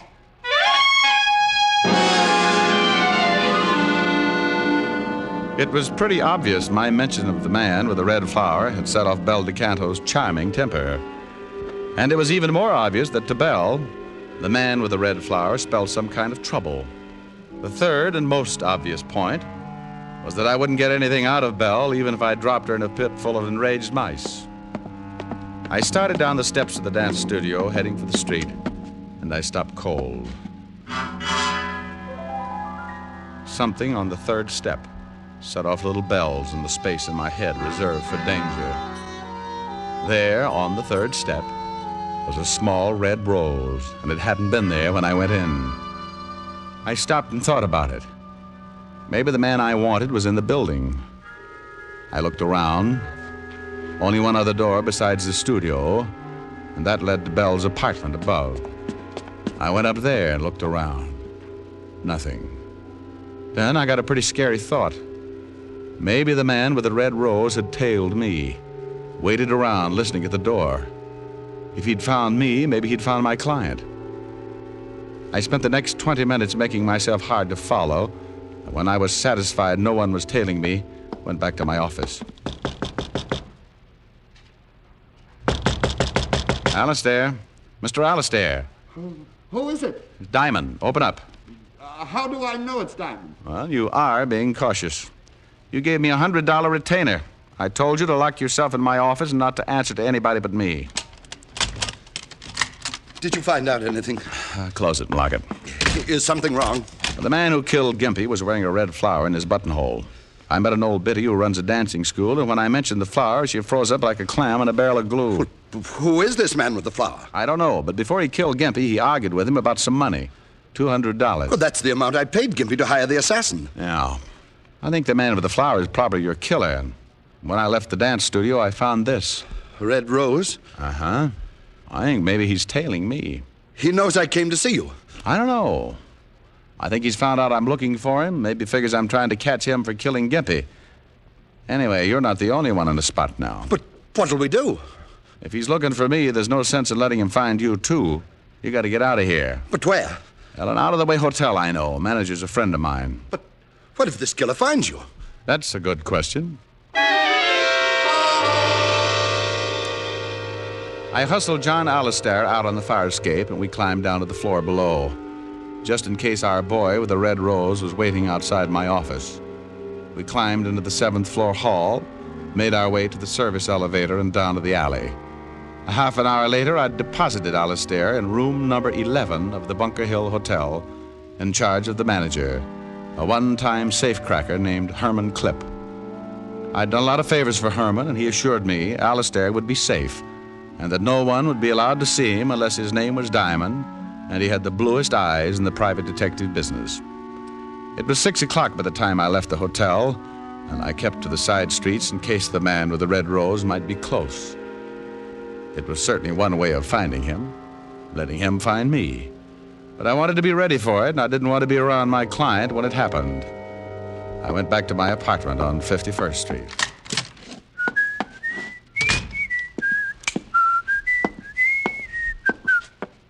Hello, chum. I've been waiting for you. Oh, that's nice. Lonesome? For a while. You had that nice big gun to keep you company. Sure. You forgot to wear your rose. You got the wrong boy, Diamond. Drago's busy. Drago? Name won't do you any good. I'm going to kill you. Drago's the boy with the red rose? Turn on the radio. You were the guy with him in the bar when he killed Gimpy. That's right. Turn on the radio. Okay. Look, tell Drago he doesn't have to kill John Alistair. Alistair says to call it off. The radio. Oh, sure. Will you tell him? See, I tell him. But I don't think it's going to do any good. You see, he knows Alistair talked to you. We know you've been trying to find him. And we don't want anybody who can pin Gimpy's killing on us. I didn't tell Alistair anything. Sure. Where you got him hidden out, huh? We find out. Drago shouldn't have knocked off Gimpy like that, but he gets excited. Like running out of the bar before he knocked off the bartender. If we had knocked off the bartender right then, he couldn't have told you nothing. What about the bartender? He's in the river. Turn the radio up. I turned the radio up slowly, my mind working triple time. The guy behind me wanted the music to cover the noise, like a funeral march with a one-gun salute. I heard him get up behind me. All right, turn around. It had to be quick.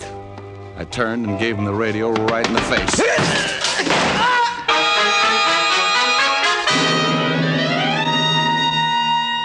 I had twisted his gun right into his stomach. He looked up at me like a kid who was going to bust out crying because somebody had dumped over his blocks. Then he slid down on his face and died without a sound. I put in a fast call to Walt, told him to check his files for a killer named Drago. I told him what had happened and about the bartender who was probably floating on the river. Then I took off for Bel DeCanto's dance studio.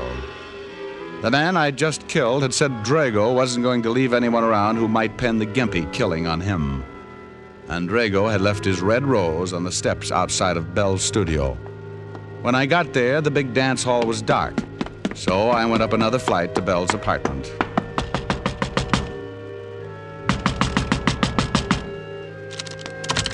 Well, here goes.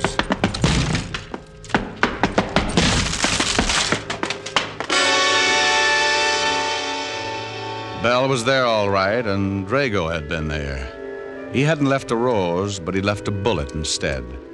It was somewhere in Belle DeCanto's heart.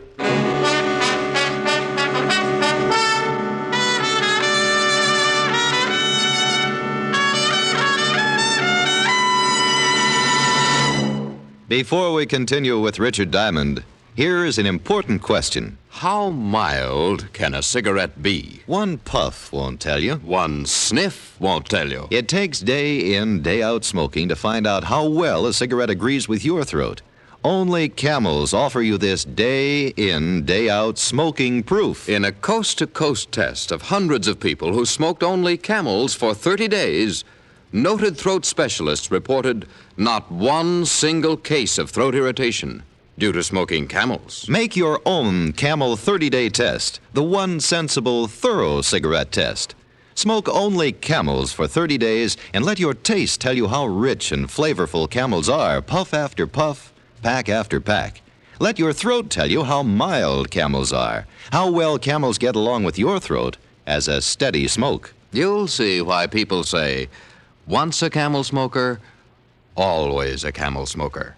How mild, how mild, how mild, how mild, how mild can a cigarette be? Make the Camel 30-day test and you'll see. Smoke Camels and see. And now, back to Richard Diamond, Private Detective, starring Dick Powell.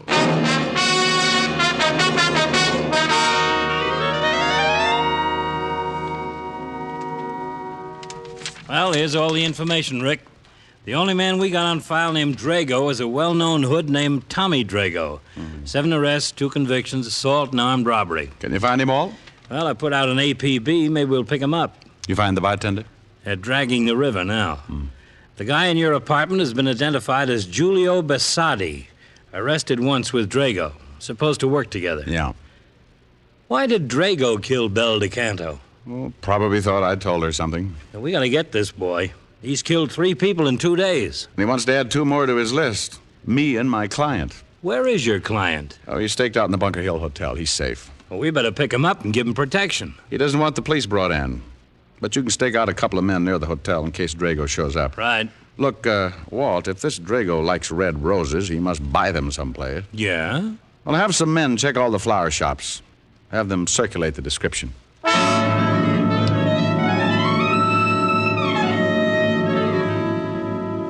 For the rest of the day and into the evening, the entire precinct turned out to look for Drago. Each man had a photograph, and they toured every flower store in the city, showing the photograph and asking questions. Walt and I even took one section, wore out a lot of pavement and several good inches of shoe leather, trying to find someone who might have been selling the roses to Drago. By 6 o'clock, we were back in the precinct, discouraged, and, as Walt said... Oh, I'm beat. Yeah. You want some coffee? Yeah, might as well. We took in 12 shops. Here. Thanks. Looks like the guy grows his own. Well, maybe he does. Swell. I'll put out a general to pick up every window box and flower pot in the city. We're bound to catch him in 10 or 12 years. Yeah, what do you want, Spikehead? Spikehead? Just thought it up. Oh. Well, did you just want to see if the buzzer works? No, I got an address on that guy Diamond shot. Giulio Bassati? Yeah. Well, do you want us to hold a seance while you give it to us by telepathy? 456 River Street, apartment 7. And you sure are getting grouchy. Walt and I piled into the squad car and took off for 456 River Street. There was a chance that the man who wore the roses might live with his partner, Giulio Bassardi. We found the manager. He led us into the apartment, and after 15 minutes of pretty extensive house wrecking, both Walt and I came to the same conclusion. Giulio Bassardi lived alone and liked it. We hit the street pretty discouraged. Well, come on. Hey, Walt. What is it? Look, that old lady down the street. What about her? She's selling flowers. Oh, well, let's go. Fresh flowers, 20 cents a bunch. Flowers, gentlemen? Do you have some red roses? Yes. Single red roses that I could wear in my lapel? Yes, 25 cents. Have you ever seen this man? What man? Here. Yes, Mr. Drago. I sell him a red rose every evening, fresh. You know where we can find him? Well, what do you want him for? Police. Has Mr. Drago done something? He's wanted for murder. Oh, no, how terrible. He seemed like such a nice man, so generous. He dressed so nicely. He's killed 3 people. 3 people. Do you know where he lives? 3 people. Yes, he lives in the next block. I don't know the number. I'll have to show you. Here, I'll take all the flowers you've got. The old flower woman showed us the building, and again we dragged another manager out to let us into Drago's apartment. This time we went in low, ready to shoot if Drago happened to be home. He wasn't. And once again, we tore another place apart. Find anything? No, not yet. Get a load of this closet. Drago really dresses. Hey, Walt. Yeah? You find something? Look at this telephone pad. What about it? The writing. Read it. Bunker Hill. Bunker Hill Hotel. That's where my client is. Drago's found him.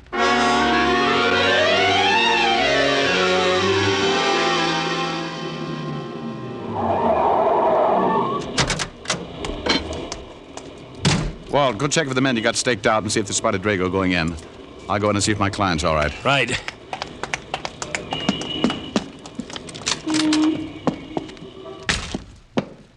Herman. Herman. Oh. Rick? Over here, Walt. Herman is out cold. Herman? Yeah, the manager. Oh, he looks pretty bad. Yeah, he's really out. Drago? Your men see anybody? No, but he could have slipped in. Now, let's get up to my client. Well, come on. I'm looking for the key. What room? 11. Now, let's go on. I had my client locked in. Come on. 2nd floor.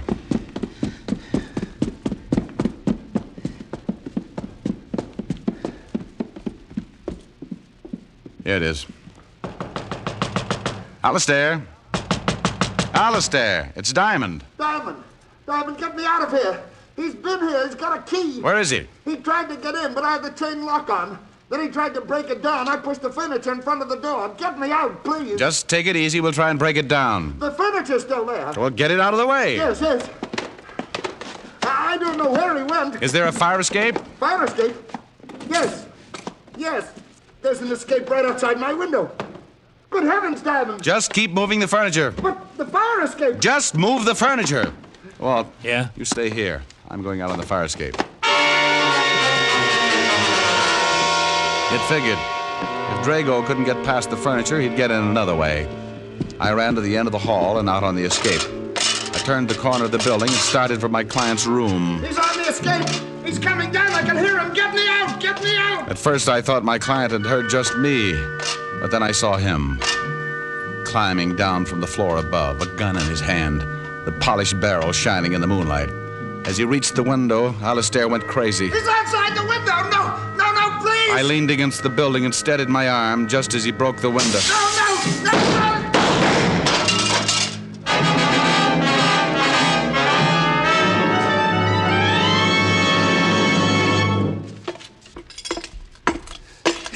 You killed him. You killed him. Yeah. Funny. What, Mr. Diamond? Shot him right through his red rose.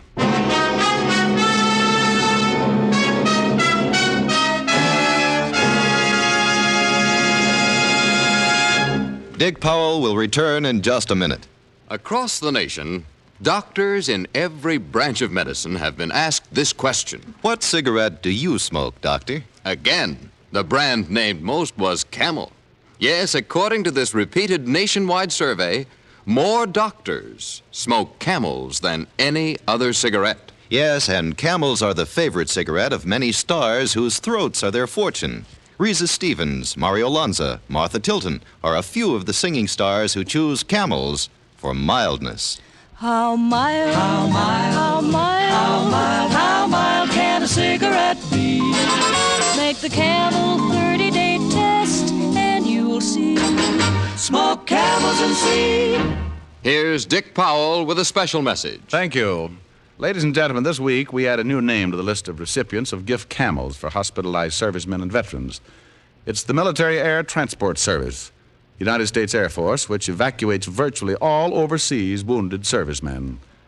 Camels are also on the way to veterans hospitals, Lake City, Florida, and Nashville, Tennessee. U.S. Naval Hospital ship Haven. Now, until next week, enjoy Camels. I always do.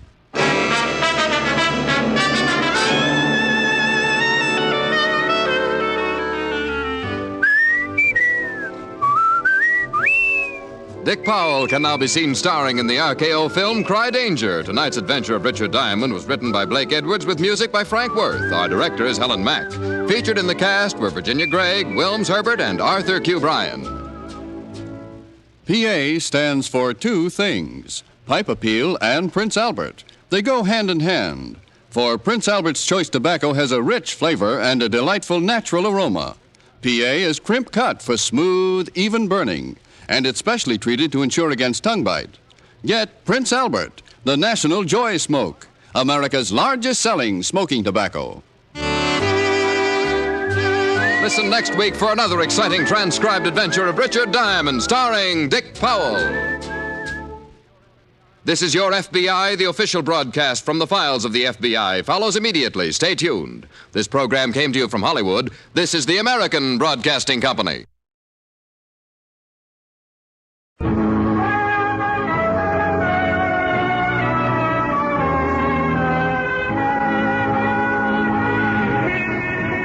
Broadway's My Beat, from Times Square to Columbus Circle, the gaudiest, the most violent, the lonesomest mile in the world.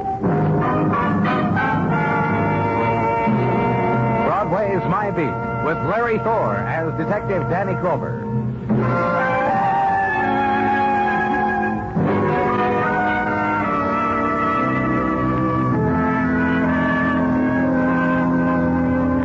The time comes to Broadway when summer is an early evening. The winds of twilight begin their drifting, and in their wake, the leading edge of night. The laughter begins to bubble in the heat-heavy corridors, and when laughter is to a boil, doors are opened onto the nighttime, and it spills and flows with the currents of this new darkness. And from somewhere a breeze, and the rocket and flare of light, green, blue, scarlet, splashing the faces and shoulders of women heading into nighttime. The Midway is opening now, so hurry, hurry, hurry. Tickets are being sold to Carnival. And in an office at headquarters, the listless ending to a day splattered with minor violences. The stapling together of quadruplicate reports on same. The drone of a fan whirring against the remaining wisps of a day's heat, and a detective talking into a phone. Then shifting it to his other hand, to his other ear, because it's moist with his sweat. Sure, Georgie. Well, we'll take care of it. Yeah. That was Georgie Beck. Same thing? Yeah, Georgie says being followed again. Georgie's in danger, he says. Georgie's upset. Pickpocket with a neurosis. It could ruin him in his business. If he calls once more, it'll ruin me and mine. Maybe he's not kidding, Margaret. Matter, he got you, Danny? What are you saying? Maybe he's not kidding? First time Georgie called, we spent a man on him. Weeks we spent a man on him. All that was following Georgie was Georgie's own boozy breath. From Fleabag to bar and danced me around again, Georgie. Maybe whoever was following him spotted our man, laid off for a while. Now with our man off, Georgie, maybe he started again. I got a theory, too. You care to hear it? Sure. You won't laugh. Why should I? Because it's the end of the day and you're tired and I'm tired and I'm going to lay a cliche on you. Nothing's following Georgie the pickpocket. Nothing but his conscience. Nothing. I'll get it. Lieutenant Clover speaking. Maybe now you'll believe, Lieutenant. Maybe now when I'm hurt. Maybe now when I'm sliced You have up. the phone, Margaret. Braces. Tell me slow, Georgie. Tell me what's happened. I told you. Call. Georgie. Hello? Hello? Georgie? So check records of the detective assigned to follow Georgie Beck. Georgie Beck, a month ago resident of a hotel on 45th Street off Broadway, checked out July 5th and moved downtown. Georgie Beck, next resident of rooming house for transients, checked out in a week, moved further downtown. Georgie Beck, address Flap House, Bowery. Then assigned detective pulled off of assignment. So go to last known address. Ask a man who sits out front in a straw hat. And a week ago, friend, he went that way. Haven't seen him since. So leave there. Ride the squad car a couple of blocks east. Find a bar you're looking for. The beer mug painted on the window is of last year's paint and last year's beer. Only the price has been repainted, in accordance with the cost of living indexes published by Bowery barkeepers. Go in. The man you're looking for has 3 neckties on, again. Hi, Penny. I was sitting at my table, Danny. Oh, don't bother me today, Danny. You want a beer? I got one. Selling neckties again, Benny? Waiting for Brian in dressing. He likes hand-painted ones with his name. Like these. So I'm showing him in 3 colors. Dressing in blue. Beck, where is he? You leave when the fire comes? Gerson don't like Lord Danny. He breaks out. What I can do. Just tell me about Georgie Beck. You believe me if I say I ain't seen Georgie for a month? You been away or he? I sell Corvettes, Danny, from here for the last 6 weeks. I've been here. Georgie ain't. But the last time I saw him, you wouldn't know him. Oh? Yeah. Dressed in a white tux jacket, black pants with silk stripes, and a maroon bow-type cravat. Georgie? Georgie Beck. Dressed up like a Roman candle. Dropped in to tell us one and all he was going to 4th of July party. And you know where? Grab underneath the table when I tell you. To the Vera Lane mansion. Little Georgie to a party on Park Avenue, where all the rocks are. That sparkle. Help me. That's what Georgie said where he was going.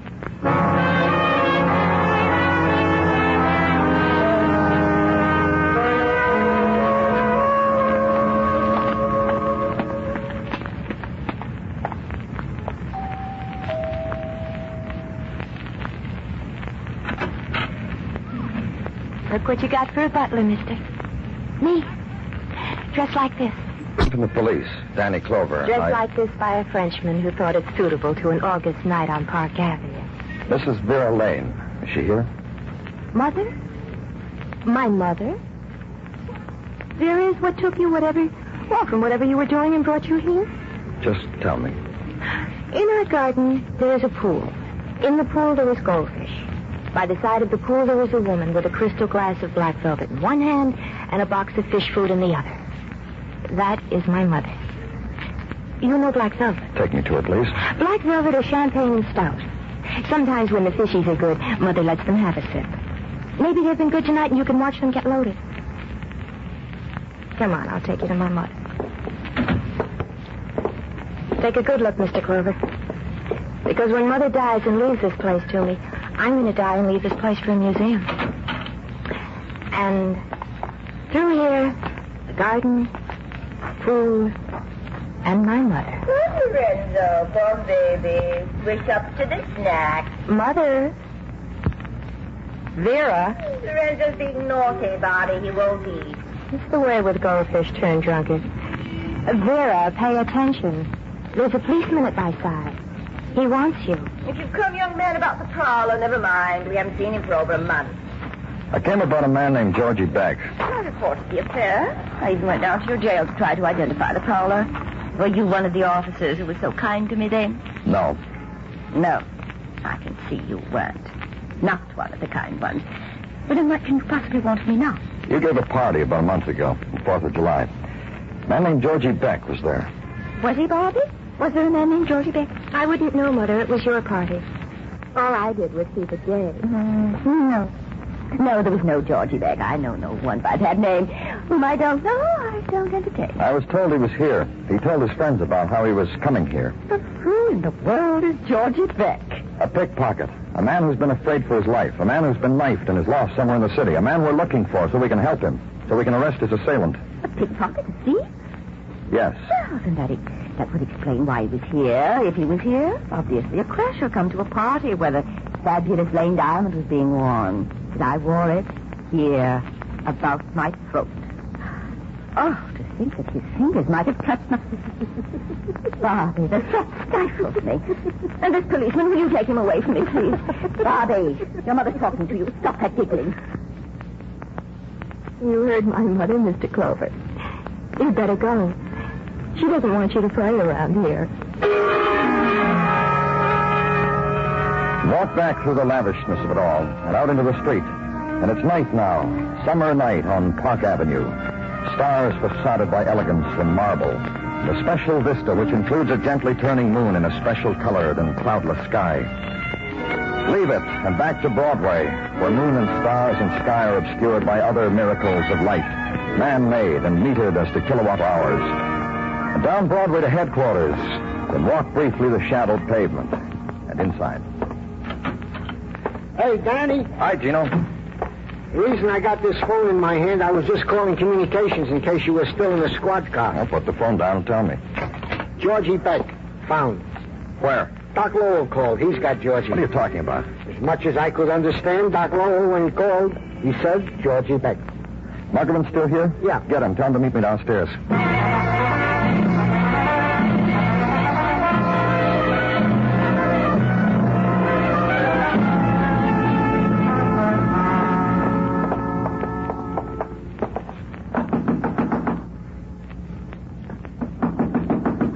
Lights on. Somebody's in there. Try it again.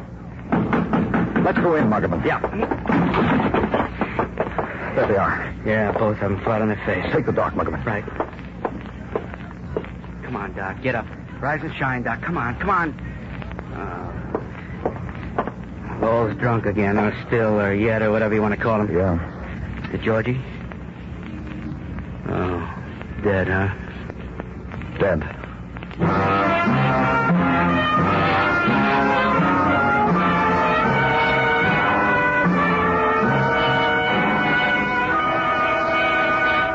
You are listening to Broadway's My Beat. The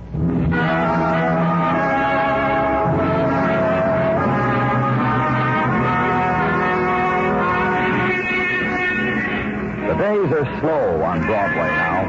It's summer, and the time clock people go home in sunshine. And twilight is an hour's time to make ready. The fast drink, the fast shower, the quick phone call. It's rockets of color, and the sudden swift rush of riot.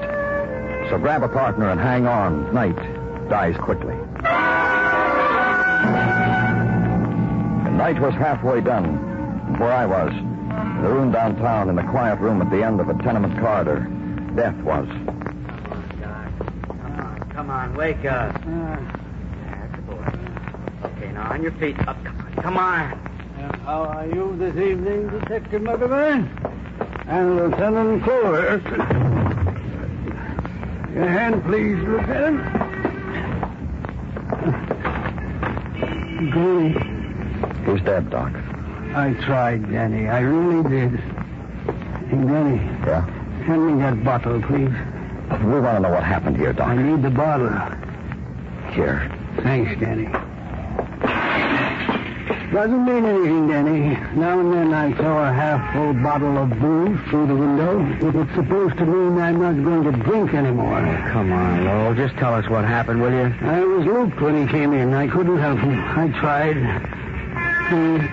You remember when that happened before, Danny? When it got in the papers? Maybe you need a faucet in your face, Doc. Come on, we got work to do. Alone. He's all right. Georgie Beck knocked on my door. He was bleeding. He said he walked 2 blocks like that. I don't see how he did it. I tried to help him. I guess once I was taught what to do, but I saw the blood and I just ran around the room trying to think what to do. I gotta lie down, Danny. Sure, go ahead. Muggerman. Yeah? We'll into the wagon and technical comes. First thing in the morning, I want you to do something. What? It worries me why Georgie Beck was at that party. The Vera Lane job? Yeah. What makes us so sure he was there? Mother and daughter don't remember. Georgie had a formal outfit on the 4th of July. Get a guest list and check it down. Find out if and why Georgie was there. Okay. You going home? I've got a call to make first.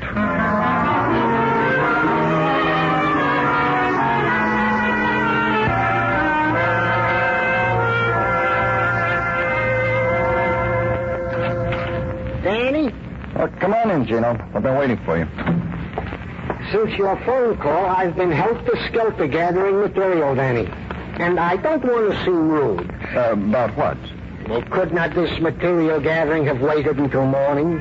Mrs. Tartaglia cannot see her way clear to take material gathering as an excuse for the empty pillow on the left side of the Tartaglia bed. I'll write you a note home, Gino. Now tell me what you've got for me. Merely what you asked. The record on Georgie Beck. Tell me, bud. Roger. In December 1940, Georgie was apprehended in Times Square encumbered with 16 wallets, 15 of which were traced to squalling citizens, sentenced 3 to 5. In April 1946, Georgie was apprehended with 6 wallets.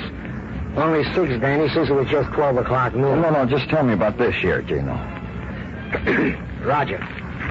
This year, no arrest. He was a frequent passer through at our show-ups, his last appearance being at the early show-up on 23 June. And what else? The last entry into this file I was just in the process of typing up, Danny. After being a good boy for over a month, Georgie Beck was stabbed to death by assailant or assailants unknown. But go home, Gino. It'll wait till tomorrow. Home? You're a strange one. Huh? Yes, you are. Good night, Danny. Then against the flow of an August night, walk the quiet streets of the city. The time is for the looters of night. Somewhere a stockpile of illusion may have been left unguarded. Somewhere there must be a dream not yet dreamed. A whispering uttered to no one else. A corner of an alley unoccupied. The trash can unsearched. Walk. And be conscious of the night pattern you fulfill. Drifter, straggler, searcher, derelict. And in the room, night ebbs. And in its wake, sleep. And on the wall of the room dances the image of a pickpocket in finery sauntering through marble mansions.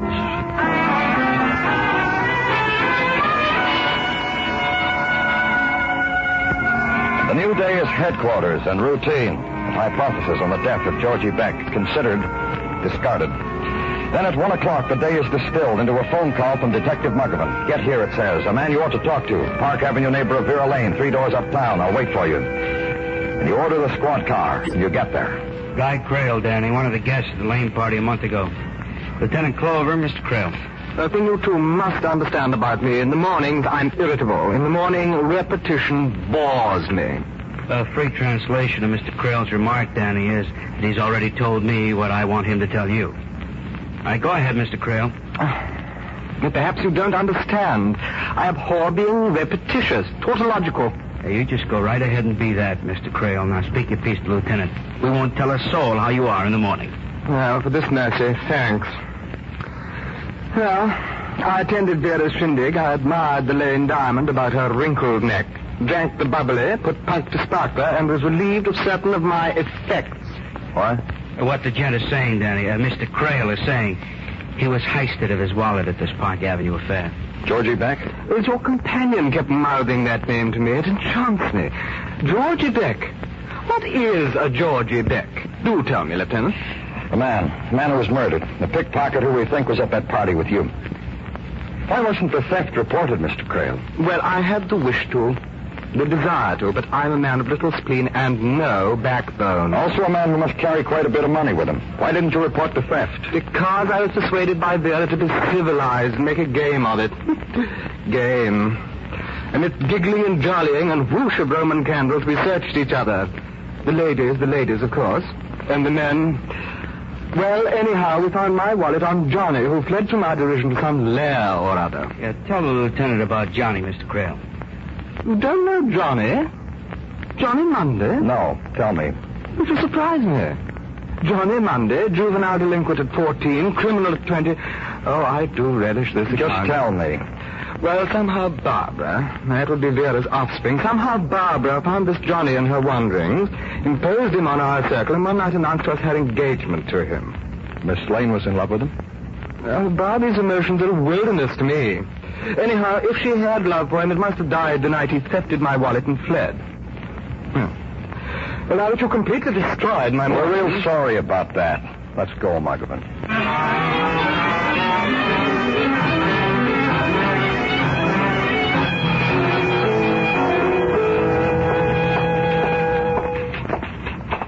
Officer Webb? What do you mean? Oh, you, Lieutenant. What can we do for you? Records on the early show-up run for June 23rd. You get them for me, please? Right away.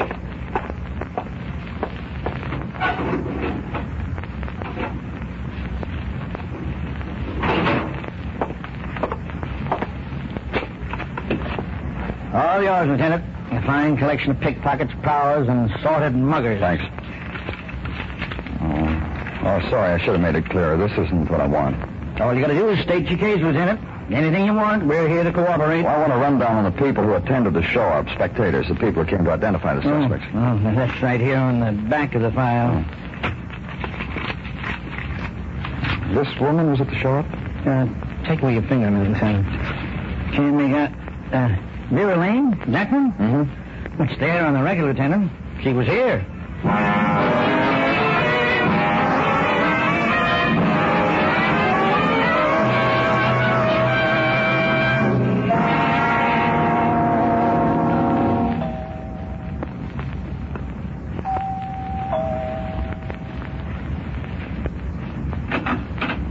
Yes?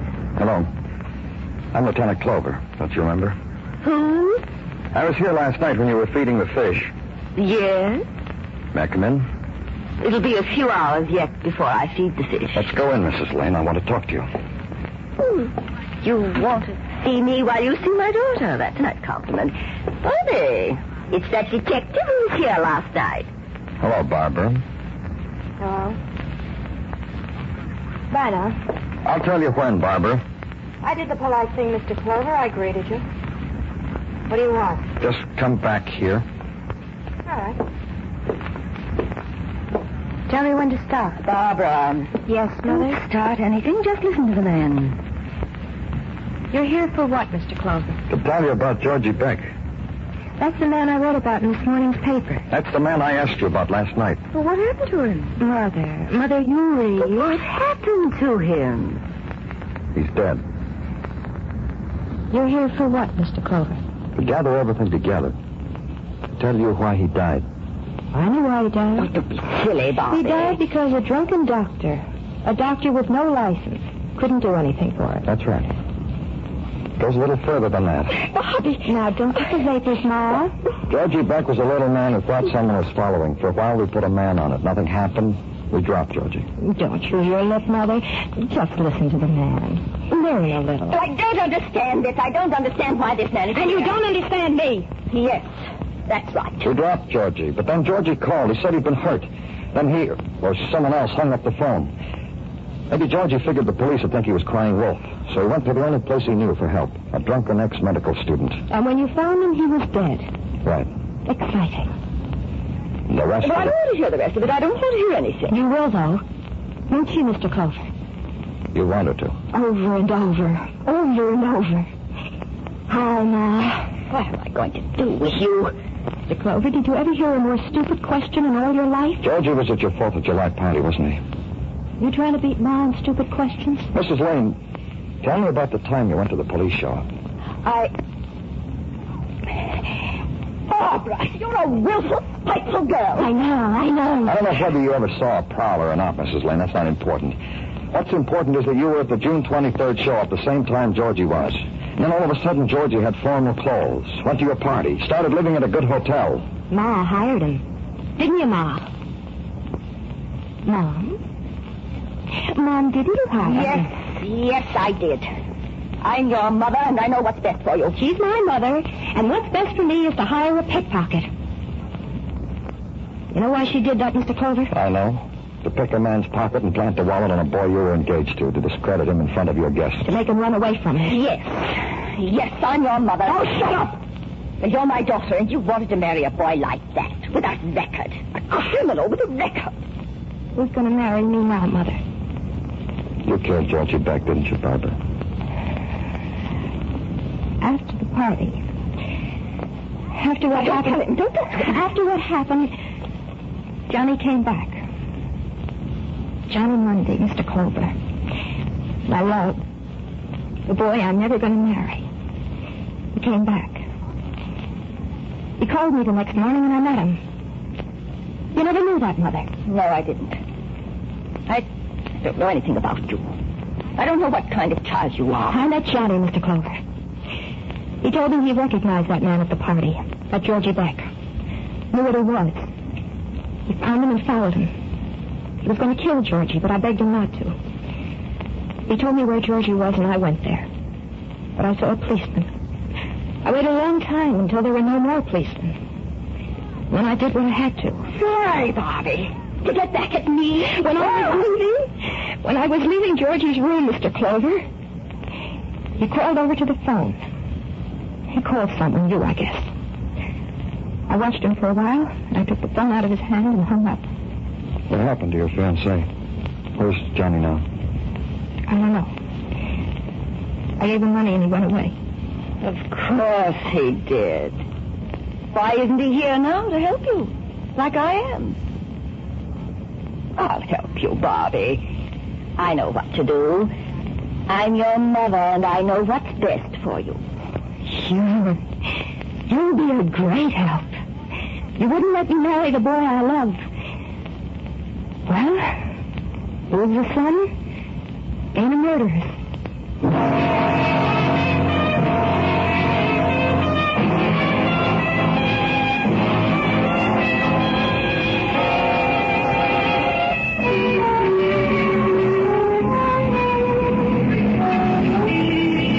Tonight's jury races against the time of dawn on Broadway. It needs those hours to prove itself. Mob and grinning faces, hawkers, and high heels clack, and a voice that whispers. But hurry. Time is a race, and night lasts only so long. It's Broadway. The gaudiest, the most violent, the lonesomest mile in the world. Broadway.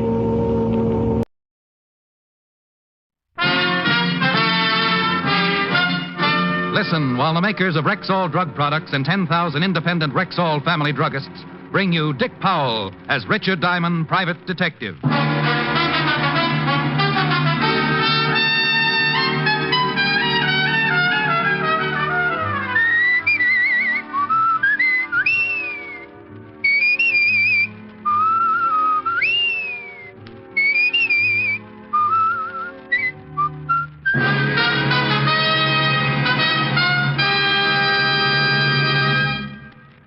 Good evening. This is your Rexall family druggist with especially important news for you. This week's issues of the Saturday Evening Post, Life, Look, Collier's, and the Farm Journal carry a 2-page advertisement on Rexall's famous 1-cent sale that starts October 19th. You'll find 150 guaranteed Rexall products, every one of them offered at 2 for the price of 1 plus a penny. And that's not all. There are 53 other specials too good to miss. So be sure to check this ad on Rexall's big 1-cent sale, and when you see it, remember, you can depend on any drug product that bears the name Rexall. Good health to all from Rexall. Now your Rexall family druggist brings you another half hour with Richard Diamond, private detective, starring Dick Powell.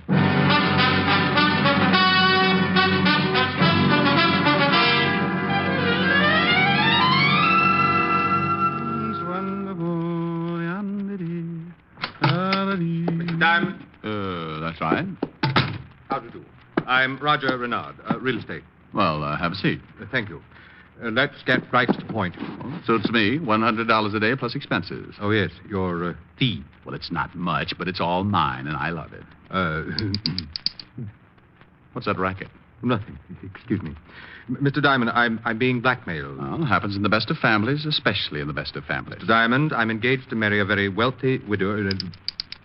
What's that clicking? Have you got a wild lifesaver in your mouth? I have false teeth, Mr. Diamond. Is that so amusing? When they start making bird calls? Yes. They're new. Just got them yesterday. Awful nuisance. Oh, well, you were engaged to some wealthy widow, last I heard. I don't appreciate your humor, Mr. Diamond.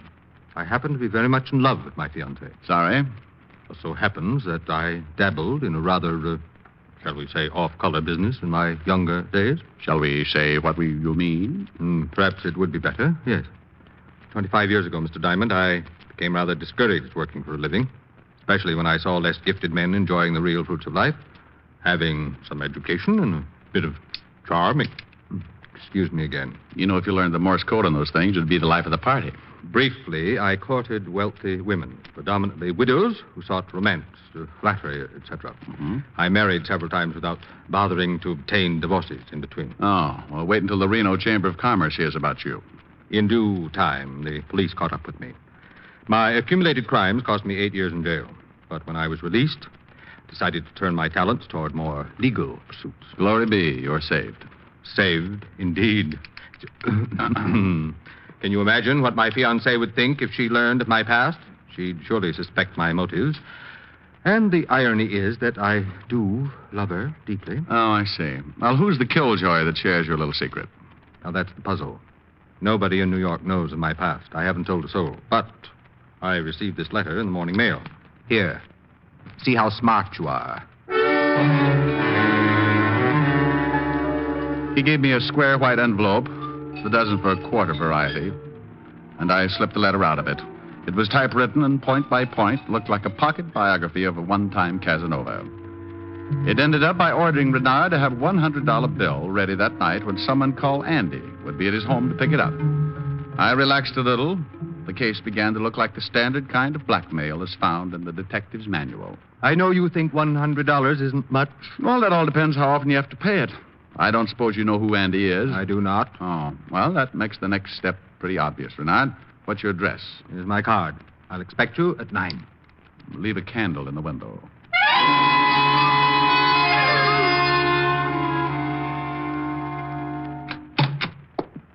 Uh-oh. Nailed down everything, Lieutenant. It's the shamus. Why, Sergeant Otis, don't tell me it's you. You've brightened my whole day. I don't know why, but that's too bad. Well, the boys in the pool room told me you were drafted. I cashed in all my war bonds. Now I can buy them back. Otis, stop trying to figure that one out. What's doing, Rick? Oh, nothing much, Walt. How'd you like to come along with me tonight? Help me wrap up a screwy blackmail deal. Might learn something. It's a new angle. What's new about blackmail? Well, the whodunit part in this case. My client doesn't know who's blackmailing him, but some character named Andy is supposed to pick up the cabbage tonight. Want to come along or not? I'd like to, Mr. Diamond, if the invitation is still open. Well, that's very nice, Lieutenant Levinson. It's open to you for a nominal fee. Oh, I'm prepared to pay. Oh, hey, cut it out, Rick. Can I go too, Lieutenant? Sorry, Otis. This is strictly stag. Oh, I didn't know. Excuse me.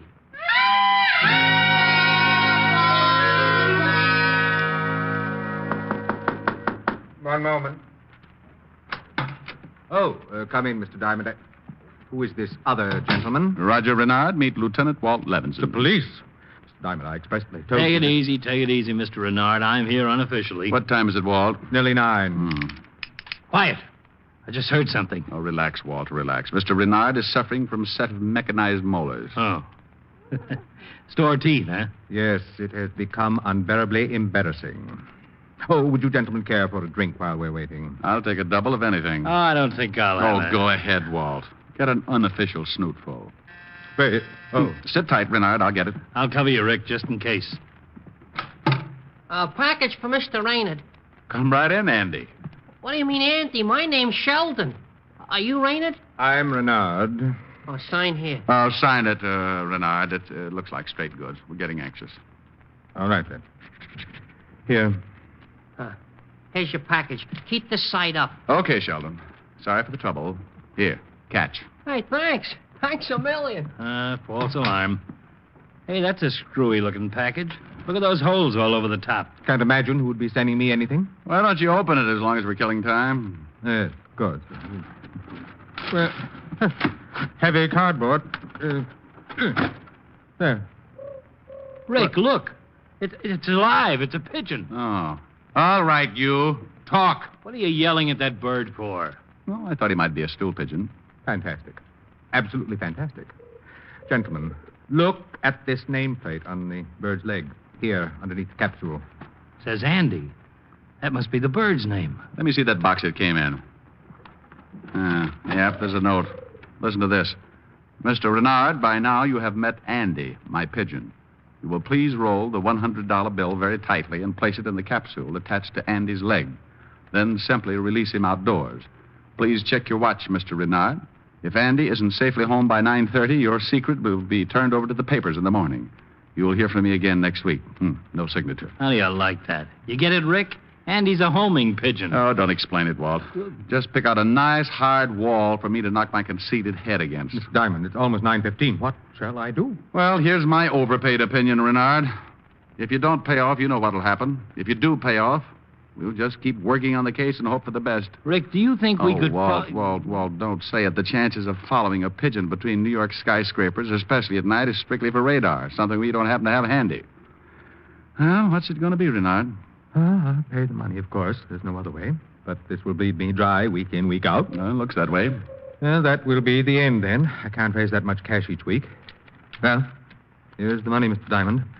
Will you gentlemen take care of the details?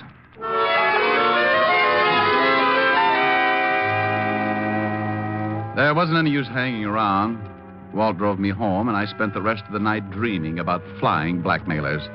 Sure, we could check the delivery outfit that brought the package, but I'd give odds the return address was phony. Come morning, I washed the sour taste out of my mouth with some coffee and went to my office. While I was draping some black crepe around my license, business picked up. A nervous young man walked in, introduced himself as John Miller, hemmed and hawed for a minute, and then blurted out with... Mr. Diamond, I need your help right away. I'm being blackmailed. Just because I sat there with my mouth open, he thought I was interested and told me more. He was married, and several years ago, another girl had come along. Nothing serious. The romance had died in a few weeks, but his wife might not understand, so on, so on.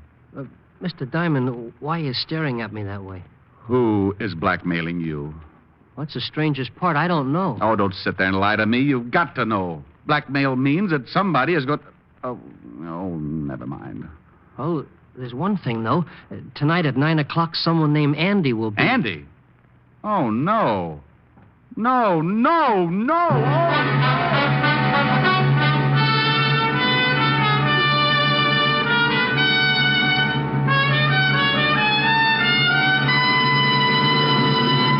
Before we continue with the adventures of Richard Diamond, here's a lady with a question for our Rexall family druggist. I want to know more about the ad on Rexall's 1-cent sale. Well, ma'am, the ad appears in this week's Life, Look, Collier's, the Saturday Evening Post, and the Farm Journal. 2 big pages crammed with 150 guaranteed Rexall products. Every one of them offered to you during Rexall's famous 1-cent sale at 2 for the price of 1, plus a penny. Golly, what an opportunity to save. And that's not all. The ad also lists 53 other specials that can help you cut your cost of living to a minimum. Now, in front of every item, there's a little square so you can check what you need in advance. Well, I can use the ad as a shopping list. That's exactly what we intend it to be. It's your big chance to stock up for months in advance. Because on October 19th, the starting date of Rexall's 1-cent sale, you double your buying power simply by adding a penny. Where did you say the ad appears? In this week's Collier's, Look, Life, Saturday Evening Post, and Farm Journal. Look for it. And remember, you can depend on any drug product that bears the name Rexall. And now back to tonight's adventure with Richard Diamond, Private Detective, starring Dick Powell.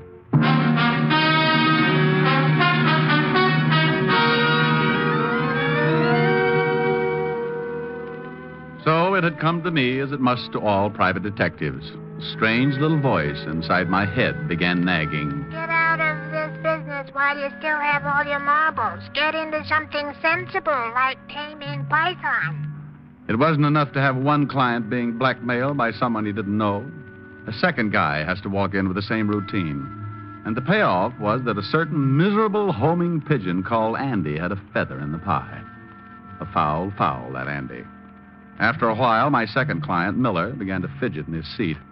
Probably because I began sharpening my letter opener. Mr. Diamond, do you feel all right? Oh, yes, I feel great, simply great. Just keep me away from open windows. I beg your pardon? No, forget it. Now, let's see now. You're being blackmailed, but you don't know by whom. And a certain Andy will be at your office by 9 o'clock tonight to pick up the money. Yes, that's right. Oh, well, now, Miller, I'll be kind. I won't tell you who Andy is right now. First of all, you tell me, do you know Roger Renard? Roger Renard? Mm-hmm. No, I don't believe so. Now, think hard, Miller. Small guy, bright blue eyes, cultured voice. No, I don't know anyone like that. Who is he? Well, he happens to be in the same hole you are. Andy paid him a visit last night. Really? Yeah. This is bargain basement day in blackmail. Well, what do you know? Well, let me think. Renard. Now, look, I got a better idea. You just sit tight and leaf through my collection of unpaid bills. It'll keep your mind off your own worries. Oh, there's got to be an answer to this.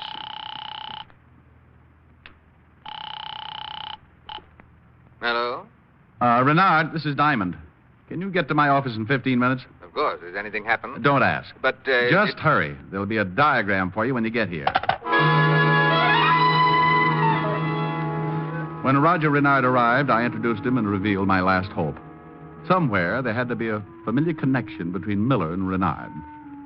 A familiar place, a mutual friend. Well, they finally caught on and began playing the game known as Haven't I Met You Somewhere Before? Now, let's see, Miller. Were you in Kansas in the winter of 1942? I had a dear lady friend there at the time, name of Sophie Holloway. Never been in Kansas. I spent 2 years in Seattle, though, 1938-39. No, never had the pleasure of being in Seattle.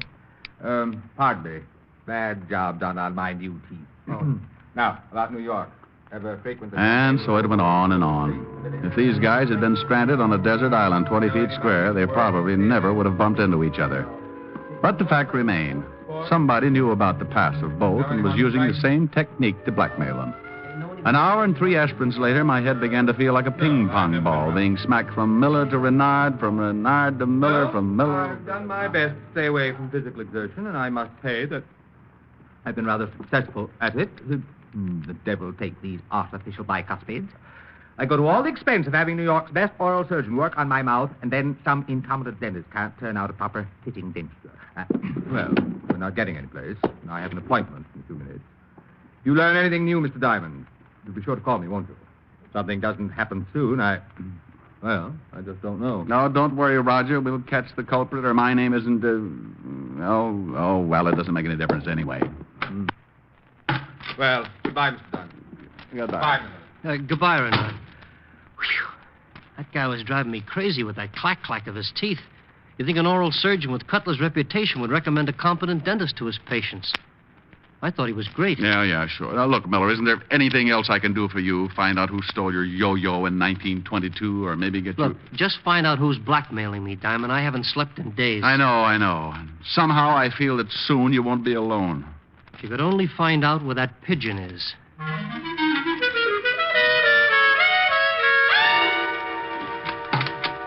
Hello, Pigeon.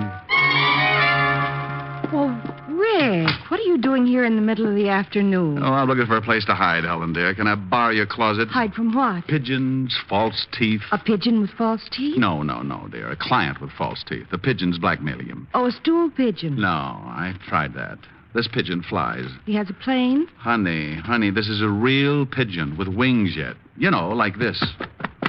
Oh, just lie down on the couch and take it easy. You must be working too hard. I don't want to lie down. You want to fly. No. Well, make up your mind. Well, I'm trying to tell you why I came over. 2 guys who never saw each other are being blackmailed. By a pigeon? Yes. The same pigeon? Yes. And it flies? Yes, and it goes coo, coo, coo, brr, coo, coo.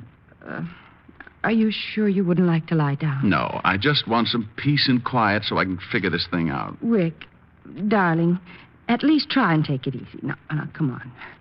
Nothing's that bad. Smile for Helen. Smile? Oh, come on. Let's see your pearly teeth. I said, let's see your pearly teeth. Helen, that's it. That's wonderful. Now, how about a nice cool drink? No, listen. Renard said he went to New York's best oral surgeon. Later, Miller said an oral surgeon with Dr. Cutler's reputation should have recommended a competent dentist. And he was probably right. Now, why don't you just try How did Miller know Renard was talking about Dr. Cutler? Ouija board? Because Miller must have been treated by Dr. Cutler, too, and knows he's the best oral surgeon in New York. Helen, I got to make a phone call.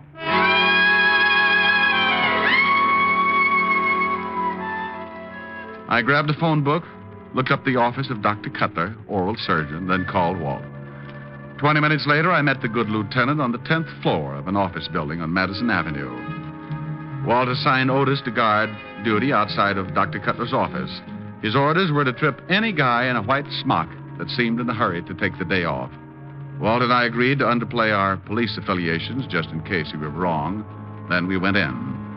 We slowed up when a white mountain of a woman stood up from her desk and announced she was Miss Barrows, Dr. Cutler's nurse. Could have fooled me. From the size of her, Notre Dame could have used her last week. What seems to be the trouble, gentlemen? Well, it's somewhat important, Miss Barrow. We'd like to see Dr. Cutler as soon as possible. My name's Diamond. I see. In just a moment.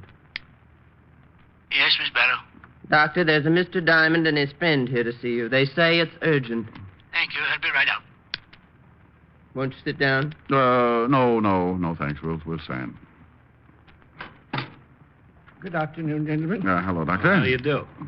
What seems to be the trouble? May we go into your office, Doctor? Oh, yes, of course. Go right in. Miss Barrow, are those X-rays ready on that impacted molar? I'll have a look, Doctor. Thank you. Now, gentlemen. The doctor was an old, red-faced gentleman with puzzled blue eyes. As tactfully as I could, I told him about Renard and Miller and the fact that they were in trouble. He remembered them. Oh, yes, Mr. Diamond. I removed Mr. Renard's teeth last month. As for Mr. Miller, he was in just last week. The rest of it is pretty blunt, Dr. Cutler. Both of these men are being blackmailed by the same party. And it just so happens, Doctor, that you are the only acquaintance they have in common. What? Now, look here, young... Don't get excited, Doc. Rick isn't accusing you. We just have to check these things. I realize that. I think my position and past record in dental surgery are proof enough. If you care to see a statement of income from my practice, plus stock dividends, you'll see how foolish... Yeah, Doc, you're right. Rick, it just doesn't figure, not for a lousy couple of $100. I know, Walt. It sure looks that way. But if this isn't the end of the line, we'll be on this sleigh ride forever. Dr. Cutler, is there anyone else in your office who gets to know the patients well? Just myself and Miss Barrow. She's the nurse's outside. I could call her in. No. In a minute, Doctor. Does she just answer the door and take temperatures or what? Oh, no, of course not.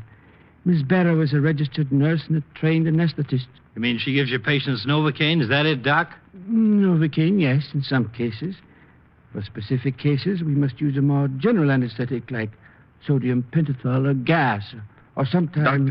Doctor, isn't sodium pentothal sometimes called the truth serum? Yes, in narcosynthesis. It's sometimes used in psychiatric treatment. Some patients will answer any question truthfully under the influence of sodium pentothal. See, it weakens the conscious will and... The X-rays are ready, Doctor. That's Miss Barrow now. I'll call her. No. Don't do it, Doctor. Stall her. Just ask her to wait outside. I don't understand, but anyway. One moment, Miss Barrow. What are you going to do, Rick? Doctor, I want you to pretend that I'm an emergency case. Must be treated at once. Can you? Oh, of course, but... Now, can you have your nurse give me something harmless instead of pentothal? Well, yes. Distilled water could be substituted. Well, we're in business. Walt, you make like the old friend who came along for laughs. Uh-huh. Now, Doctor, call Miss Barrow in and turn her loose on me.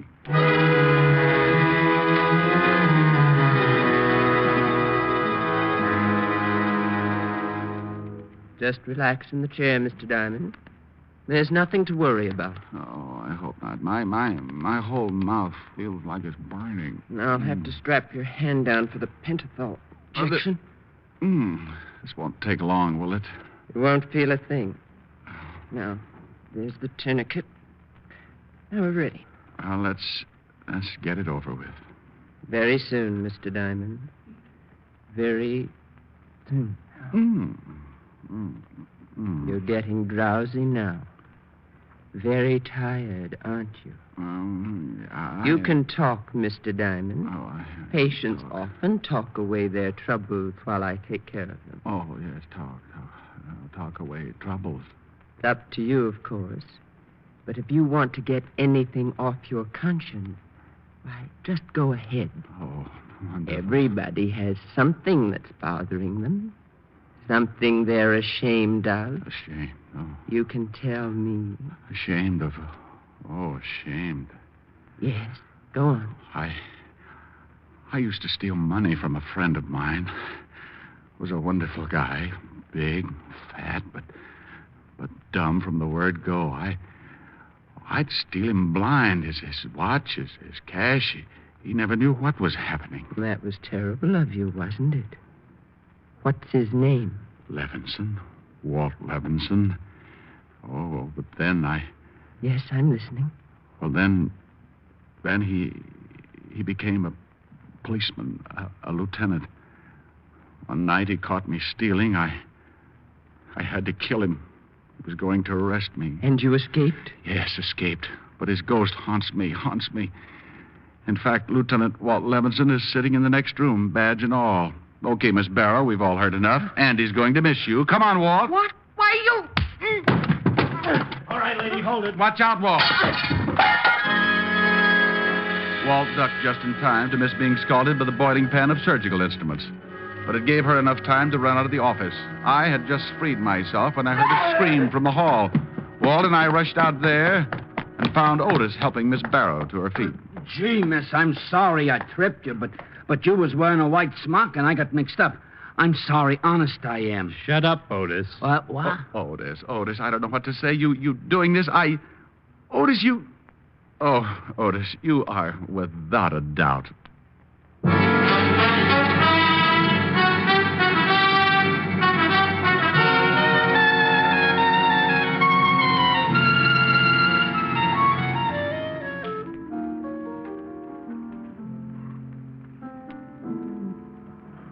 You feel better? Mm-hmm. All calmed down? Oh, sure. No more problems? Not a single one. How's the pigeon? Oh, we found him over at a nurse's house. He was staying with the nurse? In the garage, yes. Had a friend there, too. The nurse worked for Dr. Cutler, an oral surgeon. Well, I thought you said your client was the one with the false teeth. Well, that's right. Then what was the matter with the pigeon? Nothing. He was just a little tired from making all those trips with that money tied to his leg. Why don't you sing something? All right. It's wonderful. It's marvelous. You should care for me. Soft night. Paradise. It's what I love to see. You've made my life so glamorous. You can't blame me for feeling amorous. Oh, it's wonderful. It's marvelous that you should care for me. Well, honey, how was that? Oh, fine. I don't even think you were listening. Rick, about the pigeon and what you said about money tied to his leg and... Come here. Now, wait a minute. I'm confused. Come here. You said that you had a client who... He had false teeth. Mm-hmm. And a pigeon with money. Still confused? Uh-huh. Confuse me some more.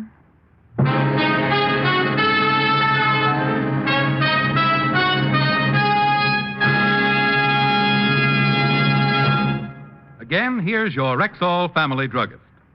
You listeners will have at least one of these magazines in your home this week. Life, Look, Collier's, the Saturday Evening Post, or the Farm Journal. Pick it up and turn the pages till you come to the 2-page ad on Rexall's 1-cent sale that starts October 19th. Take a long look at this opportunity to buy twice as much for just a penny more, because this ad lists 150 guaranteed Rexall products, all offered at 2 for the price of 1, plus a penny. In addition, there are 53 other sales specials you can't afford to miss. So check this ad on Rexall's big 1-cent sale, and remember, starting October 19th and continuing through October 23rd, you can buy twice as much for just a penny more. Good health to all from Rexall.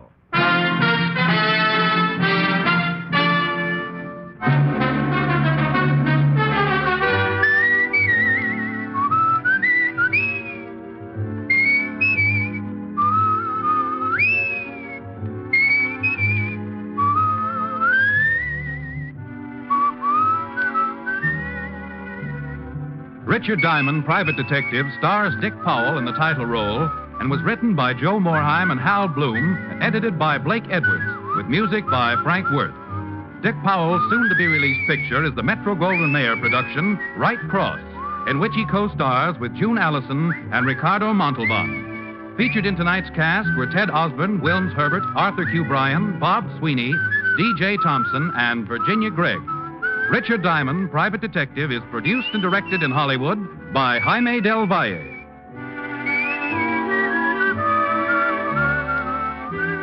This is Bill Foreman inviting you to join us next week at the same time when we will again bring you Dick Powell as Richard Diamond, Private Detective.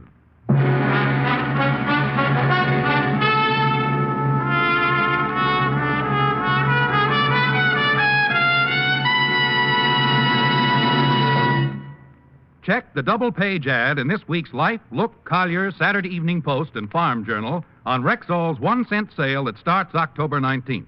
Mark the date on your calendar. It's your chance to buy 2 top-quality guaranteed Rexall products for the price of 1 plus the penny.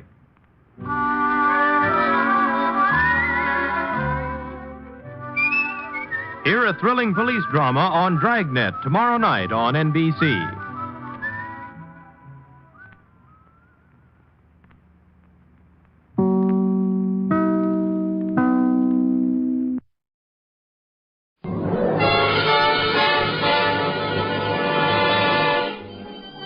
Broadway's My Beats, with Anthony Ross as Detective Danny Clover.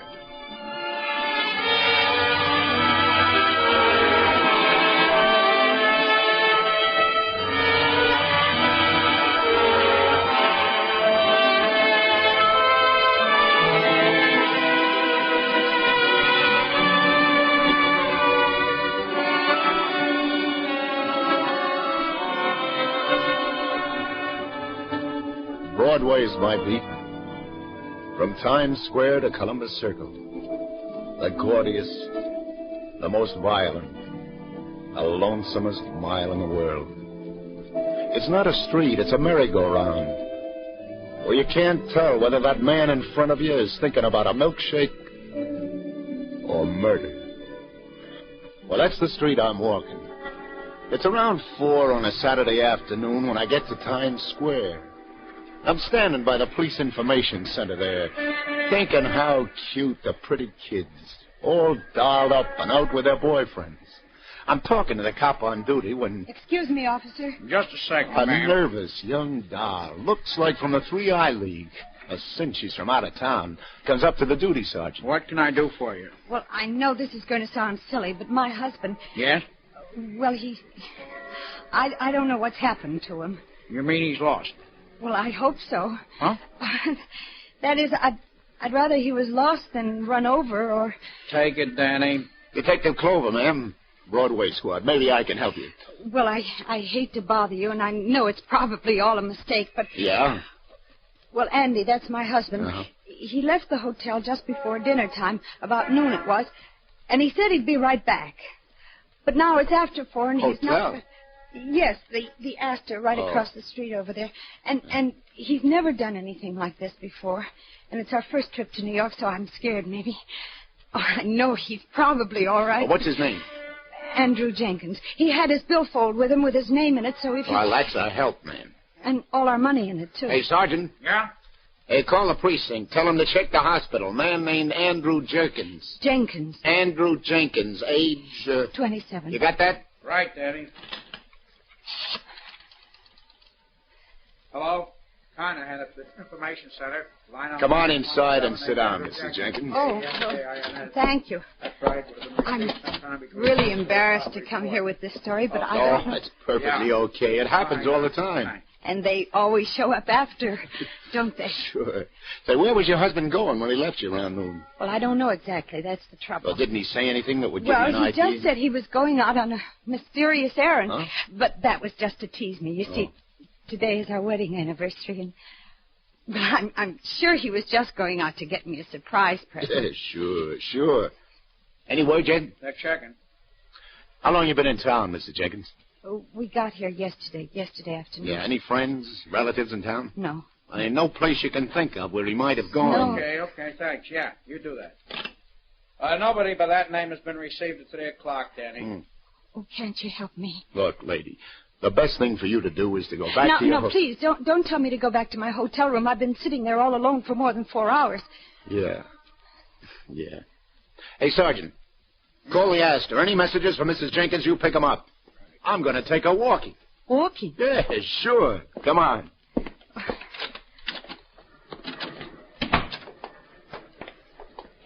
A little outdoors is very helpful.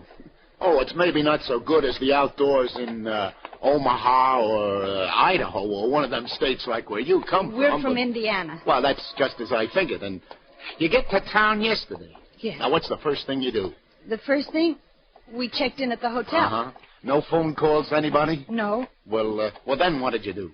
Well, we went out to have a look at Broadway, just a couple of hicks. Uh-huh. No waiting for seats, seating on all floors immediately. No waiting for seats anywhere in the house. Well, which way did you walk? Well, from the hotel, just where we're walking now. Good. Now, you make like I'm your husband, and you try to remember everything you said to each other. You know what you looked at, the stores, the people, the movie houses, everything like that. Yes, but... Yeah, now, he went out to buy you a present, didn't he? He's never been in town before. The only stores he sees are these stores along here. Well, which one did he go to? That's what we want to know. So think. Well, we didn't want to go to a movie, not the first night in town. Yeah, so?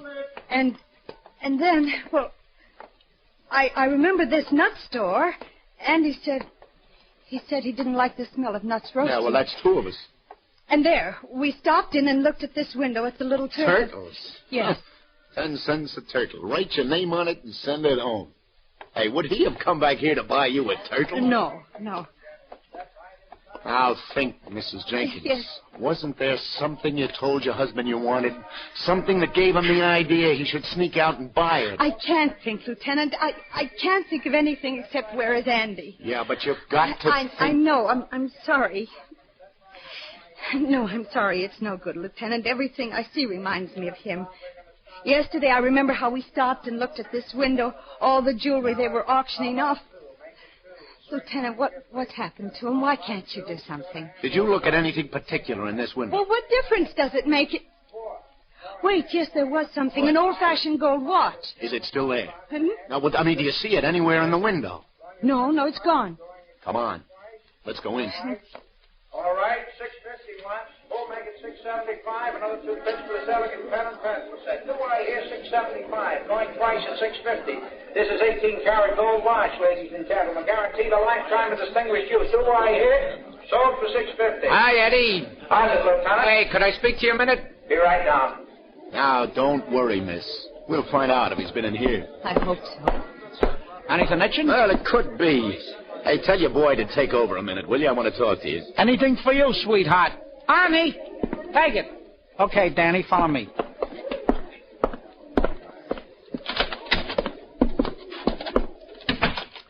What do you want I should be on the lookout for this time, sweetheart? A hot ferry boat? It's nothing like that, Eddie. Hey, meet Mrs. Jenkins. Oh, a pleasure. We're trying to get a line on a young guy who to come in here about noon today, Eddie. Describe him, will you, Mrs. Jenkins? Well, he's about your height, only heavier, bigger. He'd make him about 27, Eddie. From Indiana. Oh, Indiana. Yeah. Yes, he has brown hair, straight, and hazel eyes. Hazel? You had an old-fashioned gold watch in your window yesterday, Eddie. It's not there now. Well, maybe he came... I make him. Huh? That did it. Sure. I make him now. A light gray suit and a green hat. Yes, that's it. It's a screwy thing, Danny. What? This guy, your husband, lady? Yes, do you know where he is? He come in around noon and he asks about that watch. And just 2 minutes before, a couple of guys are in asking about the same watch. 2 minutes. Less. Yeah, so what? Sure. I got him tapped. Indiana. Nice-looking young guy. Oh, the watch. Yeah. So, both these parties want I should knock the watch down. A real coincidence. So? So I knock it down. They're bidding against each other. They both want it real bad. Your husband? A stubborn character, lady. Yes, well, if he wants something... They bid this watch up. Yeah. I get $62 for it. It's white. I got news for you. It's white, maybe 25. The outside. Huh? How come? Beats me, sweetheart. The bidding's up higher than a cat's back. Yeah, but who got it? And the young guy. Your husband, lady. He got it. Takes it away from me with a grin. If it had been any bigger, his face would have split. He goes out. The other two guys, the guys who's bidding against him, they go out too. Looking pretty sore at each other. They didn't have any more ready cash with them. Then where did he go? Which way did he go? Which way? Yeah. Who looks? I seen the three of them standing out on the sidewalk for a few seconds. All the time I'm trying to figure what's with this watch. They should get so grabby for it. Then all the three of them head up Broadway together. Together? The young guy, your husband, lady, in the middle. But I don't understand. Why should Is all this around noon, Eddie? Give or take 20 minutes. But I know he doesn't know anybody in New York. The watch, Eddie. Where'd it come from? Routine, sweetheart. In a consignment from one of the upstate pawnbrokers. You want I should look it up, maybe? You tell me. Was there nothing special? You mean, was it hot? I give you my word. But why should Andy go with these men? Those men, maybe they killed him or kidnapped him. Oh, wait a minute. Hold on. I'll count to 10. But you don't do anything. Where is he? Oh, look, I'll tell you how it was. He came in here to buy you this watch for your anniversary, right? Yes, he's feeling good because he got it, right? Now, like Eddie said, he's grinning. He goes out on the street. Probably he says to these other two, come on. Come on, he says to them, I'll stand your drink. I'd celebrate. It's his anniversary, too, remember? A very reasonable story. Yes. Yeah, but 6'2" and even, he's standing in a saloon right now having a friendly dram with his two new friends. But then why didn't he at least call me? Well, that's a question to ask him when he shows up. But don't let it louse up your holiday to New York. Sure, and don't stay sore at him, lady. Remember, he bought it for you. Come on. I'll walk you back to your hotel. I just hope that you're right. But I'm scared. I'm all alone. I'm frightened.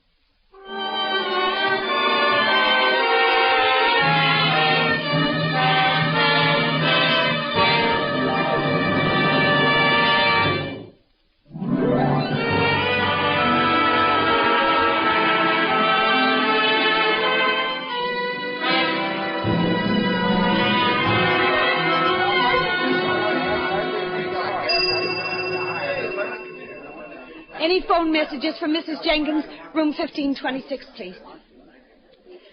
No, nothing. Oh, now just don't get rattled, Mrs. Jenkins. Look, just get used to the idea he's got this one wild oat he wants to stick in the ground, okay? Well, you'll let me know if you hear anything, won't you, Lieutenant? If there's any report. Yeah, I'll call you before 6, and that's a promise. Well, thank you, Lieutenant. Are you leaving now? Just over to get a cigar, Mrs. Jenkins, but, yeah, then I got to get back to station house. Don't worry, I'll call you. All right. Goodbye. And just for now. Lieutenant Clover, who's the lady I see you with? Hiya, lover. A couple of perfectos. If you can stop buffing your nails long enough. What'd you do to her? She don't look happy. Well, you can take warning, Sally. She had a husband, but she let him get away. Hey, let me use your phone to check in, will you? It's all yours. This is Clover, baby. Get me the precinct. What do you know for sure, Sally? The most exciting thing that's happened around here all day is I got a run in my stocking. Like a cemetery. Yeah? I take my ossified oath. Nobody's even come around to try to get two on the aisle for Kiss Me Kate. Hiya, Sergeant. Lieutenant Clover. Oh, business must be tough. Did you see the fight at the garden last night, Danny? Hold it a second, lover. Homicide? What'd you say, Sergeant? Get the bloodhound. Yeah. Okay, I'll get right over. Did I hear you say homicide, Danny? Some guy got the business in a hotel basement on 45th Street. Anybody we know? Well, if we don't, it's too late for an introduction.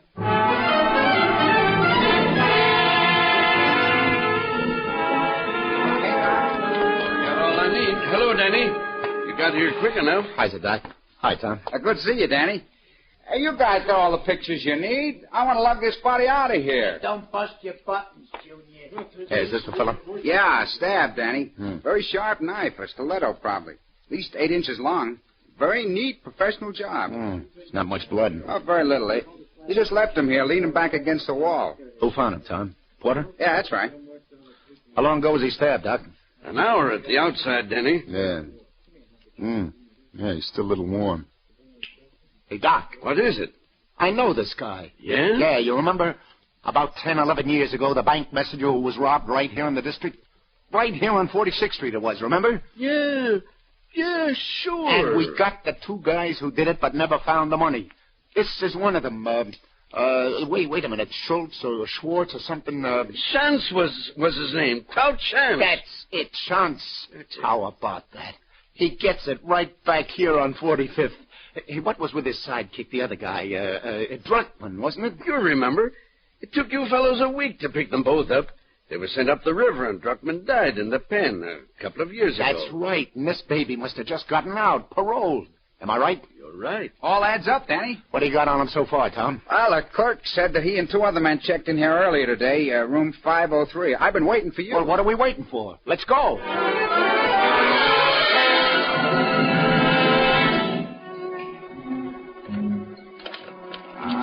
These pass keys. Here, this is the one. What have we got here? Hey, cut those ropes off, will you, Tom? Right. Get him some water, Tom. Oh, wait till I get my hands on those. You talk fast, mister. Who gave it a chance, you or your pal? Chance? Gave what? I don't know what you're talking about. Let me get to a phone. Yeah, drink this water. You'll get to a phone when I'm good and ready to let you. What's your name? Just a minute. No, just a minute, Jack. You listen to me. Listen to me if you're a cop. I was practically kidnapped, drugged, tied up, and gagged, and I had a gold watch stolen from me. So don't you get tough with me. I'm going to make a phone call to my wife or else. Say, is your name by any chance Jerkins from Iowa? Jenkins from Indiana. Well, how do you do? You go right ahead and make the phone call, Mr. Jenkins.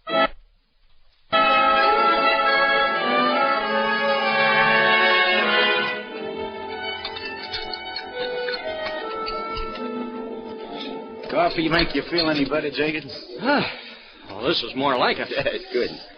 Now, look, I'd like to let you get upstairs and see your wife as quick as possible. I know you want to go, but first... What happened? Yeah. You want to know, huh? Mm-hmm.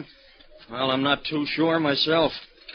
I know I bid against those two men for the watch that Grace had said she liked. Yeah. And after, on the street, they suggested they buy me a drink. Yeah, well, then what happened? Well, we went to a bar up the street, and they started to get tough. Oh, shucks, I'd have given them the watch for what I paid for it if I knew they wanted it that bad, but they got tough with me, and I don't like that. That I learned. So when I said no, I guess then's when they doped one of my drinks. Next thing I know, I'm in that hotel room all tied up like you saw me. Now think. Did you hear them talk at all? Talk? Yeah. Yes, they talked. The younger one, he was laughing at something the older man said. Uh-huh. Something about how it had been right under their noses all along. The younger one? Yes, and I remember his name, too. The older man called him, Druckman. Druckman? What? Never mind. Go on. What else did they say? Well, then there was something about some gold or something. I think they were figuring on getting some money or some gold or something that had been hidden. It had something to do with the watch. Words.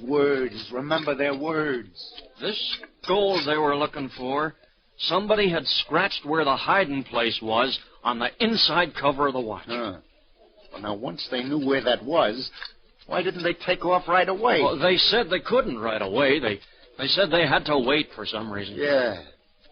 Yeah, but what they said, the words, what was the reason? I just remember the young guy laughing and saying something about gold and golden. It was ironical, he said, about the gold and the golden. What was ironical? I don't know, Lieutenant. I was still pretty dopey, I guess. Hey, what was this gold, do you know? Yeah, it was the haul on a robbery. $40,000 worth of gold certificates. It was hidden somewhere. Somewhere near here, I'm sure.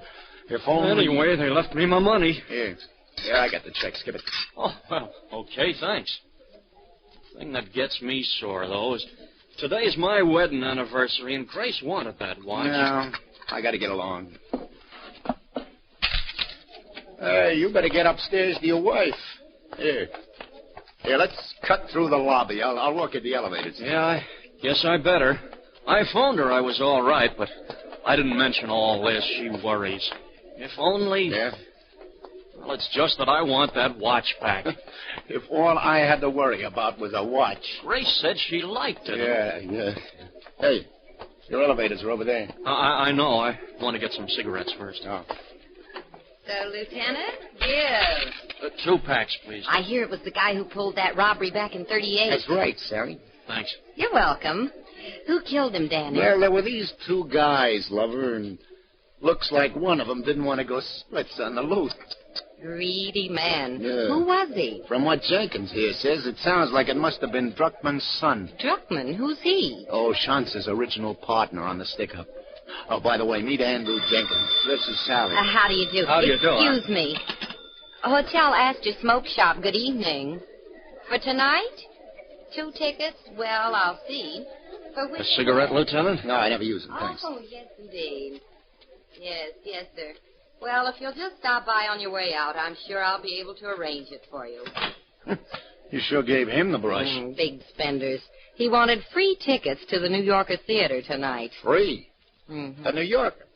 Hey, there's no New Yorker Theater anymore, is there? Oh, I know. It's one of those radio theaters now. I can't start trying to remember the new names they give those theaters. To me, the New Yorker is still the New Yorker. The Hammerstein is still the Hammerstein, and the Golden will always be the Golden, and the... Sally. What? The Golden. That's on 45th Street. So was that stick-up. So what? You remember, kid? Yeah, the Golden. Gold in the Golden. No wonder they couldn't go right away. No wonder they had to wait. Today's a matinee day. The theater was full. Oh, what time is it? Not quite 5:30. Say, what's with you 2 guys anyway? The matinee crowd will just about be out. Now, you wait in your room, Jenkins, and I'll say... Hey, where do you think you're going? With you, Lieutenant. I'm going to get my watch. But I told Let's you to... go. We haven't got all day.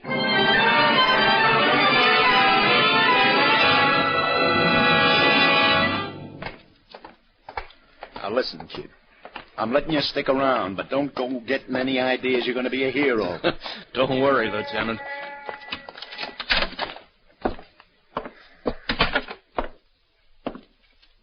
Hey, you! Where do you think you're going, mister? Is that you, Rosie? It's Danny Clover. Oh, it's you, Lieutenant. Yeah. For a minute there, I thought maybe you were... Hey, you've been on the stage door all afternoon, Rosie. All afternoon, Lieutenant. You think I'm crazy? Stay on the job all the time? No, sir. When the curtain goes up, I'm downstairs taking a little off of those stagehands at gin. How about when the curtain comes down again? Oh, then I'm right back here on the job, Lieutenant. $6 richer. You see anybody you didn't recognize around here? I mean, anybody had no business being here. Huh? Yeah, well, where'd he go? Well, he stood around for a while until finally his girl come out, and then they went... Oh, Rosie, cut the routine. I'm serious. You see anybody around here who didn't belong? Yes, I did, Lieutenant. Yeah? Matter of fact, first I saw you, I thought it was this guy come back again. There was a young fella by here maybe 15 minutes ago, just when the house was letting out. Tried to slip by me on the stairs down to the cellar. Cellar? Sure. There's a basement here in the Golden. Runs right under the whole orchestra. Lieutenant, because this guy had slipped by in the last 15 minutes. No. Wait a minute. I had to answer the phone in the office a couple of minutes ago. He could have sneaked down... Why, he must still be down there.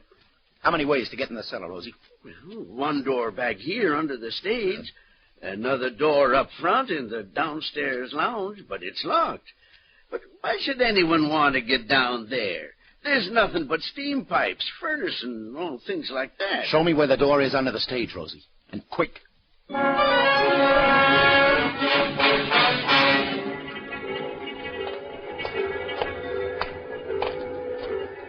Is this it? Yeah. But here, let me open the door. Close it!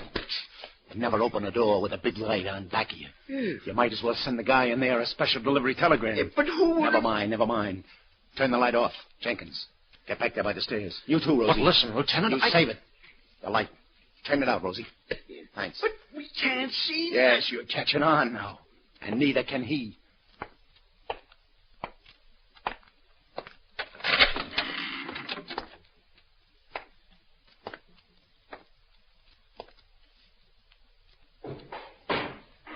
Getting nervous in the dark, Buster?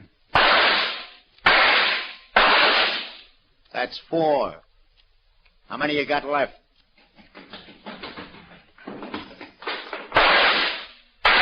That makes 6. No, you don't. All right, come back.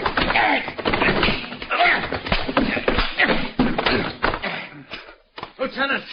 What happened? Are you okay? I should have remembered he had a knife. He'd used one already today. Hey, where's the light, Rosie? Come on, get up, you punk.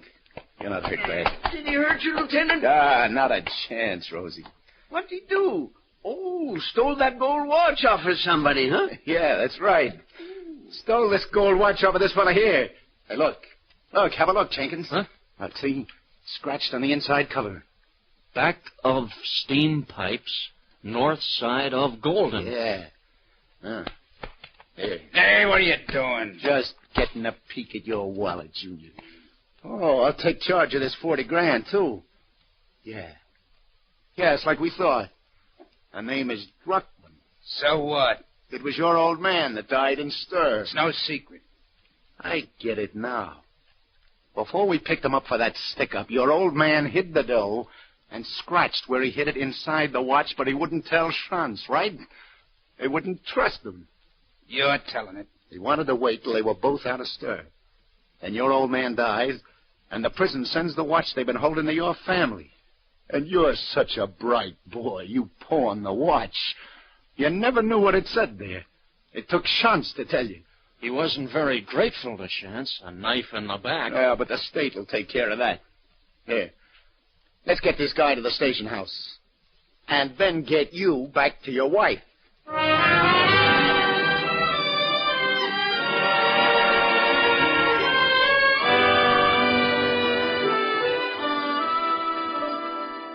I got a surprise for you, Mrs. Jenkins. Andy, darling, where have you been? Happy anniversary, Grace. Here's the watch you said you liked. Andy, but where have you been? I knew you were all right. I had a little more trouble getting the watch than I thought I would. Lieutenant, where did you find him? Oh, I walked into a room, and he happened to be there. And the man said you paid $62 for the watch, Andy. He said it wasn't worth any more than $25. No, I know, honey, but you're going to find out that watch is worth a lot more than $62, Mrs. Jenkins.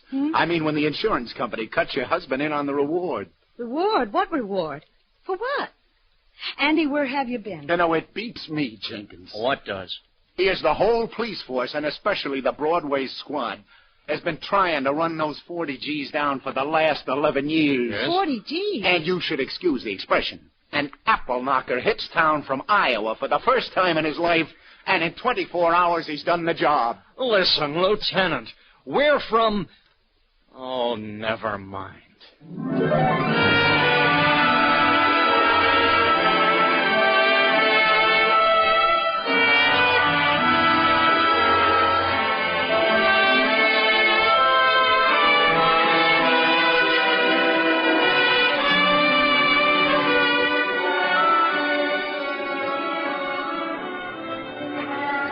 Indiana, Iowa.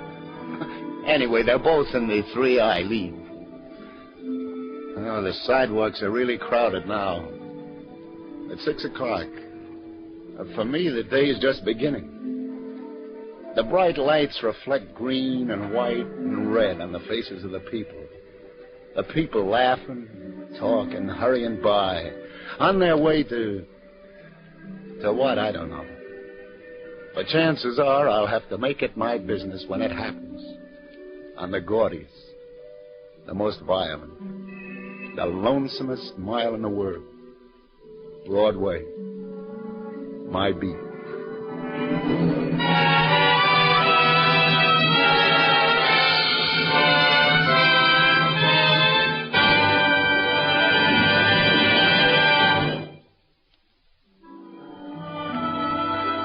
Columbia has brought you Anthony Ross as Detective Danny Clover in Broadway's My Beat.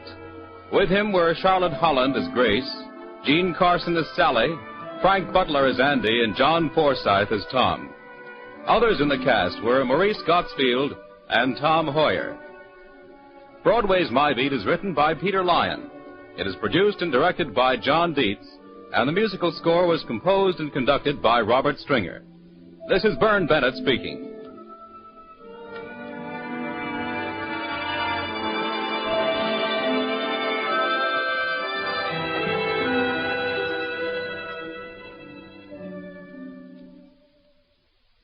Now stay tuned for the Family Hour of Stars, starring Gregory Peck. which follows immediately over most of these same stations.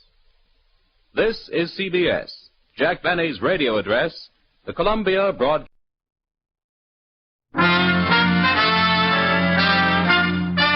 Listen while the makers of Rexall drug products and 10,000 independent Rexall family druggists bring you Dick Powell as Richard Diamond, private detective.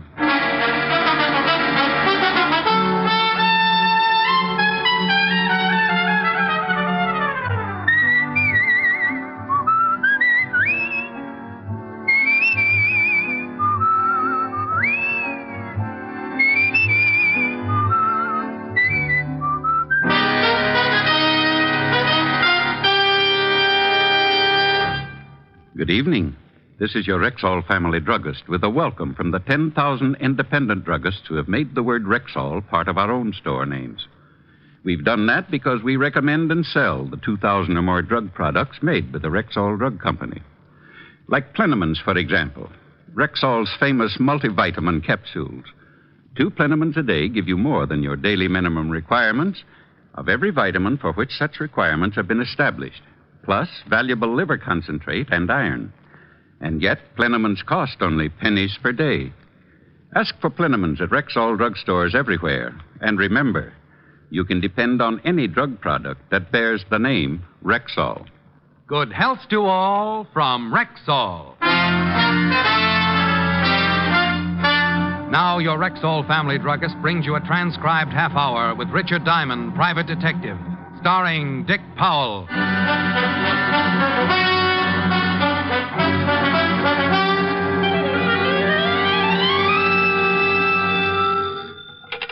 Diamond Detective Agency.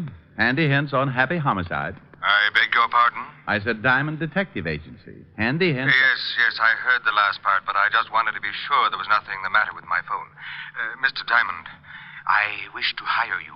I'm touched. $100 a day in expenses.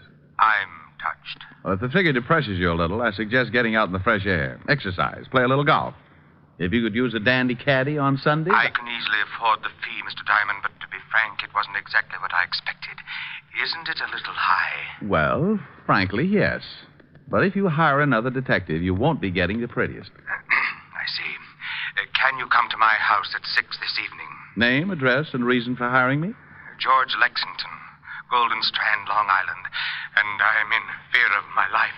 I'll see you at 6, Mr. Lexington. On the dot. Please be prompt. Just have a substantial retainer ready.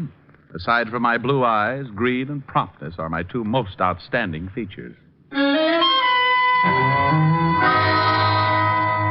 Well, that's the way a buck's made in my business.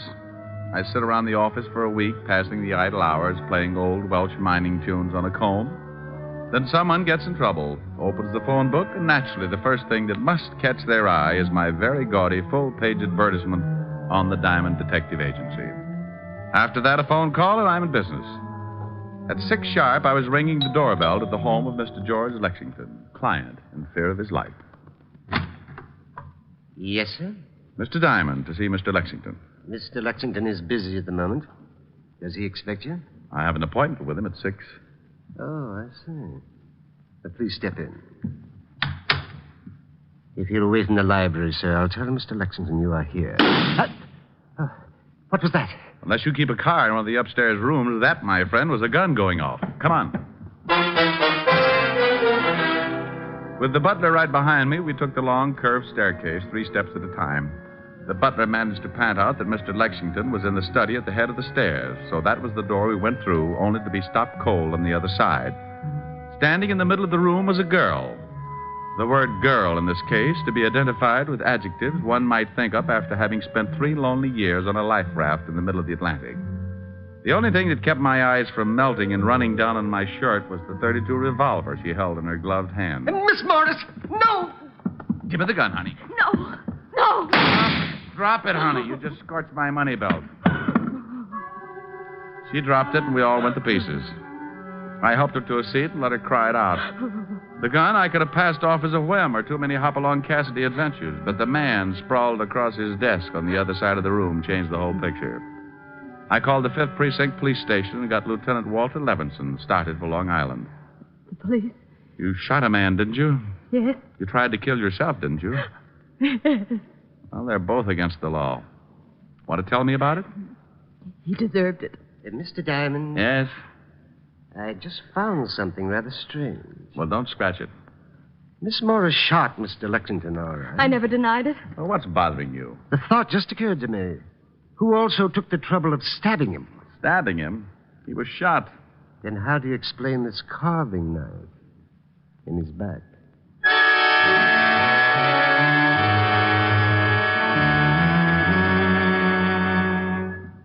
Oh, now, Diamond, you stop that. But it's true, Walt.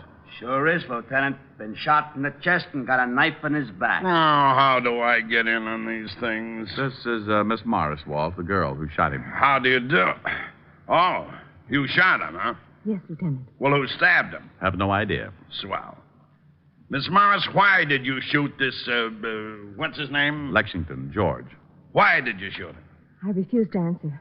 Okay, suit yourself. Where's the coroner, Walt? Should be here any minute. I didn't stab him, Mr. Diamond. When you came in, did you talk with Lexington? I just opened the door, saw him sitting at the desk, and I shot him. Did you talk to him? Oh, sure, Walt. She played 20 questions with him while he was trying to paw the knife out of his back. I was just trying to trap her. Why? Why? Because if she said she'd talk to him, it would have been an admission that, She'd talk to him. No, that he was still alive before she shot him. Okay, who stabbed him? How do I know? Well, if he was still alive before she shot him, she talked to him, then she must have seen who stabbed him, right? Yeah. Well, if she saw who stabbed him, she couldn't have done it, right? Right. And no one would have stabbed Lexington if he'd already been shot, right? No one would have stabbed Lexington if he'd already... Yeah, of course. You think I'm stupid? Lieutenant... You shut up. So if they stabbed him, he hadn't been shot and he was alive. Of course. Then if he was alive and they stabbed him, the girl didn't do it to confuse you. Huh? So if she didn't do it, she can go home. Go on home, Miss Morris. But, Mr. Diamond... You heard him. Go on. That's what I was trying to tell you, Lieutenant. Diamond's at it again. Otis. Yeah, Lieutenant? Take the girl, the butler, and Diamond down to the car. And when the coroner gets here, we'll all take a little drive down to the station. Understand? Yes, Lieutenant. What are you yelling at? I don't know. I don't know.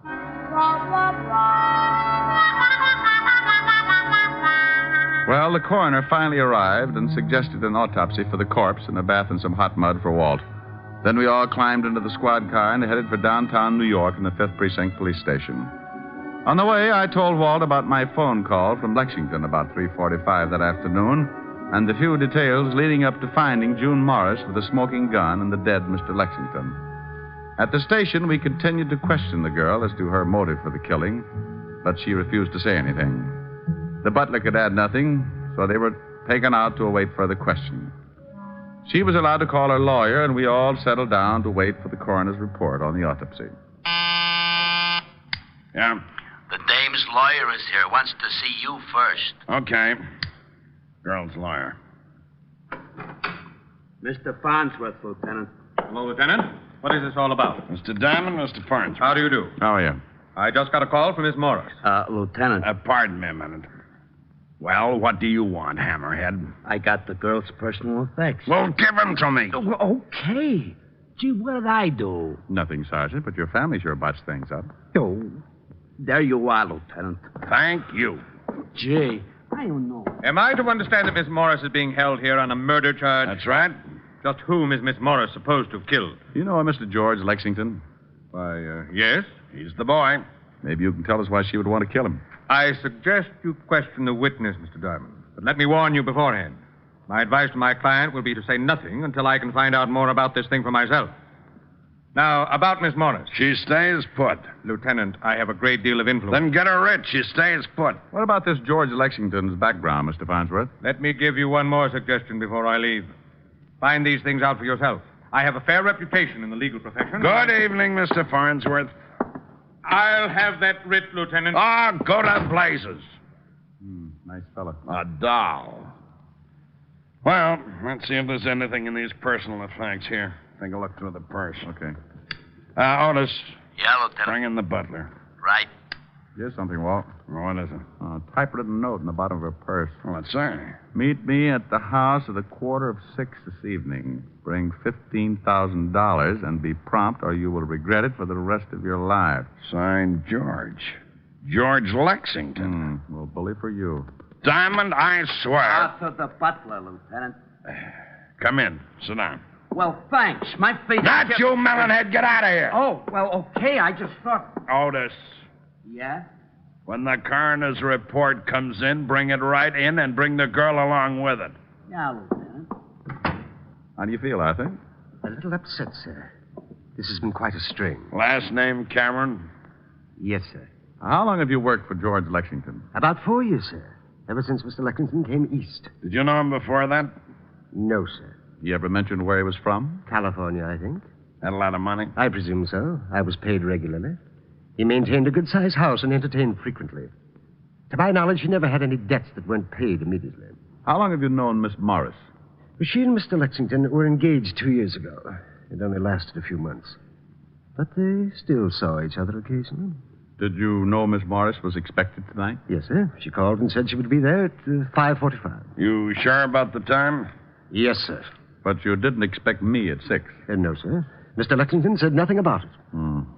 Is there another way into that study? Yes, sir. A back door leading down to the garden. Did Lexington have any other visitors during the day? No, sir.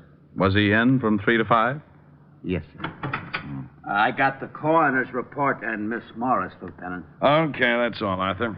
We'll have to hold you until this thing straightens itself out. You go along with Sergeant Loveloon. Yes, sir. Oh, Arthur. Yes, sir. Does Mr. Lexington own a typewriter? No, sir. All right. Come in, Miss Morris. Sit down. Here's the report and the bullet taken out of Lexington and the knife.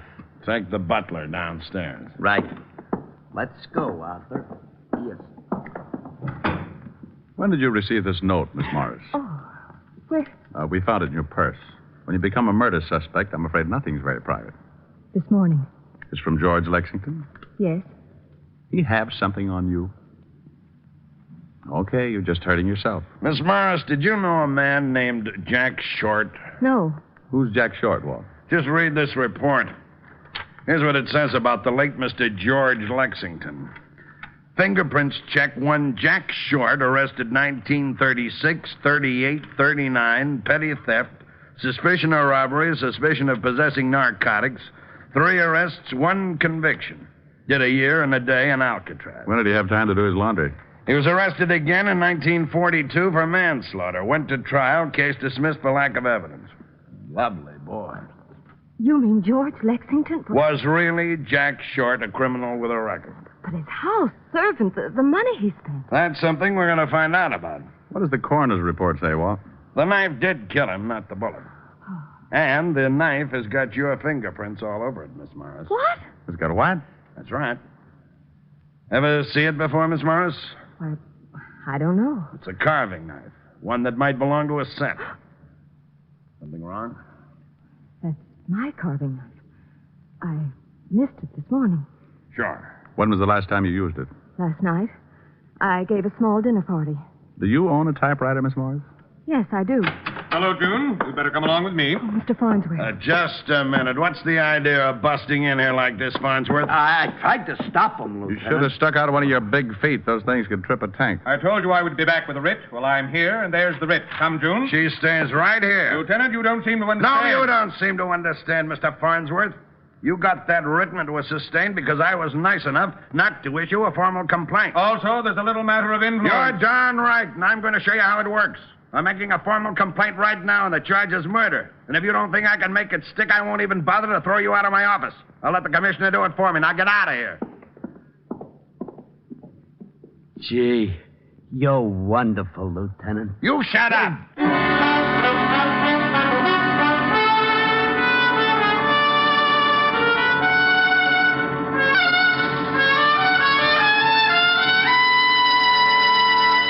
Before we continue with the adventures of Richard Diamond, private detective, here's your Rexall family druggist. One of the questions most often asked a druggist is this: what can I take for fast relief from acid stomach? I've often wanted to know that myself. What's your answer? Naturally, ma'am, it's Bismarex, Rexall's justly famous antacid. Well, why? What is it that makes it so outstanding? Well, the secret lies in the scientifically developed formula. You see, the active ingredients in Bismarex vary in the time it takes them to dissolve in the stomach. That way, the relief it gives is not only fast, but continuous and prolonged. Excess acidity is often neutralized in less than 1 minute. Then the other ingredients, dissolving more slowly, ease up that gastric distress. And finally, Bismarex leaves a soothing protective covering on irritated stomach membranes. Well, I'll have to remember that. Bismarex. Is that how you say it? That's right, ma'am. BISMA-REX. Bismarex. Ask for Bismarex at Rexall drugstores everywhere. And remember, you can depend on any drug product that bears the name Rexall. And now back to tonight's adventure with Richard Diamond, Private Detective, starring Dick Powell. Well, Farnsworth got the idea in a hurry and took off like a rabbit with his tail on fire. Walt lived up to his word. After making the formal charge and producing the evidence, the writ was dismissed. He then secured a search warrant for both Miss Morris's flat and George Lexington's house on Long Island. Our first stop was Miss Morris's apartment, and when we went in, I thought how much it looked like her. Small, beautifully decorated. We went over the whole place, nothing except in the small den. Here's the party list you told us about. Good 30 names here. Typed. There's a typewriter. You got that note you had in the purse? Here.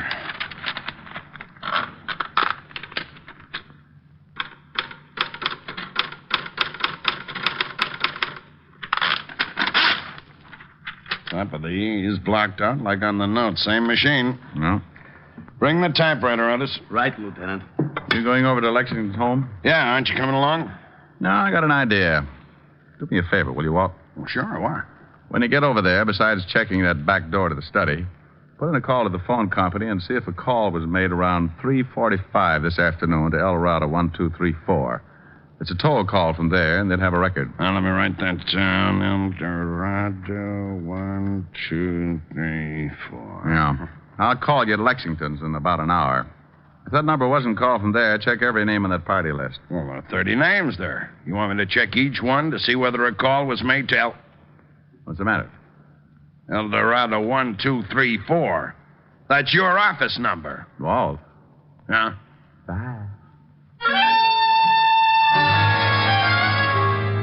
I left Walt turning that awful green and headed for the Times building. It was a little late when I got there, but an old friend at the morgue noticed the $5 bill I was wearing in my lapel and agreed to take care of it for me while I looked through the newspaper files. I dug up everything on Jack Short and his alias George Lexington. The stuff on Short wasn't much, except the trial for manslaughter had made the front page. The items on George Lexington could all be found in the society columns.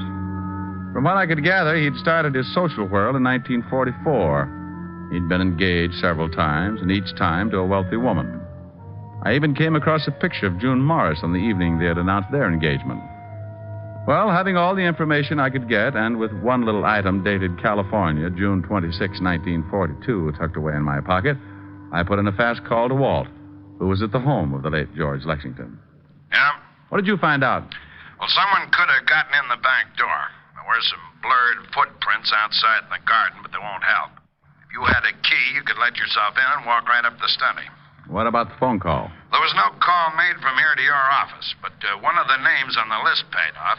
Mrs. Julia Wright out on Long Island. Now, would you mind telling me what this is all about? You stay right there, Walt. I'm going out to see Mrs. Julia Wright. Well, if she called your office today at 3:45, you certainly must have talked to her. George Lexington called my office today at 3:45. But he couldn't have. The butler said Lexington wasn't out of the house and the call wasn't made from here. Well, someone called. Maybe it was the right day. Maybe she got a low voice and told you she was Lexington. Walt. Huh? Oh, forget it. You wouldn't like it anyway.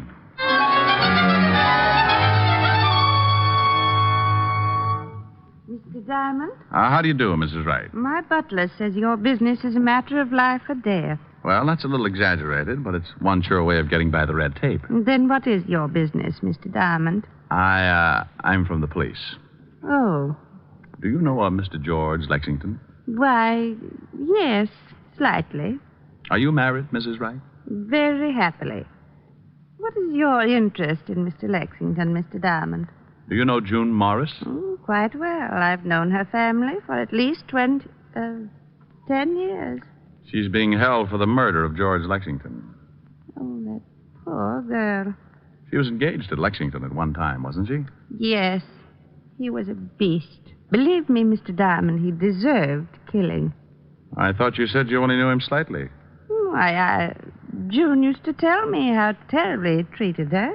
A phone call was made from your house yesterday at approximately 3:45 to El Dorado 1234. I don't believe I know anyone at that number. Are you sure? A man made it. I talked to him. My husband wasn't home yesterday. Oh, perhaps it was my lawyer. He was here about that time. In fact, I believe he did make a call. Said it was on business. A call from the library. What's your lawyer's name, Mrs. Wright? Why, Mr. Lucius Farnsworth.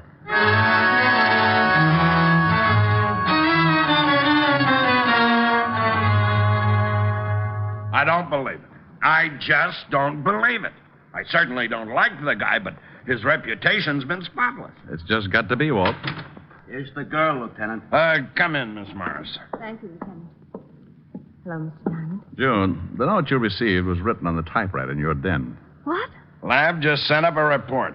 You think I sent that note to myself? No. But can you remember anyone using the typewriter in the last 2 days? No. No one has used it but myself. What about the night of the party?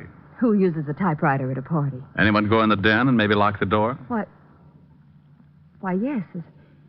As a matter of fact, Mr. Farnsworth said he had to make some business calls. He went in and closed. You don't think that... That Farnsworth did it? It's absurd. He's been with my family for years. Did he introduce you to George Lexington? Yes, it was at a party at Julia Wright's. Did Mr. Farnsworth know that you owned a gun? No one knew it. Were you actually using that knife the night of the party?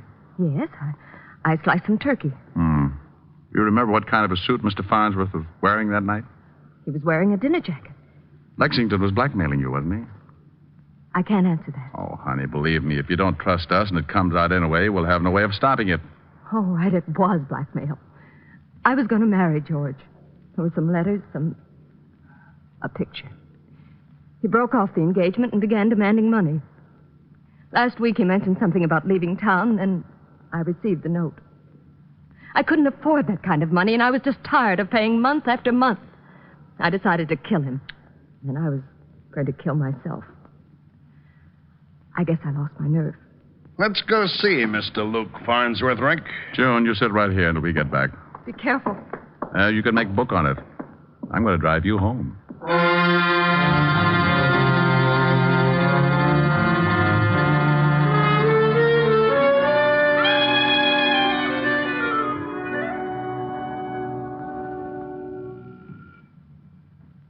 Use your paw. All right. There he comes. Yes, what is... Oh. What do you want, Lieutenant? Got any hot coffee? If this is your idea of some kind of a joke... Mind if we come in? I most certainly do. Thanks. How dare you break in here like this? I can cause you a great deal of trouble, Lieutenant. How well did you say you knew George Lexington? Only slightly. Hey, get a load of these fancy ashtrays, Walt. Yeah, but I don't go much for modern. Pretty drapes, though. Oh, the policemen are being casual. You only knew Lexington slightly, huh? Yes, and this is the third time I've said it. You must make a lot of money. I have wealthy clients. How much did Jack Short pay you to get him out of that manslaughter charge? What? You remember him. Sensational case. Made you quite a reputation. Of course I remember it. This Short was sure a handsome fella. Did he change his name later? I don't know. That was a long time ago. Didn't he change it to Lexington? George Lexington? What is this all about? Mind if we look around the place? I most certainly do. Is that your bedroom? You have no right to go in there. Where's your warrant? Nice bedroom. Get out. Get out. I'll call the commissioner. Why don't you do that? These your keys? Put those down. Take it easy. I wonder if one of these fits a back door to George Lexington's study. Don't be ridiculous. I've only been to Mr. Lexington's house twice in my life. Arthur, the butler, will verify to that. You mean you've only been there twice but the front way? I mean exactly that. What are you doing in that closet? Nice wardrobe. This your dinner jacket? Lieutenant, I warn you. No, I'm going to warn you, Farnsworth, officially.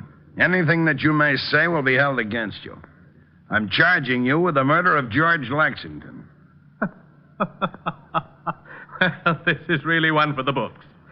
Would you mind telling me what proof you have? You called my office at 3:45 this afternoon from the home of Mrs. Julia Wright, disguised your voice, and told me you were George Lexington. Really?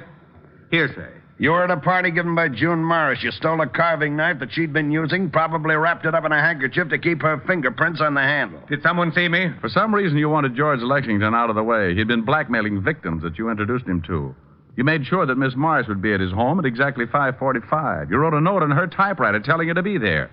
You called me to be sure that someone would catch her. Interesting theory. You went up the back way into the study, probably with one of these keys. You stabbed Lexington and got out just before the girl came up. You made one mistake. You didn't figure that the girl might try to kill Lexington. What? Yeah, she shot him, but she shot a dead man. She shot him? After he was dead. You don't know it, Buster, but you just missed the perfect crime. Now prove it. The girl said you were wearing a dinner jacket the night of her party. This the coat? Yes.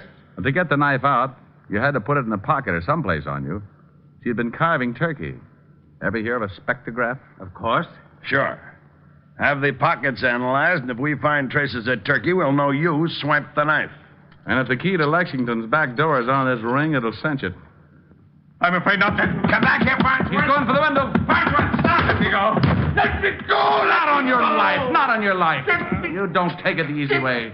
Get hold of his hair. No. Got him. No. Why didn't you let me jump? What difference would it have made? Well, it sure would have saved the state some money. But a quick trip to the sidewalk doesn't make up for a killing. That's the easy way, Farnsworth. You forget when you commit murder, there's a little thing called society. And if you can't live with people, they'll decide what to do with you. Oh, that last mile is a Lulu.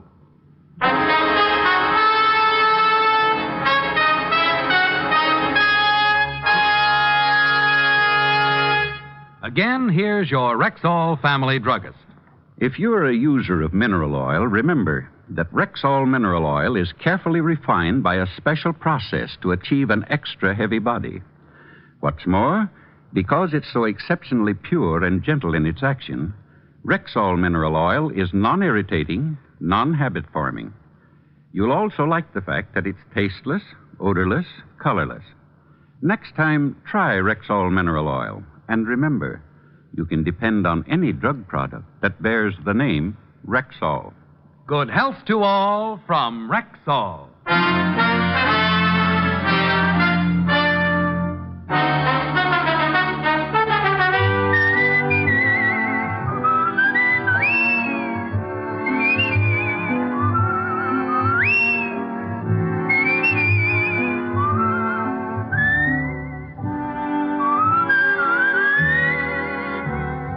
Richard Diamond, Private Detective, stars Dick Powell in the title role and is written by Blake Edwards with music composed and conducted by Frank Worth. Featured in tonight's cast were Ted DeCorsia, Wilms Herbert, Ted Osborne, Betty Moran, Howard McNear, and Virginia Gregg. Richard Diamond, Private Detective, is transcribed in Hollywood by Jaime Del Valle.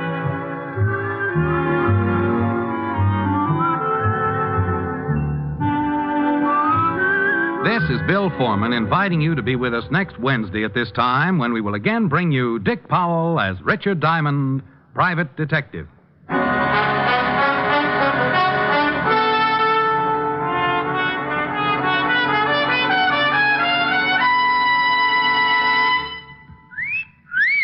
Hiya, beautiful. Get lost, Bristlepuss. You need a shave. But I have shaved. What else do you want me to do? Silly boy, she wants you to go Stag. Go Stag?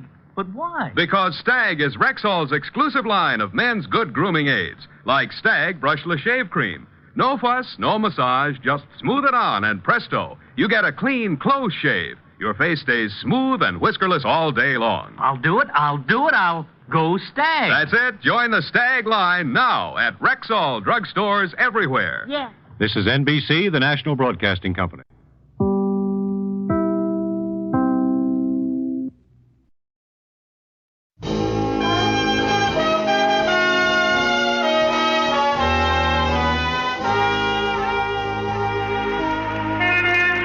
Broadway's My Beat, from Times Square to Columbus Circle, the gaudiest, the most violent, the lonesomest mile in the world. Broadway's My Beat with Larry Thor as Detective Danny Clover.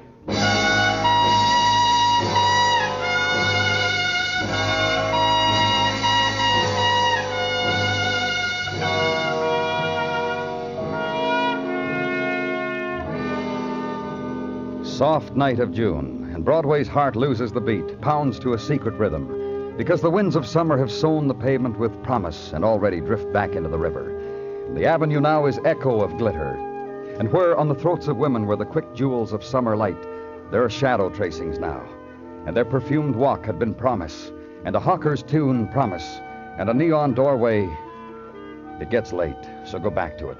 Dig deep for the buck. Buy remnant of a summer night. It's the chance of a lifetime.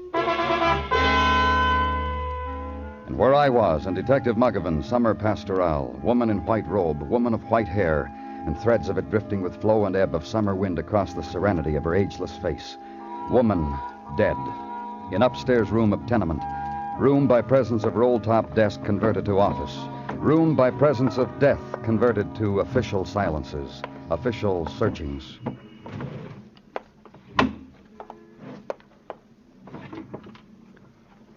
Well, Muggavan? Same things in the desk drawers, Danny. She's got all around the room. More books? Uh-huh. Same type, too. Here's one. Occult Practices of the East. Yeah, very occult. I can't understand one sentence. And this book here, meta... Let's see. Here. Oh, metaphysics. Yeah? Metaphysics for the beginner.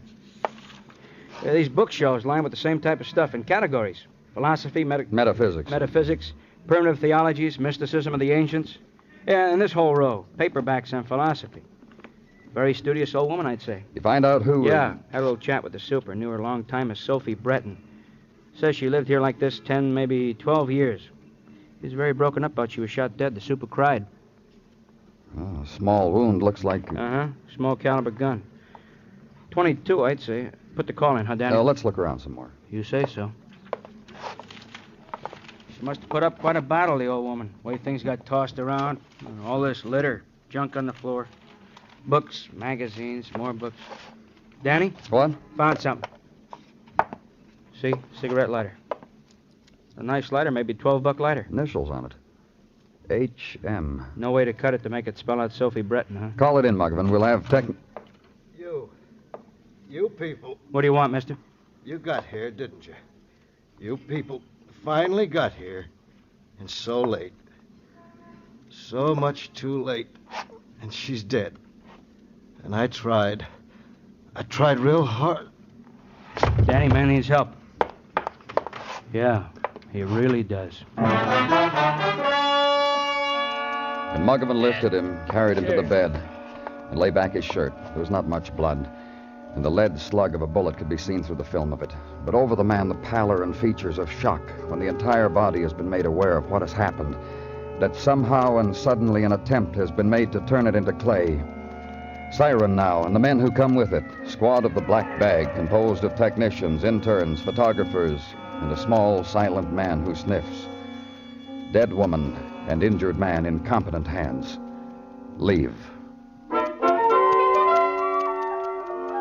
And the new morning comes around through a bedroom window, causes an alarm clock to ring, causes the world to happen to you again. Dress, breakfast, and work. Check into headquarters, then down to emergency hospital and Dr. Sinsky. Here's the bullet from his shoulder, Danny, a .22 caliber. Send it through to ballistics for me, will you, Doctor? Of course. You may go in and see the patient if you like. Here's his chart. Name's Harry Madison. Address. Pierced ligamentous attachment of the sternocleidomastoid. Don't look like that, Danny. He's all right. He's getting ready to go home now. Thanks. Good morning. Hello.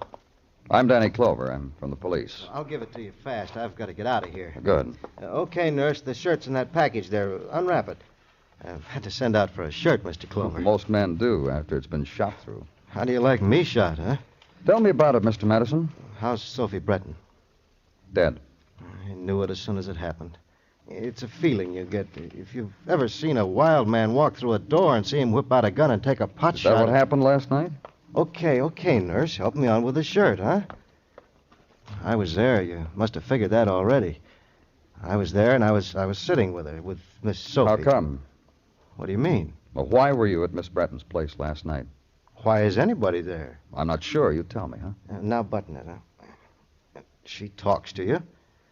You got troubles, you come tell her, and she talks to you. She's got second sight.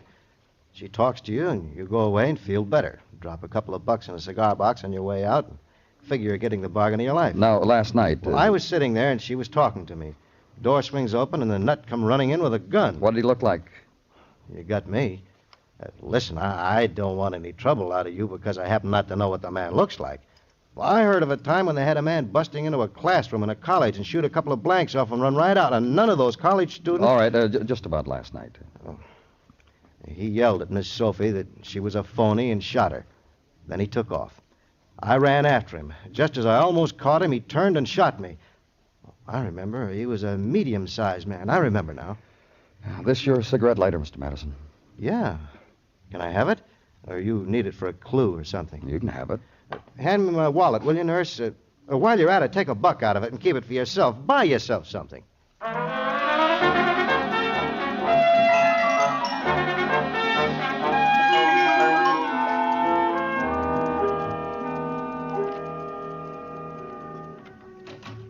Danny? Come on in, Gino.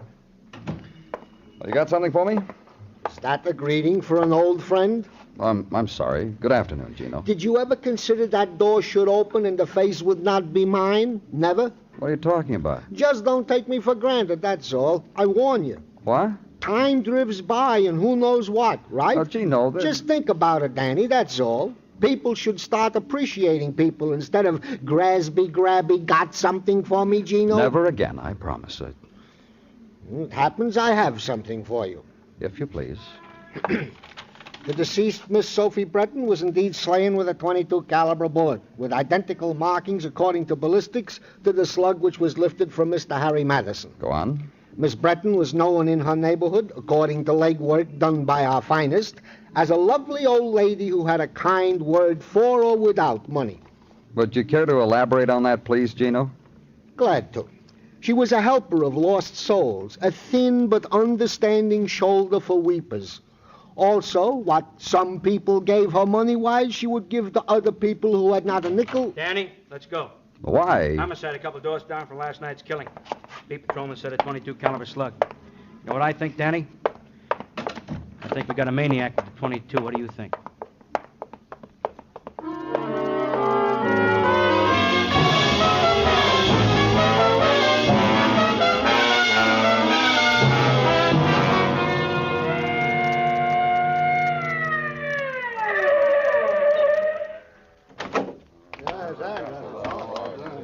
The word don't take long to hit, does it, Danny? Look at him, already a crowd. Give him a chance, they beat down the doors.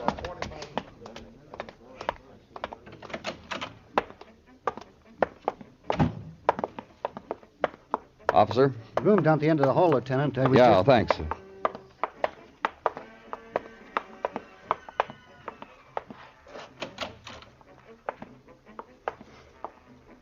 Just like it was told to me, huh, Danny? Uh-huh. Yeah, just like it was told. Man hit by a .22, man real hurt, man real dead. You like my theory, Danny? What theory? Maniac on the loose, somebody who flips with a .22 in his hand, picks off the easy stuff like ripe fruit. Like that old woman, Sophie Brettin, like that Harry Madison who chased him, like this man, who looks like he tried to scream and couldn't make it. Look around the place, Muggavan, while I... Where's that radio coming from? Next apartment. Anything on him, Danny? No, some loose change, pack of cigarettes crushed when he fell, I guess. You? Yeah, I found. Come here. What? Yeah, these books stacked here in the corner. I've been running down the titles. Look. Mm-hmm. Same kind we found in Sophie Brettin's place. All of them. Same subject, same reading matter. There's something else. What? Note over here by the telephone. It says Sophie on it. Sophie, 10 o'clock. That'd figure Sophie Brettin, wouldn't it, Danny? Yeah, it would. And he's dead. Wonder when that man with the .22 is going to run out of bullets, Danny.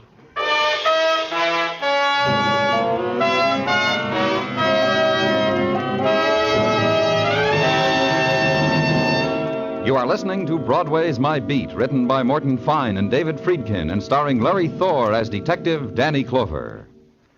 The Checkered Life and Sudden Death of Colonel James Fisk, Jr. is a long title for a fascinating crime classic, the subject of CBS radio interest this coming Monday.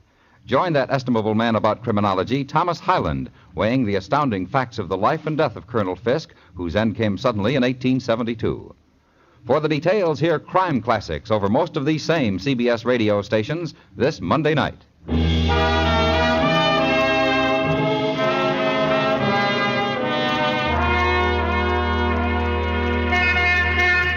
The late afternoon on Broadway is a dreamy carousel, figures in pastel that drift by and spin slowly and never come back again. Just the imagined smile and the floating away.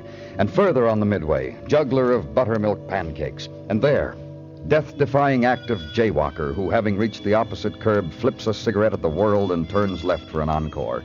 And there, the strong man, holding high a bag of knishes. And his admirer, the whimsical girl with the golden hair, today a waitress at her enameled and lighted fountain of eternal orange juice. Easy Time on Broadway, June, the end of the fabulous ride that costs only a dime. And all of it comes to one corner or another, turns off, ebbs, searches a side street, or goes home. And where I was, house on West 19th, the seeking was over, done. Death was here, and Detective Muggavan. You know what this room reminds me of, Danny? When I was a kid, I was very sloppy. Just the way my room looked. Magazines, pictures, junk, books, everything all over the place. Hey, come here. Take a look what's in the bathroom. You ever see so many medicine bottles? About 9 million, huh? Yeah. Same name on all the labels. John Selby. Yeah. Names in a few of those books in the bedroom, too. Murdered man's name, John Selby. Probably. They get him down to the morgue and have whoever's playing that radio and some of the other people who live in this place come down and give positive...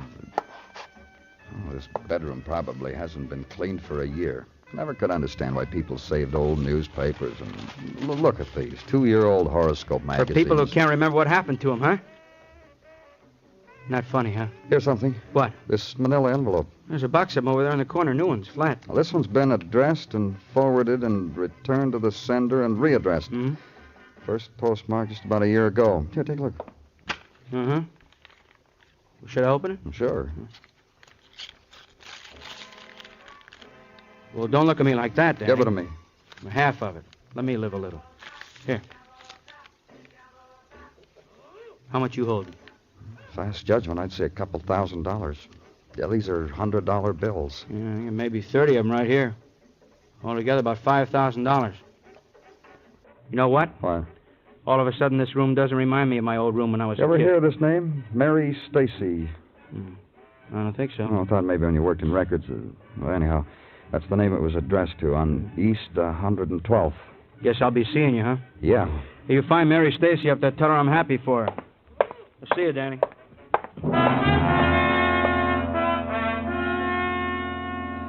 Legwork, then. Wander a twilight of summer. Search for a woman who had been chased by $5,000 and who had, in flight, somehow managed to successfully avoid her pot of gold. Gift, debt, gratuity, alms from a man now dead, and know not which or why. So, legwork and search. And first address on envelope becomes a thing colored by tenement and screech of children fleet on pavement and through adjoining alley. Becomes a man in undershirt and great freckled bulging of arms, on them glint of red down, and suspenders loose hanging to the knees. And be told while he scratches a dachshund's ear that 4 years ago, maybe a Mary Stacy did live there, rented a hall bedroom. Sure, Mary Stacy, remembered because a man once had come and inquired for her after she moved. Only way anyone in the house knew she was even alive. Man given a forwarding address which Mary Stacy had scribbled on the wallpaper. Not to be forgotten, the man reckoned. And leave him, and to the next address, and a woman works the soil of a potted geranium, asks, kindly hand her the mulch, tells you, Mary Stacy had a room with her. Mary Stacy was elderly and quiet as a mouse and often wept little tears as became her, and then moved on, leaving the geranium and forwarding address behind her. And third address, a 16-year-old girl who says, you care about Mary Stacy? Grins with both hands, pushes her hair up from the back of her throat, says, yes. Mary Stacy took a room from her mom. A creep, moaned and cried, so a girl young and dreams to be dreamed couldn't latch onto an eyeful of sleep. And fourth address then, last address, in fall of night, and the man, Mr. Remsen, who offers you a rectangle of stoop. Sit, mister. Sit, you get the chance. Any minute, these steps get fat and sweaty. You knew Mary Stacy, Mr. Emerson? You need her for something? Just trying to find her, that's all. You need her, huh? Look, Too bad. Because I don't think you're going to reach her, whatever you need her for. Why not? A year ago, she wandered out of here. Left all her things. Wasn't much. A couple old cotton dresses, an apron, box of pink face powder. Just wandered out and left them. Never came back. Mail came. I wrote on it. Not here. Is this your handwriting? Yeah, that's the manila envelope, and that's my handwriting. You know where she went? Mary Stacy? No. She never talked much, except about her boy. Don't know where she went. Think about it, though. Her boy? Dead boy. Got herself killed by a man, Mary Stacy said. Anyway, if she ever had a boy, I guess you had to believe he was dead. Mary Stacy cried and made an effort to believe.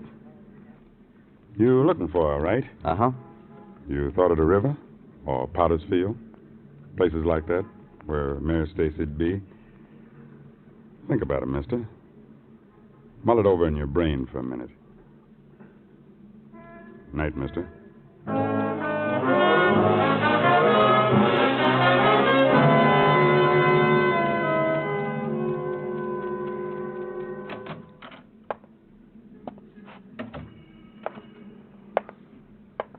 Danny? It's me, Muggavan. Who'd you think? You're tired, huh? Real tired. Yeah, I'm tired. You get any supper? No. I got supper. Feel good, too, not tired. I'll remember to eat from now on so I can be like you. Flabby, huh? I'm getting flabby, so's you noticed, huh? Mrs. noticed it, too. She likes it. Says it gives me a... Some other time, huh, Muggavan? All right. I'll tell what the missus whispered to me some other time. Right now, I got other things for you. Yeah, that's nice. Sure, it's nice. Shows we're making progress. This, for instance. Friends and neighbors came down the morgue, stood in line, positively identified a fellow there as John Selby. When they left, their faces looked like, where's the door prize? I didn't give out any. That's all you got. You really are tired, aren't you? Muggavan, That's not all I got. While enjoying a cold supper, I dug through lots of files and records. I ran across one marked Stacy, open file. All right. All about a 19-year-old boy. Robert Stacy. Messenger for a manufacturing outfit in Lower Manhattan. On payday, he carried the payroll from the bank to the factory. May 6, 1947, he was shot down in cold blood. Payroll robbery. What else? Well, this Robert Stacy had a mother, Mary Stacy. Hmm. From what I found out about Mary from vital statistics, you could have saved yourself a long walk with that manila envelope. Mary Stacy's dead. Been dead more than a year. She was buried in Potter's Field, let's find it here, January 12, 1952. Which made me think about John Selby trying to get that $5,000 to her. And Selby killed. Mm-hmm. Which made me check technical on those medicine bottles we found in his bathroom. Lab boy said the medicine was issued by the Public Health Clinic on 23rd and Lexington. Now, you get something to eat, you hear, Danny? Yeah, I'll eat, so she'll be happy. And in headquarters basement, dinner, standing in front of the huge iron coffee urn. And choose from the cardboard carton a donut with pale yellow icing. And for reading material, the sign printed by Officer Senker. 8 cents for coffee, fellas, and a dime for the crullers. Please don't forget. Thank you. Officer, in parenthesis, Jerry Senker. And call the clinic on Lexington and be told tomorrow. We're short-staffed as it is, mister. Drop in tomorrow on their secretaries. So a movie now. Get chased by a man from Mars in a 3-dimensional manner. Then home, then sleep. Then a morning. Clinic again. Go there, and a helpful secretary introduces you to another helpful secretary who does the same for you to another secretary who asks you to wait. And in a few minutes he appears again, dressed in a clean white coat, takes you by the arm and leads you into an office. The man at the desk introduces himself. I'm Dr. Magruder. I'm from the police, Doctor, Danny Clover. This is the information you probably want. That was John Selby, wasn't it? That's right. Yeah, but that name was murdered last night. The papers... The same man. Murder didn't need to take the trouble. Selby was a dying man. Had a month, 2 at the most. Been dying for a year or so, incurable. Did Mr. Selby know he was dying? Oh, yes, indeed. He asked, he sensed it, and we told him. We gave him medicine, sugared water. It had a psychological effect. There's not a whole lot more here, charts, x-rays, but what value? Thank you, Doctor. Thank you very much.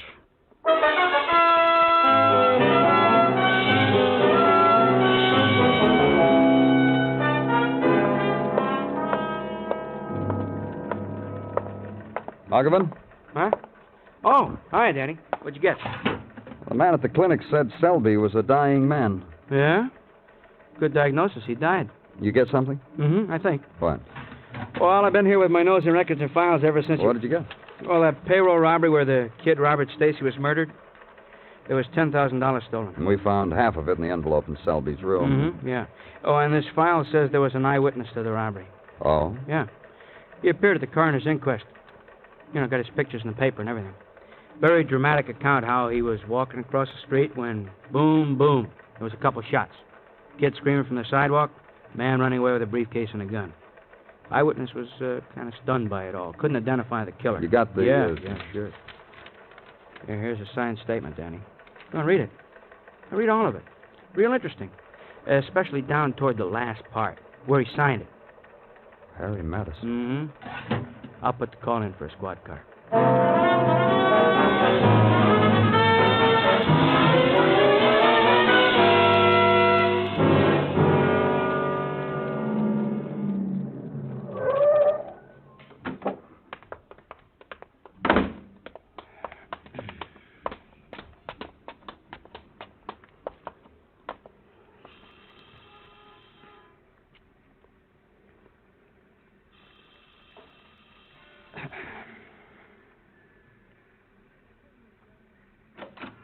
Oh, hi. Hello, Mr. Madison.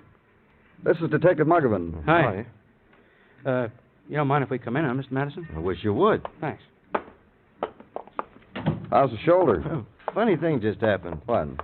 You remember that nurse at the hospital helped me with my shirt? She just left here. Redressed the bandage. Did the shirt fit again. Volunteered. Doorbell rang, I answered it, and there she was with a first aid kit. I guess you're just the kind of fellow draws attention to himself. I knew a fellow like that once. You don't say. You mind telling me what happened night before last when that woman, that Sophie Brettin, when she was killed? I told him. I told a Tell lot of... Detective Muggavan. I even dictated it once. Can't he read? Well, we got a new girl in the shop. She misplaced the transcript. Well, tell me.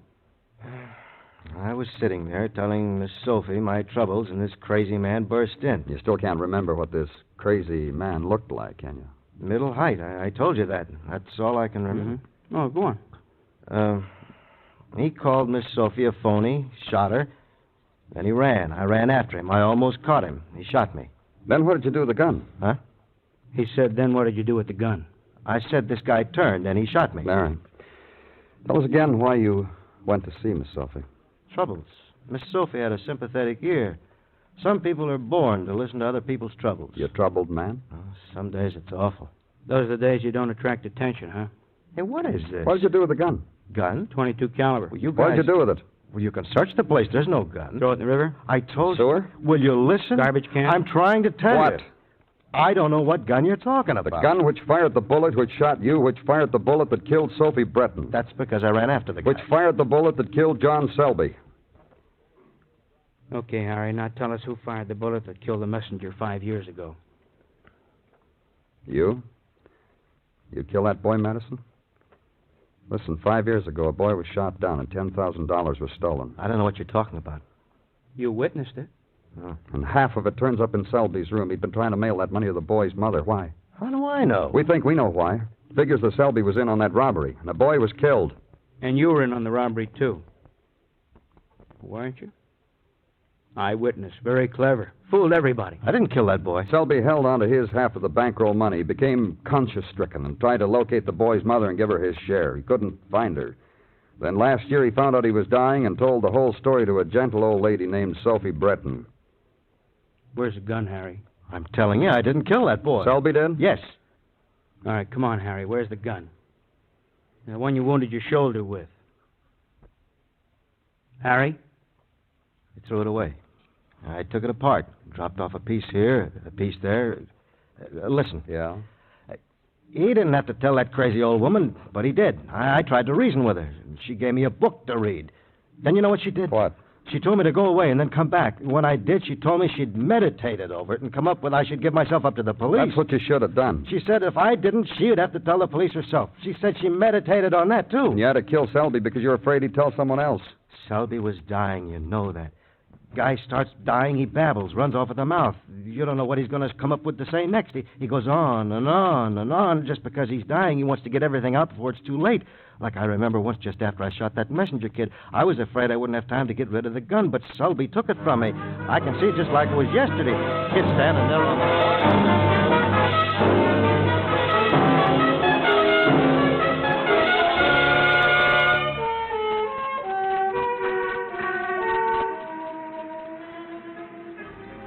In the deep of a summer night, Broadway echoes with sounds heard only in darkness.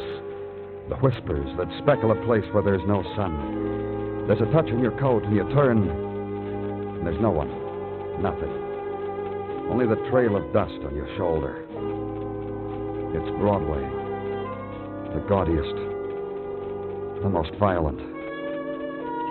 The lonesomest mile in the world. Broadway. My beat.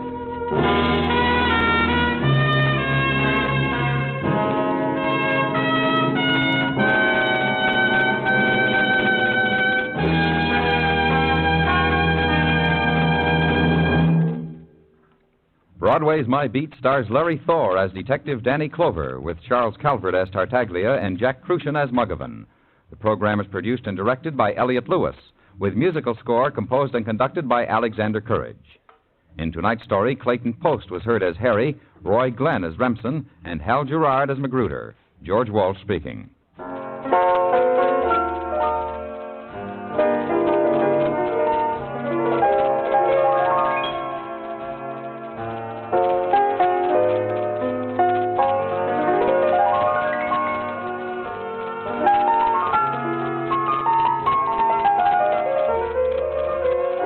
A reminder to all able-bodied mystery fans, Tuesday night on most of these same stations, those devil-may-care amateur detectives, Pam and Jerry North, run afoul of a coat of arms in their search for clues to a baffling murder.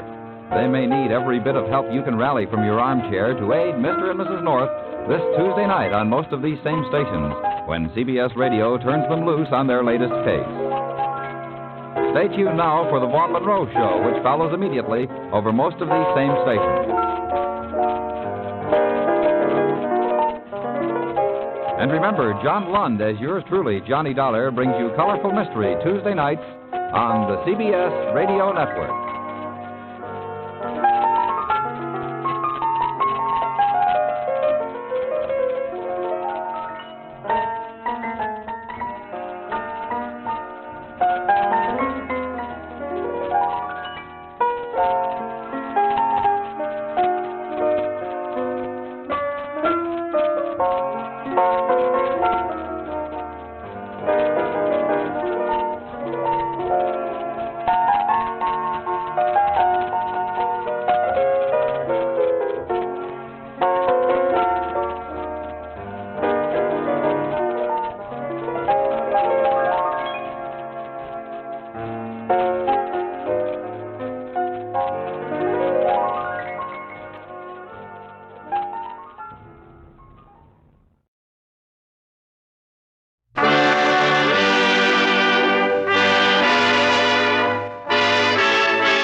Makers of Camel cigarettes present Dick Powell as Richard Diamond, Private Detective.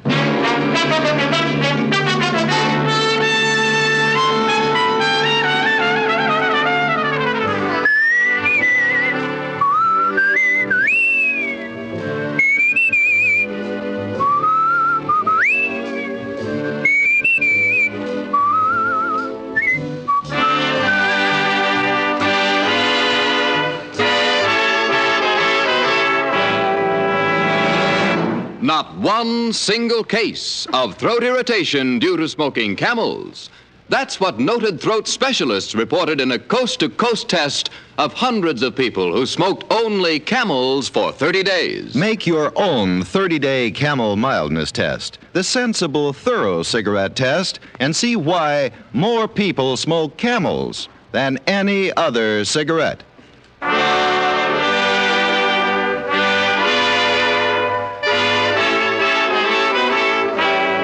transcribed is Richard Diamond, Private Detective, starring Dick Powell.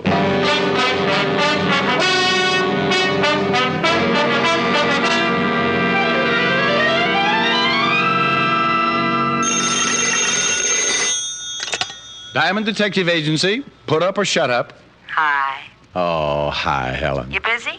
Oh, like a hibernating bear. No business? I've seen more action in a bankrupt turtle farm. Oh, things can't be that bad. I'm even getting an echo in here. Rick. Really? Listen. Hello? Hello? See? Rick, was that really an echo? Now, wait a minute. Hey, my girl wants to know if you're really an echo. I beg your pardon. Honey, I'll call you back. This echo has a man with it. Bye. Bye. Can I help you, sir? I am looking for Mr. Richard Diamond. Why? Now, that's an extremely unique question. I want to sell him 10 tons of pig iron. Well, I'm very sorry, but I made a New Year's resolution that I wouldn't build another battleship until I paid up my bill at the automat. My name is Barr, David Barr. Now, if you'll stop talking like a television comedian, I would like to discuss a business arrangement. Well, my name is Diamond, Richard Diamond. And if you're rolling in money, I'd be very happy to discuss any arrangement you could dream up. How much do you charge, Mr. Diamond? Well, that depends. Anything short of a felony, $100 a day in expenses. How earthy? Well, it keeps my ribs from showing.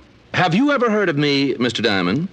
Well, I have a feeling this may lose me a quick sale, but very frankly, Mr. Barr... No matter, I can see by your clothes that your wardrobe must be fashioned exclusively by popular mechanics. No. Well, okay, we've kicked it around. It's been fun, but I'm beginning to get winded. What do you want to see me for, Mr. Barr? I want you to guard my store. Store? Yes, I have the most fashionable men's haberdashery and tailoring business on Madison Avenue. And you want it guarded? Perhaps I should give you some background concerning the disgusting incidents that led me to your, office.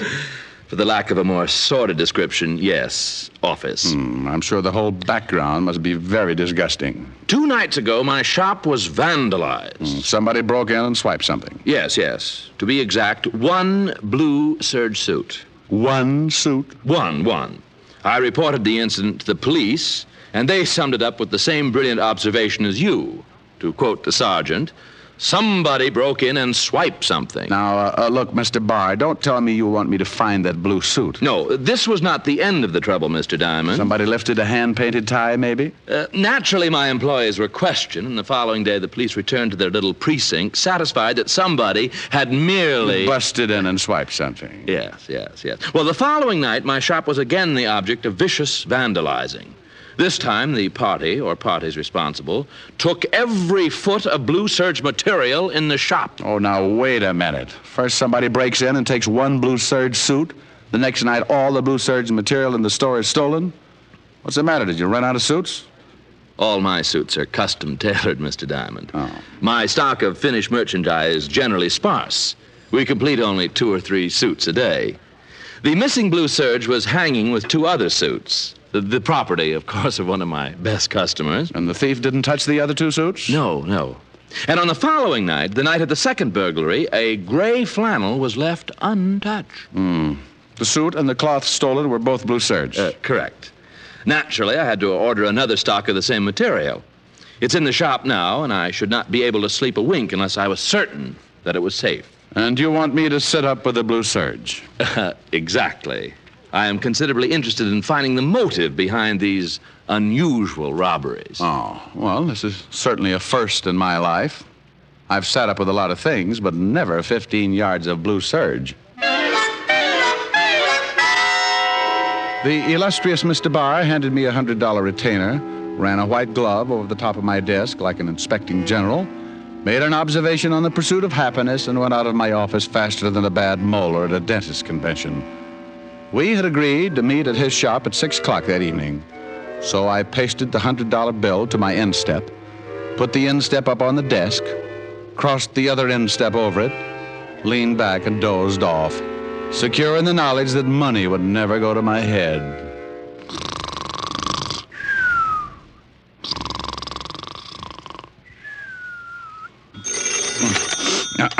Yeah? Mr. Diamond, this is Mr. Barr. Oh, yeah. Well, it isn't 6, is it? It's 4:35.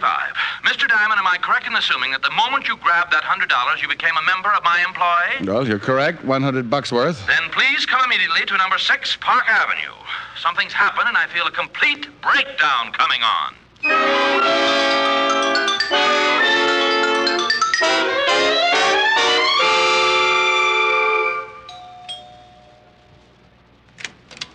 Oh, come in. What's happened? Oh, if this keeps up, I may be living on dream pills. I've been eating them like peanuts. Well, maybe if you gave me a hint. I have been robbed. Well, didn't we go through this thing in Here, I've been robbed here in my apartment. What? I came home, took a bath, went in to get dressed, opened my wardrobe, and to my complete horror, found 3. My only 3 blue serge suits were missing. Oh, no. A potent reaction. Oh, no. Now, why didn't I think of that? I can't imagine. It's certainly simple enough. We'll spend a whole day insulting each other after you solve this mystery. So for now, strain yourself and try looking like a detective with a $100 retainer in his pocket. Well, it's not in my pocket. But if we go into that, I'll leave myself wide open. Show me your wardrobe. Mr. Barr's apartment was as overdone as he was. I stepped down into the living room and found myself wading through a carpet that called for a dog sled to negotiate it. The smell of incense made me keep looking back over my shoulder for the dancing girls. He led the way into a bedroom that George Washington wouldn't have slept in without an armed guard and opened his wardrobe. 2 dozen $300 suits stretched from one end of the closet to the other, and there was enough material in that wardrobe to drive a frustrated moth into a complete fit. They were hanging right here in this space. You sure they couldn't be at the cleaners? They were here this morning. Oh, what's that on the bed? That's a blue serge suit. Mr. Diamond, that is the suit I was wearing when I came into your office. No, well, I was so busy looking at your money. Well, what is to be done? Well, I got to admit it's sure a strange one. You are constantly coming up with the most astute observations. Oh? Wait till I get around to your personality. You'd really be a likable fella, Diamond, if I could bring myself to look at you. Oh, I'm not so bad. Think of what you must go through shaving every morning. Oh, really, Diamond? What do you think is behind this ridiculous situation? Very honestly, I don't know.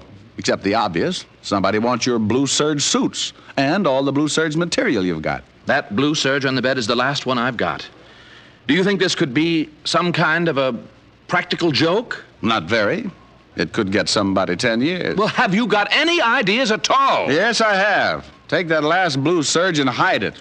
I'll sit in your store tonight and see that the new material you ordered doesn't get lifted. You take the suit, Mr. Diamond. You're being paid to protect it. Okay. And remember, it's new.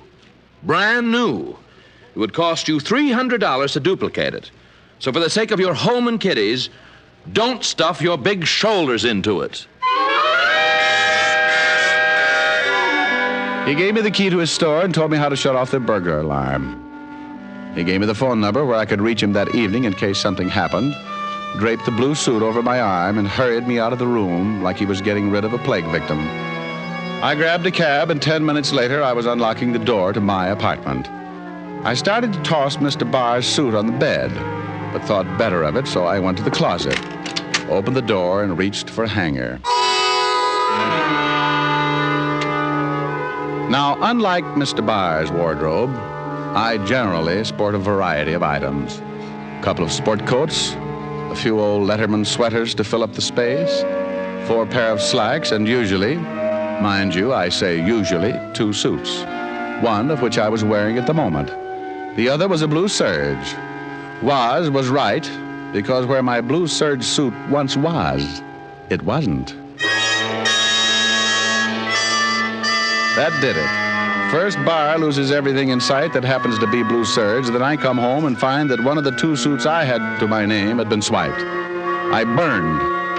Barr could get dozens of suits and use them for bath mats when he got tired of wearing them. Me, I was going to have to sew sleeves on the bath mats. I called Barr at home, but he'd left. I thought about calling with the number he had given me, but decided against it. I sat down to try and figure it out. But a half a dozen camels later, I was still facing a big fat zero.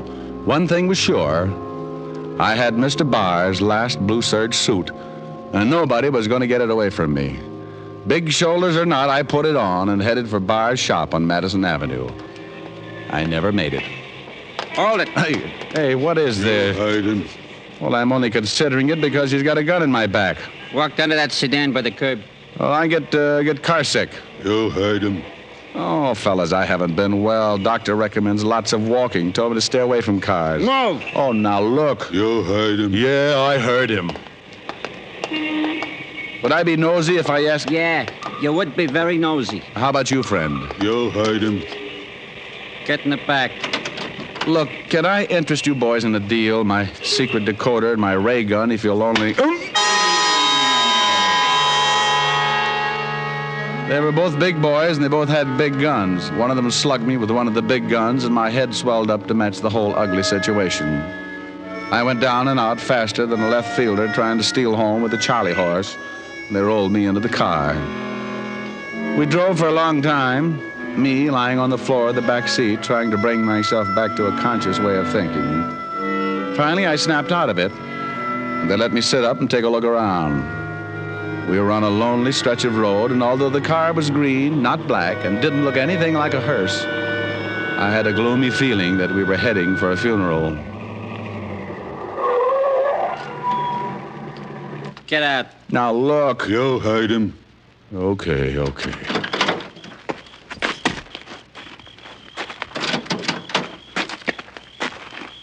Look, fellas, the least you can do is tell me... Get out of that suit. Get out of the suit? You heard him. Take it off, and take it off quick. Well, okay. Would you mind turning your backs? You want to get belted again? No. I'll take it off. Take the coat, Hunts. Yeah, Hunts. Here. Now the pants. Come on. Oh, all right. But it's cold. I'm getting goosebumps. Hand him the pants. There you are, Hunts. Oh, so you're the guys who've been after the Blue Serge suits. Walk him off the road, Hunts. Yeah, what if a car came by, me in my hand-painted shorts? Get him off far enough so they won't find him right away. Move! Oh, now look. You heard him. Yeah, I sure did.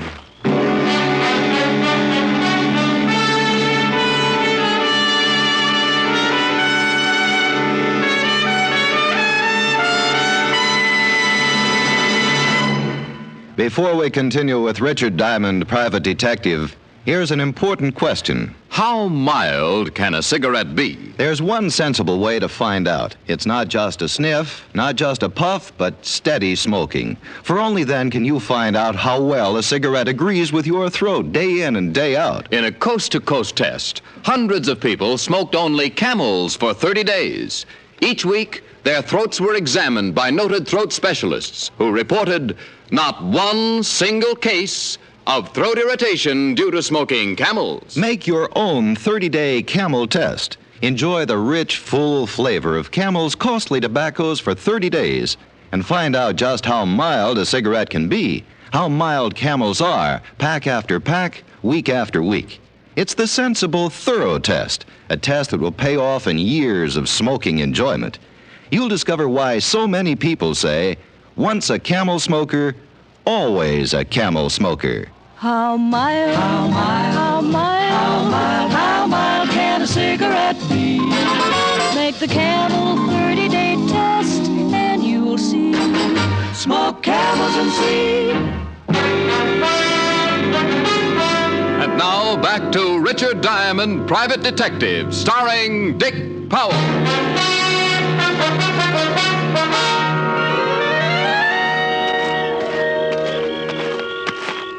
I kept walking with Hunts right behind me, his big gun pointed to the middle of my back. I could stand losing my clothes, but I'd grown to enjoy my life. So I decided I'd have to get that gun away from Hunts somehow.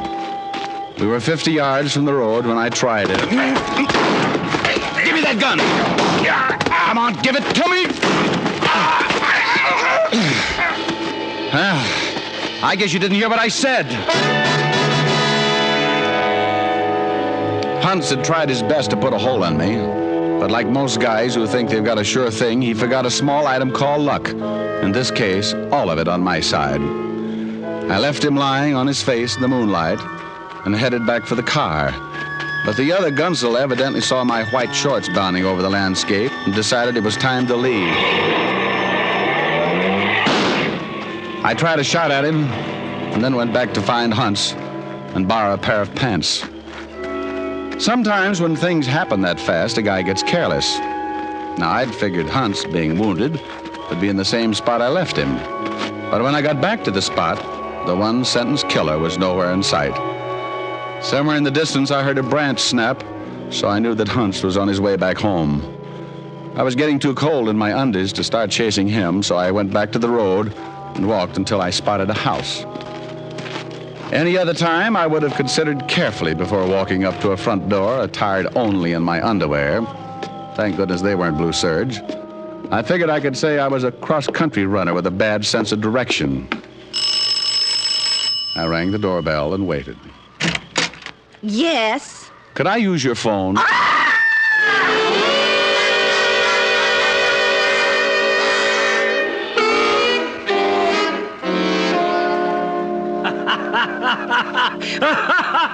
Oh, shut up, Walt. Boy, did you look silly when they dragged you in here. Oh, I don't know. Otis thought it was a burlesque raid and asked me for a date. Would you mind telling me what you were doing running around like that? Well, that woman's husband was chasing me.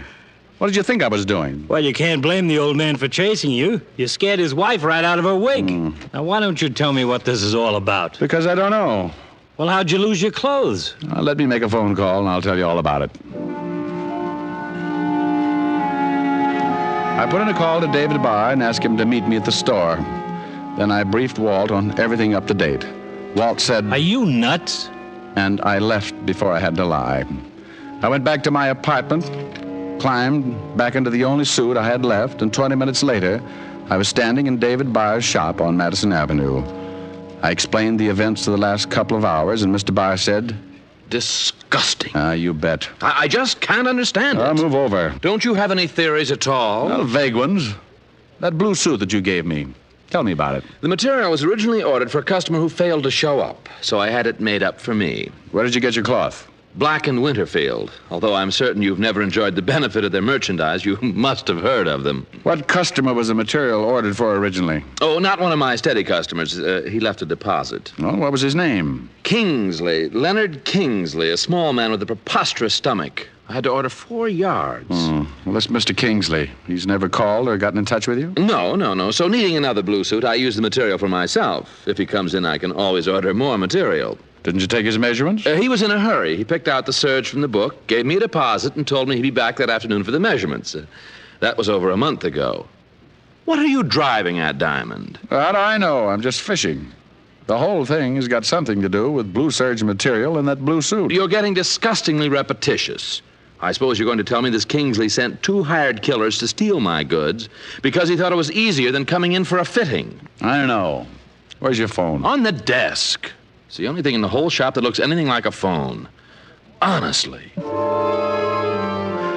I got more of a description of Leonard Kingsley and put in a call to Walt at the precinct. I gave him the information, asked him to run a check. Then I said goodnight to Mr. Barr and settled back in a chair to guard the store. I'd been sleeping about an hour when Walt called back. What do you know about this Leonard Kingsley, Diamond? Oh, now, there's a brilliant question. Why do you think I called you up? I don't know anything. I want to find out. Well, where did you hear about him? From my client. That bar guy you told me about? That's right. This Leonard Kingsley came into his store, ordered a suit, never came back. That was because he couldn't. Come back? Yeah. About a month ago, this Leonard Kingsley was killed in a car accident. Stepped off the curb and a car hit him. You sure it was an accident? Yep. Woman hit him. There was an inquest. Witnesses say it was all Kingsley's fault. All right. What's the rest? Rest? Oh, stop with the Little Red Riding Hood. Something's up. Well, this is confidential, Rick. Well, it'll stay that way. The FBI have got a share in this thing. What? It seems that when a check was run to find Kingsley's home and relatives, all of the credentials he had on him turned out to be phonies, particularly his passport. What did the feds find out? Kingsley was from one of the Iron Curtain countries. Espionage.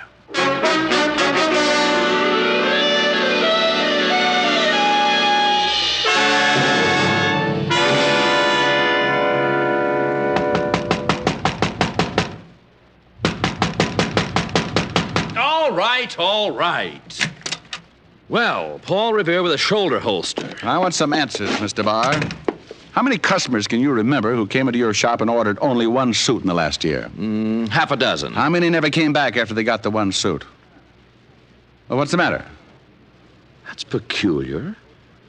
Everyone I can remember, and they're comparatively easy because most of my customers are steady. Go on. What about these single customers? Every one of them ordered a Blue Serge. And you got all the material from Black and Winterfield? Yes. The whole thing was beginning to make sense. What better way of getting information out of the country than in the material of a suit?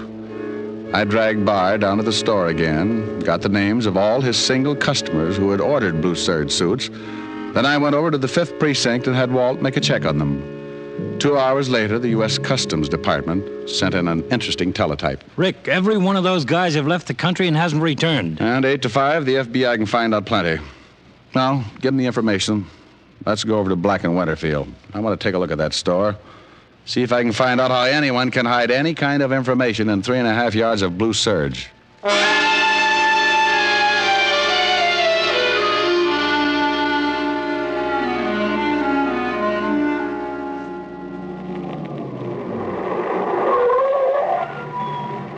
There it is.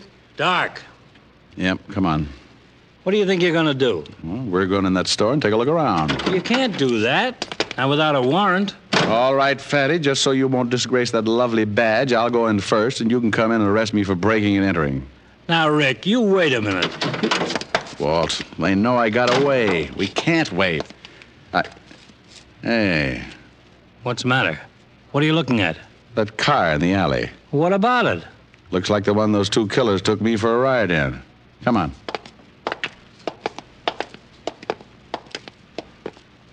Well? Looks like it. Wait a minute, I took a shot at it, and maybe I can... Wait, I'll light a match. Uh-huh. Yes, sir, here it is. Nice little bullet hole. Well, I think one of my little headhunters is in that building. Still want to get a warrant? Let's go. How are we going to get in? Oh, you'll figure something out. You're really a second-story man at heart. Rick, wait a minute. What is it? Look at this. Isn't that blood? Huh. Looks like both of them are here. Leads right in the door. Locked. Let's go around back. We ducked around back and spent the next 10 minutes jimmying the window. And Walt couldn't have been more professional if he'd done time in Sing Sing. He jammed it without a sound and knew just how to disconnect the alarm. We squeezed through and dropped to the floor. We were in a basement, and from somewhere in another part of the building, we could hear a radio playing softly. We went up the steps to the first floor and stopped to listen. The radio was to our left, down a long corridor. We stayed against the wall and edged our way toward a door at the end of the hall. A thin strip of light showed at the crack, and we moved up and listened, holding our breath. How you feeling, Hunch? Well, try and take it easy. And the boss is coming with the doctor. They're both in there. Let's take them. Hold it. Music making you feel better, huh? No, Gabe. Well, you want something better, maybe? Artie Shaw pick you up, maybe? No, turn it off. Okay. Don't you worry. I'll get that shamus for shooting you. And the boss will be real happy when he sees we got the suit. Okay, let's take them, Walt. Look out behind you, Rick!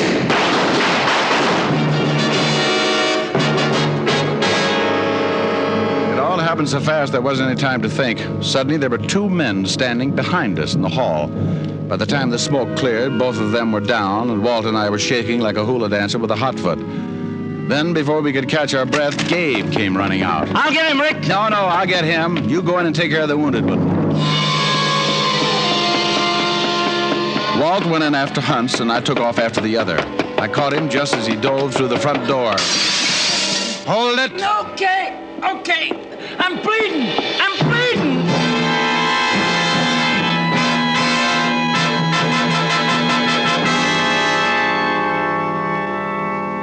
All right. Let's have it. I'm bleeding. Get a doctor. The ambulance is on the way. Now tell us about it. What do you want to know? We want to know about the suits and about the material, and who the guys are in the hall.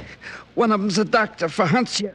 The other one's the boss. He runs the store. You were getting information out of the country and the Blue Serge material. Yeah. What kind of information? All kinds. Defense plans, radar locations, that kind of stuff. Done all in code numbers. How did they do it? Stuff was invisible like. Just drew it on the Blue Serge. When the guy got out of the country, he'd take the suit and dip it in something. Then the writing come out. And when Kingsley got hit by the car, you found out he didn't have the suit. The boss did. How about it, Hunts? How do you feel? Why did you swipe my suit? We was tailing bar. Saw him going to your office. Figured maybe he'd give you the suit. Well, there it is, Rick. How about it, Hunts? Your partner telling the truth? You heard him.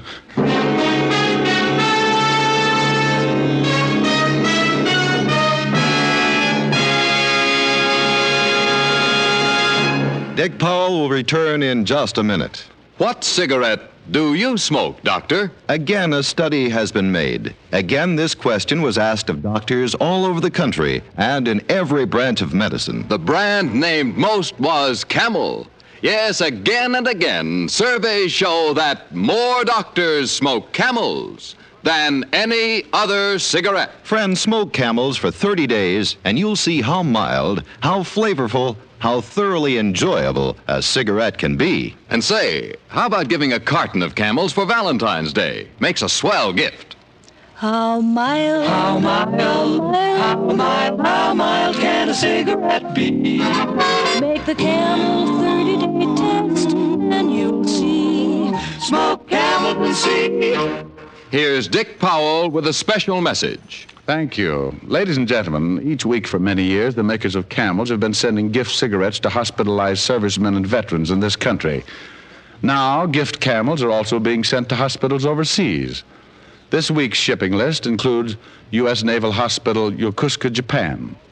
Camels are also on their way to Veterans Hospital, Coatesville, Pennsylvania, and Fort Howard, Maryland. U.S. Air Force Hospital, Lackland Air Force Base, San Antonio, Texas. Now, until next week, enjoy Camels. I always do.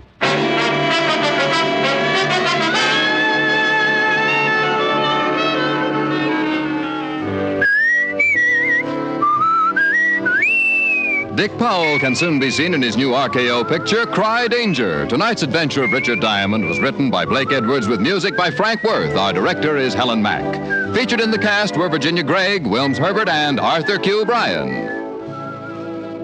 PA stands for two things, Pipe Appeal and Prince Albert. They go hand in hand. For Prince Albert's Choice Tobacco has a rich flavor and a delightful natural aroma. PA is crimped cut for smooth, even burning, and it's specially treated to ensure against tongue bite. Get Prince Albert, the National Joy Smoke, America's largest selling smoking tobacco. Listen next week for another exciting transcribed adventure of Richard Diamond, starring Dick Powell. This is Your FBI. The official broadcast from the files of the FBI follows immediately. Stay tuned. This program came to you from Hollywood. This is the American Broadcasting Company.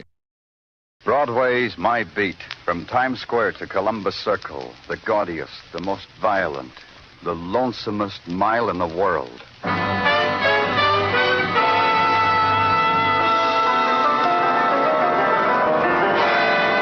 Broadway's My Beat, with Larry Thor as Detective Danny Clover.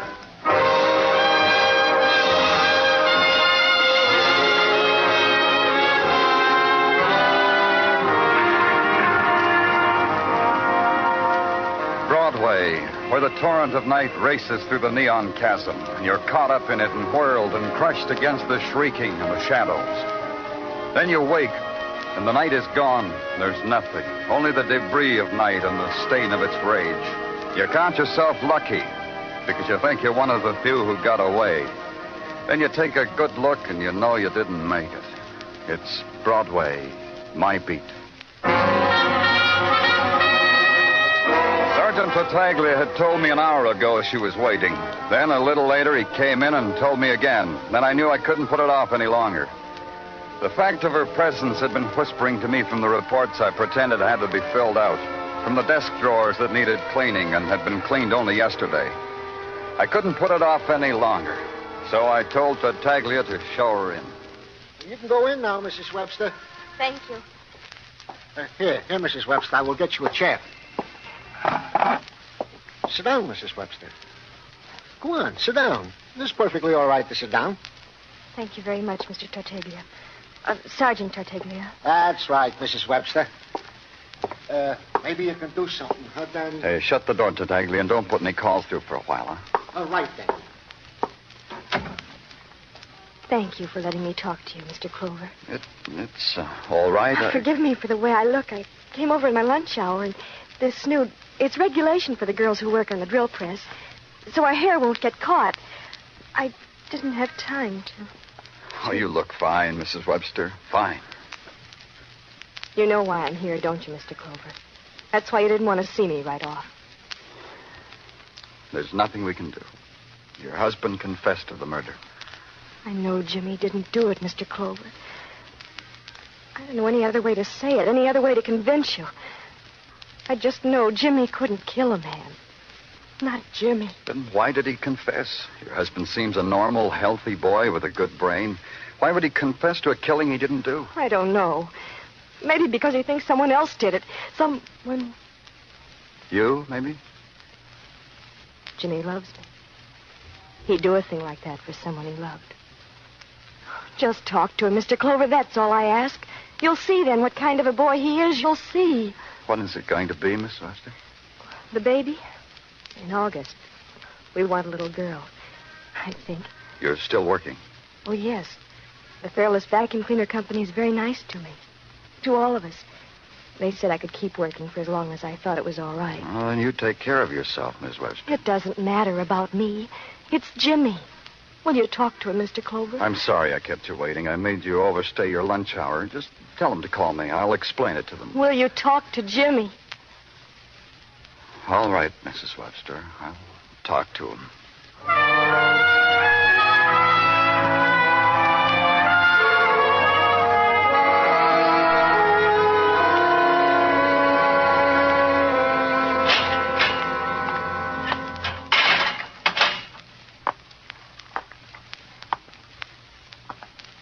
So,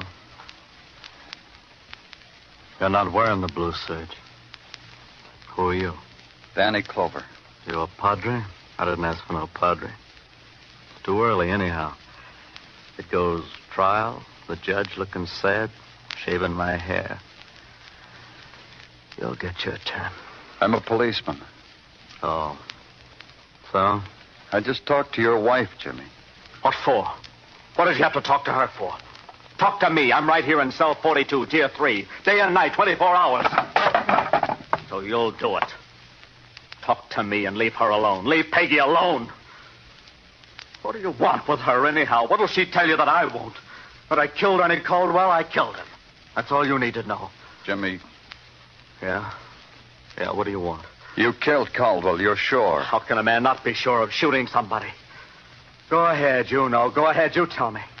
How can a man kill a guy up close and not know about it? If he were drunk? No, not me. Not drunk. What did you do with the gun you killed Ernie with? I killed him. I shot him. I threw the gun away. Where? In a trash can, a sewer. I don't remember. I was upset. I can't remember a thing after I pulled the trigger. Why did you kill him? You know Ernie Cauldwell. Why ask me? Yeah, I know Ernie Cauldwell. I know about the man he came here with, Travis Faulkner, deputy sheriff from Norcross County. That's 1,000 miles from here, Jimmy. That's how far I ran. But they caught me. Running from Ernie and Faulkner? Yeah. I stole a drum of gasoline once, Clover. They put me to building county roads. I couldn't see doing that. I slugged a guard and ran 1,000 miles. To New York. You did pretty well in New York, Jimmy. Job, a fine wife. Leave her out, huh? Peggy knew all about what happened in Norcross County. Maybe she killed Cauldwell. Maybe you know that. Maybe that's why you're saying you're the... I'll kill you, Clover! Take it easy. Yeah. That's better. Listen to me. Listen to me, Clover. I killed Ernie Cauldwell. I shot him and dragged his body into an alley. I saw him standing there, and I shot him dead.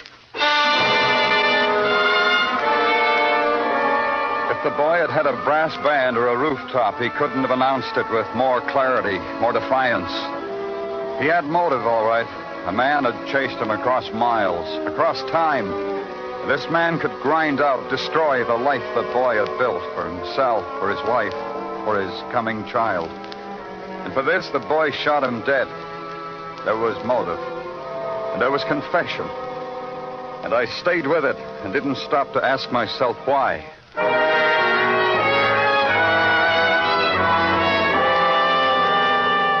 The Department of Records gave me the hotel address of Travis Faulkner, Deputy Sheriff, Norcross County. I called him, told him I wanted to talk to him. Sheriff Faulkner told me there was a lot of New York left for him to see. If I wanted to talk to him, I'd have to meet him at the Penny Arcade on 56th Street. Just a minute, Mr. Clover. I'll be right with you.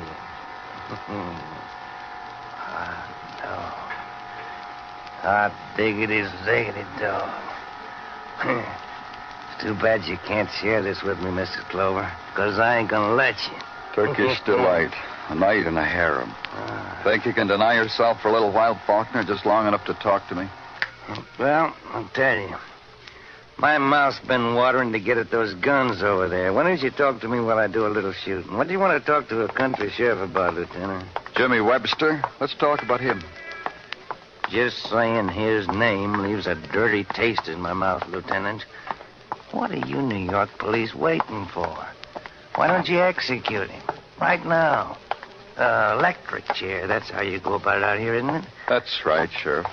That's too good for him. Quick like that. You know what I could get down on my knees and beg you for, Mr. Clover? No, I don't. Just leave me alone in a cell with him. Just for a little while. Hey, this looks like a good little cheap gun. I'll treat you, Lieutenant, if you'd care to shoot with me. I'm sorry, mister. I was going to use that gun. Were you now? Were you really going to do that, boy? Leave him alone, Faulkner. I said leave him alone. It's all right, son. You can use this gun. Yeah, it's all right. But you won't get in my way, will you, boy? No. Here, take the gun. I don't want it. I changed my mind. It's all right. Take it. Oh, thanks. Thanks, mister, but I changed my mind. We do a lot of things different here, Faulkner. Get used to it. You expect me to get used to that? I couldn't. No more than I could get used to the idea that my buddy was murdered right here in your fair city. Ernie Cauldwell? Ernie was the best friend a man ever had. We were close, Ernie and me. And that pig killed him just because Ernie was doing his duty. Maybe he didn't kill Ernie. You not only do things different, you think different, don't you, Lieutenant? Boy's wife been crying on you? When you got to New York, you and Caldwell, you didn't try to take Webster right away. Your signed statement says you were here almost a day and a night before you tried to take him. Why was that? I'll tell you only because you asked me polite, Lieutenant. Ernie and me, we had an old acquaintance to look up, just to talk over old times. Gone, this shooting's gonna rob me my small change.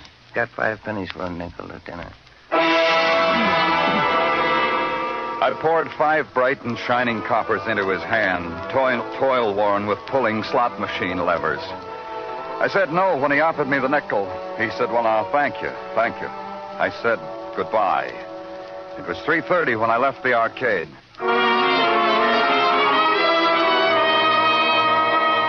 What I had was nothing. What I had was nothing at all. The thought turned into those words all the way uptown, through Manhattan, under the river, and into Brooklyn. That's what I had to tell Peggy Webster. I had nothing at all. At the gate of the Fairless Vacuum Cleaner Company, the guard and I exchanged badge numbers, and he said, Mrs. Webster's bench is right down there. Peggy. Oh, hello, Mr. Clover. Oh, wait, will you wait just a minute? Sure. Now. Oh, it was wonderful of you to come up here, Mr. Clover. I'm grateful. You know I'm grateful. Of course. Peggy. Yes? What is it, Mr. Clover? What? Oh. Nothing? Peggy, But you'll keep trying, won't you? Now that you know that Jimmy didn't commit that murder, I'm sure. Peggy. Yes? You know that even if Jimmy is not guilty of this murder, he's still wanted in another state. He's an escaped convict. One way or another, we're going to have to extradite him. I know that. I'll wait for him, Mr. Clover. I'll keep trying. I know you will. Look. Look at this, Mr. Clover. Huh? Pretty. Real pretty. I bet you don't even know what it is. No, I don't. But it's pretty. It's a rubber pad for a crib, Mr. Clover. Here, these boxes by my bench. They gave me a shower during the afternoon break. Huh? Blankets, bibs, diapers, nighties, and... This is strange. What is? This package. The messenger brought it a little while ago. The guard passed it through because he knew about the shower. Here, I'll show you. Oh, pillowcase. Hand embroidered. It's lovely. But what's strange about it? The card that came with it. Here it is. From Sophie Driscoll, Etna Hotel. And? Don't you see? I don't know any Sophie Driscoll. I thought she was a girl working here at the shop. I checked, and she isn't. I just don't know anyone by that name. Oh, that's quitting time, Mr. Clover. Yeah, I'll take you home, Peggy. And, Peggy. Yes? I'll take that card. The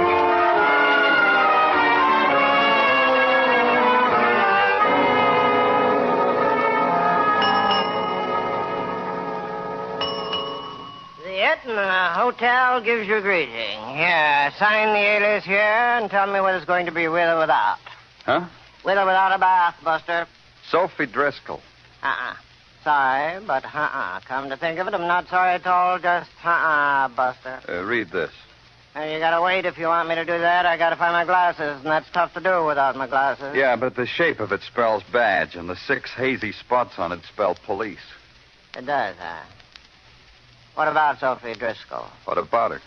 Sleeping it off, Buster, so she can wake up and get herself another bonded reason for sleeping it off. Show me.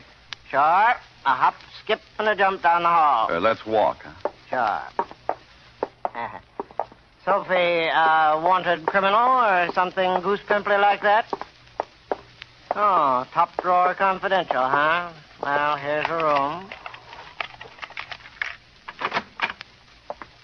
On the bed. Soph! Hey, Sophie! Really out, wouldn't you say so, Buster? Something like that. Miss Driscoll. Hey, Miss Driscoll, wake up. Wake up. Hey, on her hands, running down. No, that's blood. That's blood, ain't it, Buster? Sophie. Hey, Sophie. Save it. She won't answer. I had a question to ask her, but she won't answer.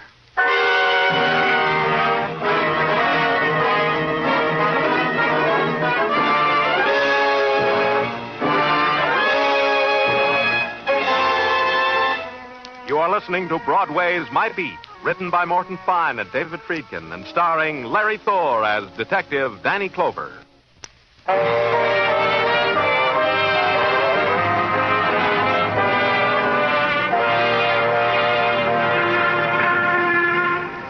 One thing about Broadway, if you've got talent, if you've got a trust that'll lift you out of the mediocre, Broadway will pat you lovingly on the head and thank you for the diversion. The opportunities are infinite. You can spell mop with 2 P's, or confess to a murder, or be found stabbed to death on a narrow bed in a small room in a dismal hotel. My part of it was trying to make the last 2 fit together. Why, I asked myself, had a boy confessed to a murder? Why, I queried, had an anonymous woman sent his wife a present? Why, I asked, had the anonymous woman met violent death? At headquarters the next morning, Sergeant Gino Tartaglia had his own approach. I've been asking myself questions, Danny. And? No answer. However, in the matter of the death of Sophie Driscoll, the boys at Technical report the following. No fingerprints on the murder weapon. And? And to wit, thousands of fingerprints in that hotel room, perhaps going back to 1912. Mm-hmm.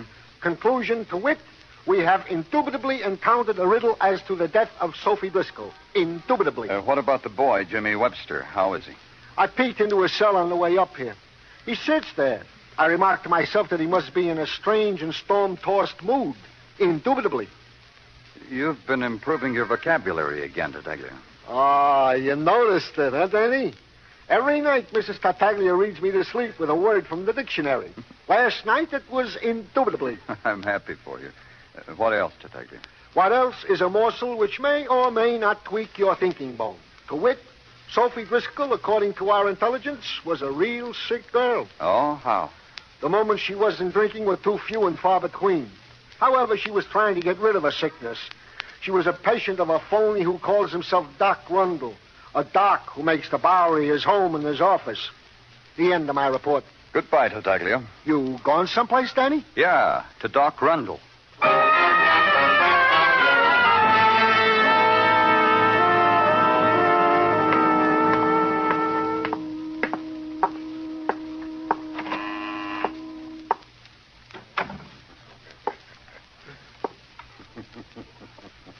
Rundle? Doc Rundle? Wait your turn, boy. I'm having a daydream.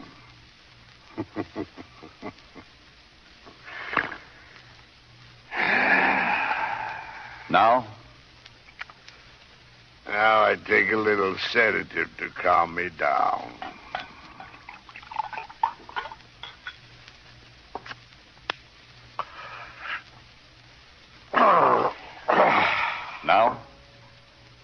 Now? No. You're sick, aren't you, boy? Sick. Well, I'll heal you, cure you, set you on the path of sanitary living, the beautiful life, sans alcohol, sans nightmares, sans sunset. You can do all that? Yeah, it's a promise, boy. I can show you testimonials that'll make you want to kiss my feet. Now, the question is, how do you want the cure? I have two methods, equally costly, equally desirable. Mental therapy or electrotherapy? My patients have a choice. Which one did you use on Sophie Driscoll? Sophie? Sophie recommended you to me? Sophie was murdered before she could tell me anything. I knew she was murdered. It brought great sorrow to all of us, to me especially. Share it with me, Doctor. Tell me about Sophie. Oh, give me a good sanitary reason why I should do that. I'm from the police. Sanitary enough, Doc? You think I murdered Sophie? She came here often? Every day. Every day from the day I made her believe I could help her. And then last Tuesday... What happened last Tuesday? She had an appointment with me. I'd set aside 2 hours for her alone, from 7 to 9. But Sophie didn't keep it. That upset you? Oh, yes. Oh, yes. So much so that I went to her room and beat on her door. Then what? She screamed at me, wouldn't let me in. All my work was wiped out. I knew it. She screamed at me and laughed. I knew she'd been drinking again. And there were men with her, laughing and egging her on to renounce me. On my word. Last Tuesday, huh? A murder was committed that night. Did you know that, Doc? A murder of a deputy sheriff named Ernie Cauldwell. You accuse me of that, too? You are sick. I could help you. Some other time, Doc. But you'll be here if I need you, huh, Doc? After that, there was nothing at all. Doc Rundle went into another daydream, and I went through the exit. Back at headquarters, I wrote it all down. Sophie Driscoll had a party the night of the murder of Ernie Cauldwell. A couple of days later, Sophie Driscoll was murdered. Then I drew a line and added it up. Sophie Driscoll was a key, and Sophie Driscoll was dead. There was a cipher missing. The way it happened was simple enough. The phone rang. Father Garrity of St. Christopher's Church wanted to see me about Sophie Driscoll. Father Garrity? Yes? Oh, you must be Mr. Clover from the police. That's right. This way, please. Through this door. Please be seated. Thank you. About Sophie Driscoll, She was rather tall, Mr. Clover. Is that the one? Heavy set with blonde hair? Yes. Sophie Driscoll came to me about 2 years ago. She was in trouble? No, she came to me with this letter. It's a letter of introduction from Father Westfall. You see, this is sometimes done. A person moves away from home. One parish priest will write a letter of introduction to the priest of a new parish. This is such a letter. I see. I assured Miss Driscoll that she would be welcome to our flock, and she attended church quite regularly for a while. Then it became very infrequent that she attended services. Finally, she stopped coming altogether. I haven't seen her for a year, and I thought perhaps... Just one thing, Father. Yes. Where did Miss Driscoll come from? Oh, come from? Well, why, here it is, right here on the letter. It's postmarked Norcross County.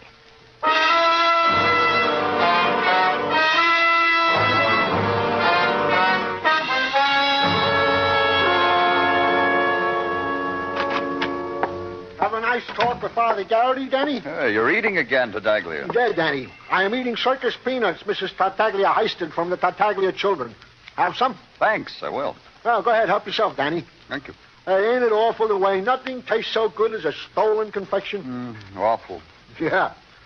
Have a nice talk with the father? Real nice. The father told me Sophie Driscoll came from Norcross County. Hey, Danny. You think maybe the father has got a grapevine into the police department? Huh? I only mentioned the possibility because this is exactly the morsel of information I was going to bequeath upon you. That Sophie Driscoll did indeed come from Norcross County.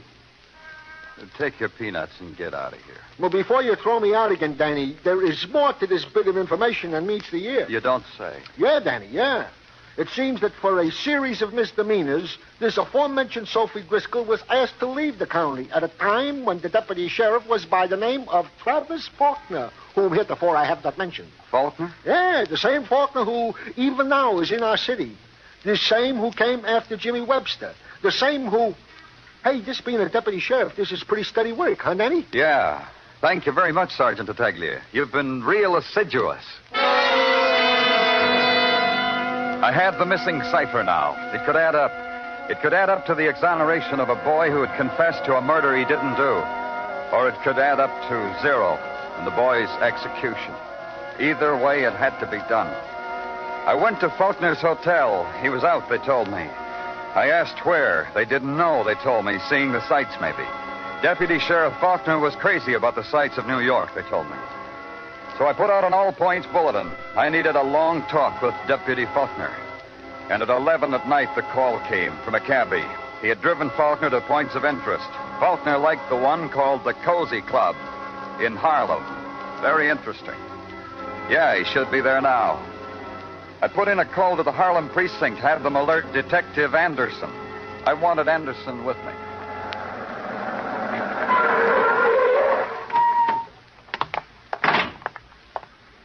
You made good time, Lieutenant. Hi, Anderson. They tell me you asked for me. Any special reason? No, I think I'm going to grab a killer. I'd just like to have you along. I might need you. Any special killer? Ernie Cauldwell's, maybe. Sophie Driscoll's, maybe. Caldwell, the deputy sheriff from Norcross County? Well, you got a boy who confessed to that, didn't you? We have, but I like this one better. Well, it's not always a matter of what you like, Lieutenant. No, it isn't. But it all adds up so neat, Anderson. Travis Faulkner.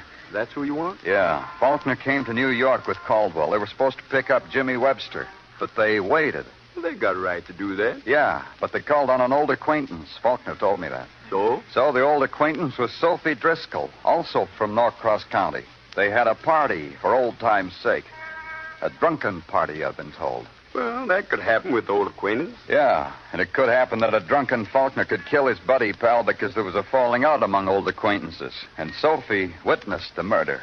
When she learned Jimmy was being held for it, she tried to make it up to him with a little gift for his baby. So you figured Sophie was killed because she might have got sorry enough to spill the whole business, huh? Yeah. But that still doesn't wipe out the boy's confession. No? He thought his wife killed Caldwell so that Caldwell couldn't take Jimmy away from her. That could wipe it out, couldn't it? Yeah, it could. Let's go in, Anderson.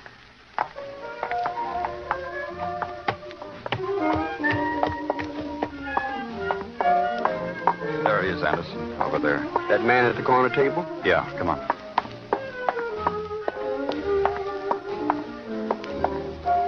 Hi, Faulkner. Well, now, howdy you, Clover. Hi. Sit down, Clover. Who's your friend?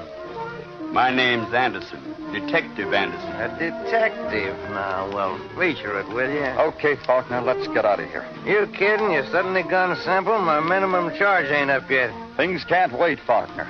You're charged with murder. Yeah? I am, huh? You've really gone simple, ain't you? 2 murders. Ernie Cauldwell and Sophie Driscoll.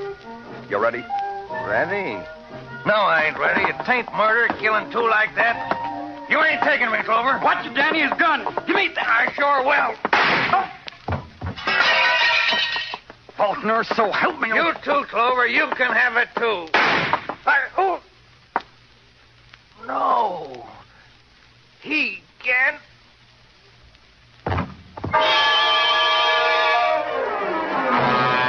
I watched Faulkner. There was a kind of fascination in watching a man like Faulkner. The sudden, swift ebb of his life as he crumpled there before me. His eyes closing over the final fact that a bullet from Anderson's gun had done it all. Anderson smiled up at me, ashamed of the hurt in his leg. He said something about, I was right after all.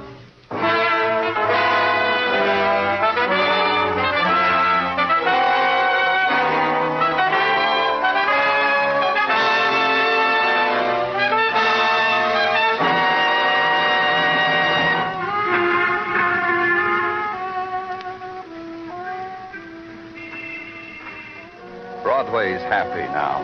There's easy laughter, and a hot trumpet skirls its song out into the grinning mob, and a man puts his hand in a trash can. It's the journey you made because you had no choice. The excursion to the end of all the streets in the world. It's Broadway, the gaudiest, the most violent, the lonesomest mile in the world. Broadway, my beat.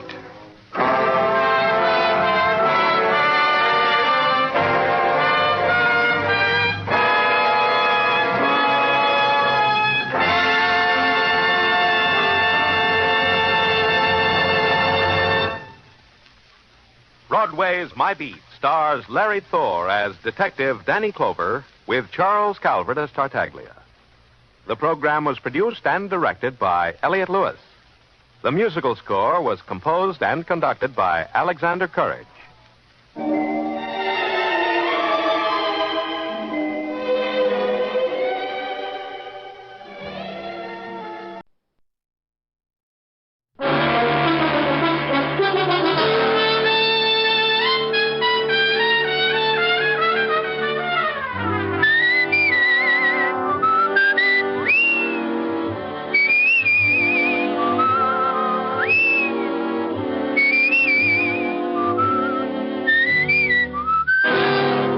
Dick Powell as Richard Diamond, private detective.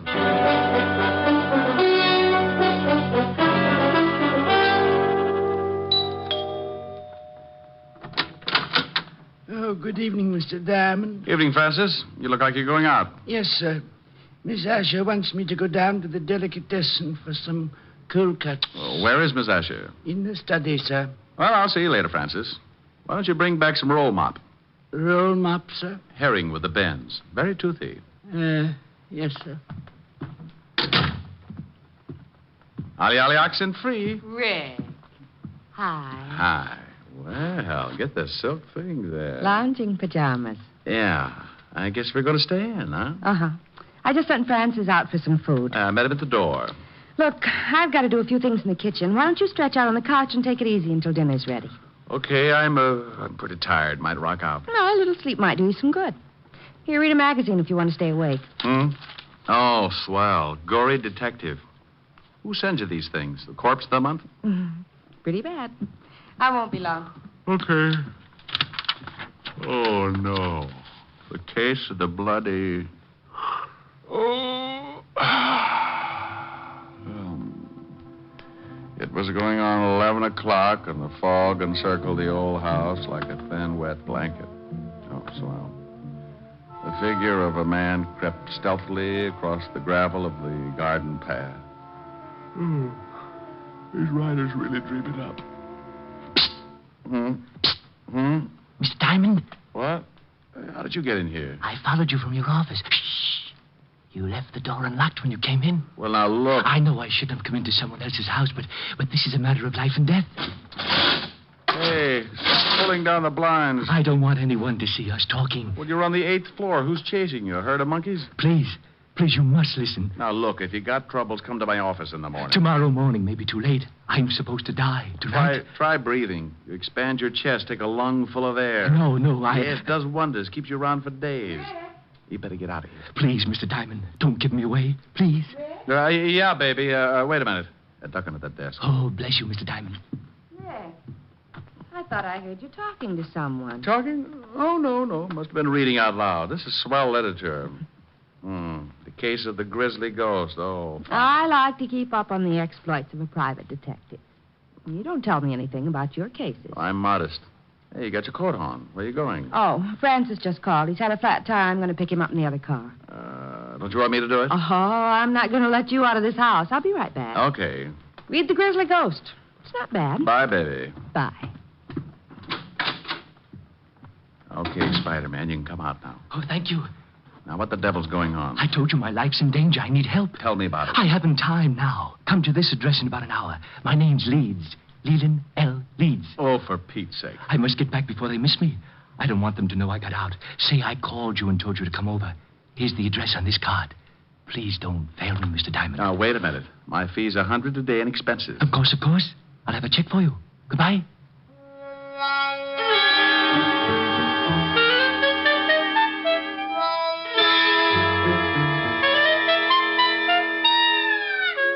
He went out like an undertaker stealing a can of embalming fluid, and I poured myself something just about as strong. Helen would scalp me for leaving, but for some reason, nutty little guys like that interest me. I left Helen the note saying I'd be back later and took off for the address Leland L. Leeds had given me. It was out of town about 10 miles, but after hunting around for a while and running up a good-sized taxi fare, I finally found the house.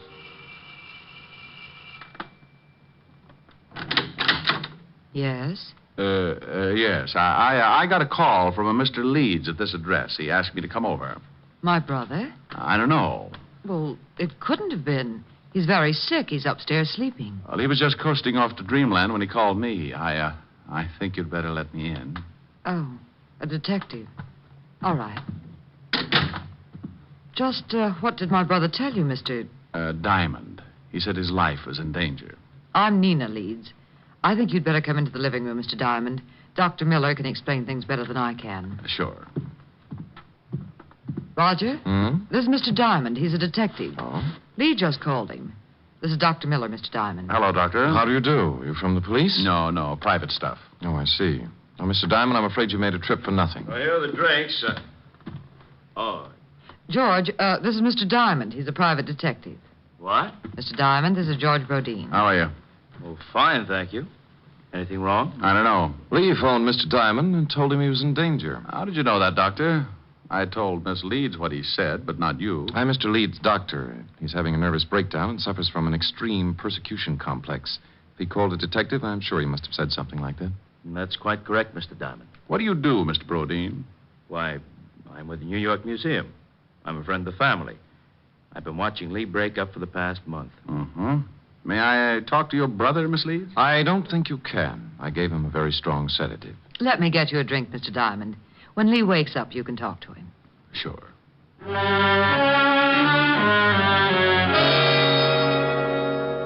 We went into the bar, and she got out a big bottle and 2 glasses. I forgot all about Leland L. Leeds for a while and started concentrating on his lovely sister. It was easy. Champagne? Sure, but I've run out of slippers. I've got a small foot. Might take you a long time to get enough. I drink fast. It's the open toes that bother me. I like the patter. Where'd you come from? Same place you did, lover. Experience Alley. What do people call you after they get to know you better? Oh, different things at different times. For now, you can call me Rick. And later? Oh, you'll think of something easier. It's like that when you haven't got much time to talk. Here's to later, Rick. Yeah.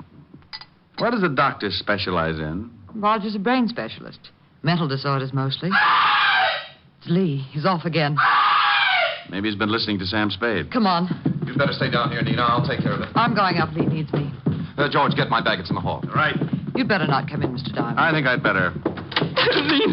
Lena. Lee, what is it? I saw the blood again. Oh, Mr. Diamond, I'm glad you came. Now, calm down, Lee. Everything's going to be all right. Get away from me. He thinks I'm insane. You all do. You want my idol, and you stop at nothing. Now, there's no sense in this much self-indulgence. Here's your bag, Roger. Thanks. What are you going to do? Just give you something to make you sleep. I don't want to sleep. I'll wake up and see the blood again. There's no blood. It's just your imagination. You're overwrought. You think I'm crazy. But I saw it. I tell you, I saw it. Now, this won't hurt. No, I don't want to sleep. Please, Mr. Diamond, help me. Lee, do what Roger tells you for my sake. Come on. The injection should take hold. I'll get up. Just a minute. I won't go to sleep. Lee, please. Then leave Mr. Diamond with me. I want to talk to him. Well, I guess it'll be all right. Don't stay too long, Mr. Diamond. I want him to rest. Okay, Doctor. Remember, he's not at all rational. Come on, Nina. I'll see you downstairs, Mr. Diamond. Hey, what's the idea, Leeds? I'm locking the door. I don't want anyone coming in. Pardon me for walking around in circles. I got to stay awake. Uh-huh. Those people downstairs are trying to drive me crazy. They must have been working overtime. They're after my idol. Your what? My idol. That carved image standing on the night table. Oh, yeah. Here, look at it. Look at it. Well, that's dandy. How many box tops did you have to save? Mr. Diamond, at this moment, you are holding $100,000 in your hand. I am? Last month, my grandfather passed on and left his entire estate to my sister and me. Among the effects was that idol. It was left to me. What is it, platinum? Oh, no, Mr. Diamond. That is the lost idol of King Tut. I always wondered what happened to it. Oh, then you know the legend. Well, I'm a little hazy on it. Maybe you'd better bring me up to date. Oh, of course. It was supposed to have been buried with King Tut. However, the story goes that a slave absconded with it before they sealed the tomb. And that makes it worth $100,000? I guess so. You guess. You don't know? I only know what my grandfather told me before he passed on. He told me its value and said there was a curse on it. What does it say? Crime doesn't pay? Well, Mr. Diamond, it seems that on the first night of the new moon, after one has gained possession of the idol, he will die. Next week, Tom Swift and his electric grandmother. You don't believe me? Oh, sure. No, you don't. You're just like the rest. But it may interest you, Mr. Diamond, to know that 1 month after the idol was uncovered and my grandfather gained possession, he died. It was a new moon. How old was he? 74. Oh, well, that couldn't be it. Now, relax and tell me why you came to me. What about your fee? Oh, forget it. You can just buy me a broom to ride around on. Good night, Mr. Leeds. Remember, Mr. Diamond, it's a new moon. You don't have much time. Oh, brother.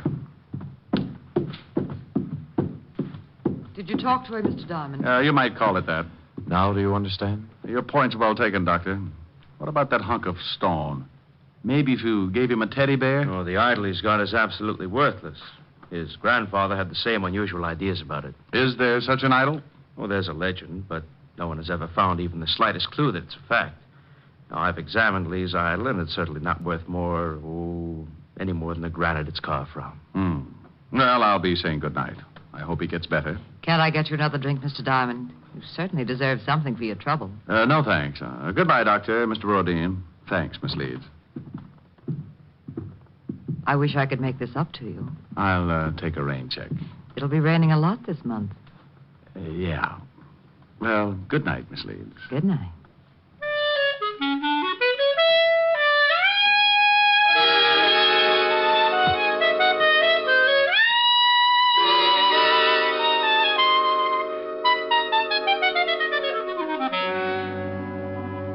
I went out and got a cab. As far as I was concerned, the frightened little man in the nightshirt was going to end up modeling straitjackets, and the private detective would only add to the confusion. It was 8 o'clock, and I told the cabbie to take me to 975 Park Avenue. Helen would be angry, but it was worth going back to. A couple of hours with her could make a guy as contented as a bear that had just cornered the honey market. We pulled up in front of Helen's apartment, and I paid the cabbie. I was just going in when a small convertible skidded to a stop in front of the building. Mr. Diamond! Mr. Diamond! It was Leland L. Leeds again, and you could still see part of the nightshirt under his topcoat. He leaned out of the car window and called. Over here, Mr. Diamond. Please, I must talk with you again. I'd had enough of the jumpy little man with the idol, so I started into the apartment without answering. He called again, climbed out of the car, and started to cross the street toward me. I looked back just in time to see the other car swing in close. Look out, Lee! I ran back into the street and looked after the disappearing car. The lights were off, and I couldn't get the license number. It was too far away. I leaned down by the little man in the nightshirt. He was pretty far away, too. He was dying in a hurry. Mr. Diamond? Yes, Leeds? Take the idol. When you left, I found out why it was worth all that money. They didn't want me to tell you, so they followed me and ran me down. It's in my coat pocket.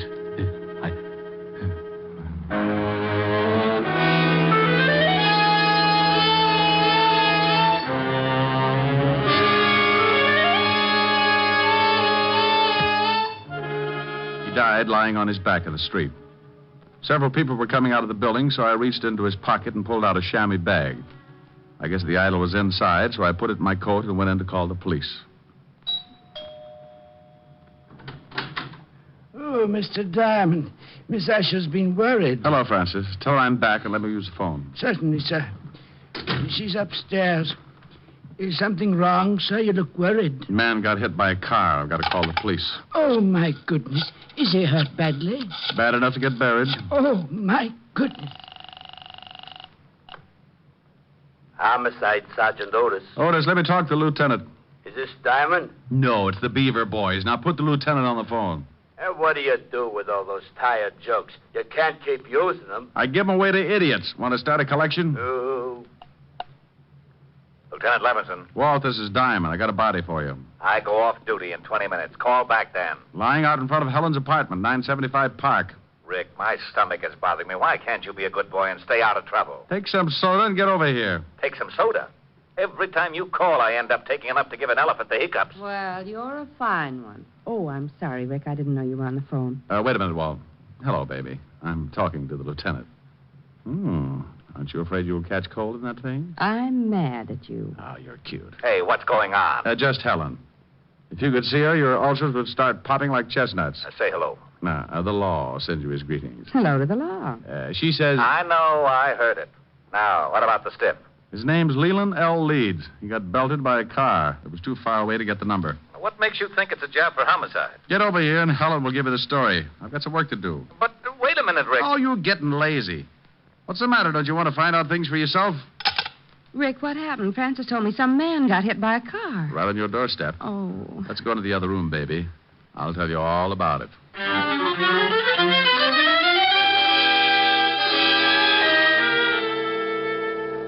We went into the warm study, and Helen poured me a tall drink. I briefed her on what had happened earlier in the evening, and she sat down next to me. There's something about red hair that does things to me. It smelled fresh and clean, and with her that close, I could have been sitting in the middle of the Arctic and still kept my temperature above 102. Rick, do you have to go back out there? Well, somebody's got to tell his sister, and in a way, I feel a little responsible. Are you going to give her the idol? The idol. The thing you took from poor Mr. Leeds' coat. You could at least show me what I'm playing second fiddle to. Oh, that's right. Yeah, I nearly forgot about it. Oh, here it is in this chamois bag. Oh, what an ugly little thing. And that's supposed to be worth all that money? Well, that was what Leeds, Hey, something's missing. Yeah, one of the eyes. Must have come loose when the car hit him. Probably in the bag. Yeah, there it is. Rick! Yeah. It was painted over. You'd never guess it unless you pried it loose. It's as big as a marble. Is it real? Well, you've got enough of them around, you tell me. It is. Rick, I think it's the pigeon blood. Why, it's worth a fortune. What are you doing? I'm scratching the other one. Well, Mr. Leeds wasn't so squirrely after all. This is ridiculous. You only read about things like this. 2 pigeon blood rubies. No wonder he thought it was worth $100,000. He said he found out tonight. He must have been scratching at them. Oh, then it wasn't just a hit and run. I don't know. Baby, I don't want to get hung up with a lot of explanation to Walt. Rick, what are you doing? Taking the other eye out. There. Now here. Hang on to these and don't let them get out of your little hot hand. When Walt gets up here, tell him what I've told you. Well, will you be back? An hour ago, I laughed at a little guy when he told me he was going to die. He said it was a full moon and he had a curse on him. I'm still a skeptic, but I'm a new boy when it comes to voodoo. I've got to hurry over there before the whole bunch of them turn into bats.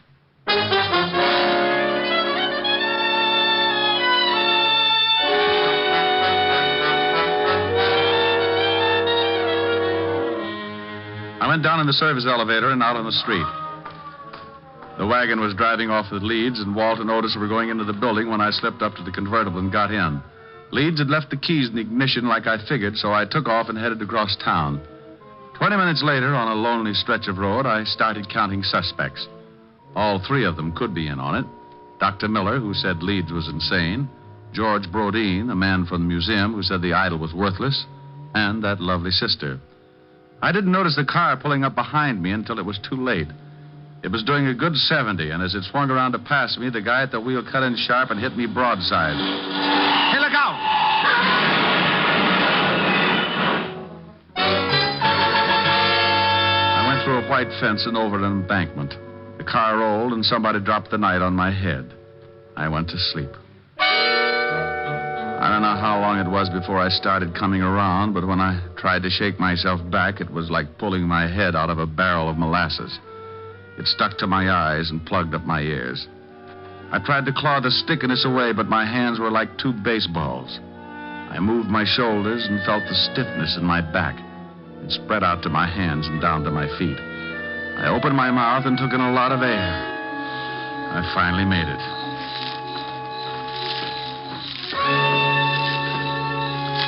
Someone was trying to get me from the highway, so I pulled myself clear of the wreck and started moving in a circle, keeping whoever it was at a good distance. I was too pushed around to put up a fight, so I made it back to the highway and walked along until I found a little gas station on the road. The joint ain't open. And then your lock's busted. No, it ain't. Then I floated through the wall. Where's your phone? It ain't for public use. Try isn't. Okay, wise guy. The joint isn't open. The phone isn't for public use, and you isn't so big you can't get tossed out on your face. And you isn't so wealthy, $5 won't make a difference. Oh, why didn't you say so? Phone's on the wall. Thanks. You know the Leeds family? Yeah, they get gas here sometimes. Hello. Evergreen 34369, operator. How far is the house from here? I'm a little turned around. About a half a mile. Hello, Francis? Is Lieutenant Levinson still there? No? Well, just tell him to get out to 19319 Jackson Heights Boulevard. I've got a killer for him. Yeah, oh, my goodness. Now, hurry it up. You a cop? Shamus. What'd you take for the use of your car for an hour? My wife would kill me. I'll drive you wherever you want to go.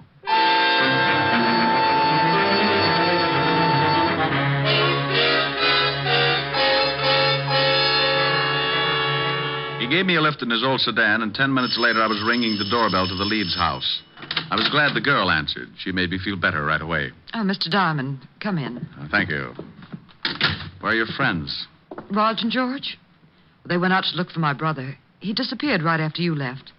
I'm terribly worried. Oh, have you got that drink? I could use it now. Certainly. I don't know why Lee ran off like that. He shouldn't have been driving in his condition. Were Roger and George together when they left to look for Lee? No, they took separate cars. Why? Has something happened, Mr. Diamond? Have you heard from my brother? I guess I'd better give it to you straight. Your brother's dead, Miss Leeds. I'm sorry. Dead? Oh, no. He was hit by a car. It's all because of that horrible idol. That stupid, horrible idol. If my grandfather hadn't told Lee it was worth that much money, this never would have happened. Did you think it was worth anything? No, of course not. But we couldn't convince Lee. Now he's dead. Would you please answer that, Mr. Diamond? Sure. You take it easy. Nina, Oh, what are you doing here, Diamond? Did you find Lee? Why, no, I didn't. I've gone to every place I thought he could possibly be. I even looked up your address, went over there, but the building was closed. You better go in and see Miss Leeds, Doc. She's pretty upset. Upset? Nina, what's wrong? Oh, Rog, it's Lee. He's been killed. What? That's right. But how did it happen? Bingo. I'll tell you as soon as I let Mr. Brodeen in. There, Nina. Just let yourself on the line. Do you? Come in, Mr. Brodeen. Well, Mr. Diamond, what are you doing here? I think I'd better have a sign made. The doctor and Miss Leeds are in the living room. Well, something happened? Mr. Leeds is dead. What? This is the most surprised household I've ever run into. Roger, is this true? I guess so. Oh, I'm terribly sorry, Nina. Is there anything I can do? No. No, thank you. Where did this happen, Mr. Diamond? In front of 975 Park Avenue. Car hit him. I was with him when he died. Oh, this is terrible. I thought at first it was an accident, but I'm not sure. What do you mean? When I left to come out here, someone ran me off the road, nearly killed me. Who would want to kill Lee and then try to kill you? Probably a coincidence. Certainly. Probably just a drunk. Could have been. Lee gave me this before he died. A chamois bag. What's in it? The idol. Oh, that awful thing. What do you want done with it, Miss Leeds? I don't care. Just get it out of this house. What are you going to do? I don't know. You want the thing, Doctor? Why, what for? That's a good question. How about you, Brodeen? You want it? Oh, well, what would I want a worthless piece of stone for? Well, as long as no one wants it, may I use this fire poker, Miss Leeds? What are you going to do with it? The idol is worthless. It's caused a lot of trouble for you and your family. I'm going to break it up. No! Give me that, George! Well, Brodeen, you're sure getting grabby. All right, now all of you stay right where you are. Well, for a museum collector, that's a pretty modern gun. Yes, and I know how to use it. George! This is the hokiest case I've ever been on. Even the dialogue's bad. I suppose you think you're pretty clever making me show my hand like that. I read Gory Detective. I found that the idol was really worth all that money, but I had to make the killer tip himself. You did. Mr. Diamond, do you mean my brother was really right all along? In a way, yes. He believed what his grandfather had told him. But it wasn't until tonight when he scratched one of the eyes of the idol that he knew for sure. Scratched one of the eyes? That's right. Pigeon blood rubies, painted over. Well, now I'm leaving you. Well, that's good, but you're minus something. Minus what? A couple of rubies. I took them out of the idol. You're lying. Take a look at the bag. What? They're gone.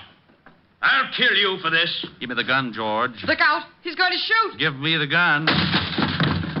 All right, everyone. This is the police.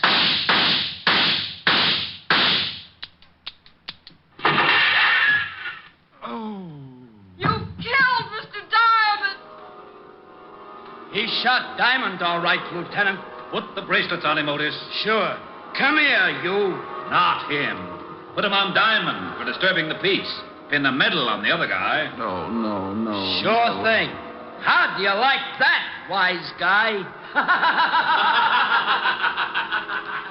Oh, no. Rick? Oh, I'm dying. Ricky? Oh. Rick, wake up. All right, George. Drop the gun. Rick, you've been dreaming. Oh, Helen. Oh, you were having a big, fat nightmare. I came down from upstairs and you were asleep on the couch with Gory Detective. Oh, well, I started reading some story and I got mixed up with Egyptian idols and the rubies. I got shot. That's the case of the ruby eyes. That was the craziest dream. I solved the crime and got shot 6 times for my trouble. Oh, Lieutenant Levinson and Otis came in and arrested me for disturbing the peace. After you were shot 6 times? Yeah. Otis loved it. That wasn't in the magazine. I worked out my own ending. Move in. That's pretty. What are the lyrics? Well, an awful lot of them. I'll sing them. Okay. I'm sitting high on a hilltop. Oh, I remember that. Tossing all my troubles to the moon. It's from Thanks a Million. Where the breeze seems to say, don't you worry. With Alice Faye.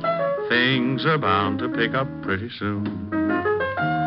Here, 'neath the sky on the hilltop, seems to me the world is all in tune. I forget all the bustle and hurry, tossing all my troubles to the moon. I know someone will love me, and everything will be just grand. Just so the stars up above me continue doing business at the same old stand.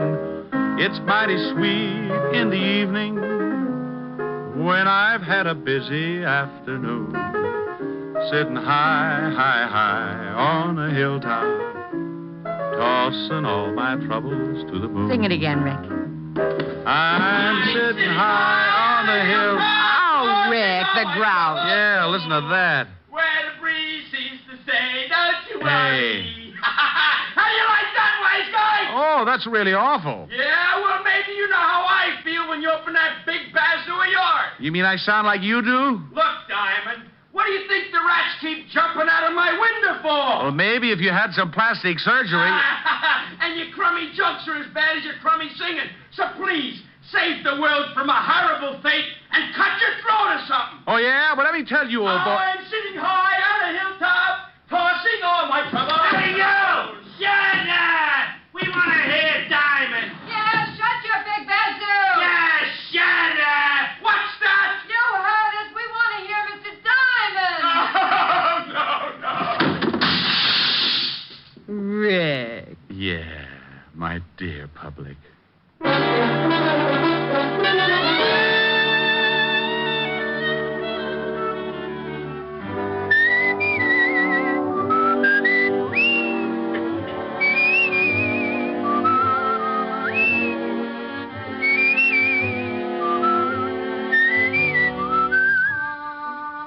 You have just heard Richard Diamond, Private Detective, starring Dick Powell. Helen was played by Virginia Gregg, Lieutenant Levinson by Ed Begley. Also in our cast were Wilms Herbert, Peter Leeds, Yvonne Patey, Stephen Dunn, and Jack Crucian. Music was under the direction of Frank Worth. Richard Diamond is written and directed by Blake Edwards. Portions were transcribed. Dick Powell soon will be seen in the screen version of the best-selling novel, Mrs. Mike. Now, this is Eddie King inviting you to be with us again at the same time next week when we will again bring you Dick Powell as Richard Diamond, Private Detective.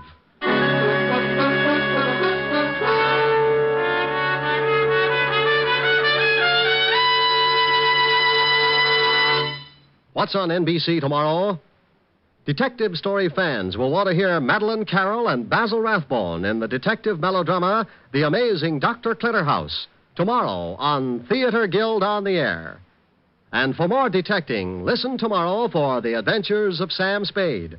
He'll present his most humorous caper of the season. Yes, you'll enjoy both Theater Guild and Sam Spade tomorrow on NBC.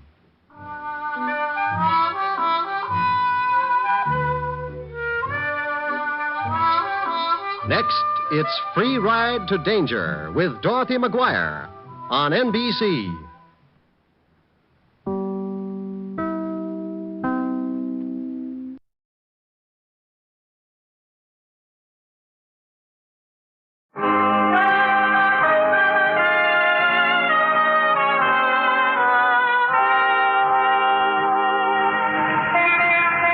Broadway's My Beat, from Times Square to Columbus Circle. The gaudiest, the most violent, the lonesomest mile in the world. Broadway's My Beat, with Larry Thor as Detective Danny Clover.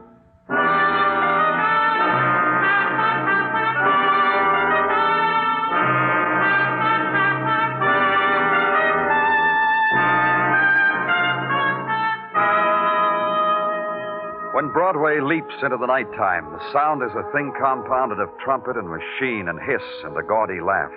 They melt together, and the noise you get is shock. When the month is March and the rains of spring fall softly into the riot, shock scatters and huddles tightly behind this facade and that, in that doorway, behind that window. The street is hurry up and get out of the weather. The street is stragglers, is bleeding neon. So make a phone call. Find a friend. It's lonely in the rain.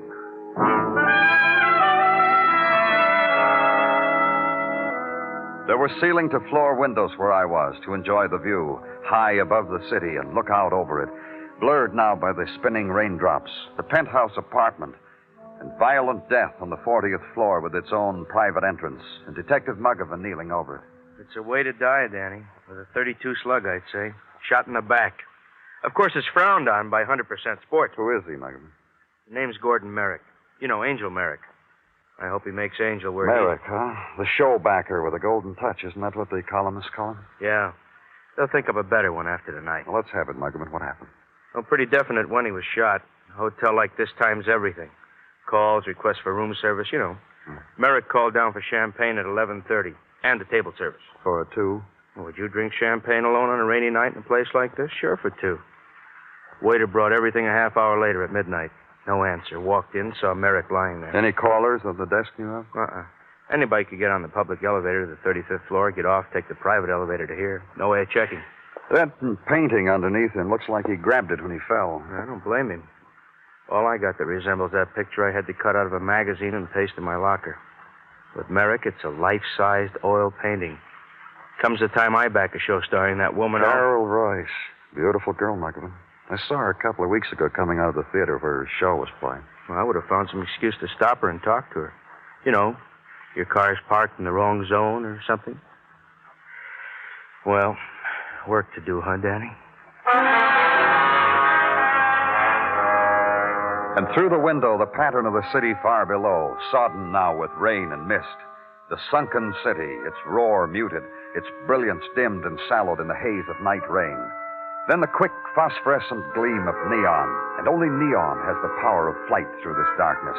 All other lights are slowed, their shimmer flows on the currents of wind, and here and there are trapped, gathered into a blob, shapeless, blurred, and a man on the pavements below pauses an instant, touches a flame to a cigarette, hurries away, because this death in this place has somehow whispered into the fall of rain.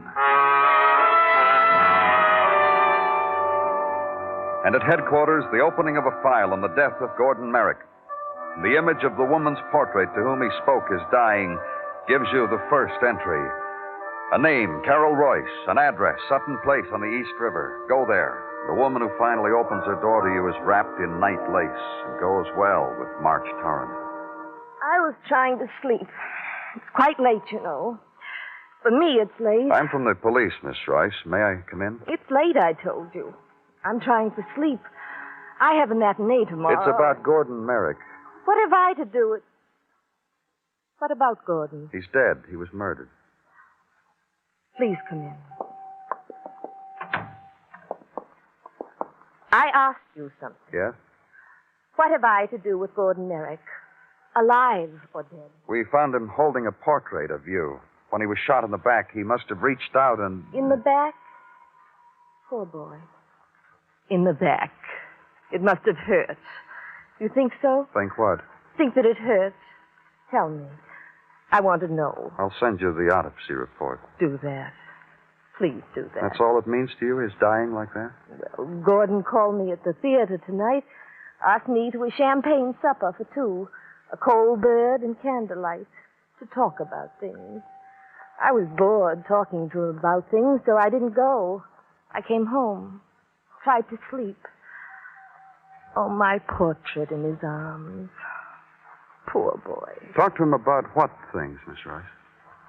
Vic Kane. Him over there in the silver picture frame. I met him when I toured the USO. Last war.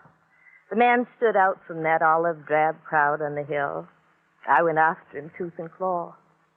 I got him. And Merrick wanted you back, wanted you away from this Vic Kane. He never made it. But he died trying. That you can say for Gordon Merrick. He never stopped trying. Vic Kane, did he know about you and Merrick? Jealous. Jealous is my Vic. So bitterly. So without reason. I adore the man you hear. A night filled with rain. And no Vic. You hear? Where does he live? A rooming house on 3rd. 756 3rd Avenue. But he won't be there when you go to him. I've been calling him ever since I got home. Hello? Oh, yes. Yes. Is it? Yes. Vic Kane? No. Our eager boy stage manager calling a rehearsal for tomorrow's matinee. You, Dick, between the two of you, you've murdered sleep.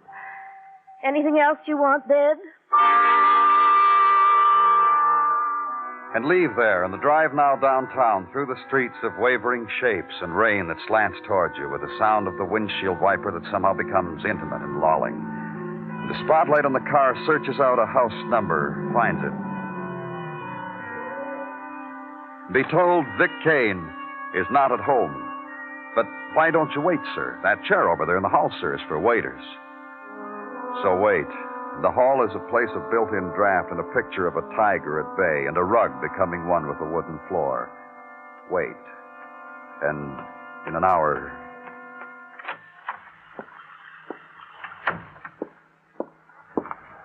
Your name, Vic Kane? Who are you?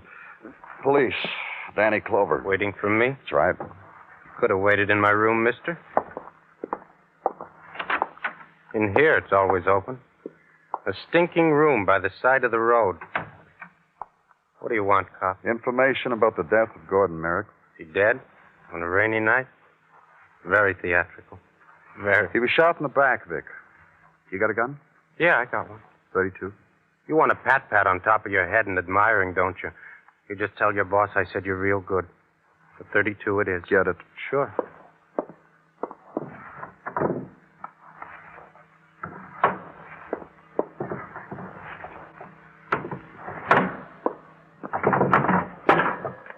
Hey, what is this? Can't find it, Vic? What do you think I'm doing, cop? Going through a ritual before I reach under the mattress and say, well, here it was all the time? The gun is gone. Somebody just walked into your room by the side of the road, which you leave open because you're friendly, and somebody took it. Is that right? That's right. Where were you tonight, Vic? Shooting snooker. I can point out the table, the cue stick. You want me to? Between 11 and 12 midnight? Had me a walk along Broadway, past Carol's Theater to look at the posters. Then had me a long walk in the park. In the rain? Let's see your shoe, Vic. Come on, hold it up. Let's see. It's a muddy park tonight, Vic. Your shoes are awfully clean. What did you do? Walk on your hands? Now look. You're under arrest, Vic. Suspicion of murder. And deliver him to homicide, to the death handlers, for further questioning, further probing. The coffee scalded too many times, the pack of cigarettes tossed in a gleaming arc from one shadow to another. The quiet night talk. And Kane stays with his story. He's booked, locked up on suspicion of the murder of Gordon Merrick. And in a room reserved for it, gather up the shreds and rags of sleep. Try to arrange them on the steel cot. Not quite make it, because too quick there's a gentle clutching at your shoulder. Danny, sorry I have to bother you, but there's a man waiting for you in your office. A couple hours now. I tried to let you sleep as long Walk away from sleep to where the man waits. A bulk of a man, his hand like a clump of cold iron in yours, and his voice soft, surprisingly soft. I wish I didn't need to disturb you, Mr. Clover. You boys work hard. Need all the dreams you can steal. I know. Anything I can do for you? If you care to, you can. It's a matter that rests entirely with you, my position being rather ambiguous in this thing. Which makes me a pleader, Mr. Clover. A special pleader. For what? I'm a private investigator, Jackie Scarn. I've been retained this morning by a Miss Carol Royce to investigate the murder of Gordon Merrick, which you were handling, I understand. You see now what an ambiguous position she's placed. You could have told her you didn't want it. You could have told her the police were handling it. You've seen her, Mr. Clover. You talked with her at the moment when she expected another caller. You'll understand my receptiveness. That's in the large fee. She's paying you to find Vic Kane innocent of Merrick's murder? An observation not too astute, considering how deeply she loves this Kane man. No offense, Mr. Clover. Honestly, no offense. If you took the job, you must believe that you can do that. Prove Kane's innocence. Otherwise, you'd Taking all that she offers under false pretenses? Not true, Mr. Clover. I shall work very hard and with integrity.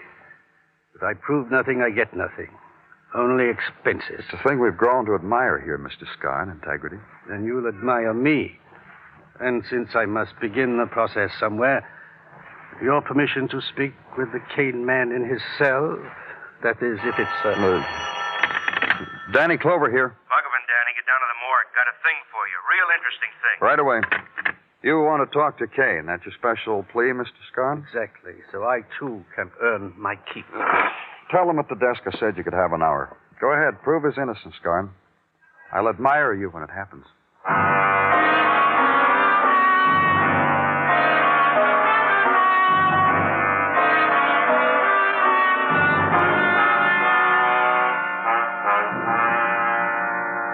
Over here, Danny.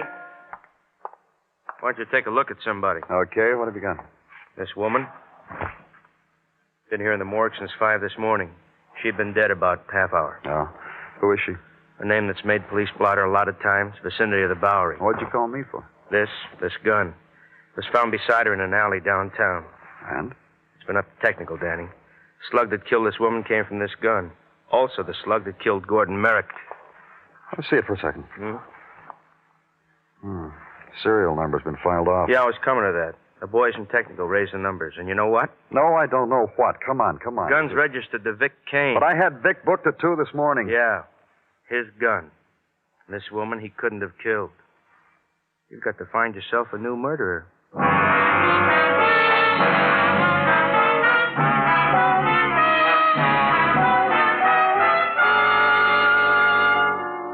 You are listening to Broadway's My Beat, written by Morton Fine and David Friedkin, and starring Larry Thor as Detective Danny Clover.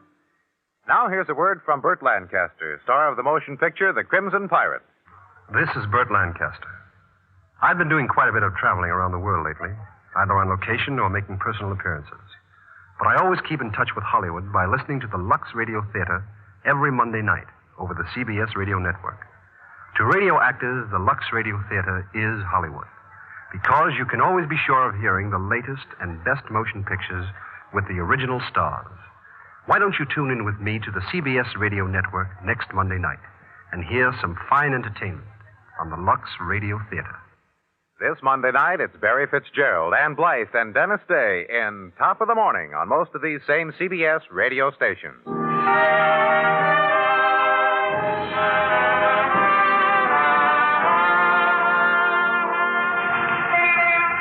The squall of rain lashes once more at Broadway. For the time of its passing, the desolation is complete. Only the gutters run with movement. Only the pavement reflects the shrieking of spectaculars, the insinuations of neon, the whisperings into nothing, the shrill promises offered on rain-tossed wind. And finally, the storm begins its dying. And from underground, a girl darts, her slicker glistening, her hair streaming under the shelter of a newspaper torn from a trash bin. And after her, another, and then another. The street is no longer desolation. Something else now. Something that happens after rain. And from a window, consider it. Follow the trickle of a raindrop with your finger. Consider that in this passing storm, a woman had lain dead in an alley. Then turn away from it and come face to face with Sergeant Tartaglia. Rain is indeed a moody thing, eh, Danny? Oh, well, hello, Gino. I tossed a similar comment to Mrs. Tartaglia during the night. I knocked on her shoulder, woke her up, and said, Mrs. T, rain is a moody thing. It taps on windows, calls up memories of tothood. You woke her to tell her that? Once she woke me about snow. We have an understanding about things like that, Danny. I'm glad for you both. I shall tell Mrs. T you didn't mind I woke her up. Thank you, Danny. And me, Gino. What do you have to tell me? And then the woman found dead with the same gun which did murder one Gordon Merrick. What about her, Gino? A woman, Sophie Henry by name. A frequent caller at her precinct pokey. A frequent instigator of brawls, friendly riots, etc., etc. A record up to here, Danny. Anything in it about a connection between her and Gordon Merrick? None, Danny. It was gone over by the department with tooth and comb. No connection. Anything else? Her address, if you need it. Besides the pokey, a flea bag in the Bowery. I scrawled the name here, Danny. Take if you need. You're welcome. That boy we're holding for Merrick's murder, Danny. Vic Kane. What about him? Do we release? Not yet, Gino. There's still an answer I've got to find. Why Sophie Henry was killed with his gun.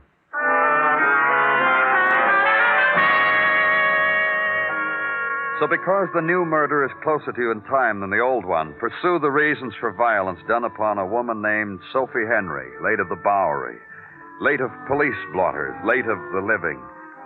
The ride downtown to the tip of the island. The streets are clean now after the rain. The chalk on the wall faded.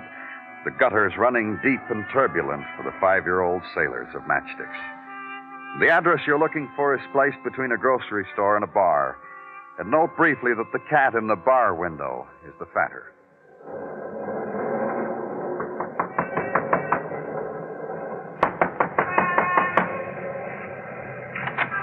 Yeppo. Good morning. I'm from the police. Name's Danny. You come right in here, boy.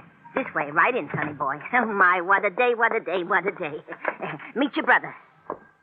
Hello, Mr. Scarn. Good morning to you, Mr. Clover. Your brother? He's a cop, too. Ain't had 2 cops in here at the same time since the time Miss Flybusher threw a fit. I hope I'm not intruding into your jurisdiction, Mr. Clover. You got your job to do. And nobody's threw a fit today. Well, what do you Sonnies want? I'm sure we're both looking for the same thing, Mrs. Polk. Oh. Please, watch the elbow, Mrs. Polk. This Sonny just told me about Sophie. She's dead, he tells me. So what do you want with me? I want you to help the police find out who killed my Soph, Sonny? Who did that to her, huh? Who beat and threw her in an alley to die like that? Who would do that to my little Sophie, huh? She was doing that when you knocked on the door, Mr. Clover. Now you're all caught out. You found out anything, all this, that we ought to know? Believe me, I'd be the first one to let you know. How come you're here? Well, you must know. For an identical reason that you are. The papers had it. My client's gun killed this woman, Sophie Henry. Hey. Yes, Mrs. Polk? How about me? What about you? Ain't you got questions to ask me? Well, promise you won't go hysterical again when I mention Miss Henry's name? Scout's honor. Just answer this question. When was the last time you saw Miss Henry? Well, when the hall phone woke me up last night, and the gentleman said, get Sophie to the telephone. And so I did. What gentleman asked you that? Did he give his name? No, he didn't give his name. I called Sophie to the phone. What time was this, Mrs. Polk? What time? About midnight last night. After the call, she got dressed like always, and she went out, so I closed my door and went back to sleep. Ah, poor Sophie. You know, she was like a little girl. Nothing you couldn't ask her to do, and she would do it right away. She was Let's always... get out of here, Scarn. Just one thing, Mr. Clover. Looks good for my client, doesn't it? How can you possibly figure Vic Kane's the killer?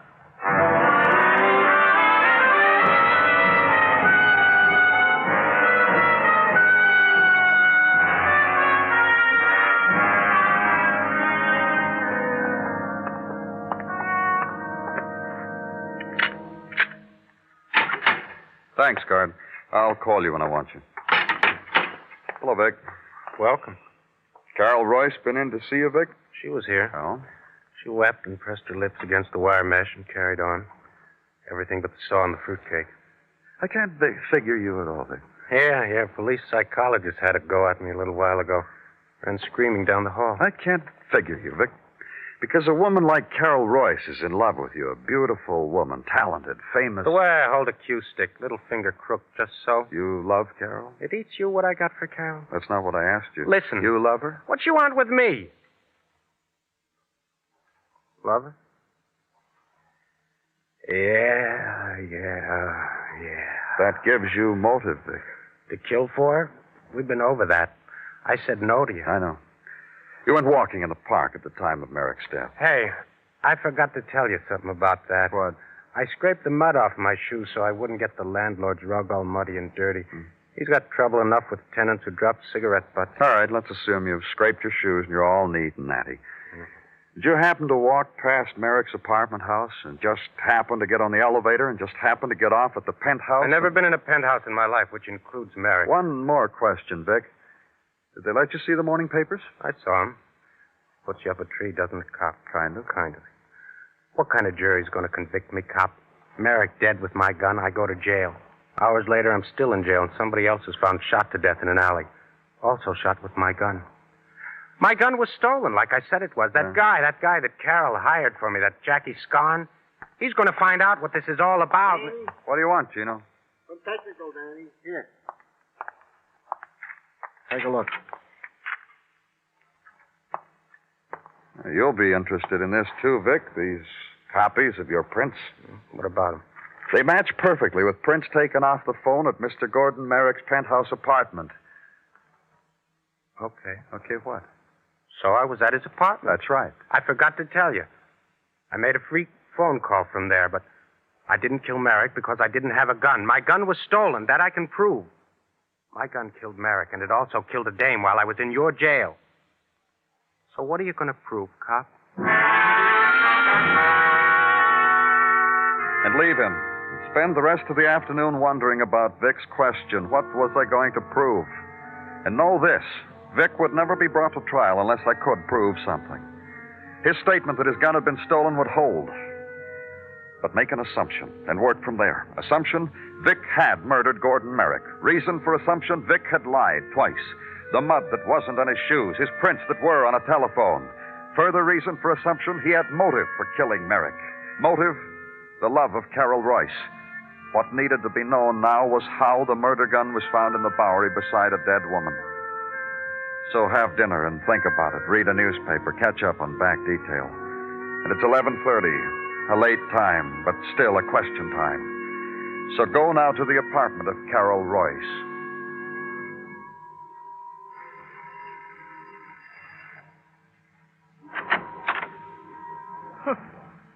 It's getting habitual.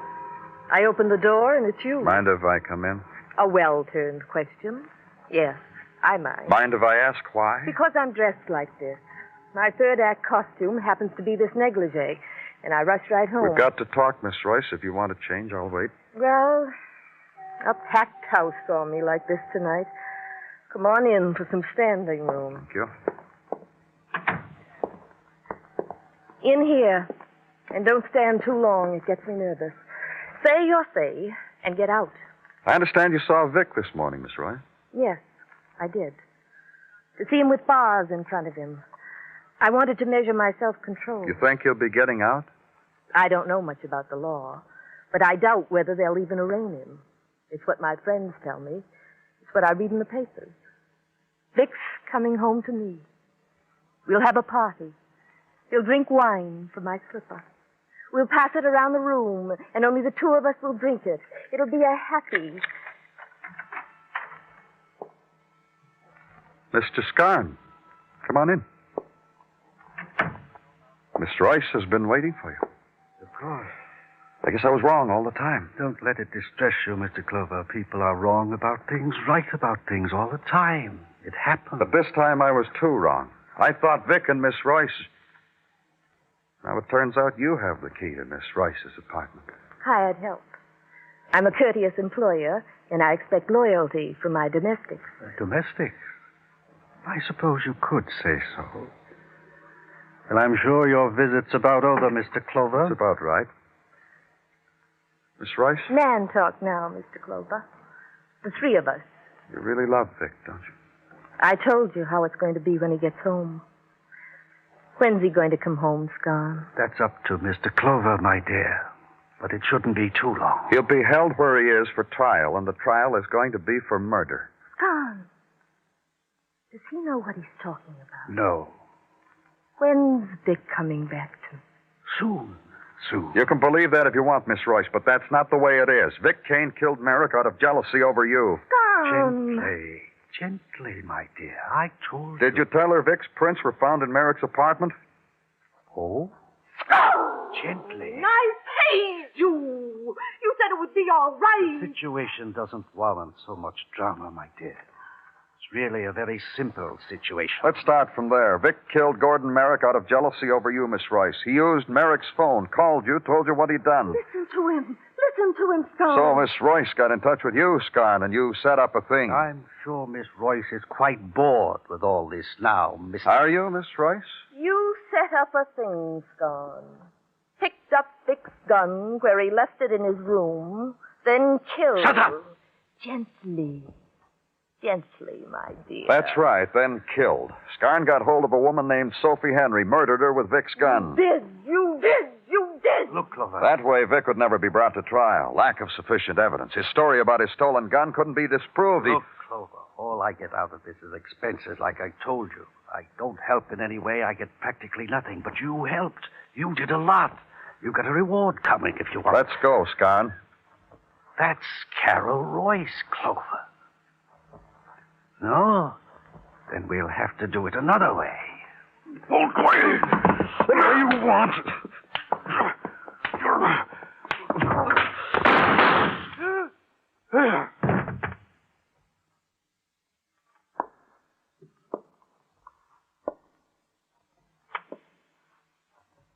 Here's my gun, Mr. Clover. Did I kill him? Is he dead? He's dead. Good. Take me away. I feel clean again.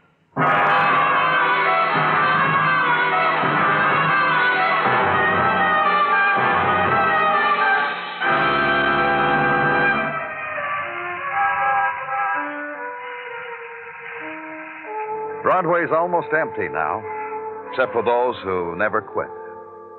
Those who wear peepholes for eyes, the dream walkers, the people who want to laugh, the search behind doorways, in alleys, through shuttered windows. They never go home because they can't. It's Broadway, the gaudiest, the most violent, the lonesomest mile in the world. Broadway, my beat.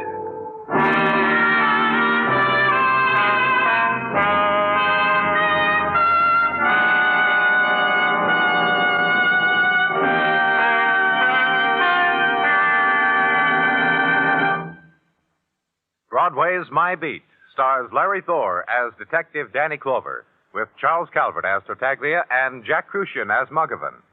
The program was produced and directed by Elliott Lewis, with musical score composed and conducted by Alexander Courage.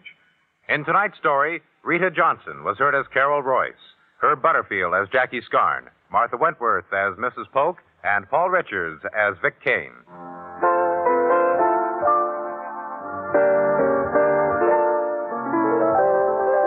Tomorrow night, Joseph Cotton stars in Playhouse on Broadway. The play is titled In a Lonely Place.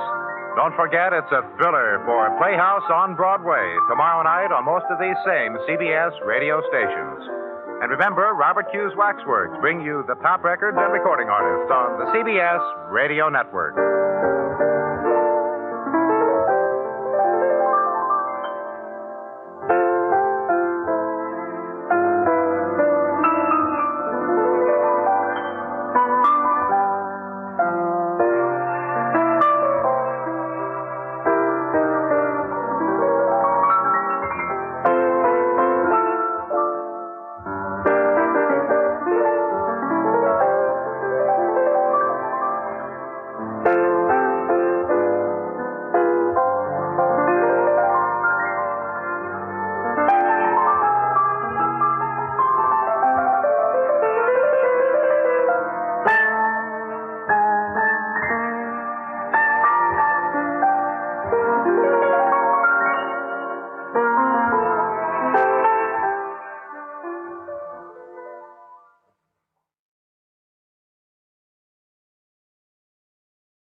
The makers of Camel cigarettes present Dick Powell as Richard Diamond, private detective.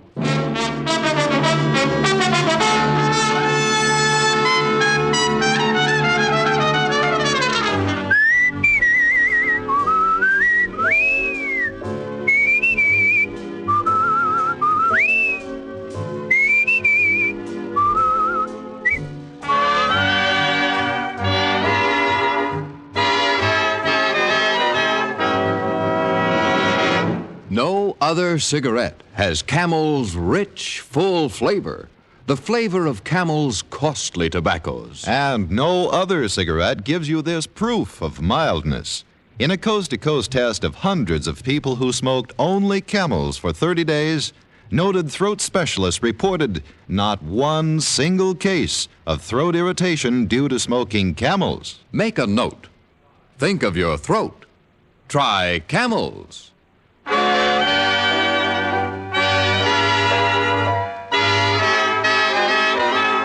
Here transcribed is Richard Diamond, private detective, starring Dick Powell.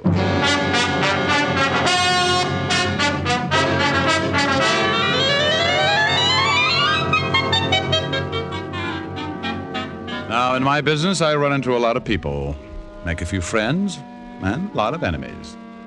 I remember a few weeks ago when one of those friends walked all the way over from 31st Street to tell me about his trouble and leave me a share of it. His name is Angelino Giuseppe, and he runs a butcher shop. Little guy with a big, broad stomach and a smile to match. I met him when I was on the force.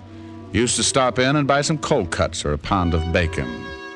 I liked his smile, and I always hung around for one of his bad jokes.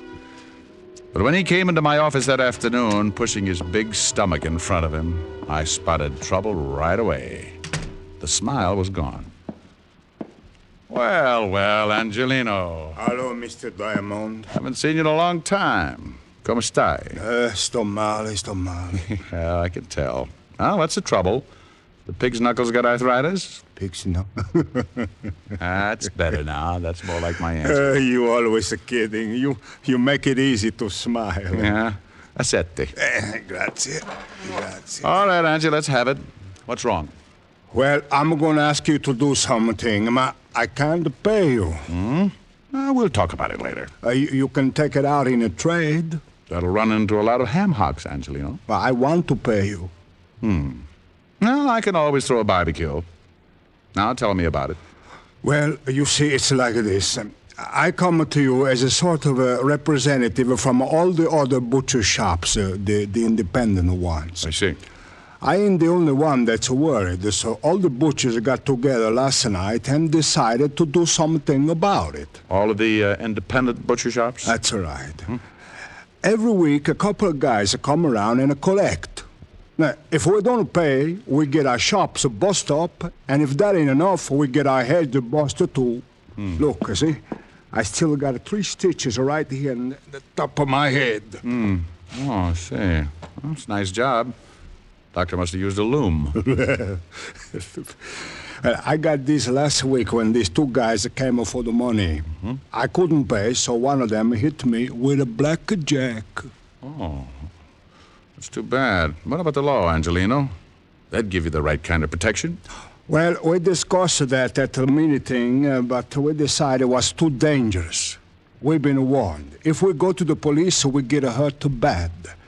Well, we all got families, Mr. Diamond. We can't take the chance. Now, have the 2 men who beat you up been back? No, but they will be. Okay, let's go. Well, we're going someplace? Yep, we are going someplace. You don't know it, Angie, but you just hired yourself a new assistant. I have? You certainly have. Come on, I want you to show me how to carve a lox.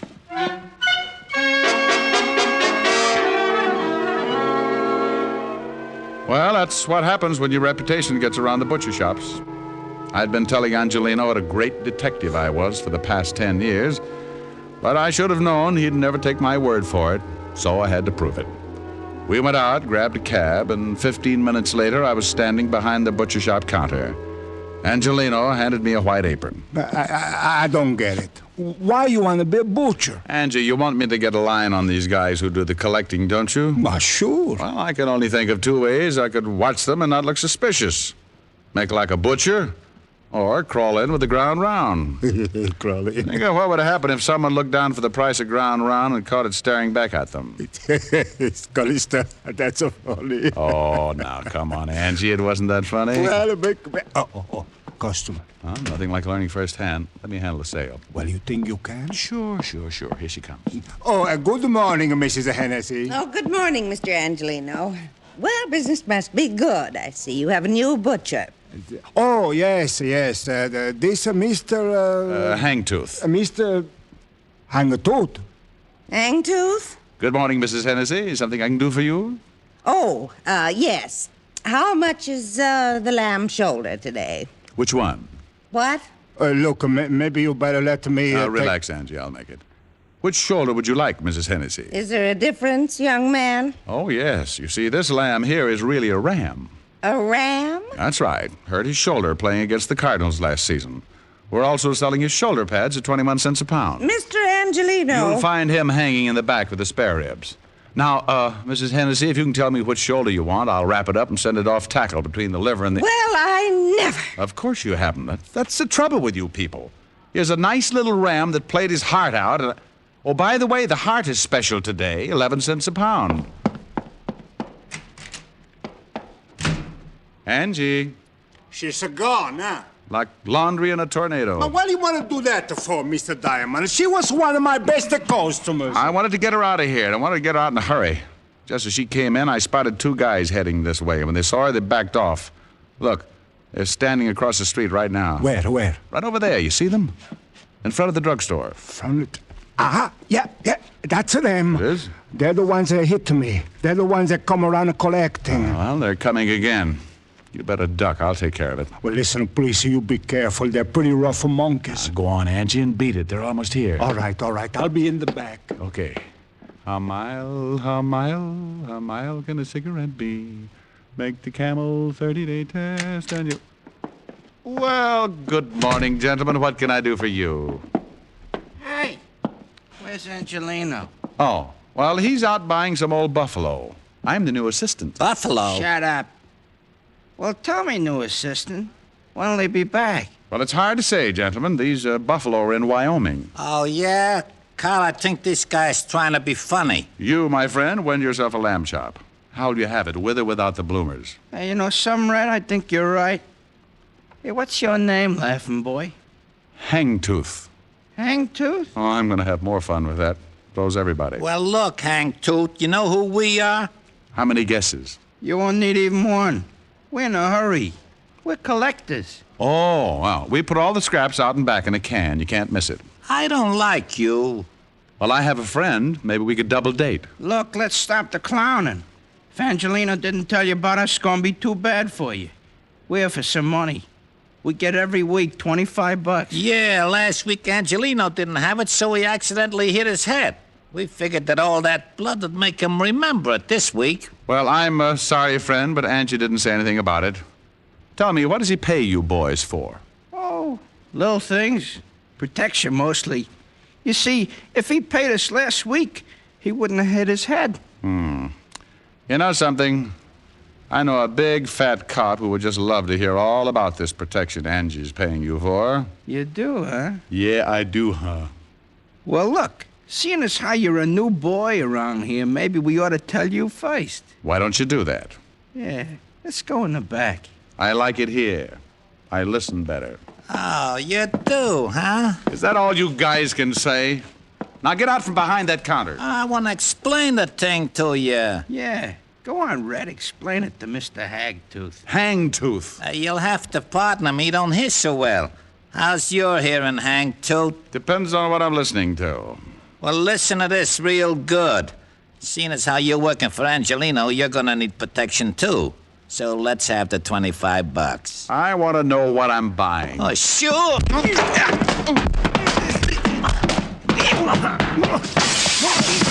Hit him this time.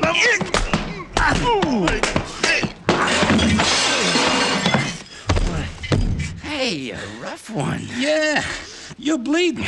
Yeah. Want to get rough, Hangtooth? Hey, you're liable to kill him. Yeah.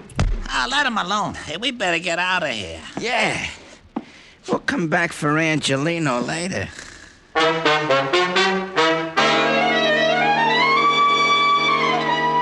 Well, you really can't blame brave little old me for going to sleep at that point.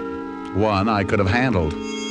But in that cramped space behind the counter, with both of them coming from different directions, I had to give it up sooner or later. And I did for about 20 minutes. When I finally snapped out of it, I looked up and saw 3 heads staring down at me. 2 herring with Angelino in the middle. Hey, Mr. Diamond, you're right. Oh, lovely. Here, let me help you get up. Swell. Now, look for my eyes, will you, Angie? I didn't know what to do. I guess I should have called the police. Oh, fine time to tell me. Let me sit down. When I thought about calling the police, I also thought about my family. Those 2 men might beat up my family just like this. Yeah, I guess you're right. Mr. Diamond, please, you better forget about this. It's too dangerous. When they come back, I'll pay them the money and nobody gets hurt. Look, Angie, I can understand why you're scared. Those 2 headhunters aren't kidding, but you can't let them get away with it. I can and I will. I ain't taking no more chances. First they bust up my shop, and then they bust up me, and now you. No thanks. I got enough. Okay, Angie, but not me. What are you going to do? Well, I got a sore face and a nasty disposition. I won't get back to normal until I find those 2 guys and tie their necks in a bow.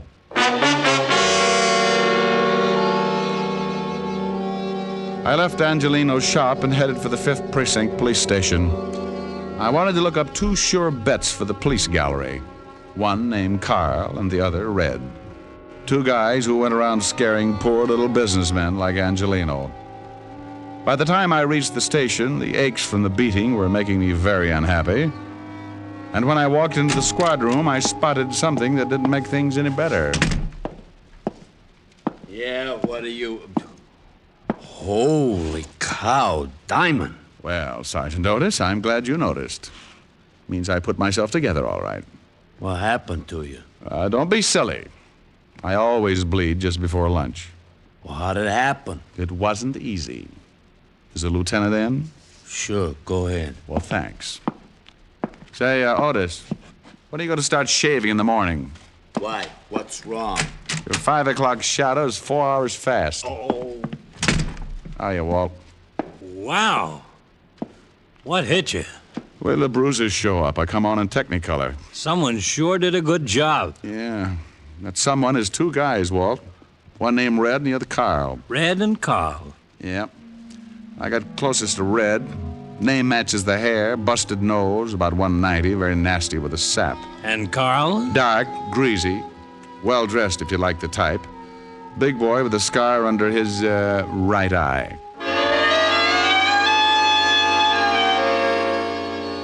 I gave Walt the complete descriptions and briefed him on what had happened in Angelino's shop. We went down to the mug file and started going through pictures.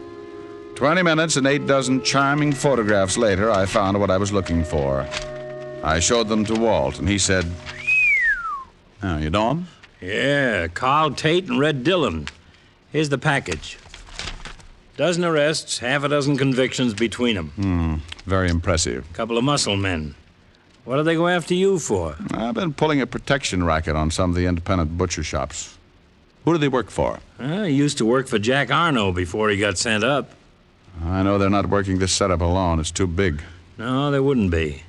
Hey, Tiny Easter's in town. Tiny Easter? Oh, used to be Arno's right-hand boy. That's right. Came in about a month ago. I'd love to get something on him. Nobody's ever been able to nail him. Well, it adds up. Easter worked for Arno, and so did Carl Tate and Red Dillon. Well, we can't pick him up just because 2 of his boys worked you over. He'd just say they weren't his boys. I don't want him picked up. I want Carl and Red. If Easter goes along with the deal, you can have him. What are you going to do? Get cleaned up and pay Mr. Tiny Easter a visit. What's his address? He's got an office on East 48th Street, 804. Thanks, Walt. Tiny's a bad boy. I'll take along my .38 just in case I have to spank him. I left Walt, went back to my office, took a clean shirt out of the closet, washed up. Locked up again, went down to the street. I grabbed a cab, and 20 minutes later, I was standing in the reception room of Tiny Easter's office. A big guy with a bulge under his arm was trying to be as unreceptive as possible. So you want to see Easter? You have an appointment? No, I haven't got an appointment. Now, tell Easter I'm out here. What's your name? Oh, you're going to get hung up on this. What do you mean? The name's Hangtooth. What? I see. Now, make like an office boy and tell Easter I got a message for him from Carl and Red. You're a pretty fresh guy, aren't you? Yeah, and I'm going to spoil if I have to stand around much longer. You can spoil rotten for all I care. You're not going to see Easter. He's busy. Okay. You know, you get so excited you'll ruin your stomach someday. Oh, I don't think so. You don't, huh? Skeptic. What are you on? I'm collecting scalps. How'd you get by a lefty? He's tied up with a stomach ache. Swallowed a fist. Okay, so you got muscles. Also, you got a pushed-in face. Lefty do that? Carl Tate and his blood brother Red. Oh? What you come to me for? They're working for you, aren't they? You smell like a cop. Name's Hangtooth. I doubt it. And good for you. I'd hate to go through that again. I'm a private cop. Well, now, good for you. I was in a butcher shop when your 2 boys wandered in and started playing squash with me. I don't like to get pushed around, Easter, and I don't like your racket. I want Carl and Red, and if I get you along with them, the state'll hang a medal on me. Looks like you got nothing to lose. Now, look at it any way you like. Now, what about your 2 playmates? I don't know what you're talking about, Shamus. Never heard of those 2 guys. I don't think you understand, Tiny. I'm pretty mad. I'm going to find these 2 guys, and I'm going to do it even if I have to be unpleasant with you. Just what do you mean by unpleasant, Mr. Hangtooth? You break a leg, that's unpleasant. Ow! Don't try to pull a gun on me. You busted my hand. Take your foot off. Drop the gun in the drawer. Okay. My hand's busted. Now take the hand out, empty. Oh. Now, let me explain it again. If you go out and shoot 12 people tomorrow, I'm going to be sore about it. But when you start intimidating a bunch of hard-working little guys and their families, I go off like a skyrocket. And then when a couple of your cheap gunsels push me around, I explode. I tell you, I don't know these guys. Oh! Look, Easter, please believe me. I don't know them. You worked with them in Chicago. Ah! I'm telling you the truth, Easter. I'll work you over till you look like an eggplant in a subway. Look, whatever your name is, I got boys. They'll take care of you. Who's going to tell them to do it? I am. With your jaw broken? Oh! Now, where do I find Carl and Red? Oh, you knocked all my teeth loose. I got 31 to go. I guess you really don't understand. Yes, I understand. Oh. Now, where are they? You still need some encouragement? No, in the warehouse by the 14th Street docks. What warehouse? Rogers and Sons. Big sign on the top. You mind if I use your phone? Go ahead. Don't you know it's not polite to listen, Easter? Well, what do you want me to do? Go to sleep. No!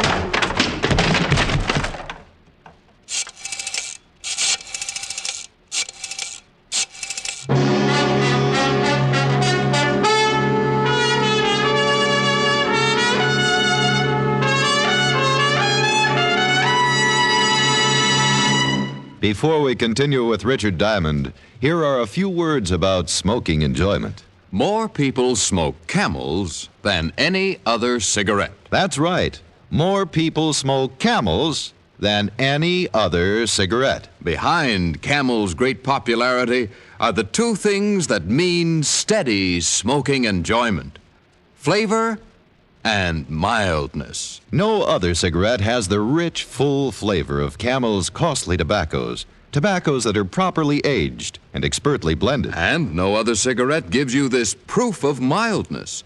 In a coast-to-coast test of hundreds of people who smoked only Camels for 30 days, noted throat specialists reported not one single case of throat irritation due to smoking Camels. Make your own Camel 30-day test. The sensible test, based not on a puff or a sniff, but on day-in, day-out smoking.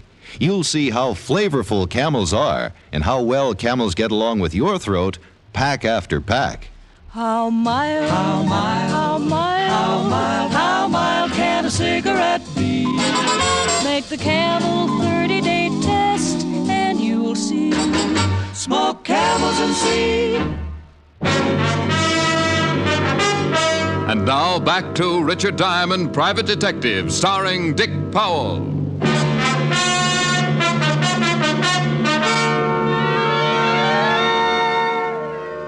I put in a call to Walt and told him what had happened. He said he'd send a couple of men down to pick up Easter and agreed to meet me at the warehouse. It was getting late in the afternoon when my cab pulled up near the river and I got out. The cold breeze was kicking up little patches of white on the water, and the light fog was moving in from the Atlantic as I started down toward a big building with a sign on the top that read, Rogers and Sons Importing. The place was boarded up, but a window in the basement showed signs of recent use, so I jimmied it open and dropped down on the dark, cold pavement. I held my breath and listened.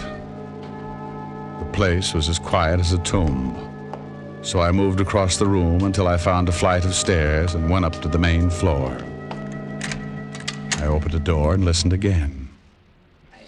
It sure is getting cold in here. Yeah, How long are we gonna have to stay here? till Easter tells us to leave. Now relax. It was Carl and Red, all right. They were somewhere in the warehouse, so I kept on my toes and moved as quietly as possible toward the voices. You wanna play some cards or something? Yeah, it's okay with me. I don't know why we got to hide out like this. Because Easter said to, that's why. We gotta stay cool till he finds out about that guy we worked over this morning. Hagtooth? Yeah, might have been a cop. So what? We were cops over before. I'm cold. Look, just steal the cards and... yeah? What? He did, huh? Hey, what's the matter? Boss! Hey! What's the matter? I don't know, that was Easter.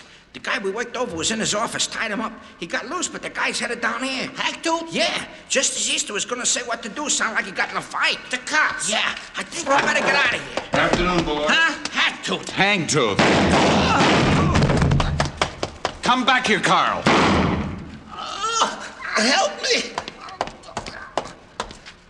You shouldn't have pulled a gun, Red. Since when do you butchers carry rods? Since we get pushed around by guys like you. You're the doctor. I'm shot bad. I can't take it back. They'll all be here in a minute. You're a lousy butcher. I hope Carl pays you good. I'll see that he gets the chance to try.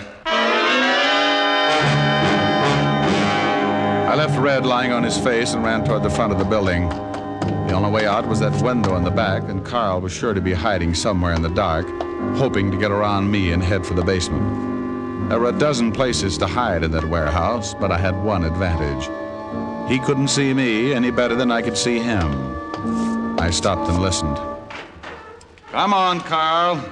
Red's hurt pretty bad, and the law's on the way. You got to get me before you can get out of here.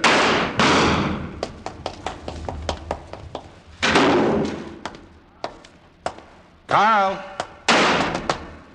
Come on, Carl. Give it up. You're stuck and you know it. Carl. I had his position pretty well spotted. By his gun flashes, I could tell he was edging his way toward another large pile of packing cases. I moved off to my left, still keeping his approximate position in line with my gun barrel. It was my idea to circle him, but something changed my mind. A metal ladder stretched down from the ceiling and led up to a catwalk overhead. I went up, one rung at a time, half-turned to keep Carl in line in case he made a break. After what seemed like hours, I reached the catwalk and started crawling on my hands and knees toward Carl's position. I was nearly over him when I heard the door open. Rick! Lieutenant? Yeah? Here's one of them. He's shot up pretty bad. Rick? Come on, Otis. Maybe he's up that way.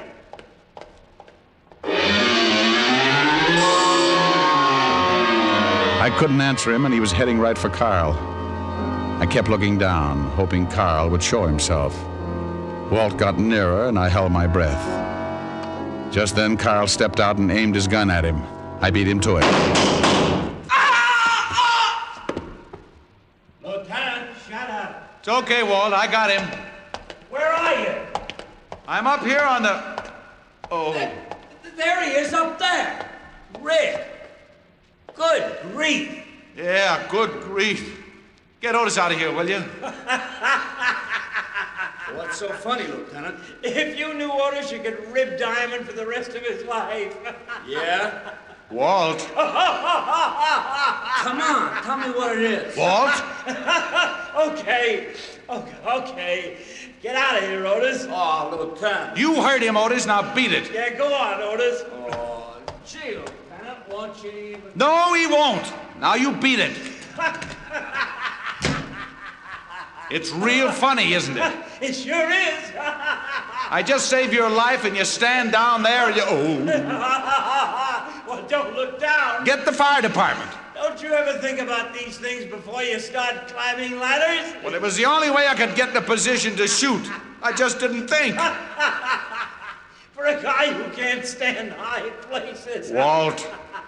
Well, it's your own fault. Fault, smalt. Get me down. I'm getting dizzy. It's only about 50 feet to the floor. Walt! Great big boy like you. If you don't get the fire department... Okay. Oh, you big fat ox. I hate you.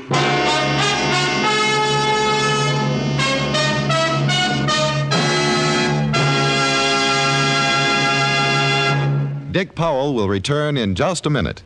According to a repeated nationwide survey, more doctors smoke Camels than any other cigarette. Again, doctors in every branch of medicine, doctors in all parts of the country have been asked what cigarette they smoke. Again, the brand name most was Camel. Friends, make the sensible cigarette test. Smoke only Camels for 30 days, and you'll see why so many people say, once a Camel smoker, always a Camel smoker. And remember, your best buy is Camels by the carton. How mild, how mild, how mild, how mild, how mild can a a cigarette be? Make the Camel 30-day test, and you'll see. Smoke Camels and see. Here's Dick Powell with a special message. Thank you. Ladies and gentlemen, many men who have served valiantly in our armed forces are hospitalized. And as a tribute, the makers of Camels send them gift cigarettes to hospitals in the country and overseas. This week's Camels go to Veterans Hospitals, Dallas, Texas, and Phoenix, Arizona, U.S. Naval Hospital, Pensacola, Florida, and to all hospitals operated by the European Command of the U.S. Army. Now, until next week, enjoy Camels. I always do.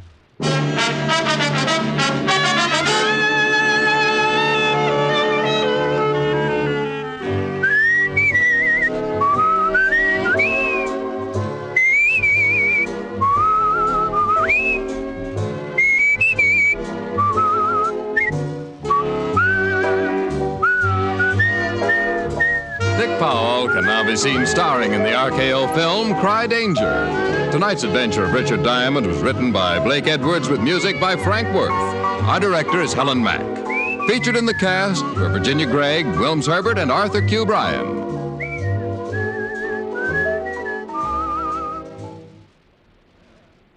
Men, whether you buy the handy pocket tin or the big 1-pound tin of Prince Albert, you're in for real smoking joy.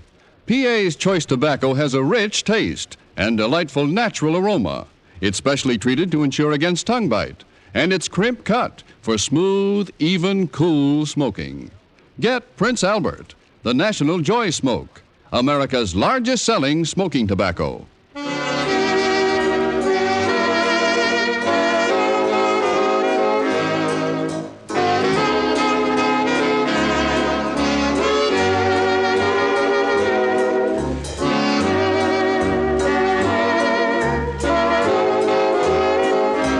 Listen next week for another exciting transcribed adventure of Richard Diamond, starring Dick Powell. Arthur Godfrey, who usually comes around with his talent scouts at this time on Monday, has just about finished his summer holiday. Godfrey will be back with us 1 week from tonight on August 28th.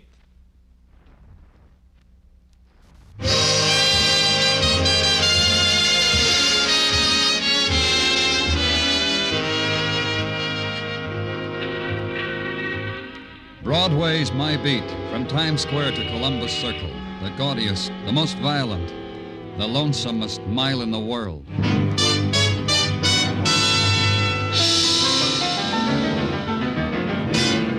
Broadway's My Beat, with Larry Thor as Detective Danny Clover.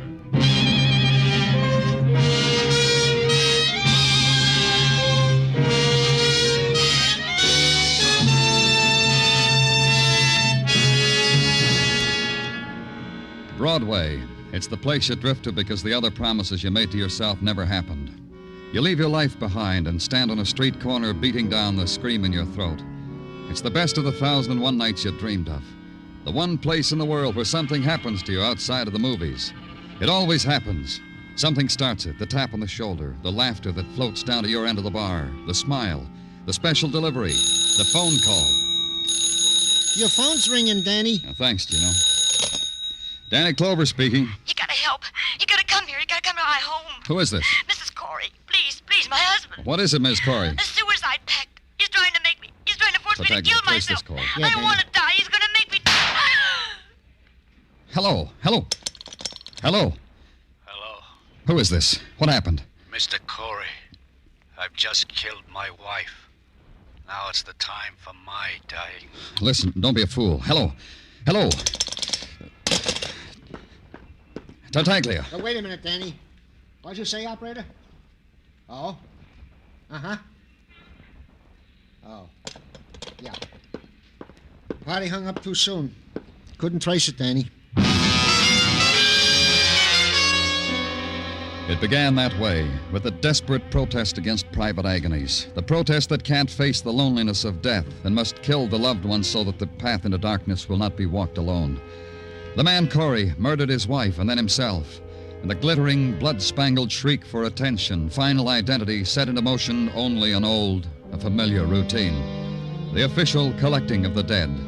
But first we had to find them. Detective Muggavan brought in the phone book. We sat over it, turned to the C's, found there were 25 Corys. We divided them, went our way. The treasure hunt for the dead. The first Corey was very much alive. She told me so. Nobody dead here, mister. Everybody much, much alive. Come on in and I'll prove it to you. You live here alone? Uh-huh. I'll take a look. Love it. Come on in. See? Alone. Just you and me. Touch me. I ain't dead.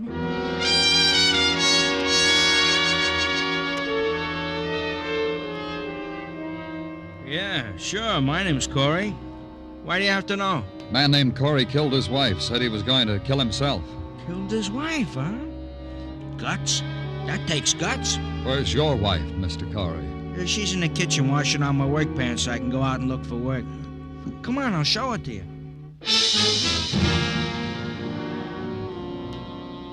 Look, mister, even if you're a policeman, it doesn't give you a right to ask me a thing like that. I love my wife. We never say a harsh word. Where is she? She's asleep. This late? She sleeps this late every morning. I was just preparing her breakfast. Call her. Look, mister, you don't know what you're asking. Call her. Fanny. Fanny, wake up for a minute. It's a policeman. He wants to know, did we have a suicide pact? Fanny. Fanny. Suicide pact? Tell him no, but thank him for the suggestion.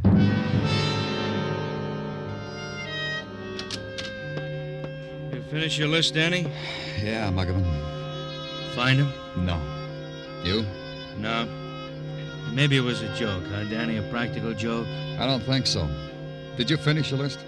No, I got 2 more to go. I'll take them. The reason I didn't finish, Danny, I had to come back to headquarters to... I just got tired. Forget it. Give them to me. Yeah, here, Danny. 2 more.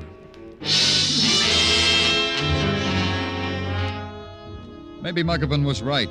Maybe it had been a joke. Someone's grisly idea of a joke to play on the gullible police. There are people like that. There are people who make a pact to die. The first Corey on Muggavan's remaining list of 2 was an invalid, a bedridden woman tended by her middle-aged bachelor son. He asked me to stay and chat with them. It was such an interesting thing to have happen to them. At the last place, the manager of a plush apartment house just off the park told me, indeed, yes, indeed, he had a Mr. and Mrs. Corey. Oh, yes, indeed. They've been with us, let me see, 5 years, I should say. What apartment are they in? 3A. You understand, of course, that solicitors and peddlers are not allowed on the premises. No, I'm from the police. See? Police. Police. What is your interest in Mr. and Mrs. Corey? You're perfectly right. Which way is 3A? Down this center hall. But we'll announce ourselves first, shall we?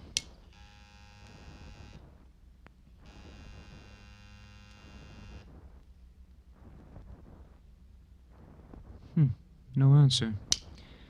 Well, they're either not at home or they've overslept. With Mr. and Mrs. Corey, I should say they're not at home. Let's go find out and bring the key. Oh, but that's... Bring the key. Oh, very well. Here it is. After me, please.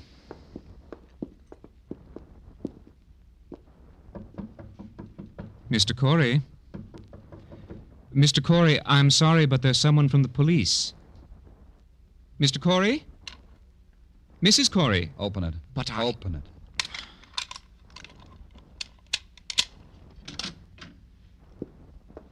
See? There's no one at home. They've gone out. Where's the bedroom? Through here, but I don't believe you have the right to intrude like this. As you can see, everything is in apple pie order. What are you looking for? Why do you pry so? They're dead, that's why. Oh. Oh. Well, in that case, you might be interested in something In what? A woman called me just a while ago. Said she'd been trying to reach Mr. and Mrs. Corey all morning. On their private phone. There was no answer, so she left the message with me. What message? Her name, her phone number. They interest you? Get them for me.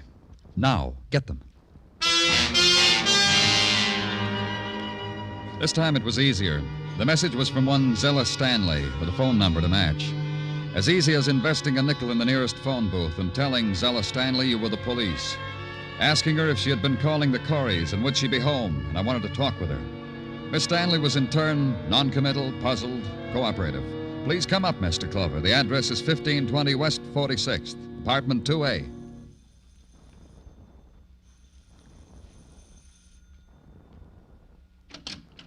Mr. Clover, Yes. please come in. Will you sit down? Let me get these things out of here.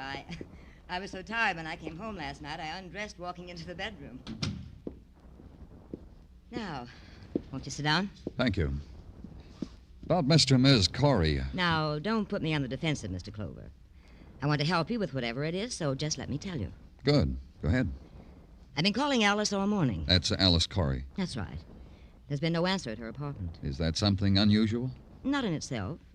I've called people before, and I suppose you have. Called them, and no one answers. Was it important that you get in touch with Mrs. Corey? Not in itself. I just wanted to talk to her. I see.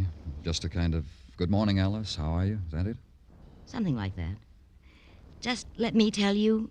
Will that be all right, Mr. Clover? Yeah, it'll be just fine. Yes. Well, I was at the Coreys last night for bridge. There was something in that house that had never been there before. What? Please. Sorry. Something was wrong. No laughter between the two. Silence, mostly. And now and then a bitter word. I've known them for years. The Coreys have been the cliché of matrimonial bliss. It embarrassed me. I left early. May I? Of course. You said you were playing bridge. You, Mr. Corey, Mrs. Corey. Who else? And Tom's partner. Tom Corey's partner. His business partner, Henry. Henry who, Miss Stanley? Henry Fairchild. Fairchild of Corey and Fairchild, you know. No, I don't, Miss Stanley. A factory. They make small things, electrical parts or something. I don't know. Tell me a bit more about last night. Well, just that Tom was depressed. Alice looked, well, frightened. I never seen Alice look frightened, but I think that's what it was. Henry did everything he could to brighten things up. It didn't work. You go ask him. Ask Henry. Henry Fairchild of Corey and Fairchild. Ask him.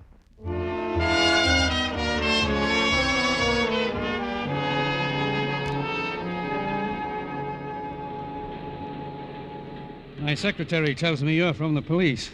I can't tell you how delighted I am to see you. Delighted. Thank you, Mr. Fairchild. Come over here, Mr. Clover. Quick, come over. I want you to see something. I'll draw these drapes back so you can see something. Look down there. What do you think? Yeah, it's quite a little factory you have there. It's more than that, Mr. Clover. It's 10 years of our lives. 10 years of blood, sweat, tears. No other way to say it. 10 years of that. And he walks on it, squashes it like it was a cockroach we'd built. Oh? We're ruined, destroyed, milked dry. All that work sucked dry because he was greedy, hungry for more money. $50,000. Like that. Like he was taking it out of a piggy bank. Arrest him, Mr. Clover. Go arrest him. Who? My partner, Tom Corey. Arrest him for grand larceny. Arrest him for dipping his fingers into our till. Arrest him for being an ungrateful, greedy... Tom Corey did that? Yeah, here are the books. Look for yourself. But you wouldn't know about a thing like that. Your experts will, though. They'll see how month after month he stole 5,000 here, 3 here, 10 here, 2 here. Uh-huh. When'd you see Corey last? Last night. We were playing bridge. He was moody. Rude to his wife, to Alice. I tried to cheer him up because I thought it was dyspepsia or something. This morning I find it was this. When you arrest him, Mr. Clover, tell him I'll make it a point to visit him in jail. It'll give me kicks to see him there every chance I get.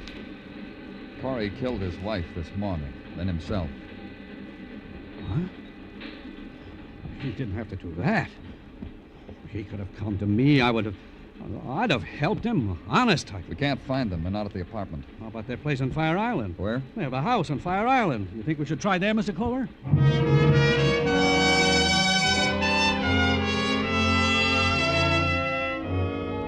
We did. Mr. Fairchild drove me out to the landing dock, hired the power launch that took us to Fire Island. Then the short walk across the bone-white sands and a small cottage. The front of it was draped with a yellowed fishing net and life preservers whitewashed for the season. Starfish had been nailed over the door. The top of the door was glass porthole, and the door was open. First time this has ever happened. What? Leaving that door open like this. Come on. Now, where's the phone? In the other room, Mr. Clover. Uh-huh. Yeah.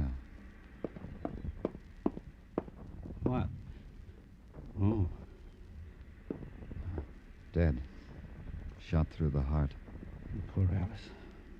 She had nothing to do with it. Poor... What about her husband? What? Where is he if he shot himself? Where is he? That's what I said, Mr. Fairchild. Where is he? Wait a minute. Blood here on the floor. See it? Trailing toward the back door.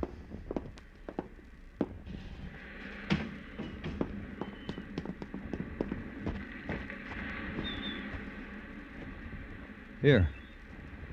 Now the blood stops. But no Tom. Where is he? You said he committed suicide. I was wrong. He committed murder.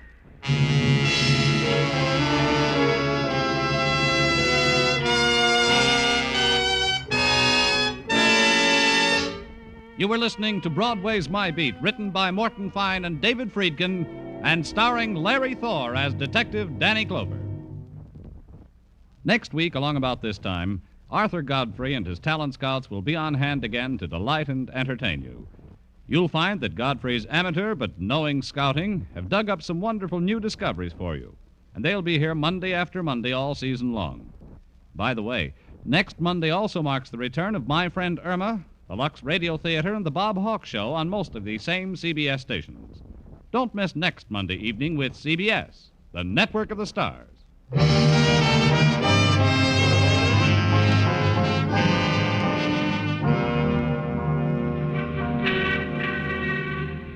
There's this about Broadway. It wants everything neat and in place. A word misspelled on a spectacular can stop traffic. A girl lamenting a run in her nylons, likewise, and for longer. The scream of the loudspeakers has to be adjusted just so.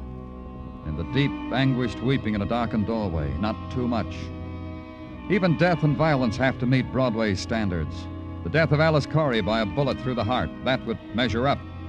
This violence committed upon her by her husband, it would measure up too. Very poignant, very Class A.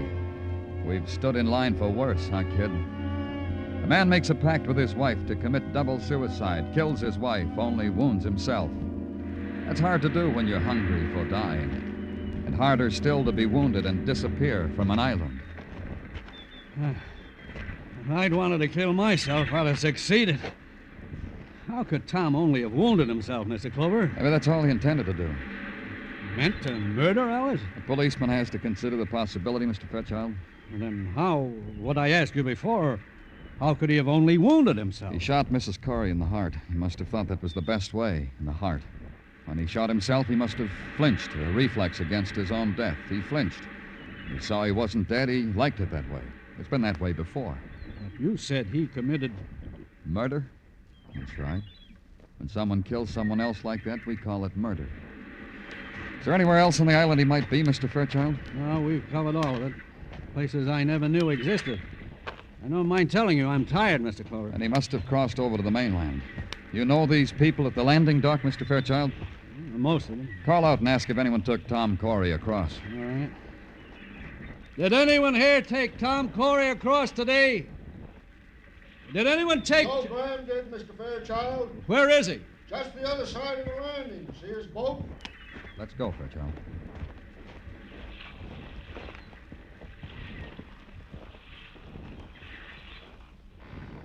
You Joe Graham? Hi there, Mr. Fairchild. Oh, Joe. This is Mr. Clover, Joe. He's a detective.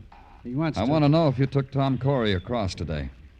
You want to know, too, Mr. Fairchild? We do, Joe. Yeah, I took Tom across. When? You say something, Mr. Fairchild? When did you take him across, Joe?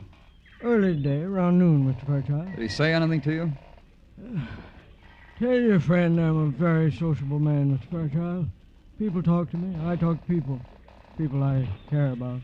Mr. Clover asked that because Tom Corey is a murderer. He killed Mrs. Corey this morning.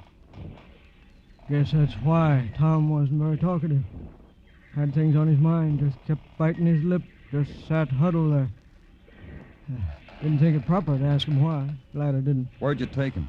Where I always took him, Mr. Fairchild. Like I've taken you and him and Alice many times.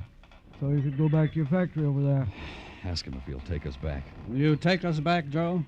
You and the detective? Yes. It'll cost you more for him. Hop aboard. I'll take you.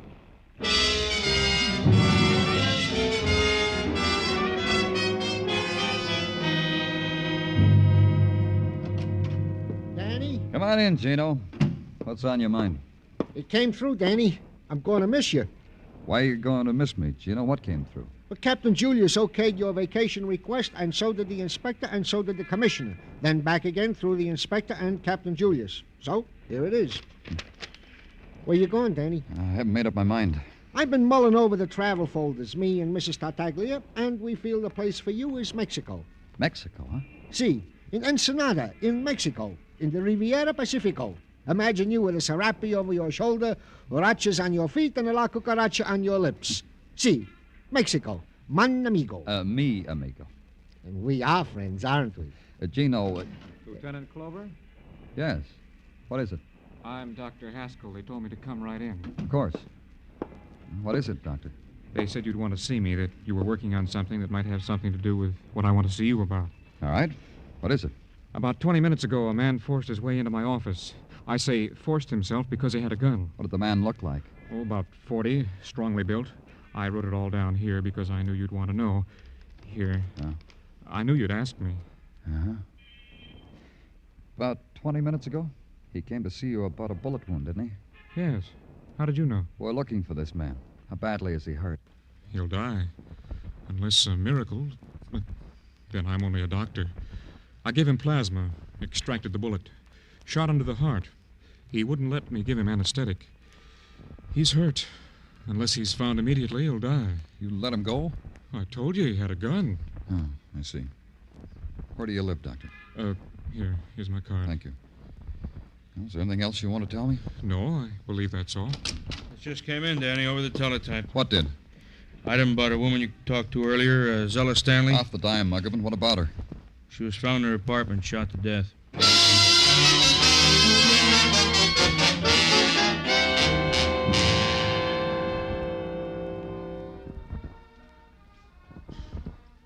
Pretty expensive dress she's wearing, Danny. Uh-huh. She must have been very pretty once. Zella. Knew a girl in high school, the name of Zella. Wait, she's lying. He must have shot her the minute she opened the door, huh? Yeah.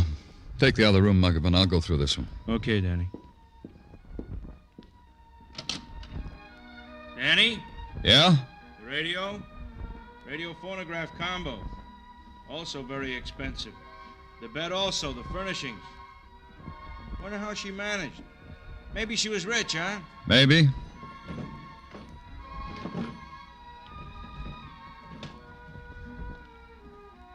I think I find out how, Danny. How what? How she managed. These men's shirts in the bedroom closet. This robe. Let's see them. Embroidered initials in silk. Wish I could afford things like that. T.C., Tom Corey, Danny? Uh-huh. T.C. Tom Corey. So it began to take shape. Tom Corey had killed his wife, turned the gun on himself, had missed his heart. Then he had decided to rid himself of the source of his trouble, Zella Stanley. Committed grand larceny, committed murder, 2 murders. Now he was a dying man someplace in the city. Find him. We tried all points bulletins, newspaper releases, call on the hospitals, then back to headquarters and wait. Then nodded a man who nudged his head through a door and listened to his story. I run the Diamond Hotel on 37th Street. A little while ago, a man came in my place to register. Why do you think that's of interest to me? The man had no bags. I saw that right away when I handed him the pen to write. Then on top of that, he said, "You write my name for me. It's Smith." That's what he said. "Write John Smith." I said, "Why?" He said, "Because I got my hands in my pockets, that's why." I said, "Oh, do you?" Come to the point, will you? The point is this. I looked over the desk at these hands in his pockets just to see what went. What went was the side of his coat was blood. Then I got cagey. Cagey? Cagey. I said, "How long you want the room? Months? Day? Week?" Then he looked funny and said all he wanted to do was rest a while. I said, because I saw trouble. He left. I came here. I did right, didn't I?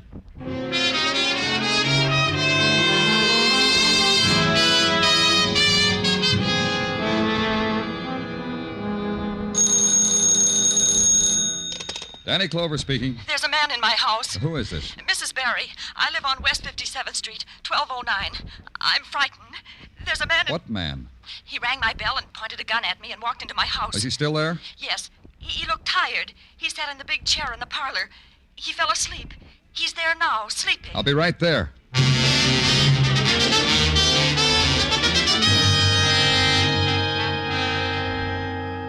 Can't you understand? He's gone. But just 10 minutes ago, you called. 10 minutes ago, he was sitting in that chair sleeping. He woke up and left. He had a gun. All right, all right. All right, he says. He had a gun pointed at my nose. What did you want me to do? Hit him over the head with a candlestick? Huh, not me. He left. Look, left blood, too. All over my rug.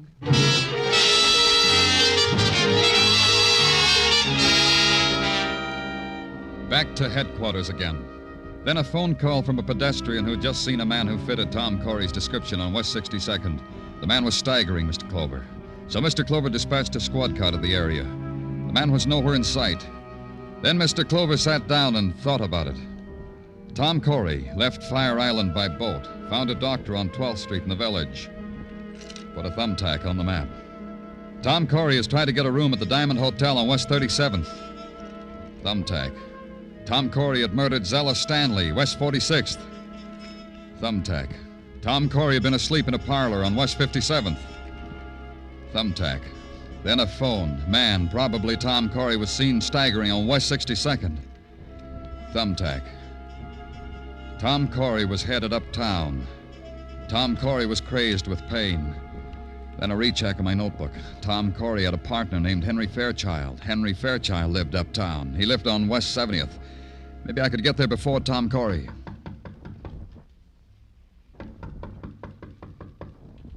Who is it? The police. Danny Clover. Come in, quickly. Oh, I'm glad it's you. You afraid of something, Mr. Fairchild? Am I? The door bolted, locked. What are you afraid of? I read it in the newspapers.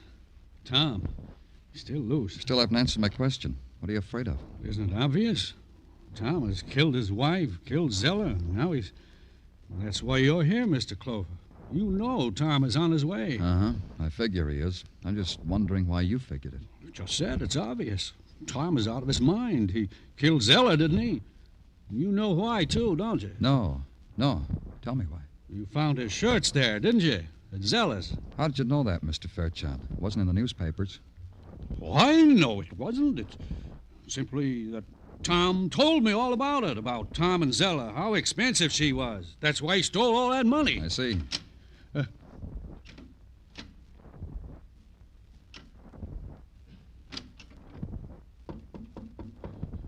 Mr. Clover. Put down that gun. But... Give it to me. I said give it to me. Now stand right where you are. I'll take care of it.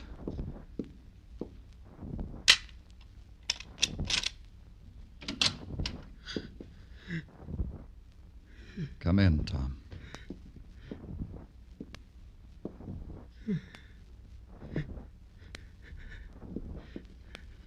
Shoot him. Shoot him. He'll kill me. I'll take that gun, Corey. Come on, Corey. I'll help you. Sit down over here. There. Don't believe him, Mr. Clover. Don't believe anything Corey says. Huh? He's going to tell you I killed his wife, that I shot him, that I stole the money. Ridiculous things, crazy things, because he's crazy now. Tom? Of course, Tom. He's crazy. He's going to say that Zella and I arranged the whole thing to make it look like a suicide pact, that I killed Zella. Tom. That's right. Tom's dead. You just confessed to a dead man.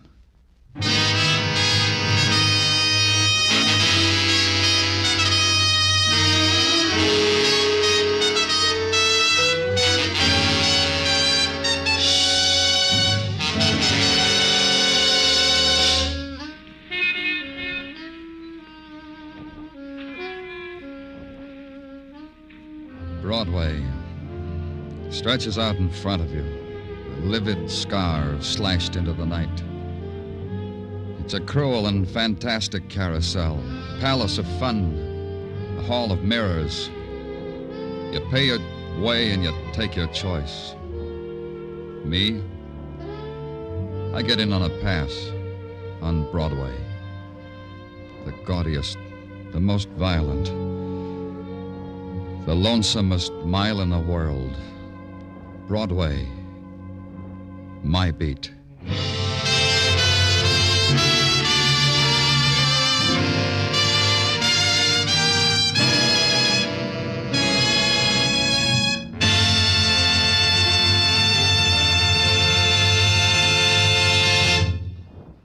Broadway's My Beat stars Larry Thor as Detective Danny Clover with Charles Calvert as Tartaglia.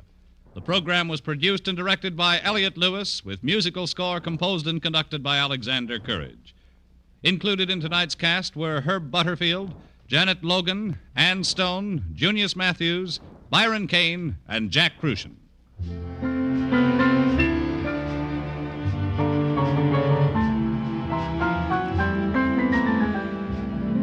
Ladies and gentlemen, tonight's program concludes the present series of Broadway's My Beat.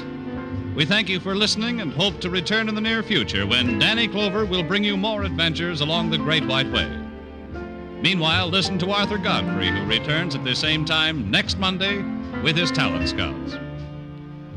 There's always plenty of fun on hand when you hear Columbia's Monday night program, Too Many Cooks, the hilarious misadventures of a father, mother, and 10 children. Stay tuned now for Too Many Cooks, which follows immediately over most of these Columbia stations. Bob Stevenson speaking. This is CBS, where you live life with Luigi on Tuesday night, the Columbia Broadcasting System.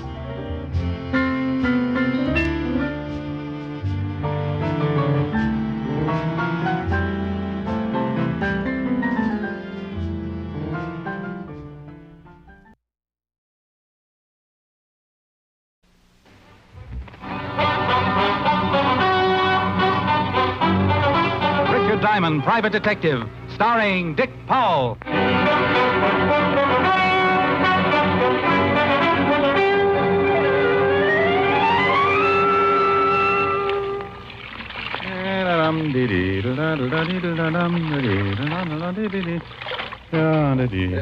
pardon me. You know where I might find Mr. Richard Diamond? You want to hire him? Yes. Well, stop being so bashful, friend. Come in, come in. Thank you. You're Mr. Diamond? Well, any resemblance to the Irish washerwoman is purely intentional. Do you always do your own laundry? Always. Keeps my petty cash from looking too petty. Sit down, Mr. Baxter. Clay Baxter from Okmulgee, Oklahoma. Clay Baxter from Okmulgee, Oklahoma. Was a man, I guess, to be in his early 50s. Straight up, he crowded 6'3", counting the 2-inch heels on his handmade boots. Looking at him, I thought of an old Remington print and suddenly felt like singing a chorus of Home on the Range. I'd like you to come to Okmulgee with me, Mr. Diamond. Well, why, Mr. Baxter? My brother was killed yesterday. The sheriff and the coroner said it was an accident. I don't believe it. How did you happen to look me up? I raise cattle, Mr. Diamond. I do a great deal of business in Chicago and New York. I wanted a detective with experience, someone with a good reputation. Bless you. I called a friend on Wall Street, and he recommended several men. One of them was you. I checked your background. I'm satisfied. Oh, good. I charge $100 a day in expenses. Chicken feed. I'll pay it, and if you catch the man who done it, I'll give you a $1,000 bonus. Oh, well, now, I can't leave right away. It'll take me at least 5 minutes to get my affairs in order. Yeah, I can certainly see you appreciate a buck. Mr. Baxter, I appreciate a buck like a Texan appreciates Texas. Texas? Never heard of it. How was your brother supposed to have been killed? Thrown from his horse, skull fracture. And you don't believe it? I do not. Why? Too good a horseman. Well, it could have happened. Well, if it did, he'd have taken the fall right. Might have busted something, but wouldn't have killed him. Anything else? His wife. My brother was a wealthy man, Mr. Diamond. His wife will inherit everything. Ranch, cattle, all worth about $8 or $10 million. You think she had something to do with his death? You tell me, Mr. Diamond. I called Helen, told her I was off to Okmulgee. Promised I'd send her a couple of Navajos or whatever they had out there.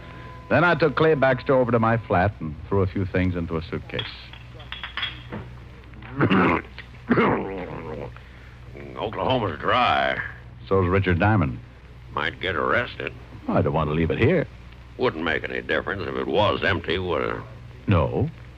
Got a couple of glasses? A fifth usually adds up to a full evening, but that's only when Clay Baxter isn't around. When he poured one for the road, the water line receded 6 inches. I had a quick one, and he finished it. How'd that soldier? How do you feel? Oh, lively. Why don't we forget the plane? You just start running for the window, and I'll climb on.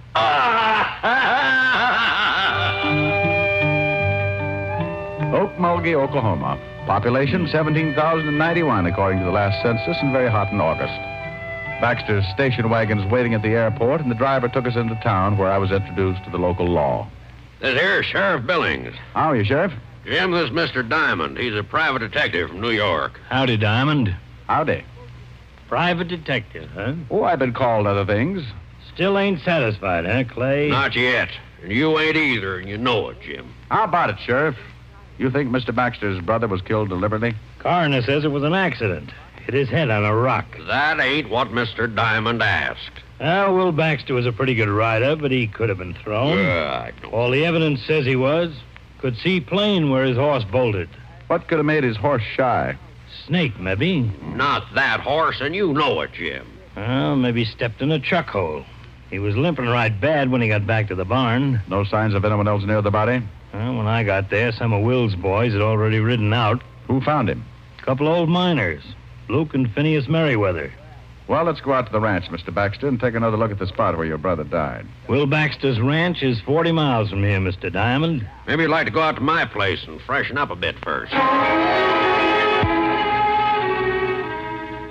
You go ahead and shave and shower. I'm going to go build me a drink. Hey, this is quite a place, Mr. Baxter. Glad you like it. Take a swim in the pool if you'd want, but watch out for the catfish. Catfish? Well, I'm a bachelor. Don't use the pool much, and I don't usually have guests. Love catfish for dinner, so I keep them in the pool. I caught a guy once floating bodies in his bathtub. You don't say. Funny, Harvey. I showered and shaved and met Baxter out by the pool where he was feeding his catfish. I watched a pound of liver disappear like lychee nuts in the tongue war, and we all headed back to town where we picked up Sheriff Billings. 40 miles later, we pulled up in front of the late Will Baxter's ranch. A little different architecture, but just as impressive as my client's.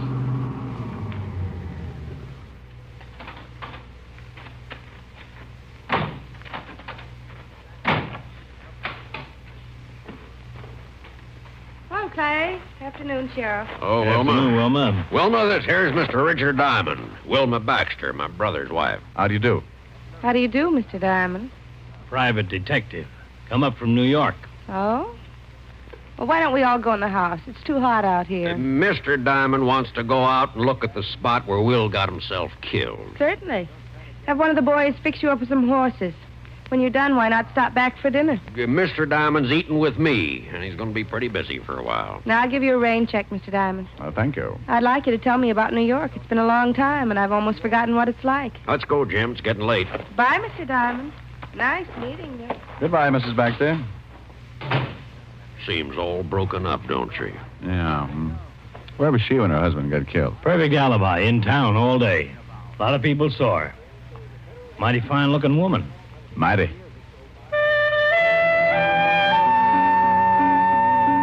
We all rode down to the stables, and one of the hands saddled up 3 horses, and we started out across the open desert. For a man who had spent all his life riding around in taxicabs, the experience was just short of agonizing. Just up ahead, Diamond. Swell. Never rode much, did you? No, I always bounce like this. Like to make my money belt jingle. Well, here it is. Whoa. Yeah, whoa.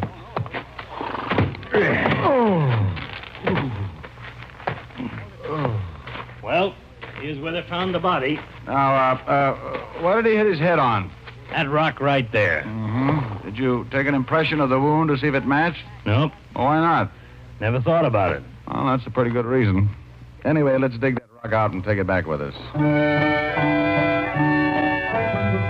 I spent the next minutes limping around looking for something and came up with nothing except a longing for a hot Epsom salts bath.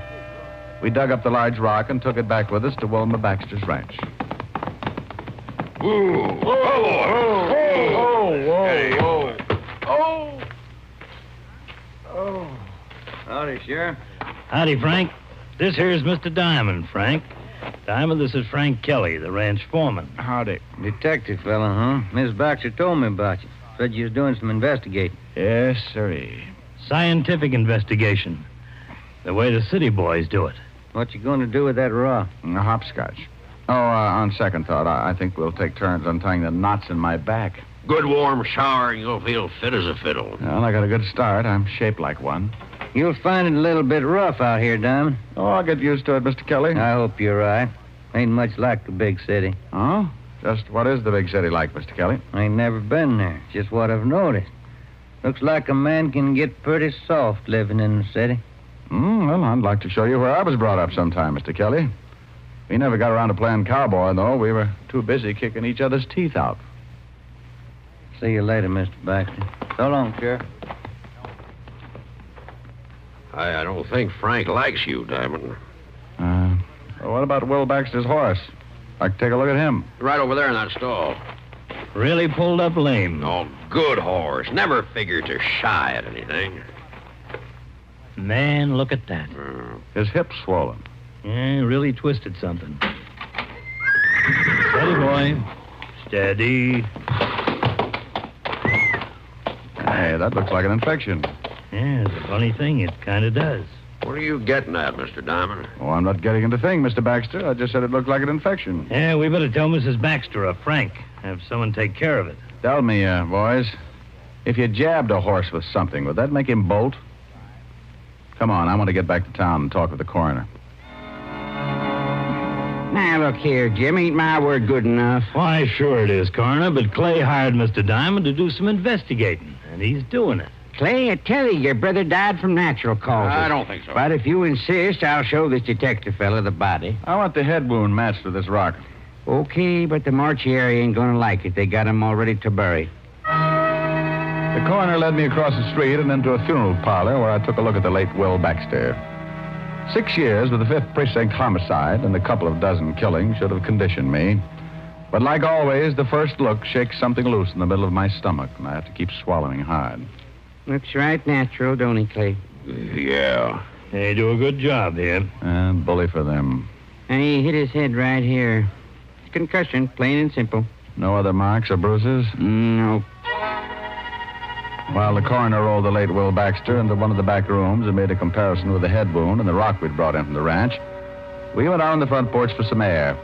I lit a cigarette and thought about an old case I'd worked on 5 or 6 years before. You got a cigarette? Sure, Doc. Picayune all right? Fine thing. Head wound doesn't match the rock. Sure doesn't. Wound is too deep. Rock's round and flat. Nothing sticking up to go that deep. Then I want an autopsy. Why? Fracture still killed him? I doubt it.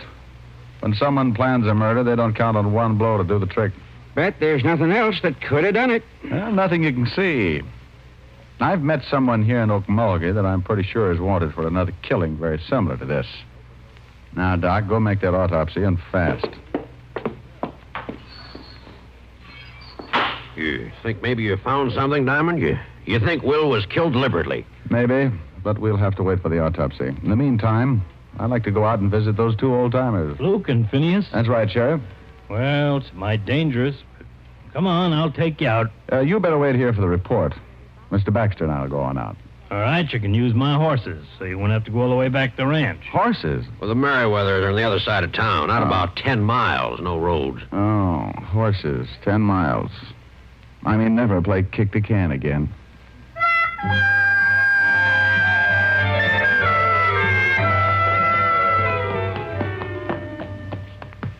Oh. You really don't take to horses, do you, Diamond? Maybe if you could find me a nice, long, thin one. Holy Ike. Whoa, steady. That's one of the Merriweathers. Well, let's get out of here. Come on, horse.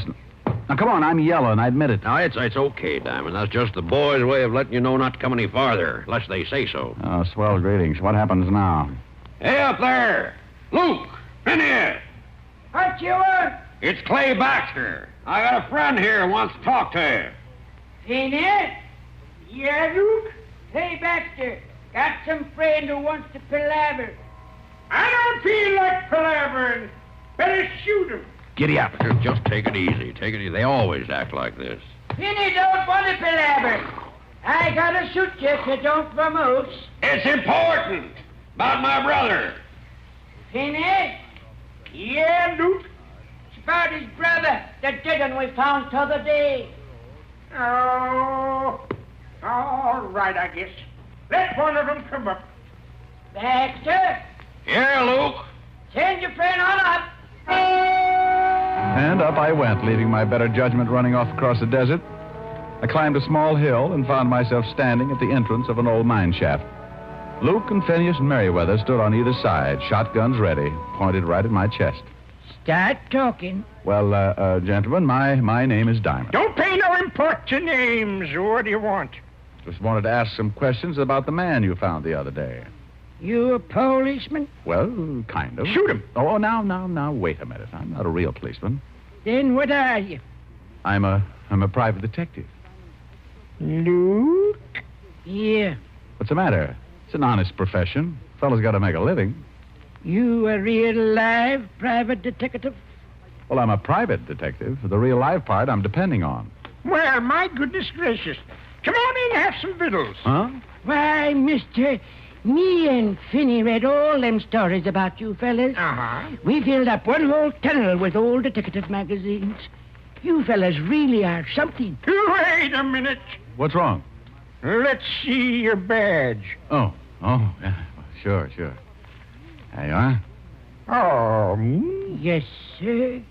Well, I'll be dogged. Come on in, Frank. Come on in. I'd like to ask you some questions about this here Dick Tracy fella. Well, 1 minute I'd faced 2 shotguns. The next I was turned into an honored guest. I had coffee and biscuits with Luke and Phineas and answered enough questions about the private detective business to fill a dime novel of my own. I squeezed in enough questions to find out that the boys hadn't seen or found anything unusual when they discovered Will Baxter's body.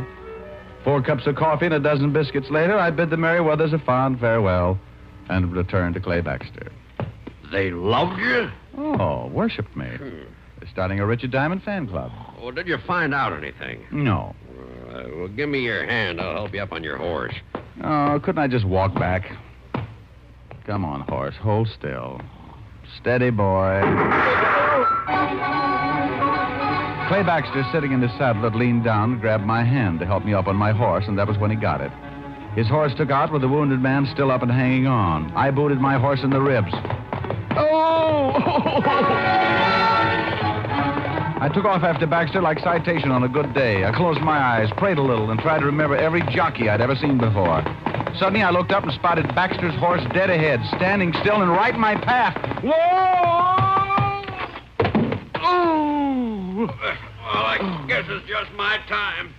If I don't die from this bullet I got in me, I'm going to do it from laughing.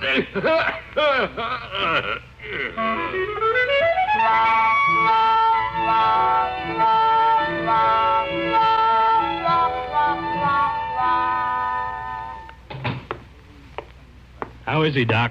Oh, he'll be all right. Collarbone. Didn't break anything. How do you feel, Mr. Diamond? Crippled. Any idea who shot Clay? No. Clay said he thought it might have been the Merriweather boys. No, it couldn't have been. Why not? Well, the Merriweather boys use shotguns, not rifles. What about that autopsy, Doc? Well, come on. What about it? You was right. Will Baxter didn't die from a skull fracture. What was it? I don't know what was used for sure. A long, thin instrument.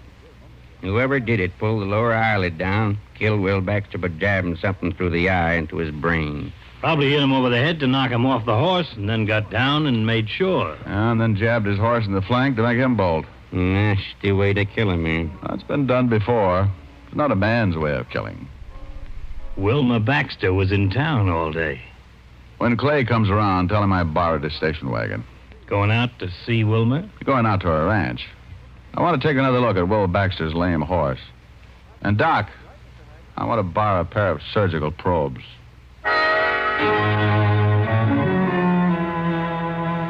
I climbed into the station wagon. Close to an hour later, I pulled up on the side of the road. The gate to the ranch house was another 100 yards up ahead. So I piled out, climbed the tall white fence, and slipped into the barn. Steady, fella. Steady. Steady. The horse's left flank was still swollen and very close to a serious infection. I ran my hand over the spot. Steady, boy. There was something still stuck in the flesh, so I used the surgical probes and prayed the horse wouldn't kick my brains out. Whoa. Steady, boy. Steady. There. Sorry, fellow.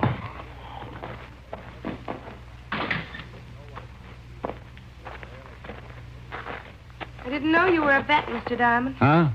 Oh, good evening, Mrs. Baxter. You know, in this part of the country, you can get shot for horse stealing. Oh, not stealing.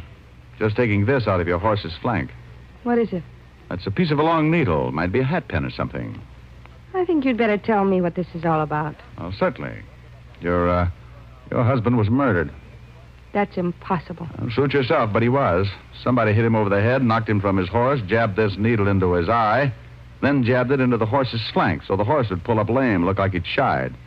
The killer tried to shoot me this evening, but he missed and got Clay Baxter instead. Who do you think did this?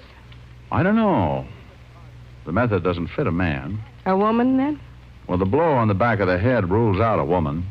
Too much force. What have you got left? What I started with. A man. And a woman. It's a very interesting theory. Mm-hmm. You're from New York, aren't you? I've been there. I thought so. Your face is familiar. I haven't been to New York in at least 10 years, Mr. Diamond. Oh, funny. Well, I've got to go out to the Merriweathers. Are those two old miners who found my husband? Mm-hmm. They saw the murderer. What? Yeah, that's why I know how it was done. I was out there earlier, and I've got to go back after a sworn statement. Well, why didn't they speak up before this? Afraid. Said it was none of their business. See you later, Mrs. Baxter.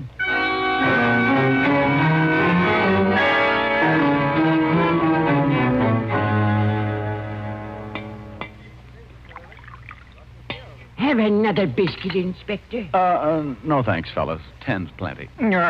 So Will Baxter was murdered, huh? That's right, and Mrs. Baxter thinks you two saw who did the killing. Gonna lay a trap, huh? Yes, Luke, gonna lay a trap. Now, look, I remembered Mrs. Baxter from someplace the first time I saw her. Then when I found out how the murder was committed, I recalled a case very similar back in New York. Man was hit over the head, pushed down a flight of stairs, and his brain pierced by a hat pin. A man actually did it, but a woman planned it. The man was caught, but the woman disappeared. Why'd they do it? The victim was insured. They wanted to make it look like an accident. Well, come on, we better spread out. We should have company pretty soon. The two old-timers took off their coats and gave me some beat-up pants, which I stuffed with pillows and blankets. In 5 minutes flat, I had two dummies sitting with me at the little table. You think they'll fall for it? Well, you can't tell, but you two go on outside and wait until somebody comes in. I just want him to try for one of the dummies. Well, what if he tries for you? Killjoy. Luke and Phineas took their place outside the mine, and I smoked a dozen cigarettes, and then I heard someone coming in, moving quietly up the tunnel toward the light. I played it big. Well, that's fine, Phineas. Now, if you'll just sign this statement. I rolled, and the dummy that represented Phineas Merriweather doubled over from the force of the slug. He shot again, and Luke's dummy toppled. I kicked the lamp out before he got around to yours truly. 2 down and 1 to go, Diamond. I'm afraid I got a big surprise for you, friend. I ain't worried. You should be. It wasn't even close. You're a lousy shot. Yeah? You missed earlier this evening and got Clay Baxter instead. I'll make up for it. No, you won't, Train. Drop it. You heard him, drop it. Okay, all right, don't you? Wait a minute. Wait till I get the light. Yeah. Well, hey, it's that Kelly fella. Yeah, you're getting way out of line for a ranch foreman, Kelly. Give it to him, Mr. Diamond. Who had you kill Will Baxter? You know, Kelly, you said something today about getting soft in the city. Wonder just how soft I've gotten. Maybe you'd like to find out. Turn him loose, boys. Yes, sir. Go on now, go to it, Mr. Diamond. I don't like getting shot at. It makes me real unhappy when anyone runs around killing people. No, go on, stop him, do it. Shut up, Finney, and let him fight.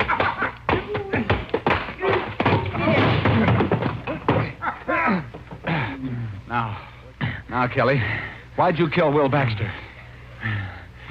Wilma Baxter talked me into it, promised me a share of the ranch. And for that, you killed a man, huh? It's a big ranch. Oh, get up.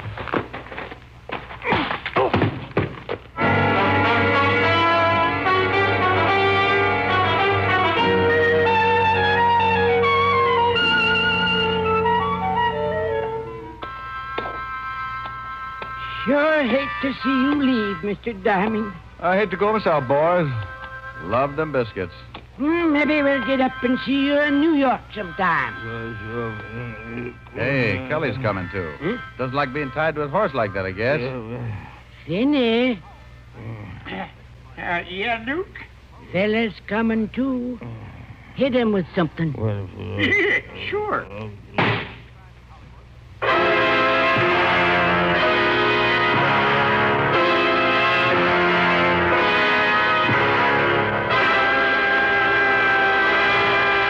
Richard Diamond, private detective, has come to you through the worldwide facilities of the United States Armed Forces Radio and Television Service.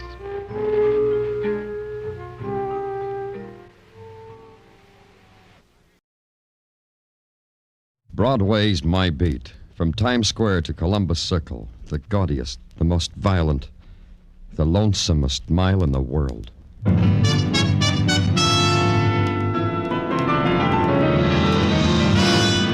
Broadway's My Beat, with Larry Thor as Detective Danny Clover.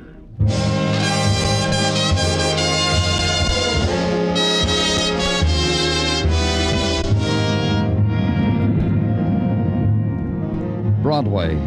It's a tinseled wilderness of steel and of stone, and the foliage of darkness is thick and unyielding. You make circles and pretend you're not lost. You make circles and walk and try to break through. Then you get the message. It can't be done. Because it's a cage, a big cage. The animal cries you heard were your own. It's Broadway, My Beat.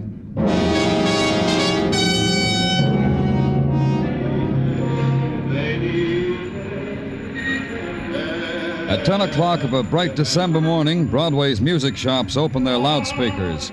And Broadway wears a scrubbed face, a new haircut, and a flashy smile arranged to look appealing and innocent. Because Broadway is on its way to con Santa Claus. Then you get a look at yourself in a mirror decked with holly, and you know you're doing the same thing. So you drop a coin in the pot. Thank you, Danny. It feels good inside. And then at 46th Street, you see Patrolman Meshikoff ad-libbing his way through a crowd, but he's got a tight hand on a little guy with gentle and tired blue eyes. People, all right, the party's over. So make way for me and Santa Claus, huh, townspeople? Me too, Patrolman Meshikoff. Oh, Danny, I didn't notice you in the round of my appointed duties. And your duties? This little guy here, you see him? I see him. Hello. Hello. This little guy, he's crazy, Danny. Lost his marbles, like Meshuggah. You know what I mean? I'm not crazy. I'm only doing what I have to do. You have to do this? You have to give away $10 bills in the middle of Broadway? This is not only a hindrance to the flow of traffic, it smacks also of holes in the head. You tell me about it, mister. I'll tell you, Danny, even if it breaks my heart. This sweet little character is a potential client for Bellevue. He tells me he's got $50,000 to give away. Let him tell me, huh, Meshikoff? Would you like a hot cup of coffee, mister? It's pretty cold out here. I'd like it, thank you. How about the automat, okay? Oh, very nice. Let's go.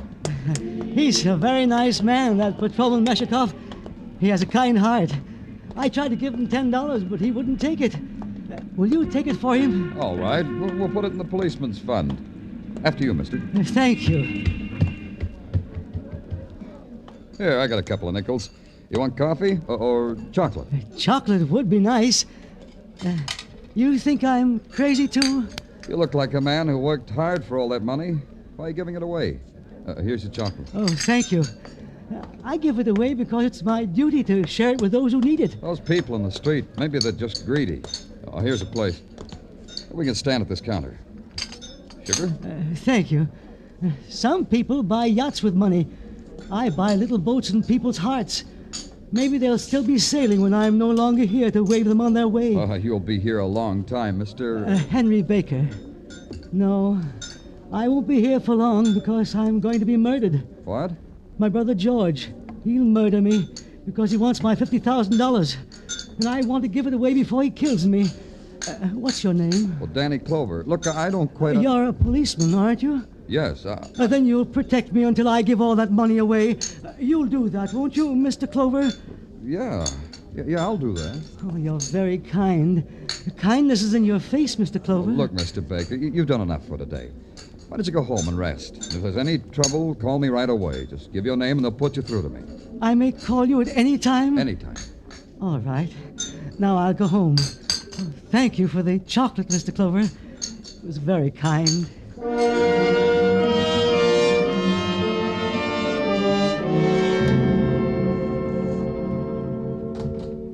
Danny, there's Mr. George Baker wants to see you. Oh, well, show him in. Okay, Danny. Right in here, Mr. Baker. Thank you. Lieutenant Clover? Yes. What can I do for you? Sit down. Thank you. I just learned you had a little talk with my brother. So? So this. I've come to ask you not to have him put away. You think he should be put away? Well, he's mad. Oh, I won't quibble with you. I just know that. Mr. Baker, I talked to your brother a long time. I think you can be proud of him. Proud? Hardly that. Making a fortune and giving it to drifters. Well, that's his own affair, I suppose. But it's the other thing. Which is? His insane delusion that I want to murder him. Yet you don't want him committed to an institution. Why? Well, I'm sorry for him. He means no harm. I try to help him. How? Well, I arranged that he be taken care of by a doctor.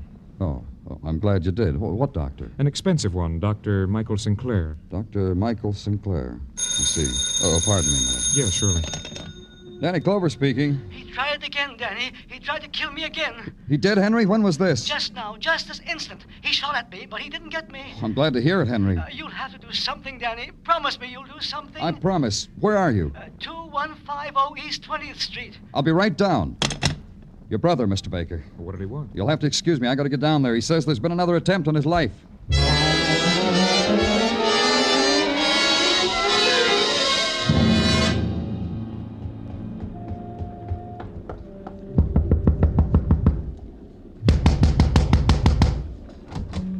A gentle knock does it, Mac. Shall we try again? If you got time to play, you got nothing important to do here. Point yourself north, kid. Yeah.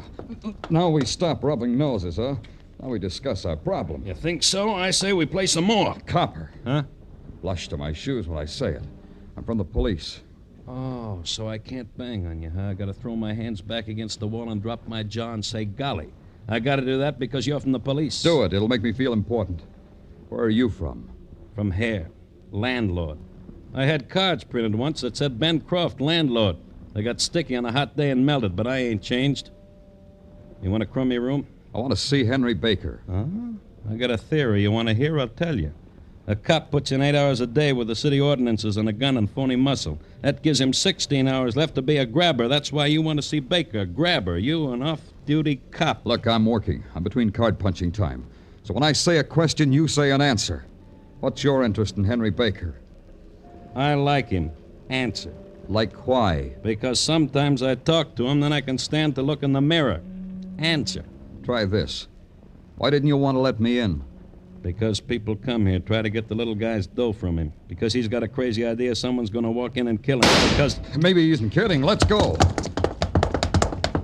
In here. He did it again. He's trying to kill me. Who? Who was it? George, my brother. I saw him. He shot at me from the alley. Uh-huh. The shot came through the window, but there's no one out here now. He was waiting for me there outside in the alley. Then he took a shot at me. I see. You're sure it was your brother? I know my brother, don't I? Sure you do. Hey, what's this sticking out from under the bed? You mean my suitcase? No. Yeah, your suitcase. Open it, Mr. Clover. Sure. Holy... Almost $50,000, Mr. Clover. Have a $10 bill. Go ahead. Take some. You're my friend, and I want to have some. I didn't tell Henry Baker that what I'd seen sticking out from under his bed was a gun that had just been fired.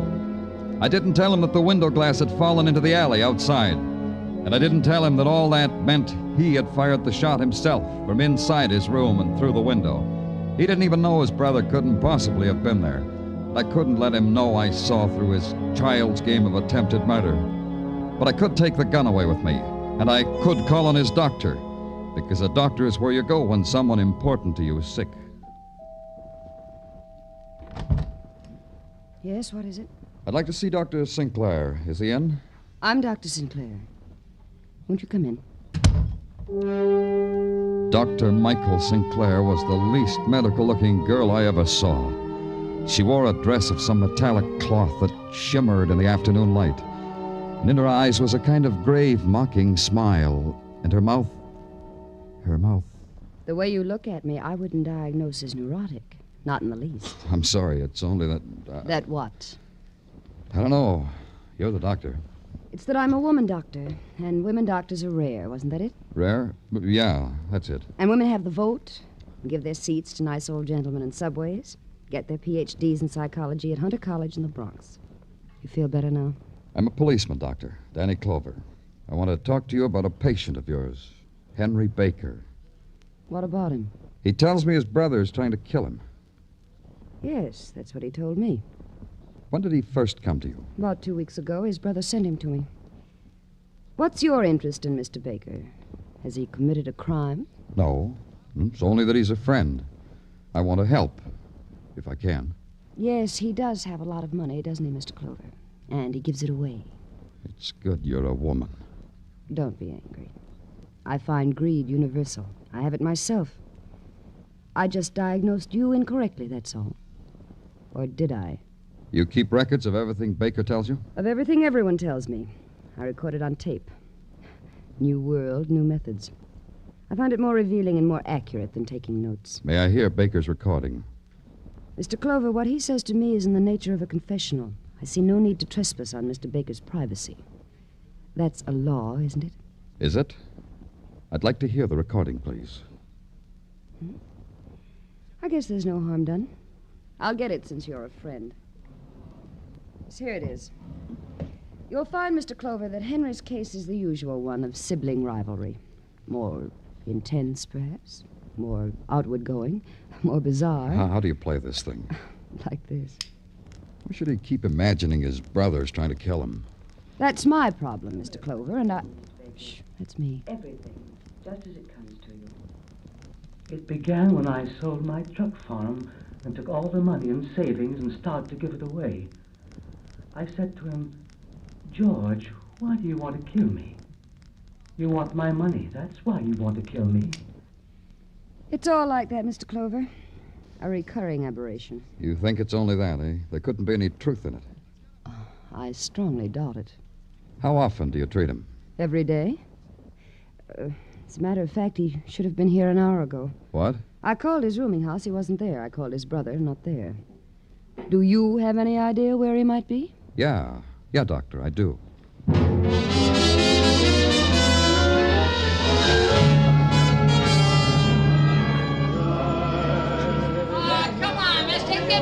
You go away. I gave you $10 this morning. I remember your face. Here you are, sir. Will you have... Henry, come here. Oh, hello, Mr. Clover. Oh, you're angry at me for giving away money again, aren't you? No, I'm not angry, Henry. Shall we have another cup of chocolate? Oh, that would be nice. All right, Henry. Oh, but I can't. I just remembered. I have an appointment with Dr. Sinclair. Would you like to come along? All right, Henry. Oh, she's very pretty. Oh, Mr. Clover. Huh? What's the matter? Mr. Clover. Mr. Oh.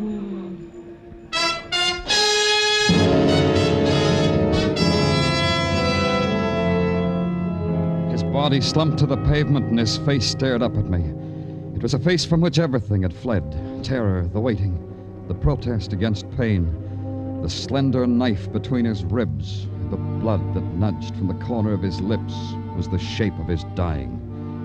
And suddenly the crowd was aware that death had touched them. The confusion welled out from near the dead man, eddied, then broke itself into the fragments of people shopping for a happy Christmas.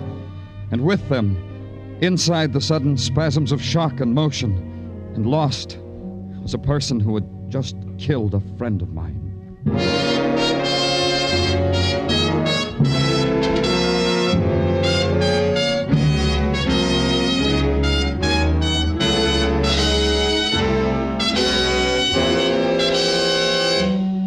You are listening to Broadway's My Beat, starring Larry Thor as Detective Danny Clover. Did you know it was Buster Keaton playing Sing It Again's Phantom voice these last few weeks?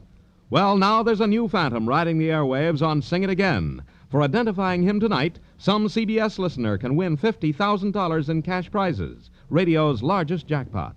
Phone calls go out from coast to coast. Be ready when Sing It Again comes your way over most of these same CBS stations later tonight.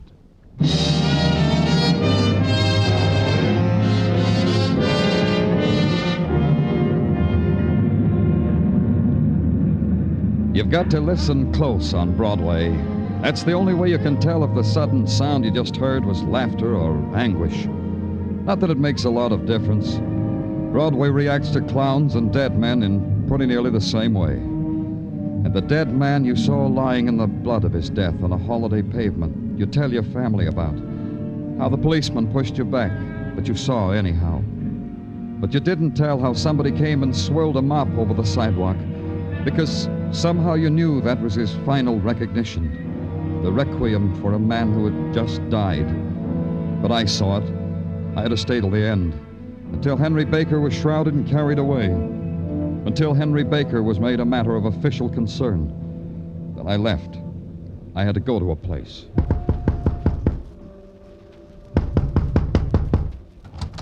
Yeah? Oh, it's you, the police fella. Yeah, Croft, me.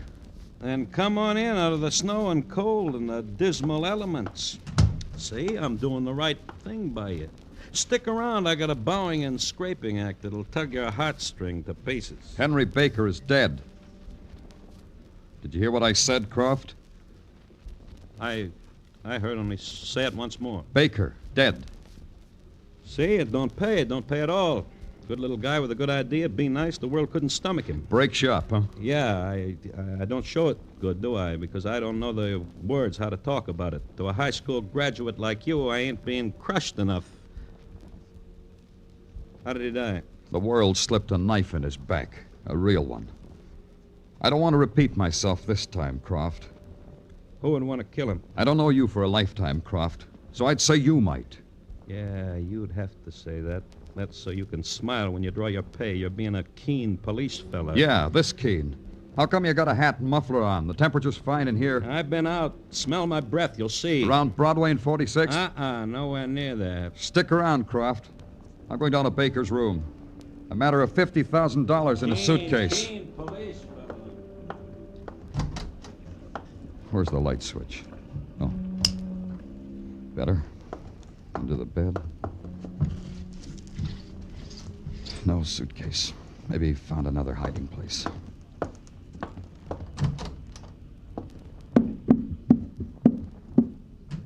not in the closet. Maybe in the bureau.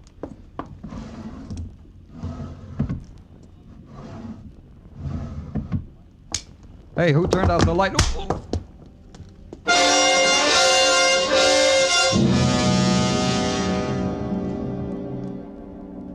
Somewhere I heard it, caught hold of it, and wouldn't let it go. Christmas bells banging an offbeat rhythm to a dream I never had before.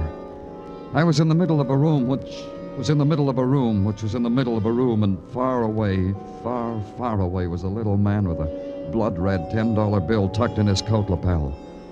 Then he did a clever thing. He did a backflip. When he stood up, it wasn't him at all. Her name was... It didn't make any difference. She was dressed in metallic cloth, and her mouth said I'd better get up. So I did. I looked for Ben Croft, and he wasn't there. So the thing for me to do was to get back to the office. So I did.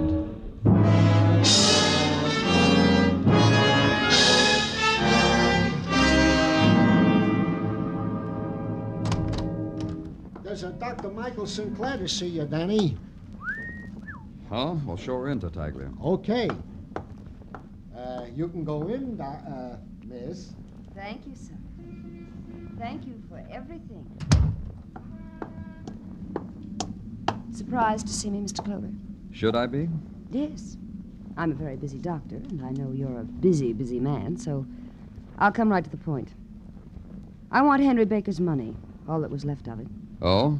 You're his widow? Henry never told me. Neither did you. Nothing quite so cheap as that, Mr. Clover. Henry promised me his money. Every visit to my office he promised me. He said that when he died, he wanted me to have whatever money was left because I was good and kind and helped sick people. Henry said all that on a tape recording? No. No, that was our own secret. When a man says things like that to a girl doctor, Mr. Clover, she wouldn't record it as if it were a symptom of a wandering mind. Now, would she? I wouldn't know. And I wouldn't want to keep you from your appointed rounds, Doctor. So many people must be crying out for you. You're saying I don't get the money? I'm saying we haven't got it. I'm saying a girl with a bright, shining mind like yours can make her own way in the world without robbing the dead. I'm saying... Quite enough. And all of it insulting. Ain't it the truth? Thank you, Doctor.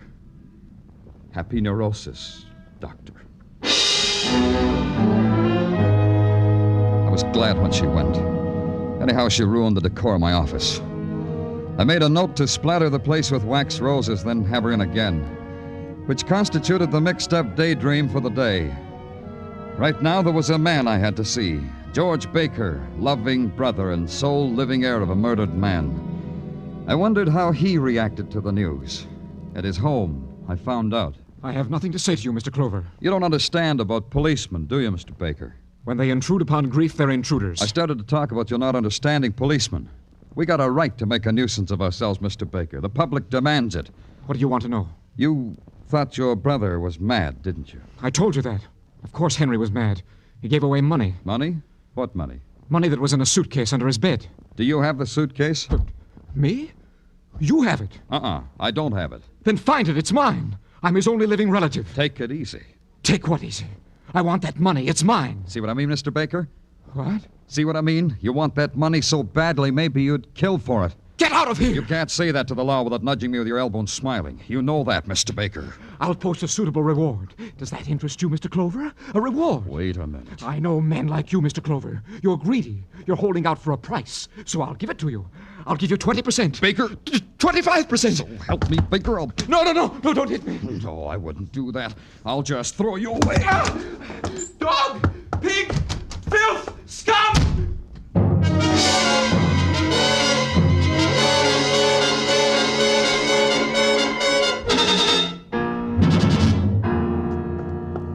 Danny, I'm glad you're back. Patrol and Meshikoff picked up Croft. They're in your office. Hey, Danny, what's the matter? Oh, Danny, I picked up Croft here at the Eagle Tavern. He was spending money like a drunken sailor. Yeah, get out of here, Meshikoff. Okay, Danny.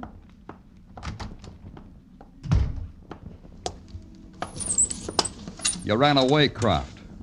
Tell me, bitter men like you always run away? Sometimes. Things leave a bad taste in your mouth sometimes, like you. You do that to me. Now you know. You slugged me, beat me up. That makes you feel good, huh? It would have, but I didn't have the pleasure. Maybe I can arrange it sometime. Just you and me. A pleasure. First, tell me about the dough. The dough that flowed like wine. It was give to me by a little guy who had a healthier brain than all of us. That includes you and me. Baker gave you the money? How much? $100. 10 crispy sawbucks. That makes $100. That made you a big man on 2nd Avenue. Nah, you haven't got it right, Mr. Clover. Baker gave me the dough. He made me promise to toast his way to heaven when he died. This I was doing when your bull walked in and stunk it up. You could have followed Baker up to Broadway. You could have stood in the crowd and slipped a knife into him. Then you could have taken his dough and hidden it.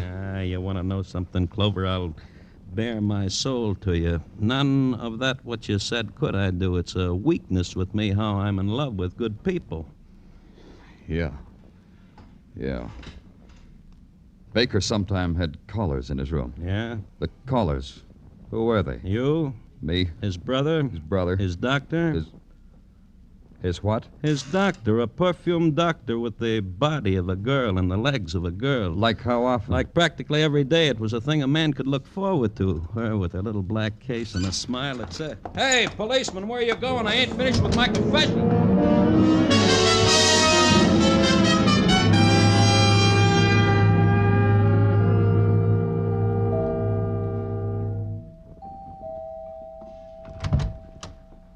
Oh, Mr. Clover. What an exciting surprise. For both of us, Doctor. Professional visit or social? Perhaps we could combine them, you and I. But not out here. Inside, Doctor. You won't mind if the place is a mess. Not at all. You know, Doctor, I've a problem. I miss my old friend. That's my laboratory. I allow no one in here. But, Doctor, how can I get well if you keep secrets from me? Yeah, what are all these little cardboard boxes? The recordings of my patients. Here's Henry Baker's. Mind if I listen to it on the recorder here? Maybe Henry said something on this tape I didn't hear before. You heard all that was important. Not everything, Doctor. Like how it was you who visited him and not vice versa like you told me. Practicing psychologists do that now? They visit the patient? I lied, didn't I? Uh-huh. Oh, a closet full of test tubes and bottles. Very medical for an unmedical doctor. Are you always nosy like this? Call it an occupational disease. What do you think happened to Henry's money? As a psychologist, your guess might be better than a cop's. Don't go in there. Pretty bedroom. Planning a trip, Doctor? No. That's good, because this suitcase, it's kind of shabby for a career girl like you. Leave it alone, Mr. Clover. And the initials, HB. What do they stand for, Doctor? Michael Sinclair in code? I have bad habits, Doctor. I open other people's mail and suitcases marked with the initials of Henry Baker. All these $10 bills. They could have made Henry so many friends. He gave it to me. He gave it to me because I cured his fixation. They cure it with murder now? Let's go, Doctor. Grab a hat or something and let's go. That must be a patient, Mr. Clover. May I answer it? Yeah. I'll wait in your laboratory. Tell your patient you're busy. And, Doctor, Yes? remember, nothing fancy. Just tell him to go away. I'm sorry, but Don't be sorry about anything. Just You give me- can't come in here. Can't I? Can't I now? See? I'm in all right.